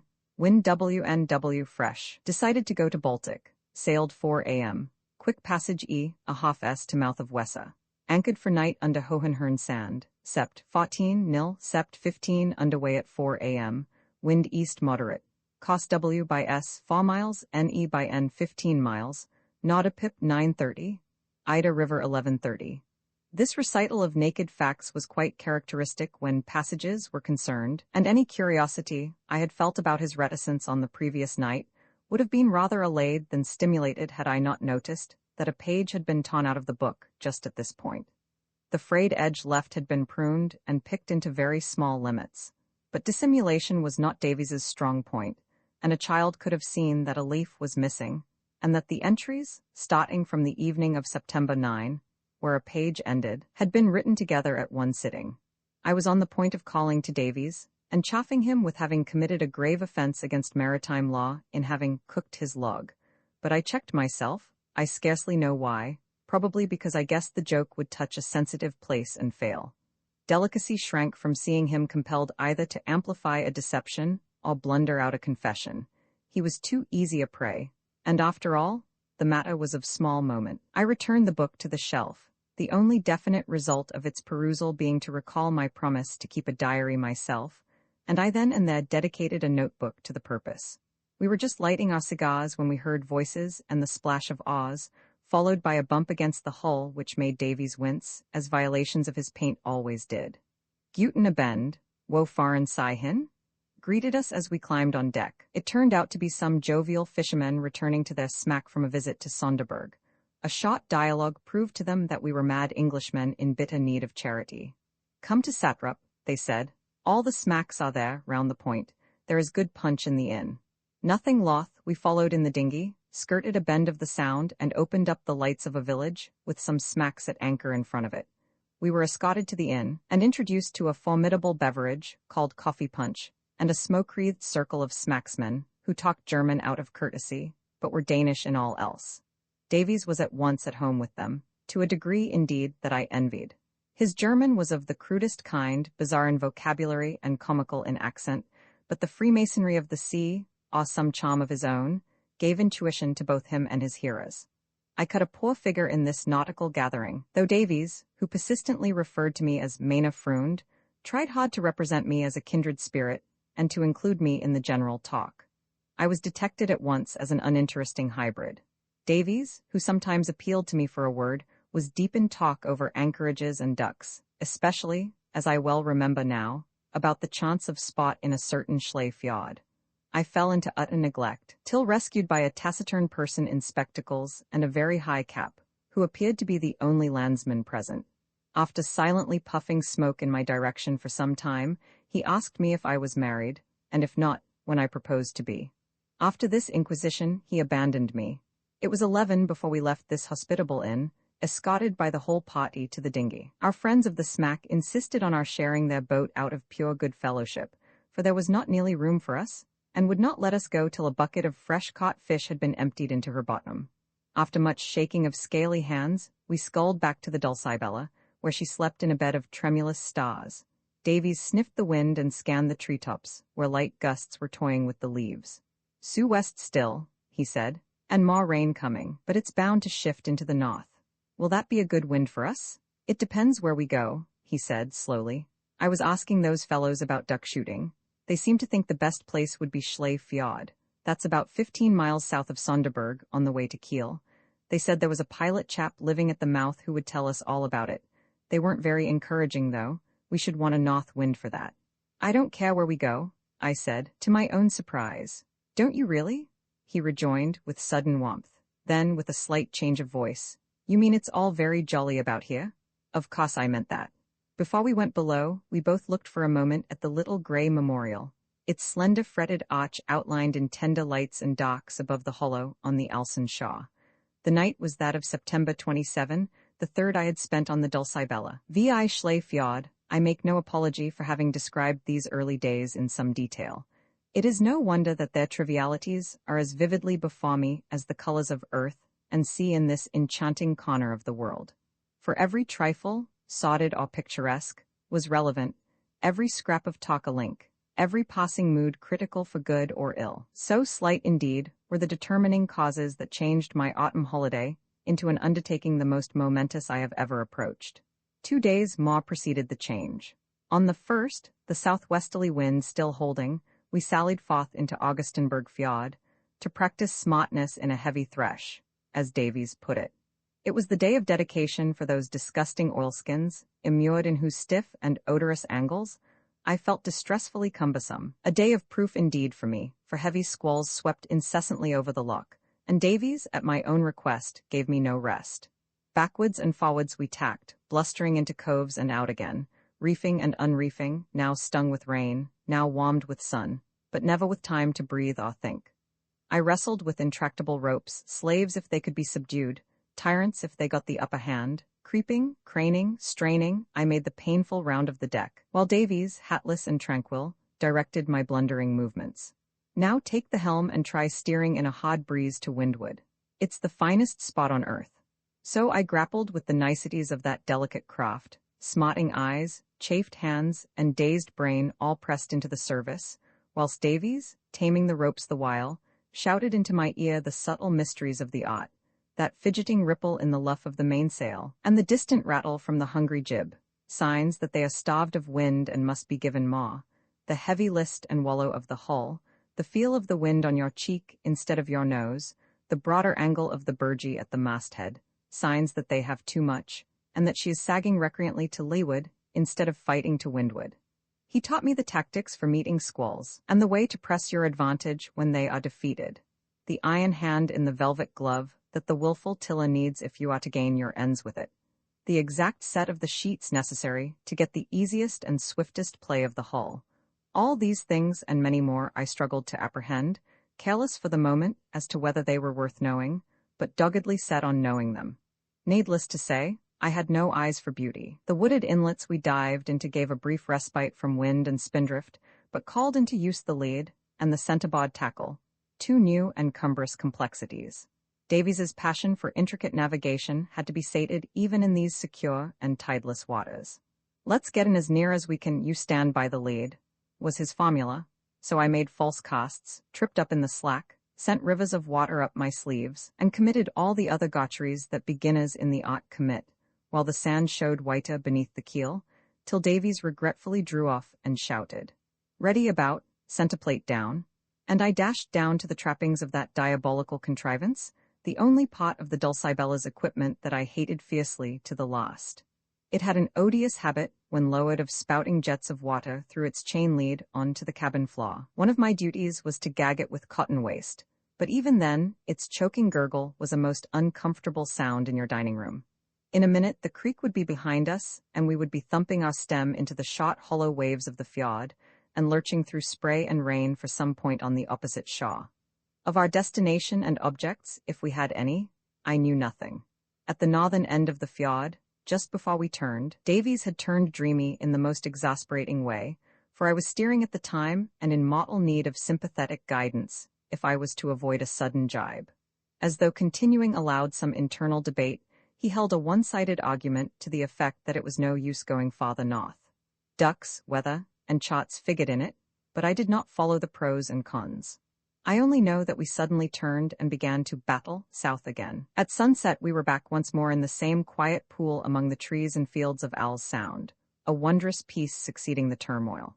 Bruised and sodden, I was extricating myself from my oily prison, and later was tasting, though not nearly yet in its perfection, the unique exultation that follows such a day, when, glowing all over, deliciously tired and pleasantly sore, you eat what seems ambrosia, be it only tinned beef, and drink nectar, be it only distilled from terrestrial hops or coffee berries, and inhale as culminating luxury balmy fumes which even the happy Homeric gods knew not of. On the following morning, the 30th, a joyous shout of northwest wind sent me shivering on deck, in the small hours, to handle rain-stiff canvas and cutting chain. It was a cloudy, unsettled day, but still enough after yesterday's boisterous ordeal. We retraced our way past Sonderburg, and then sailed for a faint line of pale green on the far southwestern horizon. It was during this passage that an incident occurred, which, slight as it was, opened my eyes to much. A flight of wild duck crossed our bows at some little distance, a wedge-shaped phalanx of craning necks and flapping wings. I happened to be steering while Davies verified our course below, but I called him up at once, and a discussion began about our chances of spot. Davies was gloomy over them. "Those fellows at Satrap were rather doubtful," he said. "There are plenty of ducks, but I made out that it's not easy for strangers to get shooting. The whole country's so very civilized, it's not wild enough, is it?" He looked at me. I had no very clear opinion. It was anything but wild in one sense, but there seemed to be wild enough spots for ducks. The shore we were passing appeared to be bordered by lonely marshes, though a spacious champaign showed behind. If it were not for the beautiful places we had seen, and my growing taste for our way of seeing them, his disappointing vagueness would have nettled me more than it did. For after all, he had brought me out loaded with spotting equipment under a promise of shooting. "Bad weather is what we want for ducks," he said, "but I'm afraid we're in the wrong place for them. Now, if it was the North Sea, among those Frisian islands—" His tone was timid and interrogative, and I felt at once that he was sounding me as to some unpalatable plan whose nature began to dawn on me. He stammered on through a sentence or two about wildness and nobody to interfere with you, and then I broke in, "You surely don't want to leave the Baltic." "Why not?" said he, staring into the compass. "Hang it, man," I returned tautly. "Here we are in October, the summer over, and the weather gone to pieces. We're alone in a cockle-shell boat, at a time when every other yacht of our size is laying up for the winter. Luckily, we seem to have struck an ideal cruising ground, with a wide choice of safe fjords and a good prospect of ducks, if we choose to take a little trouble about them. You can't mean to waste time and run risks," I thought of the torn leaf in the logbook, "in a long voyage to those forbidding haunts of yaws in the North Sea." "It's not very long," said Davies, doggedly. "Part of it's canal, and the rest is quite safe if you're careful. There's plenty of sheltered water, and it's not really necessary." "What's it all for?" I interrupted impatiently. "We haven't tried for shooting here yet. You've no notion, have you, of getting the boat back to England this autumn?" "England?" he muttered. "Oh, I don't much care." Again his vagueness jarred on me. There seemed to be some bar between us, invisible and insurmountable. And after all, what was I doing here? Roughing it in a shabby little yacht. utterly out of my element, with a man who a week ago was nothing to me, and who now was a tiresome enigma. Like swift poison, the old morbid mood in which I left London spread through me. All I had learnt and seen slipped away. What I had suffered remained. I was on the point of saying something which might have put a precipitate end to our cruise, but he anticipated me. "I'm awfully sorry," he broke out, "for being such a selfish brute. I don't know what I was thinking about. You're a brick to join me in this sort of life, and I'm afraid I'm an infernally bad host. Of course, this is just the place to cruise. I forgot about the scenery and all that. Let's ask about the ducks here. As you say, we're sure to get spot if we worry and push a bit. We must be nearly there now. Yes, there's the entrance. Take the helm, will you?" He sprang up the mast like a monkey and gazed over the land from the cross trees. I looked up at my enigma and thanked Providence I had not spoken, for no one could have resisted his frank outburst of good nature. Yet it occurred to me that, considering the conditions of our life, our intimacy was strangely slow in growth. I had no clue yet as to where his idiosyncrasies began and his self ended, and he, I surmised, was in the same stage towards me. Otherwise, I should have pressed him further now, for I felt convinced that there was some mystery in his behavior which I had not yet accounted for. However, light was soon to break. I could see no sign of the entrance he had spoken of, and no wonder, for it is only 80 yards wide, though it leads to a fjord 30 miles long. All at once we were jolting in a tumble of sea, and the channel grudgingly disclosed itself, stealing between marshes and meadows, and then broadening to a mere, as at Erskine. We anchored close to the mouth, and not far from a group of vessels of a type that afterwards grew very familiar to me. They were sailing barges, something like those that ply in the Thames, bluff-bowed, high-sterned craft of about 50 tons, ketch-rigged and fitted with layboards, very light spars, and a long tip-tilted bowsprit. For the future I shall call them galliots. Otherwise the only sign of life was a solitary white house. The pilot's house, the chart told us, close to the northern point of entrance. After tea we called on the pilot. Patriarchally installed before a roaring stove, in the company of a buxom, bustling daughter-in-law and some rosy grandchildren, we found a rotund and rubicund person, who greeted us with a hoarse roar of welcome in German, which instantly changed, when he saw us, to the funniest broken English, spoken with intense relish and pride. We explained ourselves and our mission as well as we could through the hospitable interruptions caused by beer and the strains of a huge musical box, which had been set going in honor of our arrival. Needless to say, I was read like a book at once and fell into the pot of listener. "Yes, yes," he said, "all right. There is plenty ducks, but first we will drink a glass beer, then we will shift your ship, Captain, she lies not good there." Davies started up in a panic, but was waved back to his beer. "Then we will drink together another glass beer, then we will talk of ducks. No, then we will kill ducks, that is better. Then we will have plenty glasses beer." This was an unexpected climax and promised well for our prospects, and the program was fully carried out. After the beer, our host was packed briskly by his daughter into an armor of woolen gaiters, coats, and mufflers, topped with a worsted helmet, which left nothing of his face visible but a pair of twinkling eyes. Thus equipped, he led the way out of doors, and rod for hands and his gun, till a great gawky youth, with high cheekbones and a downy beard, came out from the yard and sheepishly shook our hands. Together we repaired to the quay, where the pilot stood, looking like a genial ball of worsted, and bawled hoarse directions, while we shifted the Dulcibella to a berth on the farther shore close to the other vessels. We returned with our guns, and the interval for refreshments followed. It was just dusk when we sallied out again, crossed a stretch of bogland, and took up strategic posts round a stagnant pond. Hands had been sent to drive, and the result was a fine mallard and 3 ducks. It was true that all fell to the pilot's gun, perhaps owing to Hans's filial instinct and his parents' canny egotism in choosing his own lair, or perhaps it was chance, but the shooting party was none the less a triumphal success. It was celebrated with beer and music as before, while the pilot, an infant on each podgy knee, discoursed exuberantly on the glories of his country and the Elysian content of his life. "There is plenty beer, plenty meat, plenty money, plenty ducks," summed up his survey. It may have been fancy, but Davies, though he had fits and starts of vivacity, seemed very inattentive, considering that we were sitting at the feet of so expansive an oracle.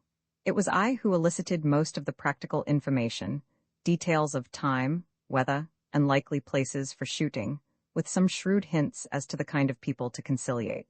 Whatever he thought of me, I warmed with sympathy towards the pilot, for he assumed that we had done with cruising for the year, and thought us mad enough as it was to have been afloat so long, and madder still to intend living on so little a ship when we could live on land with beer and music handy. I was tempted to raise the North Sea question, just to watch Davies under the thunder of rebukes which would follow. But I refrained from a wish to be tender with him, now that all was going so well. The Frisian Islands were an extravagant absurdity now. I did not even refer to them as we pulled back to the Dulcibella, after swearing eternal friendship with the good pilot and his family. Davies and I turned in good friends that night, or rather, I should say that I turned in, for I left him sucking an empty pipe and aimlessly fingering a volume of Mahan. And once when I woke in the night, I felt somehow that his bunk was empty and that he was there in the dock cabin, dreaming. Romans 7, the missing page. I woke on the 1st of October, with that dispiriting sensation that a hitch has occurred in a settled plan. It was explained when I went on deck, and I found the Dulcibella wrapped in a fog, silent, clammy, nothing visible from her decks but the ghostly hull of a galliot at anchor near us. She must have brought up there in the night, for there had been nothing so close the evening before, and I remembered that my sleep had been broken once by sounds of rumbling chain and gruff voices. "This looks pretty hopeless for today," I said with a shiver to Davies, who was laying the breakfast. "Well, we can't do anything till this fog lifts," he answered, with a good deal of resignation. Breakfast was a cheerless meal. The damp penetrated to the very cabin, whose roof and walls wept a fine dew. I had dreaded a bathe, and yet missed it, and the ghastly light made the tablecloth look dirtier than it naturally was, and all the accessories more sodded. Something had gone wrong with the bacon, and the lack of egg cups was not in the least humorous. Davies was just beginning, in his summary way, to tumble the things together for washing up, when there was a sound of a step on deck. 2 sea boots appeared on the ladder, and before we could wonder who the visitor was, a little man in oilskins and a sou'wester was stooping towards us in the cabin door, smiling affectionately at Davies out of a round, grizzled beard. "Well met, Captain," he said quietly in German. "Where are you bound to this time?" "Bottles!" exclaimed Davies, jumping up. The 2 stooping figures, young and old, beamed at one another like father and son. "Where have you come from? Have some coffee? How's the Johans? Was that you that came in last night? I'm delighted to see you." I spare the reader his uncouth lingo. The little man was dragged in and seated on the opposite sofa to me. "I took my apples to Capeln," he said sedately, "and now I sail to Kiel, and so to Hamburg, where my wife and children are. It is my last voyage of the year. You are no longer alone, Captain, I see." He had taken off his dripping sou'wester and was bowing ceremoniously towards me. "Oh, I quite forgot," said Davies, who had been kneeling on one knee in the low doorway, absorbed in his visitor. "This is Mena Freund, Herr Carruthers. Carruthers, this is my friend, Skipper Bottles, of the galliot Johans." Was I never to be at an end of the puzzles which Davies presented to me? All the impulsive haughtiness died out of his voice and manner as he uttered the last few words, and there he was, nervously glancing from the visitor to me, like one who, against his will or from tactlessness, has introduced 2 persons who he knows will disagree. There was a pause while he fumbled with the cups, pawed some cold coffee out, and pondered over it, as though it were a chemical experiment. Then he muttered something about boiling some more water, and took refuge in the forecastle. I was ill at ease at this period with seafaring men, but this mild little person was easy ground for a beginner. Besides, when he took off his oilskin coat, he reminded me less of a sailor than of a homely draper of some country town, with his clean turned-down collar and neatly fitting frieze jacket. We exchanged some polite platitudes about the fog and his voyage last night from Capeln, which appeared to be a town some 15 miles up the fjord.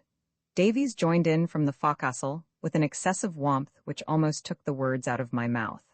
We exhausted the subject very soon, and then my vis-a-vis smiled paternally at me, as he had done at Davies, and said, confidentially, "It is good that the captain is no more alone. He is a fine young man. Heaven, what a fine young man. I love him as my son, but he is too brave, too reckless. It is good for him to have a friend." I nodded and laughed, though in reality I was very far from being amused. "Where was it you met?" I asked. "In an ugly place and in ugly weather," he answered, gravely, but with a twinkle of fun in his eye. "But has he not told you?" he added with ponderous slyness. "I came just in time. No, what am I saying? He is brave as a lion and quick as a cat. I think he cannot drown, but still it was an ugly place and ugly." "What are you talking about, Bottles?" interrupted Davies, emerging noisily with a boiling kettle. I answered the question. I was just asking your friend how it was you made his acquaintance. Oh, he helped me out of a bit of a mess in the North Sea, didn't you, Bottles? He said. It was nothing, said Bottles.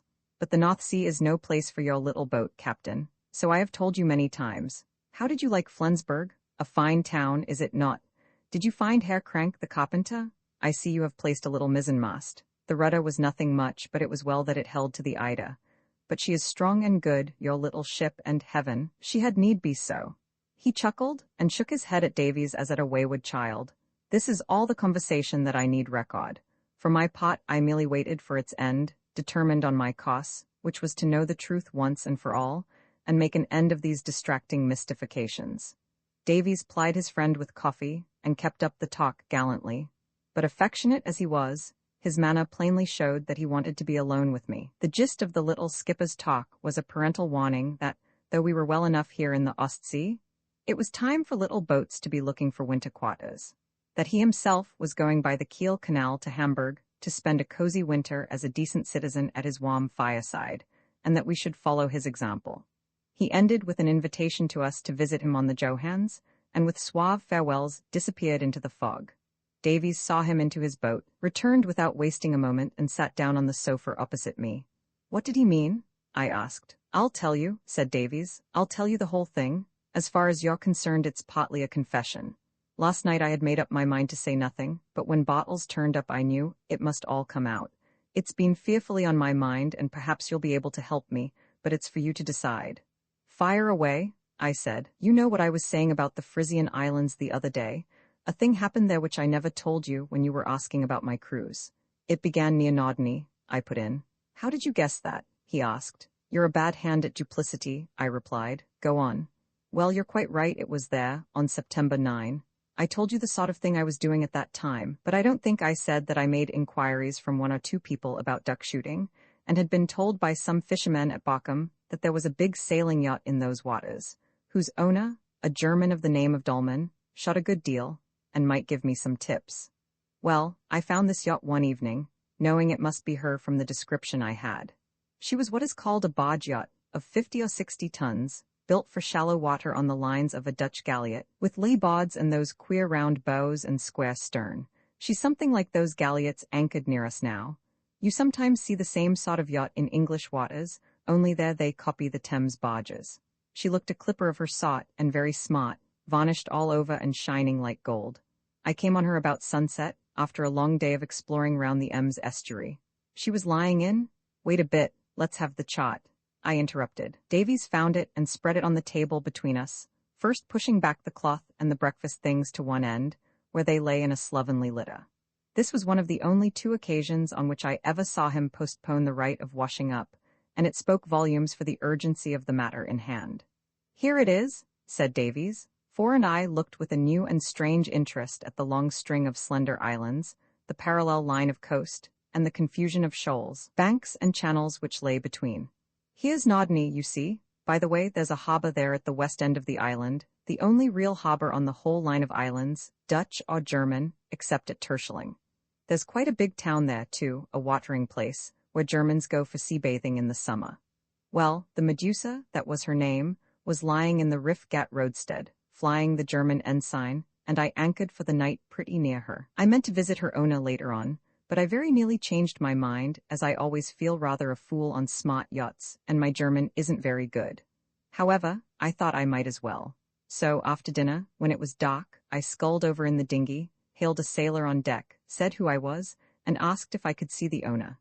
The sailor was a surly sort of chap, and there was a good long delay while I waited on deck, feeling more and more uncomfortable. Presently a steward came up and showed me down the companion and into the saloon, which after this looked, well, horribly gorgeous. You know what I mean, plush lounges, silk cushions, and that sort of thing. Dinner seemed to be just over, and wine and fruit were on the table. Herr Dolman was there at his coffee. I introduced myself somehow. Stop a moment, I said. What was he like? Oh, a tall, thin chap in evening dress, about 50 I suppose, with greyish hair and a short beard. I'm not good at describing people. He had a high, bulging forehead, and there was something about him, but I think I'd better tell you the bare facts first. I can't say he seemed pleased to see me, and he couldn't speak English, and in fact, I felt infernally awkward. Still, I had an object in coming, and as I was there, I thought I might as well gain it. The notion of Davies in his Norfolk jacket and rusty flannels haranguing a frigid German in evening dress in a gorgeous saloon tickled my fancy greatly.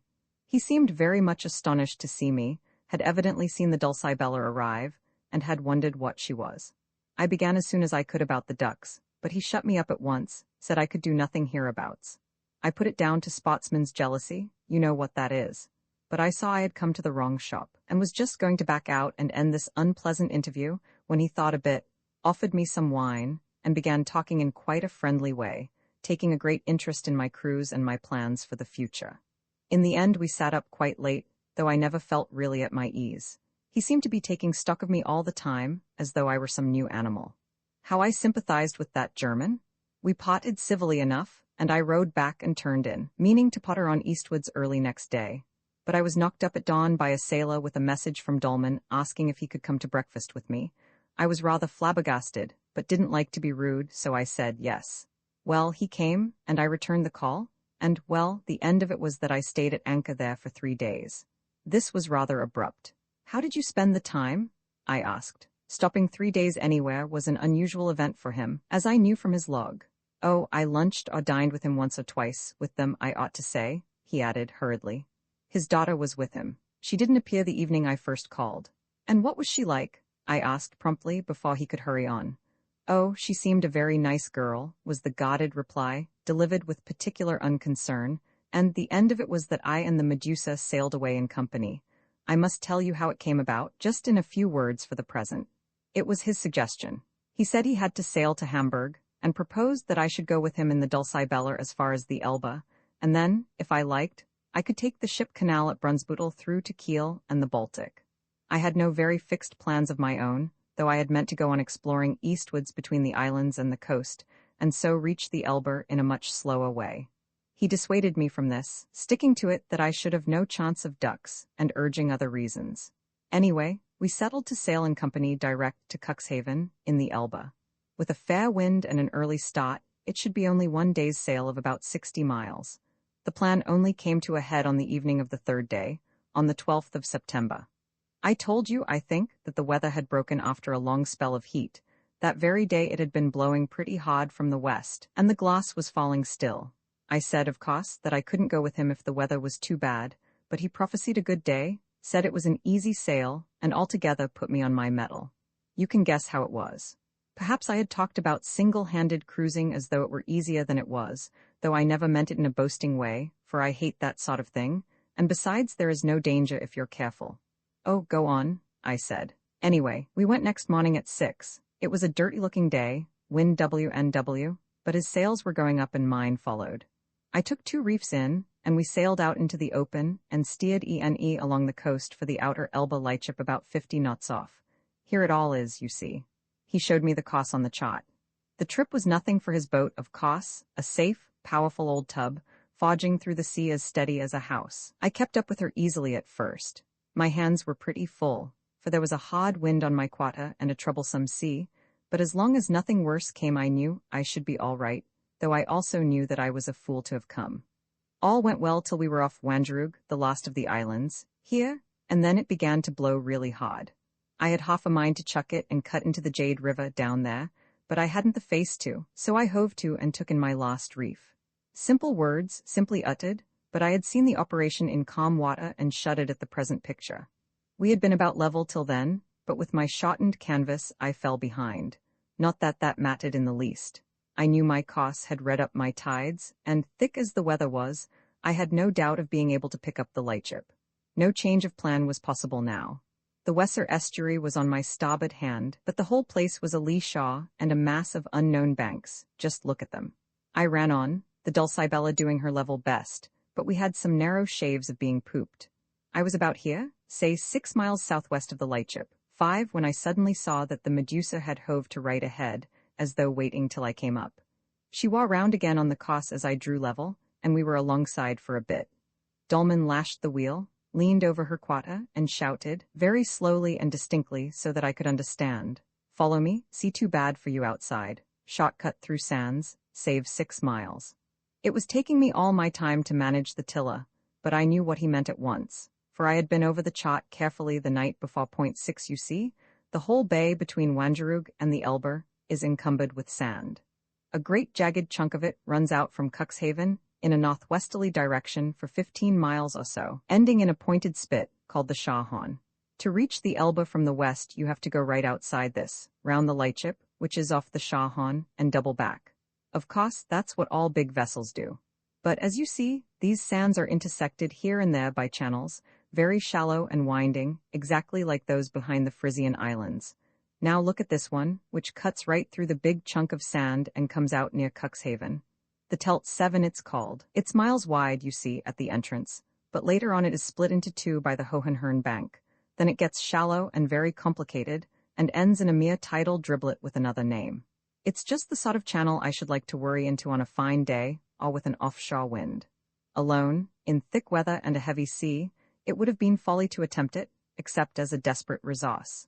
But, as I said, I knew at once that Dolman was proposing to run for it and guide me in.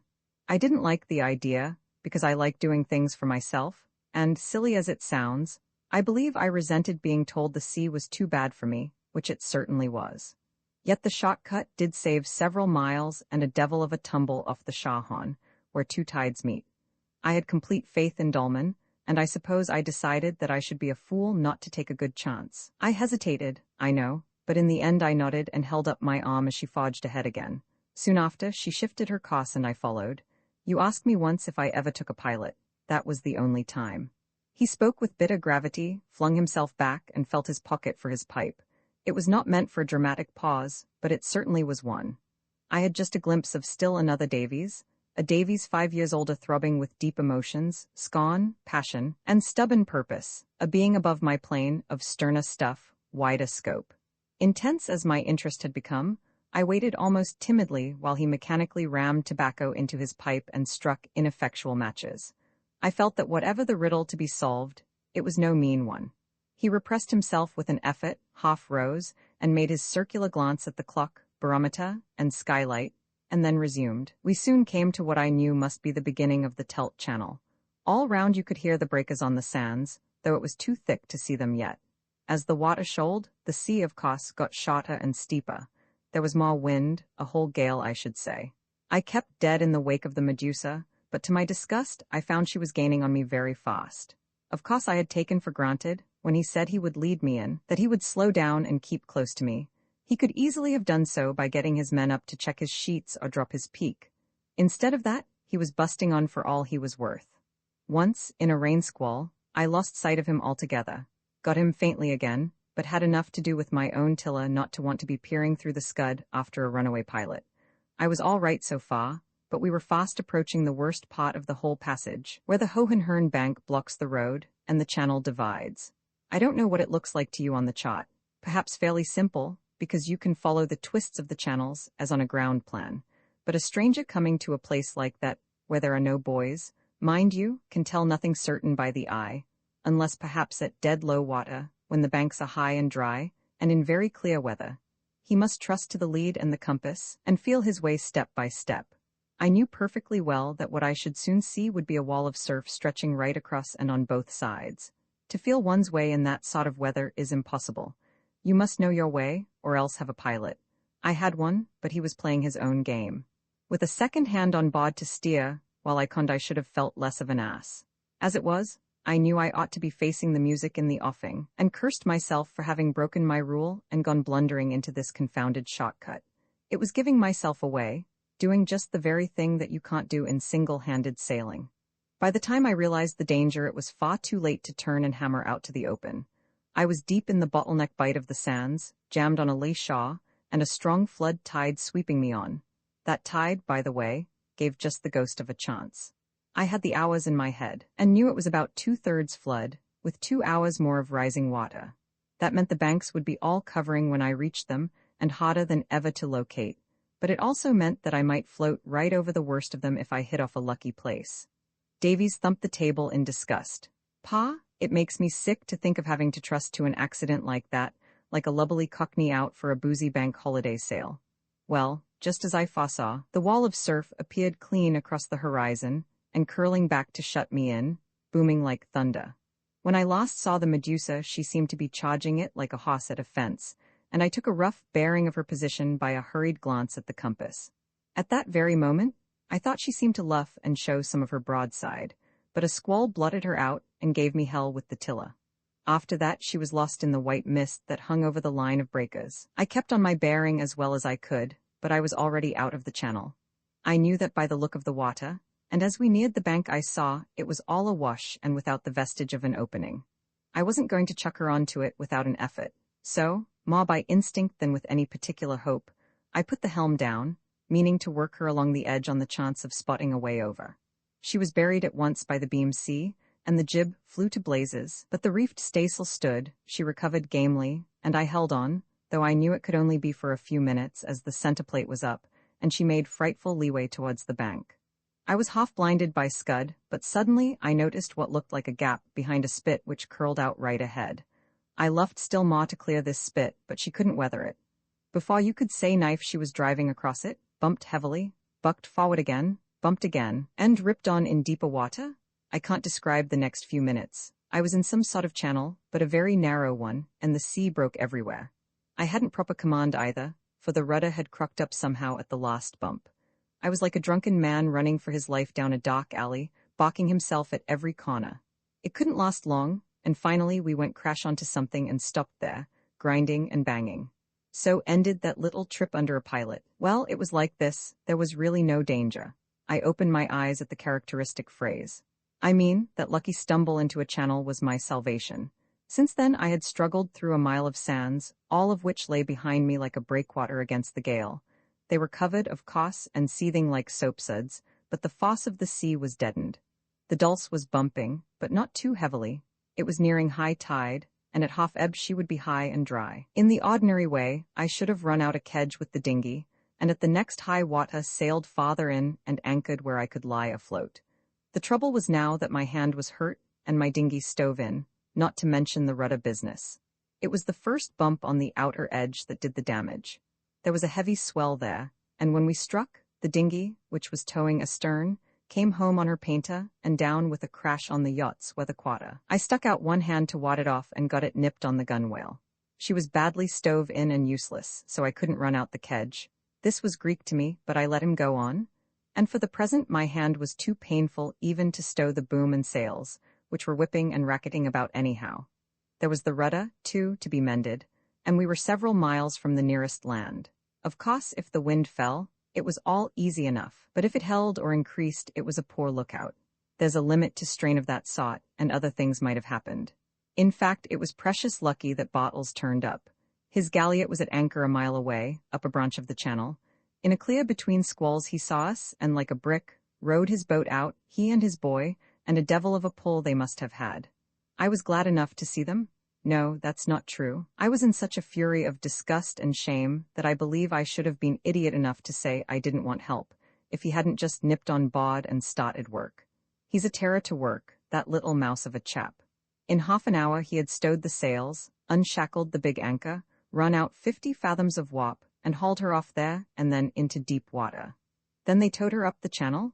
It was dead to leeward and an easy job, and berthed her near their own vessel. It was dark by that time, so I gave them a drink and said good night. It blew a howling gale that night, but the place was safe enough, with good ground tackle. The whole affair was over, and after supper I thought hard about it all. Roman ate the theory. Davies leaned back and gave a deep sigh, as though he still felt the relief from some tension. I did the same, and felt the same relief. The chart, freed from the pressure of our fingers, rolled up with a flip as though to say, "What do you think of that?" I have straightened out his sentences a little, for in the excitement of his story they had grown more and more jerky and elliptical. "What about Dolman?" I asked. "Of course," said Davies. "What about him?" I didn't get it much that night. It was all so sudden. The only thing I could have sworn to from the first was that he had purposely left me in the lurch that day. I pieced out the rest in the next few days, which I'll just finish with as shortly as I can. Bottles came aboard next morning, and though it was blowing hard still, we managed to shift the Dulcibella to a place where she dried safely at the midday low water, and we could get at her rudder. The lower screw plate on the stern post had wrenched out, and we botched it up roughly as a makeshift. There were other little breakages, but nothing to matter, and the loss of the jib was nothing, as I had 2 spare ones. The dinghy was past repair just then, and I lashed it on deck. It turned out that Bartels was carrying apples from Bremen to Kapeln, in this fjord, and had run into that channel in the sands for shelter from the weather. Today he was bound for the Ida River, whence, as I told you, you can get through, by river and canal, into the Baltic. Of course the Elbe route, by the new Kaiser Wilhelm ship canal, is the shortest. The Ida route is the old one, but he hoped to get rid of some of his apples at Turning, the town at its mouth. Both routes touch the Baltic at Kiel. As you know, I had been running for the Elbe, but yesterday's muck-up put me off, and I changed my mind, I'll tell you why presently, and decided to sail to the Eider along with the Johans and get through that way. It cleared from the east next day, and I raced him there, winning hands down, left him at Turning, and in 3 days was in the Baltic. It was just a week after I ran ashore that I wired to you. You see, I had come to the conclusion that that chap was a spy. In the end, it came out quite quietly and suddenly, and left me in profound amazement. I wired to you, that chap was a spy. It was the close association of these two ideas that hit me hottest at the moment. For a second I was back in the dreary splendor of the London clubroom, spelling out that crabbed scrawl from Davies, and fastidiously criticizing its proposal in the light of a holiday. Holiday? What was to be its issue? Chilling and opaque as the fog that filtered through the skylight, there flooded my imagination a mist of doubt and fear. A spy? I repeated blankly. What do you mean? Why did you wire to me? A spy of what? Of whom? I'll tell you how I worked it out, said Davies. I don't think spy is the right word, but I mean something pretty bad. He purposely put me ashore. I don't think I'm suspicious by nature, but I know something about boats and the sea. I know he could have kept close to me if he had chosen, and I saw the whole place at low water when we left those sands on the second day. Look at the chart again. Here's the Hohenhörn bank that I showed you, as blocking the road. Point 8, it's in two pieces. First the west and then the east. You see the Telt Channel dividing into two branches and curving round it. Both branches are broad and deep, as channels go in those waters. Now, in sailing in I was nowhere near either of them. When I last saw Dolman, he must have been steering straight for the bank itself, at a point somewhere here, quite a mile from the northern arm of the channel, and 2 from the southern. I followed by compass, as you know, and found nothing but breakers ahead. How did I get through? That's where the luck came in. I spoke of only 2 channels, that is, round the bank, one to the north, the other to the south.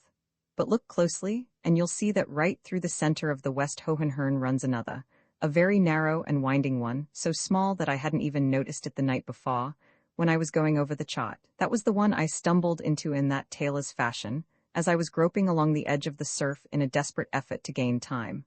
I bolted down it blindly, came out into this strip of open water, crossed that aimlessly, and brought up on the edge of the East Hohenhörn here. It was more than I deserved. I can see now that it was 100 to 1 in favor of my striking on a bad place outside, where I should have gone to pieces in 3 minutes. And how did Dolman go? I asked. It's as clear as possible, Davies answered. He doubled back into the northern channel when he had misled me enough. Do you remember my saying that when I last saw him, I thought he had luffed and showed his broadside? I had another bit of luck in that. He was luffing towards the north, so it struck me through the blur, and when I in my turn came up to the bank and had to turn one way or the other to avoid it, I think I should naturally have turned north too, as he had done. In that case I should have been done for I should have had a mile of the bank to skirt before reaching the North Channel, and should have driven ashore long before I got there. But as a matter of fact I turned south. Why? Couldn't help it. I was running on the starboard tack, boom over to pot. To turn north would have meant a jibe, and as things were I couldn't risk one. It was blowing like fits. If anything had carried away, I should have been on shore in a jiffy. I scarcely thought about it at all, but put the helm down and turned her south. Though I knew nothing about it, that little central channel was now on my pot hand, distant about 2 cables. The whole thing was luck from beginning to end. Helped by pluck, I thought to myself, as I tried with my landsman's fancy to conjure up that perilous scene. As to the truth of the affair, the chart and Davies's version were easy enough to follow, but I felt only half convinced. The spy, as Davies strangely called his pilot, might have honestly mistaken the cause himself, outstripped his convoy inadvertently, and escaped disaster as narrowly as she did. I suggested this on the spur of the moment, but Davies was impatient. "Wait till you hear the whole thing," he said. "I must go back to when I first met him. I told you that on that first evening, he began by being as rude as a bear and as cold as stone, and then became suddenly friendly. I can see now that in the talk that followed, he was pumping me hard. It was an easy game to play, for I hadn't seen a gentleman since Morrison left me. I was tremendously keen about my voyage, and I thought the chap was a good sportsman, even if he was a bit dark about the ducks. I talked quite freely, at least as freely as I could with my bad German, about my lost fortnight's sailing, how I had been smelling out all the channels in and out of the islands, how interested I had been in the whole business, puzzling out the effect of the winds on the tides, the set of the currents, and so on. I talked about my difficulties, too, the changes in the boys, the prehistoric rottenness of the English charts. He drew me out as much as he could, and in the light of what followed I can see the point of scores of his questions. The next day and the next I saw a good deal of him, and the same thing went on. And then there were my plans for the future. My idea was, as I told you, to go on exploring the German coast just as I had the Dutch. His idea, heavens, how plainly I see it now, was to choke me off, get me to clear out altogether from that part of the coast. That was why he said there were no ducks. That was why he cracked up the Baltic as a cruising ground and shooting ground. And that was why he broached and stuck to that plan of sailing in company direct to the Elbe. It was to see me clear. He improved on that. Yes, but after that, it's guesswork. I mean that I can't tell when he first decided to go one better and drown me. He couldn't count for certain on bad weather, though he held my nose to it when it came. But granted that he wanted to get rid of me altogether, he got a magnificent chance on that trip to the Elbe lightship. I expect it struck him suddenly, and he acted on the impulse. Left to myself, I was all right, but the shortcut was a grand idea of his.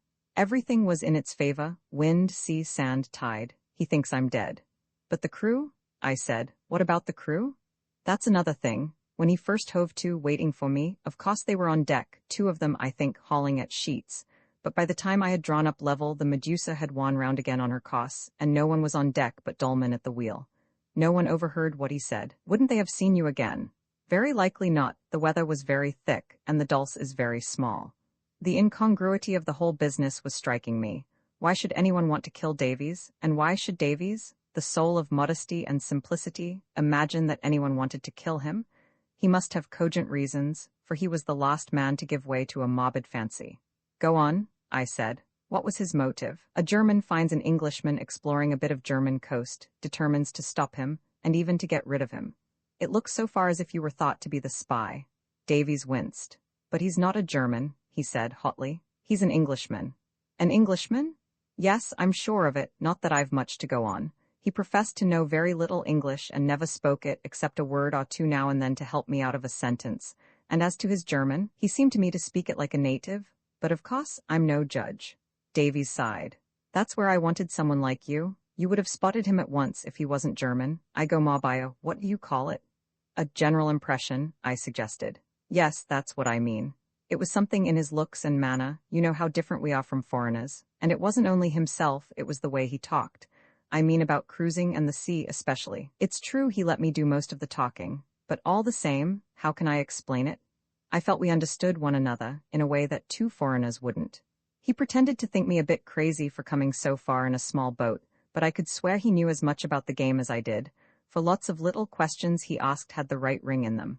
Mind you, all this is an afterthought. I should never have bothered about it. I'm not cut out for a Sherlock Holmes, if it hadn't been for what followed. It's rather vague, I said. Have you no more definite reason for thinking him English? There were 1 or 2 things rather more definite, said Davies slowly. You know when he hove to and hailed me, proposing the shortcut, I told you roughly what he said. I forget the exact words, but Abschneden came in, Durch Watten and Abschneden, they call the banks what's, you know. They were simple words, and he shouted them loud, so as to carry through the wind. I understood what he meant, but, as I told you, I hesitated before consenting. I suppose he thought I didn't understand, for just as he was drawing ahead again, he pointed to the Suthod, and then shouted through his hands as a trumpet Verstehen sigh, shortcut through sands, follow me, the last 2 sentences in downright English.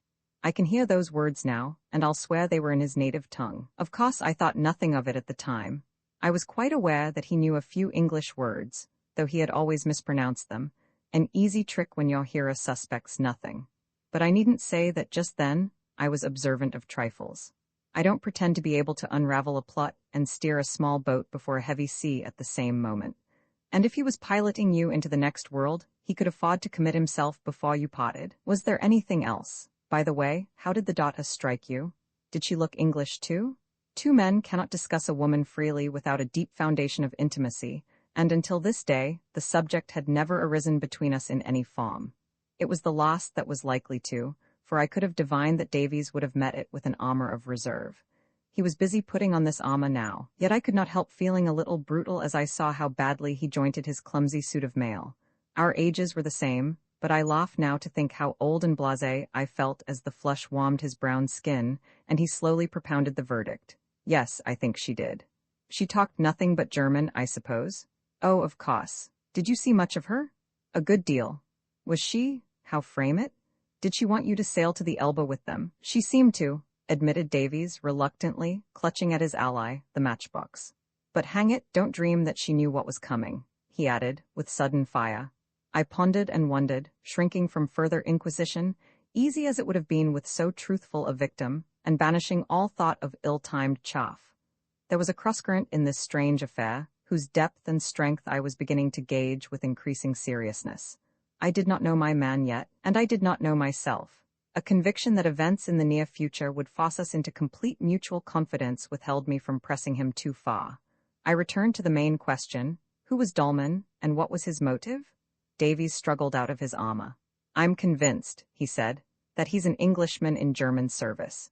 He must be in German service, for he had evidently been in those waters a long time, and knew every inch of them. Of course, it's a very lonely part of the world, but he has a house on Nodney Island, and he, and all about him, must be well known to a certain number of people. One of his friends I happened to meet, what do you think he was? A naval officer. It was on the afternoon of the third day, and we were having coffee on the deck of the Medusa, and talking about next day's trip when a little launch came buzzing up from seaward, drew alongside, and this chap I'm speaking of came on board, shook hands with Dolman, and stared hard at me. Dolman introduced us, calling him Commander von Breuning, in command of the torpedo gunboat Blitz. He pointed towards Nodney, and I saw her, a low, grey rat of a vessel, anchored in the roads about 2 miles away. It turned out that she was doing the work of fishery guardship on that part of the coast. I must say I took to him at once. He looked a real good sort, and a splendid officer, too, just the sort of chap I should have liked to be. You know I always wanted, but that's an old story and can wait. I had some talk with him, and we got on capitally as far as we went, but that wasn't far, for I left pretty soon, guessing that they wanted to be alone. Were they alone then? I asked, innocently. Oh, Fraulein Dolman was there, of course, explained Davies, feeling for his armor again. Did he seem to know them well? I pursued inconsequently. Oh, yes, very well. Scenting a faint clue, I felt the need of feminine weapons for my sensitive antagonist, but the opportunity passed. That was the last I saw of him, he said. We sailed, as I told you, at daybreak next morning. Now, have you got any idea what I'm driving at? A rough idea, I answered. Go ahead. Davies sat up to the table, unrolled the chart with a vigorous sweep of his 2 hands, and took up his parable with new zest. I start with 2 certainties, he said. One is that I was moved on from that coast because I was too inquisitive. The other is that Dolman is at some devil's work there which is worth finding out. Now, he paused in a gasping effort to be logical and articulate. Now, well, look at the chart. No, better still, look first at this map of Germany. It's on a small scale, and you can see the whole thing. He snatched down a pocket map from the shelf and unfolded it. Point 9. Here's this huge empire, stretching half over Central Europe. An empire growing like wildfire, I believe, in people and wealth and everything. They've licked the French and the Austrians and are the greatest military power in Europe. I wish I knew more about all that, but what I'm concerned with is their sea power. It's a new thing with them, but it's going strong, and that emperor of theirs is running it for all it's worth. He's a splendid chap, and anyone can see he's right. They've got no colonies to speak of, and must have them, like us. They can't get them and keep them, and they can't protect their huge commerce without naval strength. The command of the sea is the thing nowadays, isn't it? I say, don't think these are my ideas, he added naively. It's all out of Mahan and those fellows. Well, the Germans have got a small fleet at present, but it's a thundering good one, and they're building hard. There's the. He broke off into a digression on armaments and speeds in which I could not follow him. He seemed to know every ship by heart. I had to recall him to the point. Well, think of Germany as a new sea power, he resumed. The next thing is, what is her coastline?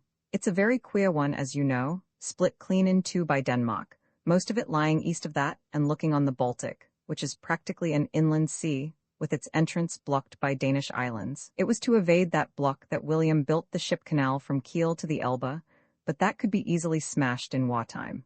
Far the most important bit of coastline is that which lies west of Denmark and looks on the North Sea. It's there that Germany gets her head out into the open, so to speak. It's there that she fronts us and France, the two great sea powers of Western Europe, and it's there that her greatest ports are and her richest commerce. Now it must strike you at once that it's ridiculously short compared with the huge country behind it. From Bochum to the Elbe, as the crow flies, is only 70 miles. Add to that the west coast of Schleswig, say 120 miles. Total, say 200. Compare that with the seaboard of France and England. Doesn't it stand to reason that every inch of it is important? Now what sort of coast is it? Even on this small map you can see at once, by all those wavy lines. Shoals and sand everywhere, blocking 9/10 of the land altogether, and doing their best to block the other 10th where the great rivers run in. Now let's take it bit by bit. You see it divides itself into 3. Beginning from the west, the first piece is from Bochum to Wangerooge, 50-odd miles. What's that like? A string of sandy islands backed by sand, the Ems River at the western end on the Dutch border, leading to Emden, not much of a place. Otherwise, no coast towns at all. Second piece, a deep sort of bay consisting of the 3 great estuaries. The Jade, the Weser and the Elbe, leading to Wilhelmshaven, the North Sea naval base, Bremen and Hamburg. Total breadth of bay, 20-odd miles only, sandbanks littered about all through it. Third piece, the Schleswig coast, hopelessly fenced in behind a 6 to 8 mile fringe of sand. No big towns, one moderate river, the Ida. Let's leave that third piece aside. I may be wrong, but in thinking this business out, I've pegged away chiefly at the other 2, the 70-mile stretch from Bochum to the Elbe, half of it estuaries and half islands. It was there that I found the Medusa, and it's that stretch that, thanks to him, I missed exploring. I made an obvious conjecture. I suppose there are forts and coast defenses. Perhaps he thought you would see too much. By the way, he saw your naval books, of course? Exactly. Of course that was my first idea, but it can't be that. It doesn't explain things in the least. To begin with, there are no forts and can be none in that first division, where the islands are. There might be something on Bochum to defend the Ems, but it's very unlikely, and anyway, I had passed Bochum and was at Norderney. There's nothing else to defend. Of course it's different in the second division, where the big rivers are. There are probably hosts of forts and mines round Wilhelmshaven and Bremerhaven, and at Cuxhaven just at the mouth of the Elbe. Not that I should ever dream of bothering about them. Every steamer that goes in would see as much as me. Personally, I much prefer to stay on board and don't often go on shore. And good heavens? Davies leant back and laughed joyously. Do I look like that kind of spy? I figured to myself one of those romantic gentlemen that one reads of in sixpenny magazines, with a Kodak in his type-in, a sketchbook in the lining of his coat, and a selection of disguises in his hand luggage. Little disposed for merriment as I was, I could not help smiling, too. About this coast, resumed Davies. In the event of war, it seems to me that every inch of it would be important, sand and all. Take the big estuaries first, which, of course, might be attacked or blockaded by an enemy.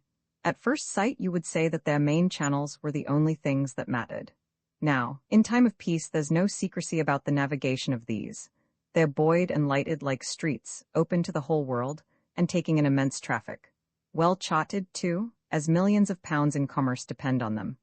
But now look at the sands they run through, intersected, as I showed you, by threads of channels, tidal for the most part, and probably only known to smacks and shallow coasters, like that galliot of Bottles. It strikes me that in a war a lot might depend on these, both in defense and attack, for there's plenty of water in them at the right tide for patrol boats and small torpedo craft, though I can see they take a lot of knowing. Now, say we were at war with Germany, both sides could use them as lines between the 3 estuaries. And to take our own case, a small torpedo boat, not a destroyer, mind you, could on a dark night cut clean through from the Jade to the Elbe and play the deuce with the shipping there. But the trouble is that I doubt if there's a soul in our fleet who knows those channels. We haven't coasters there, and as to yachts, it's a most unlikely game for an English yacht to play at, but it does so happen that I have a fancy for that sort of thing and would have explored those channels in the ordinary course. I began to see his drift. Now for the islands. I was rather stumped there at first, I grant, because, though there are lashings of sand behind them, and the same sort of intersecting channels, yet there seems nothing important to guard or attack. Why shouldn't a stranger ramble as he pleases through them? Still, Dolman had his headquarters there, and I was sure that had some meaning. Then it struck me that the same point held good, for that strip of Frisian coast adjoins the estuaries, and would also form a splendid base for raiding midgets, which could travel unseen right through from the Ems to the Jade, and so to the Elbe, as by a covered way between a line of forts. Now, here again, it's an unknown land to us. Plenty of local galliots travel it, but strangers never, I should say. Perhaps at the most an occasional foreign yacht gropes in at one of the gaps between the islands for shelter from bad weather, and is precious lucky to get in safe. Once again, it was my fad to like such places, and Dolman cleared me out. He's not a German, but he's in with Germans, and naval Germans too. He's established on that coast and knows it by heart, and he tried to drown me. Now what do you think? He gazed at me long and anxiously. Roman 9, I sign articles. It was not an easy question to answer, for the affair was utterly outside all my experience. Its background the sea, and its actual scene a region of the sea of which I was blankly ignorant. There were other difficulties that I could see perhaps better than Davies, an enthusiast with hobbies, who had been brooding in solitude over his dangerous adventure. Yet both narrative and theory, which have lost, I fear, in interpretation to the reader, had strongly affected me. His forcible roughnesses, tricks of manner, sudden bursts of ardor, sudden retreats into shyness, making up a charm I cannot render. I found myself continually trying to see the man through the boy, to distinguish sober judgment from the het-headed vagaries of youth. Not that I dreamed for a moment of dismissing the story of his wreck as an hallucination. His clear blue eyes and sane simplicity threw ridicule on such treatment. Evidently, too, he wanted my help, a matter that might well have influenced my opinion on the facts, had he been other than he was. But it would have taken a finished and finite clod to resist the attraction of the man and the enterprise, and I take no credit whatever for deciding to follow him, right or wrong. So when I stated my difficulties, I knew very well that we should go. There are two main points that I don't understand, I said. First, you've never explained why an Englishman should be watching those waters and ejecting intruders.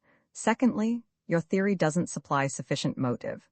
There may be much in what you say about the navigation of those channels, but it's not enough. You say he wanted to drown you, a big charge, requiring a big motive to support it, but I don't deny that you've got a strong case. Davies lighted up. I'm willing to take a good deal for granted, until we find out more. He jumped up and did a thing I never saw him do before or since, bumped his head against the cabin roof. You mean that you'll come? He exclaimed. Why, I hadn't even asked you. Yes, I want to go back and clear up the whole thing. I know now that I want to. Telling it all to you has been such an immense relief.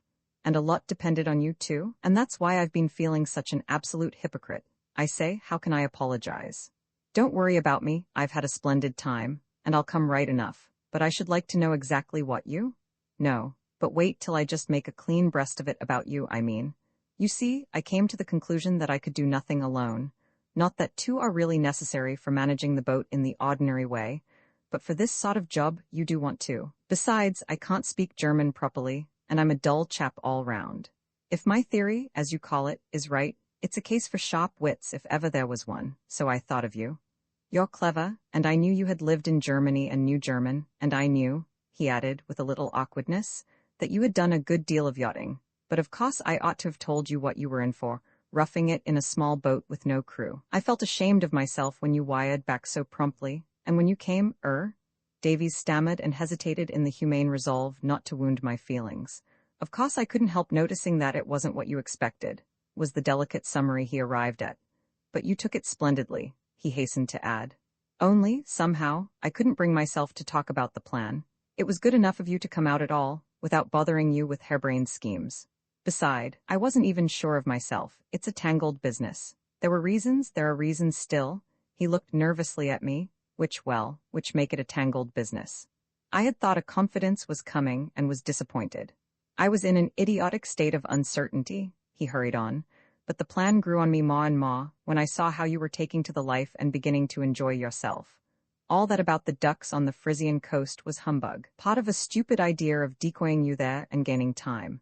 However, you quite naturally objected, and last night I meant to chuck the whole thing up and give you the best time here I could. Then Bottles turned up? Stop, I put in. Did you know he might turn up when you sailed here? Yes, said Davies guiltily. I knew he might, and now it's all come out and you'll come? What a fool I've been. Long before he had finished, I had grasped the whole meaning of the last few days, and had read their meaning into scores of little incidents which had puzzled me. For goodness sake, don't apologize, I protested. I could make confessions, too, if I liked, and I doubt if you've been such a fool as you think. I'm a patient that wants careful nursing, and it has been the merest chance all through that I haven't rebelled and bolted.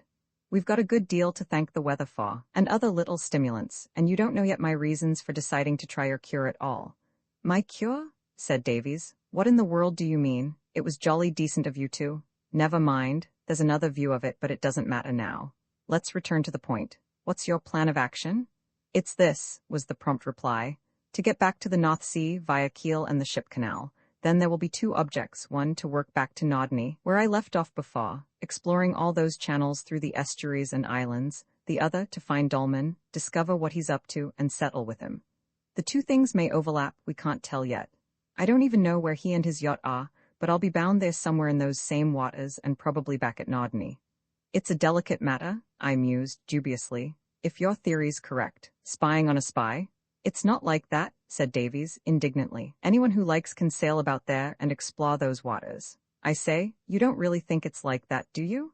I don't think you're likely to do anything dishonorable, I hastened to explain. I grant you the sea's public property in your sense. I only mean that developments are possible, which you don't reckon on. There must be more to find out than the mere navigation of those channels, and if that's so, mightn't we come to be genuine spies ourselves? And, after all, hang it, exclaimed Davies, if it comes to that, why shouldn't we? I look at it like this. The man's an Englishman, and if he's in with Germany, he's a traitor to us, and we as Englishmen have a right to expose him. If we can't do it without spying, we've a right to spy, at our own risk. There's a stronger argument than that. He tried to take your life. I don't care a rap about that. I'm not such an ass as to thirst for revenge and all that, like some chap in a shilling shocker. But it makes me wild to think of that fellow masquerading as a German, and up to who knows what mischief. Mischief enough to make him want to get rid of anyone. I'm keen about the sea, and I think they're apt to be a bit slack at home, he continued inconsequently. Those Admiralty chaps want waking up. Anyway, as far as I'm concerned, it's quite natural that I should look him up again. Quite, I agreed. You potted friends, and they may be delighted to see you. You'll have plenty to talk about. Said Davies, withered into silence by the they. Hullo, I say, do you know it's 3 o'clock, how the time has gone, and by Jove, I believe the fog's lifting. I returned with a shock to the present, to the weeping walls, the discolored deal table, the ghastly breakfast litter, all the visible symbols of the life I had pledged myself to. Disillusionment was making rapid headway when Davies returned, and said with energy, What do you say to starting for Kiel at once? The fog's going, and there's a breeze from the sou-west. Now, I protested. Why, it'll mean sailing all night, won't it? Oh no, said Davies, not with luck. Why, it's dock at 7? Yes, but it's only 25 miles. I know it's not exactly a fair wind, but we shall lie close-hauled most of the way. The glass is falling, and we ought to take this chance. To argue about winds with Davies was hopeless, and the upshot was that we started lunchless. A pale sun was flickering out of masses of racing vapor, and through delicate vistas between them, the fair land of Schleswig, now revealed, and now, withdrew her pretty face, as though smiling adieus to her faithless cot ears. The clank of our chain brought up bottles to the deck of the Johans, rubbing his eyes and pulling round his throat a grey shawl, which gave him a comical likeness to a lodging-house landlady receiving the milk in morning déchabelet. We're off bottles, said Davies, without looking up from his work. See you at Kiel, I hope. You are always in a hurry, Captain, bleated the old man, shaking his head. You should wait till tomorrow. The sky is not good, and it will be dark before you are off Eckernford. Davies laughed, and very soon his mentor's sad little figure was lost in haze. That was a curious evening. Dusk soon fell, and the devil made a determined effort to unman me, first with the scrambled tea which was the toddy substitute for an orderly lunch, then with the new and nauseous duty of filling the sidelights, which meant squatting in the forecastle to inhale paraffin and dabble in lampblack. Lastly, with an all-round attack on my nerves as the night fell on our frail little vessel, pitching on her precarious way through driving mist. In a sense, I think I went through the same sort of mental crisis as when I sat upon my portmanteau at Flensburg. The main issue was not seriously in question, for I had signed on in the Dulcibella for good or ill, but in doing so I had outrun myself, and still wanted an outlook, a mood suited to the enterprise, proof against petty discouragements. Not for the first time, a sense of the ludicrous came to my assistance, as I saw myself fretting in London under my burden of self-imposed woes. nicely weighing that insidious invitation, and stepping finally into the snare with the dignity due to my importance. Kidnapped as neatly as ever a peaceful clock was kidnapped by a lawless press gang, and in the end, finding as the arch-conspirator a guileless and warm-hearted friend who called me clever, lodged me in a cell, and blandly invited me to talk German to the purpose, as he was aiming at a little secret service on the high seas. Close in the train of humor came romance, veiling her face, but I knew it was the rustle of her robes that I heard in the foam beneath me. I knew that it was she who handed me the cup of sparkling wine and bade me drink and be merry. Strange to me though it was, I knew the taste when it touched my lips. It was not that bastard concoction I had tasted in the pseudo-bohemias of Soho. It was not the showy but insipid beverage I should have drunk my fill of at Marvin Lodge. It was the purest of her pure vintages, instilling the ancient inspiration which, under many guises, quickens thousands of better brains than mine, but whose essence is always the same, the gay pursuit of a perilous quest. Then and there, I tried to clinch the matter and keep that mood. In the main I think I succeeded, though I had many lapses. For the present my veins tingled with the draught. The wind humming into the mainsail, the ghostly wave crests riding up out of the void, whispered a low, thrilling chorus in praise of adventure. Potent indeed must the spell have been, for, in reality, that first night's sail teemed with terrors for me. It is true that it began well, for the haze dispersed, as Davies had prophesied, and Bulk Point Lighthouse guided us safely to the mouth of Kiel Fjord. It was during this stage that, crouching together aft, our pipe bowls glowing sympathetically, we returned to the problem before us, for we had shot out on our quest with volcanic precipitation, leaving much to be discussed. I gleaned a few more facts, though I dispelled no doubts. Davies had only seen the Dolmans on their yacht, where father and daughter were living for the time. Their villa at Norderney and their home life there were unknown to him, though he had landed once at the harbour himself. Further, he had heard vaguely of a stepmother, absent at Hamburg. They were to have joined her on their arrival at that city, which, be it noted, stands a long way up the Elbe, 40 miles and more above Cuxhaven, the town at the mouth. The exact arrangement made on the day before the fatal voyage was that the two yachts should meet in the evening at Cuxhaven and proceed up the river together. Then, in the ordinary course, Davies would have parted company at Brunsbüttel, 15 miles up, which is the western terminus of the ship canal to the Baltic. Such at least had been his original intention. But putting two and two together, I gathered that latterly, and perhaps unconfessed to himself, his resolve had weakened, and that he would have followed the Medusa to Hamburg, or indeed the end of the world, impelled by the same motive that, contrary to all his tastes and principles, had induced him to abandon his life in the islands and undertake the voyage at all. But on that point he was immovably reticent, and all I could conclude was that the strange cross-current connected with Dolman's daughter had given him cruel pain and had clouded his judgment to distraction, but that he now was prepared to forget or ignore it and steer a settled course. The facts I elicited raised several important questions. Was it not known by this time that he and his yacht had survived? Davies was convinced that it was not. He may have waited at Cuxhaven, or inquired at the lock at Brunsbüttel, he said, but there was no need, for I tell you the thing was a certainty. If I had struck and stuck on that outer bank, as it was 100 to 1 I should do, the yacht would have broken up in 3 minutes. Bartels would never have seen me and couldn't have got to me if he had. No one would have seen me, and nothing whatever has happened since to show that they know I'm alive. They, I suggested. Who are they? Who are our adversaries? If Dolman were an accredited agent of the German Admiralty, but no, it was incredible that the murder of a young Englishman should be connived at in modern days by a friendly and civilized government. Yet, if he were not such an agent, the whole theory fell to the ground. I believe, said Davies, that Dolman did it off his own bat, and beyond that I can't see, and I don't know that it matters at present. Alive or dead, we're doing nothing wrong, and have nothing to be ashamed of. I think it matters a good deal, I objected. Who will be interested in our resurrection, and how are we to go to work, openly or secretly? I suppose we shall keep out of the way as much as we can. As for keeping out of the way, said Davies, jerkily, as he peered to windward under the foresail, we must pass the ship canal. That's a public highway where anyone can see you. After that there won't be much difficulty. Wait till you see the place. He gave a low, contented laugh, which would have frozen my marrow yesterday. By the way, that reminds me, he added. We must stop at Kiel for the inside of a day and lay in a lot of stores. We want to be independent of the shore. I said nothing. Independence of the shore in a 7-tonner in October? What an end to aim at. About 9 o'clock we weathered the point, entered Kiel Fjord, and began a dead beat to windward of 7 miles to the head of it where Kiel lies. Hitherto, save for the latent qualms concerning my total helplessness if anything happened to Davies, interest and excitement had upheld me well. My alarms only began when I thought them nearly over.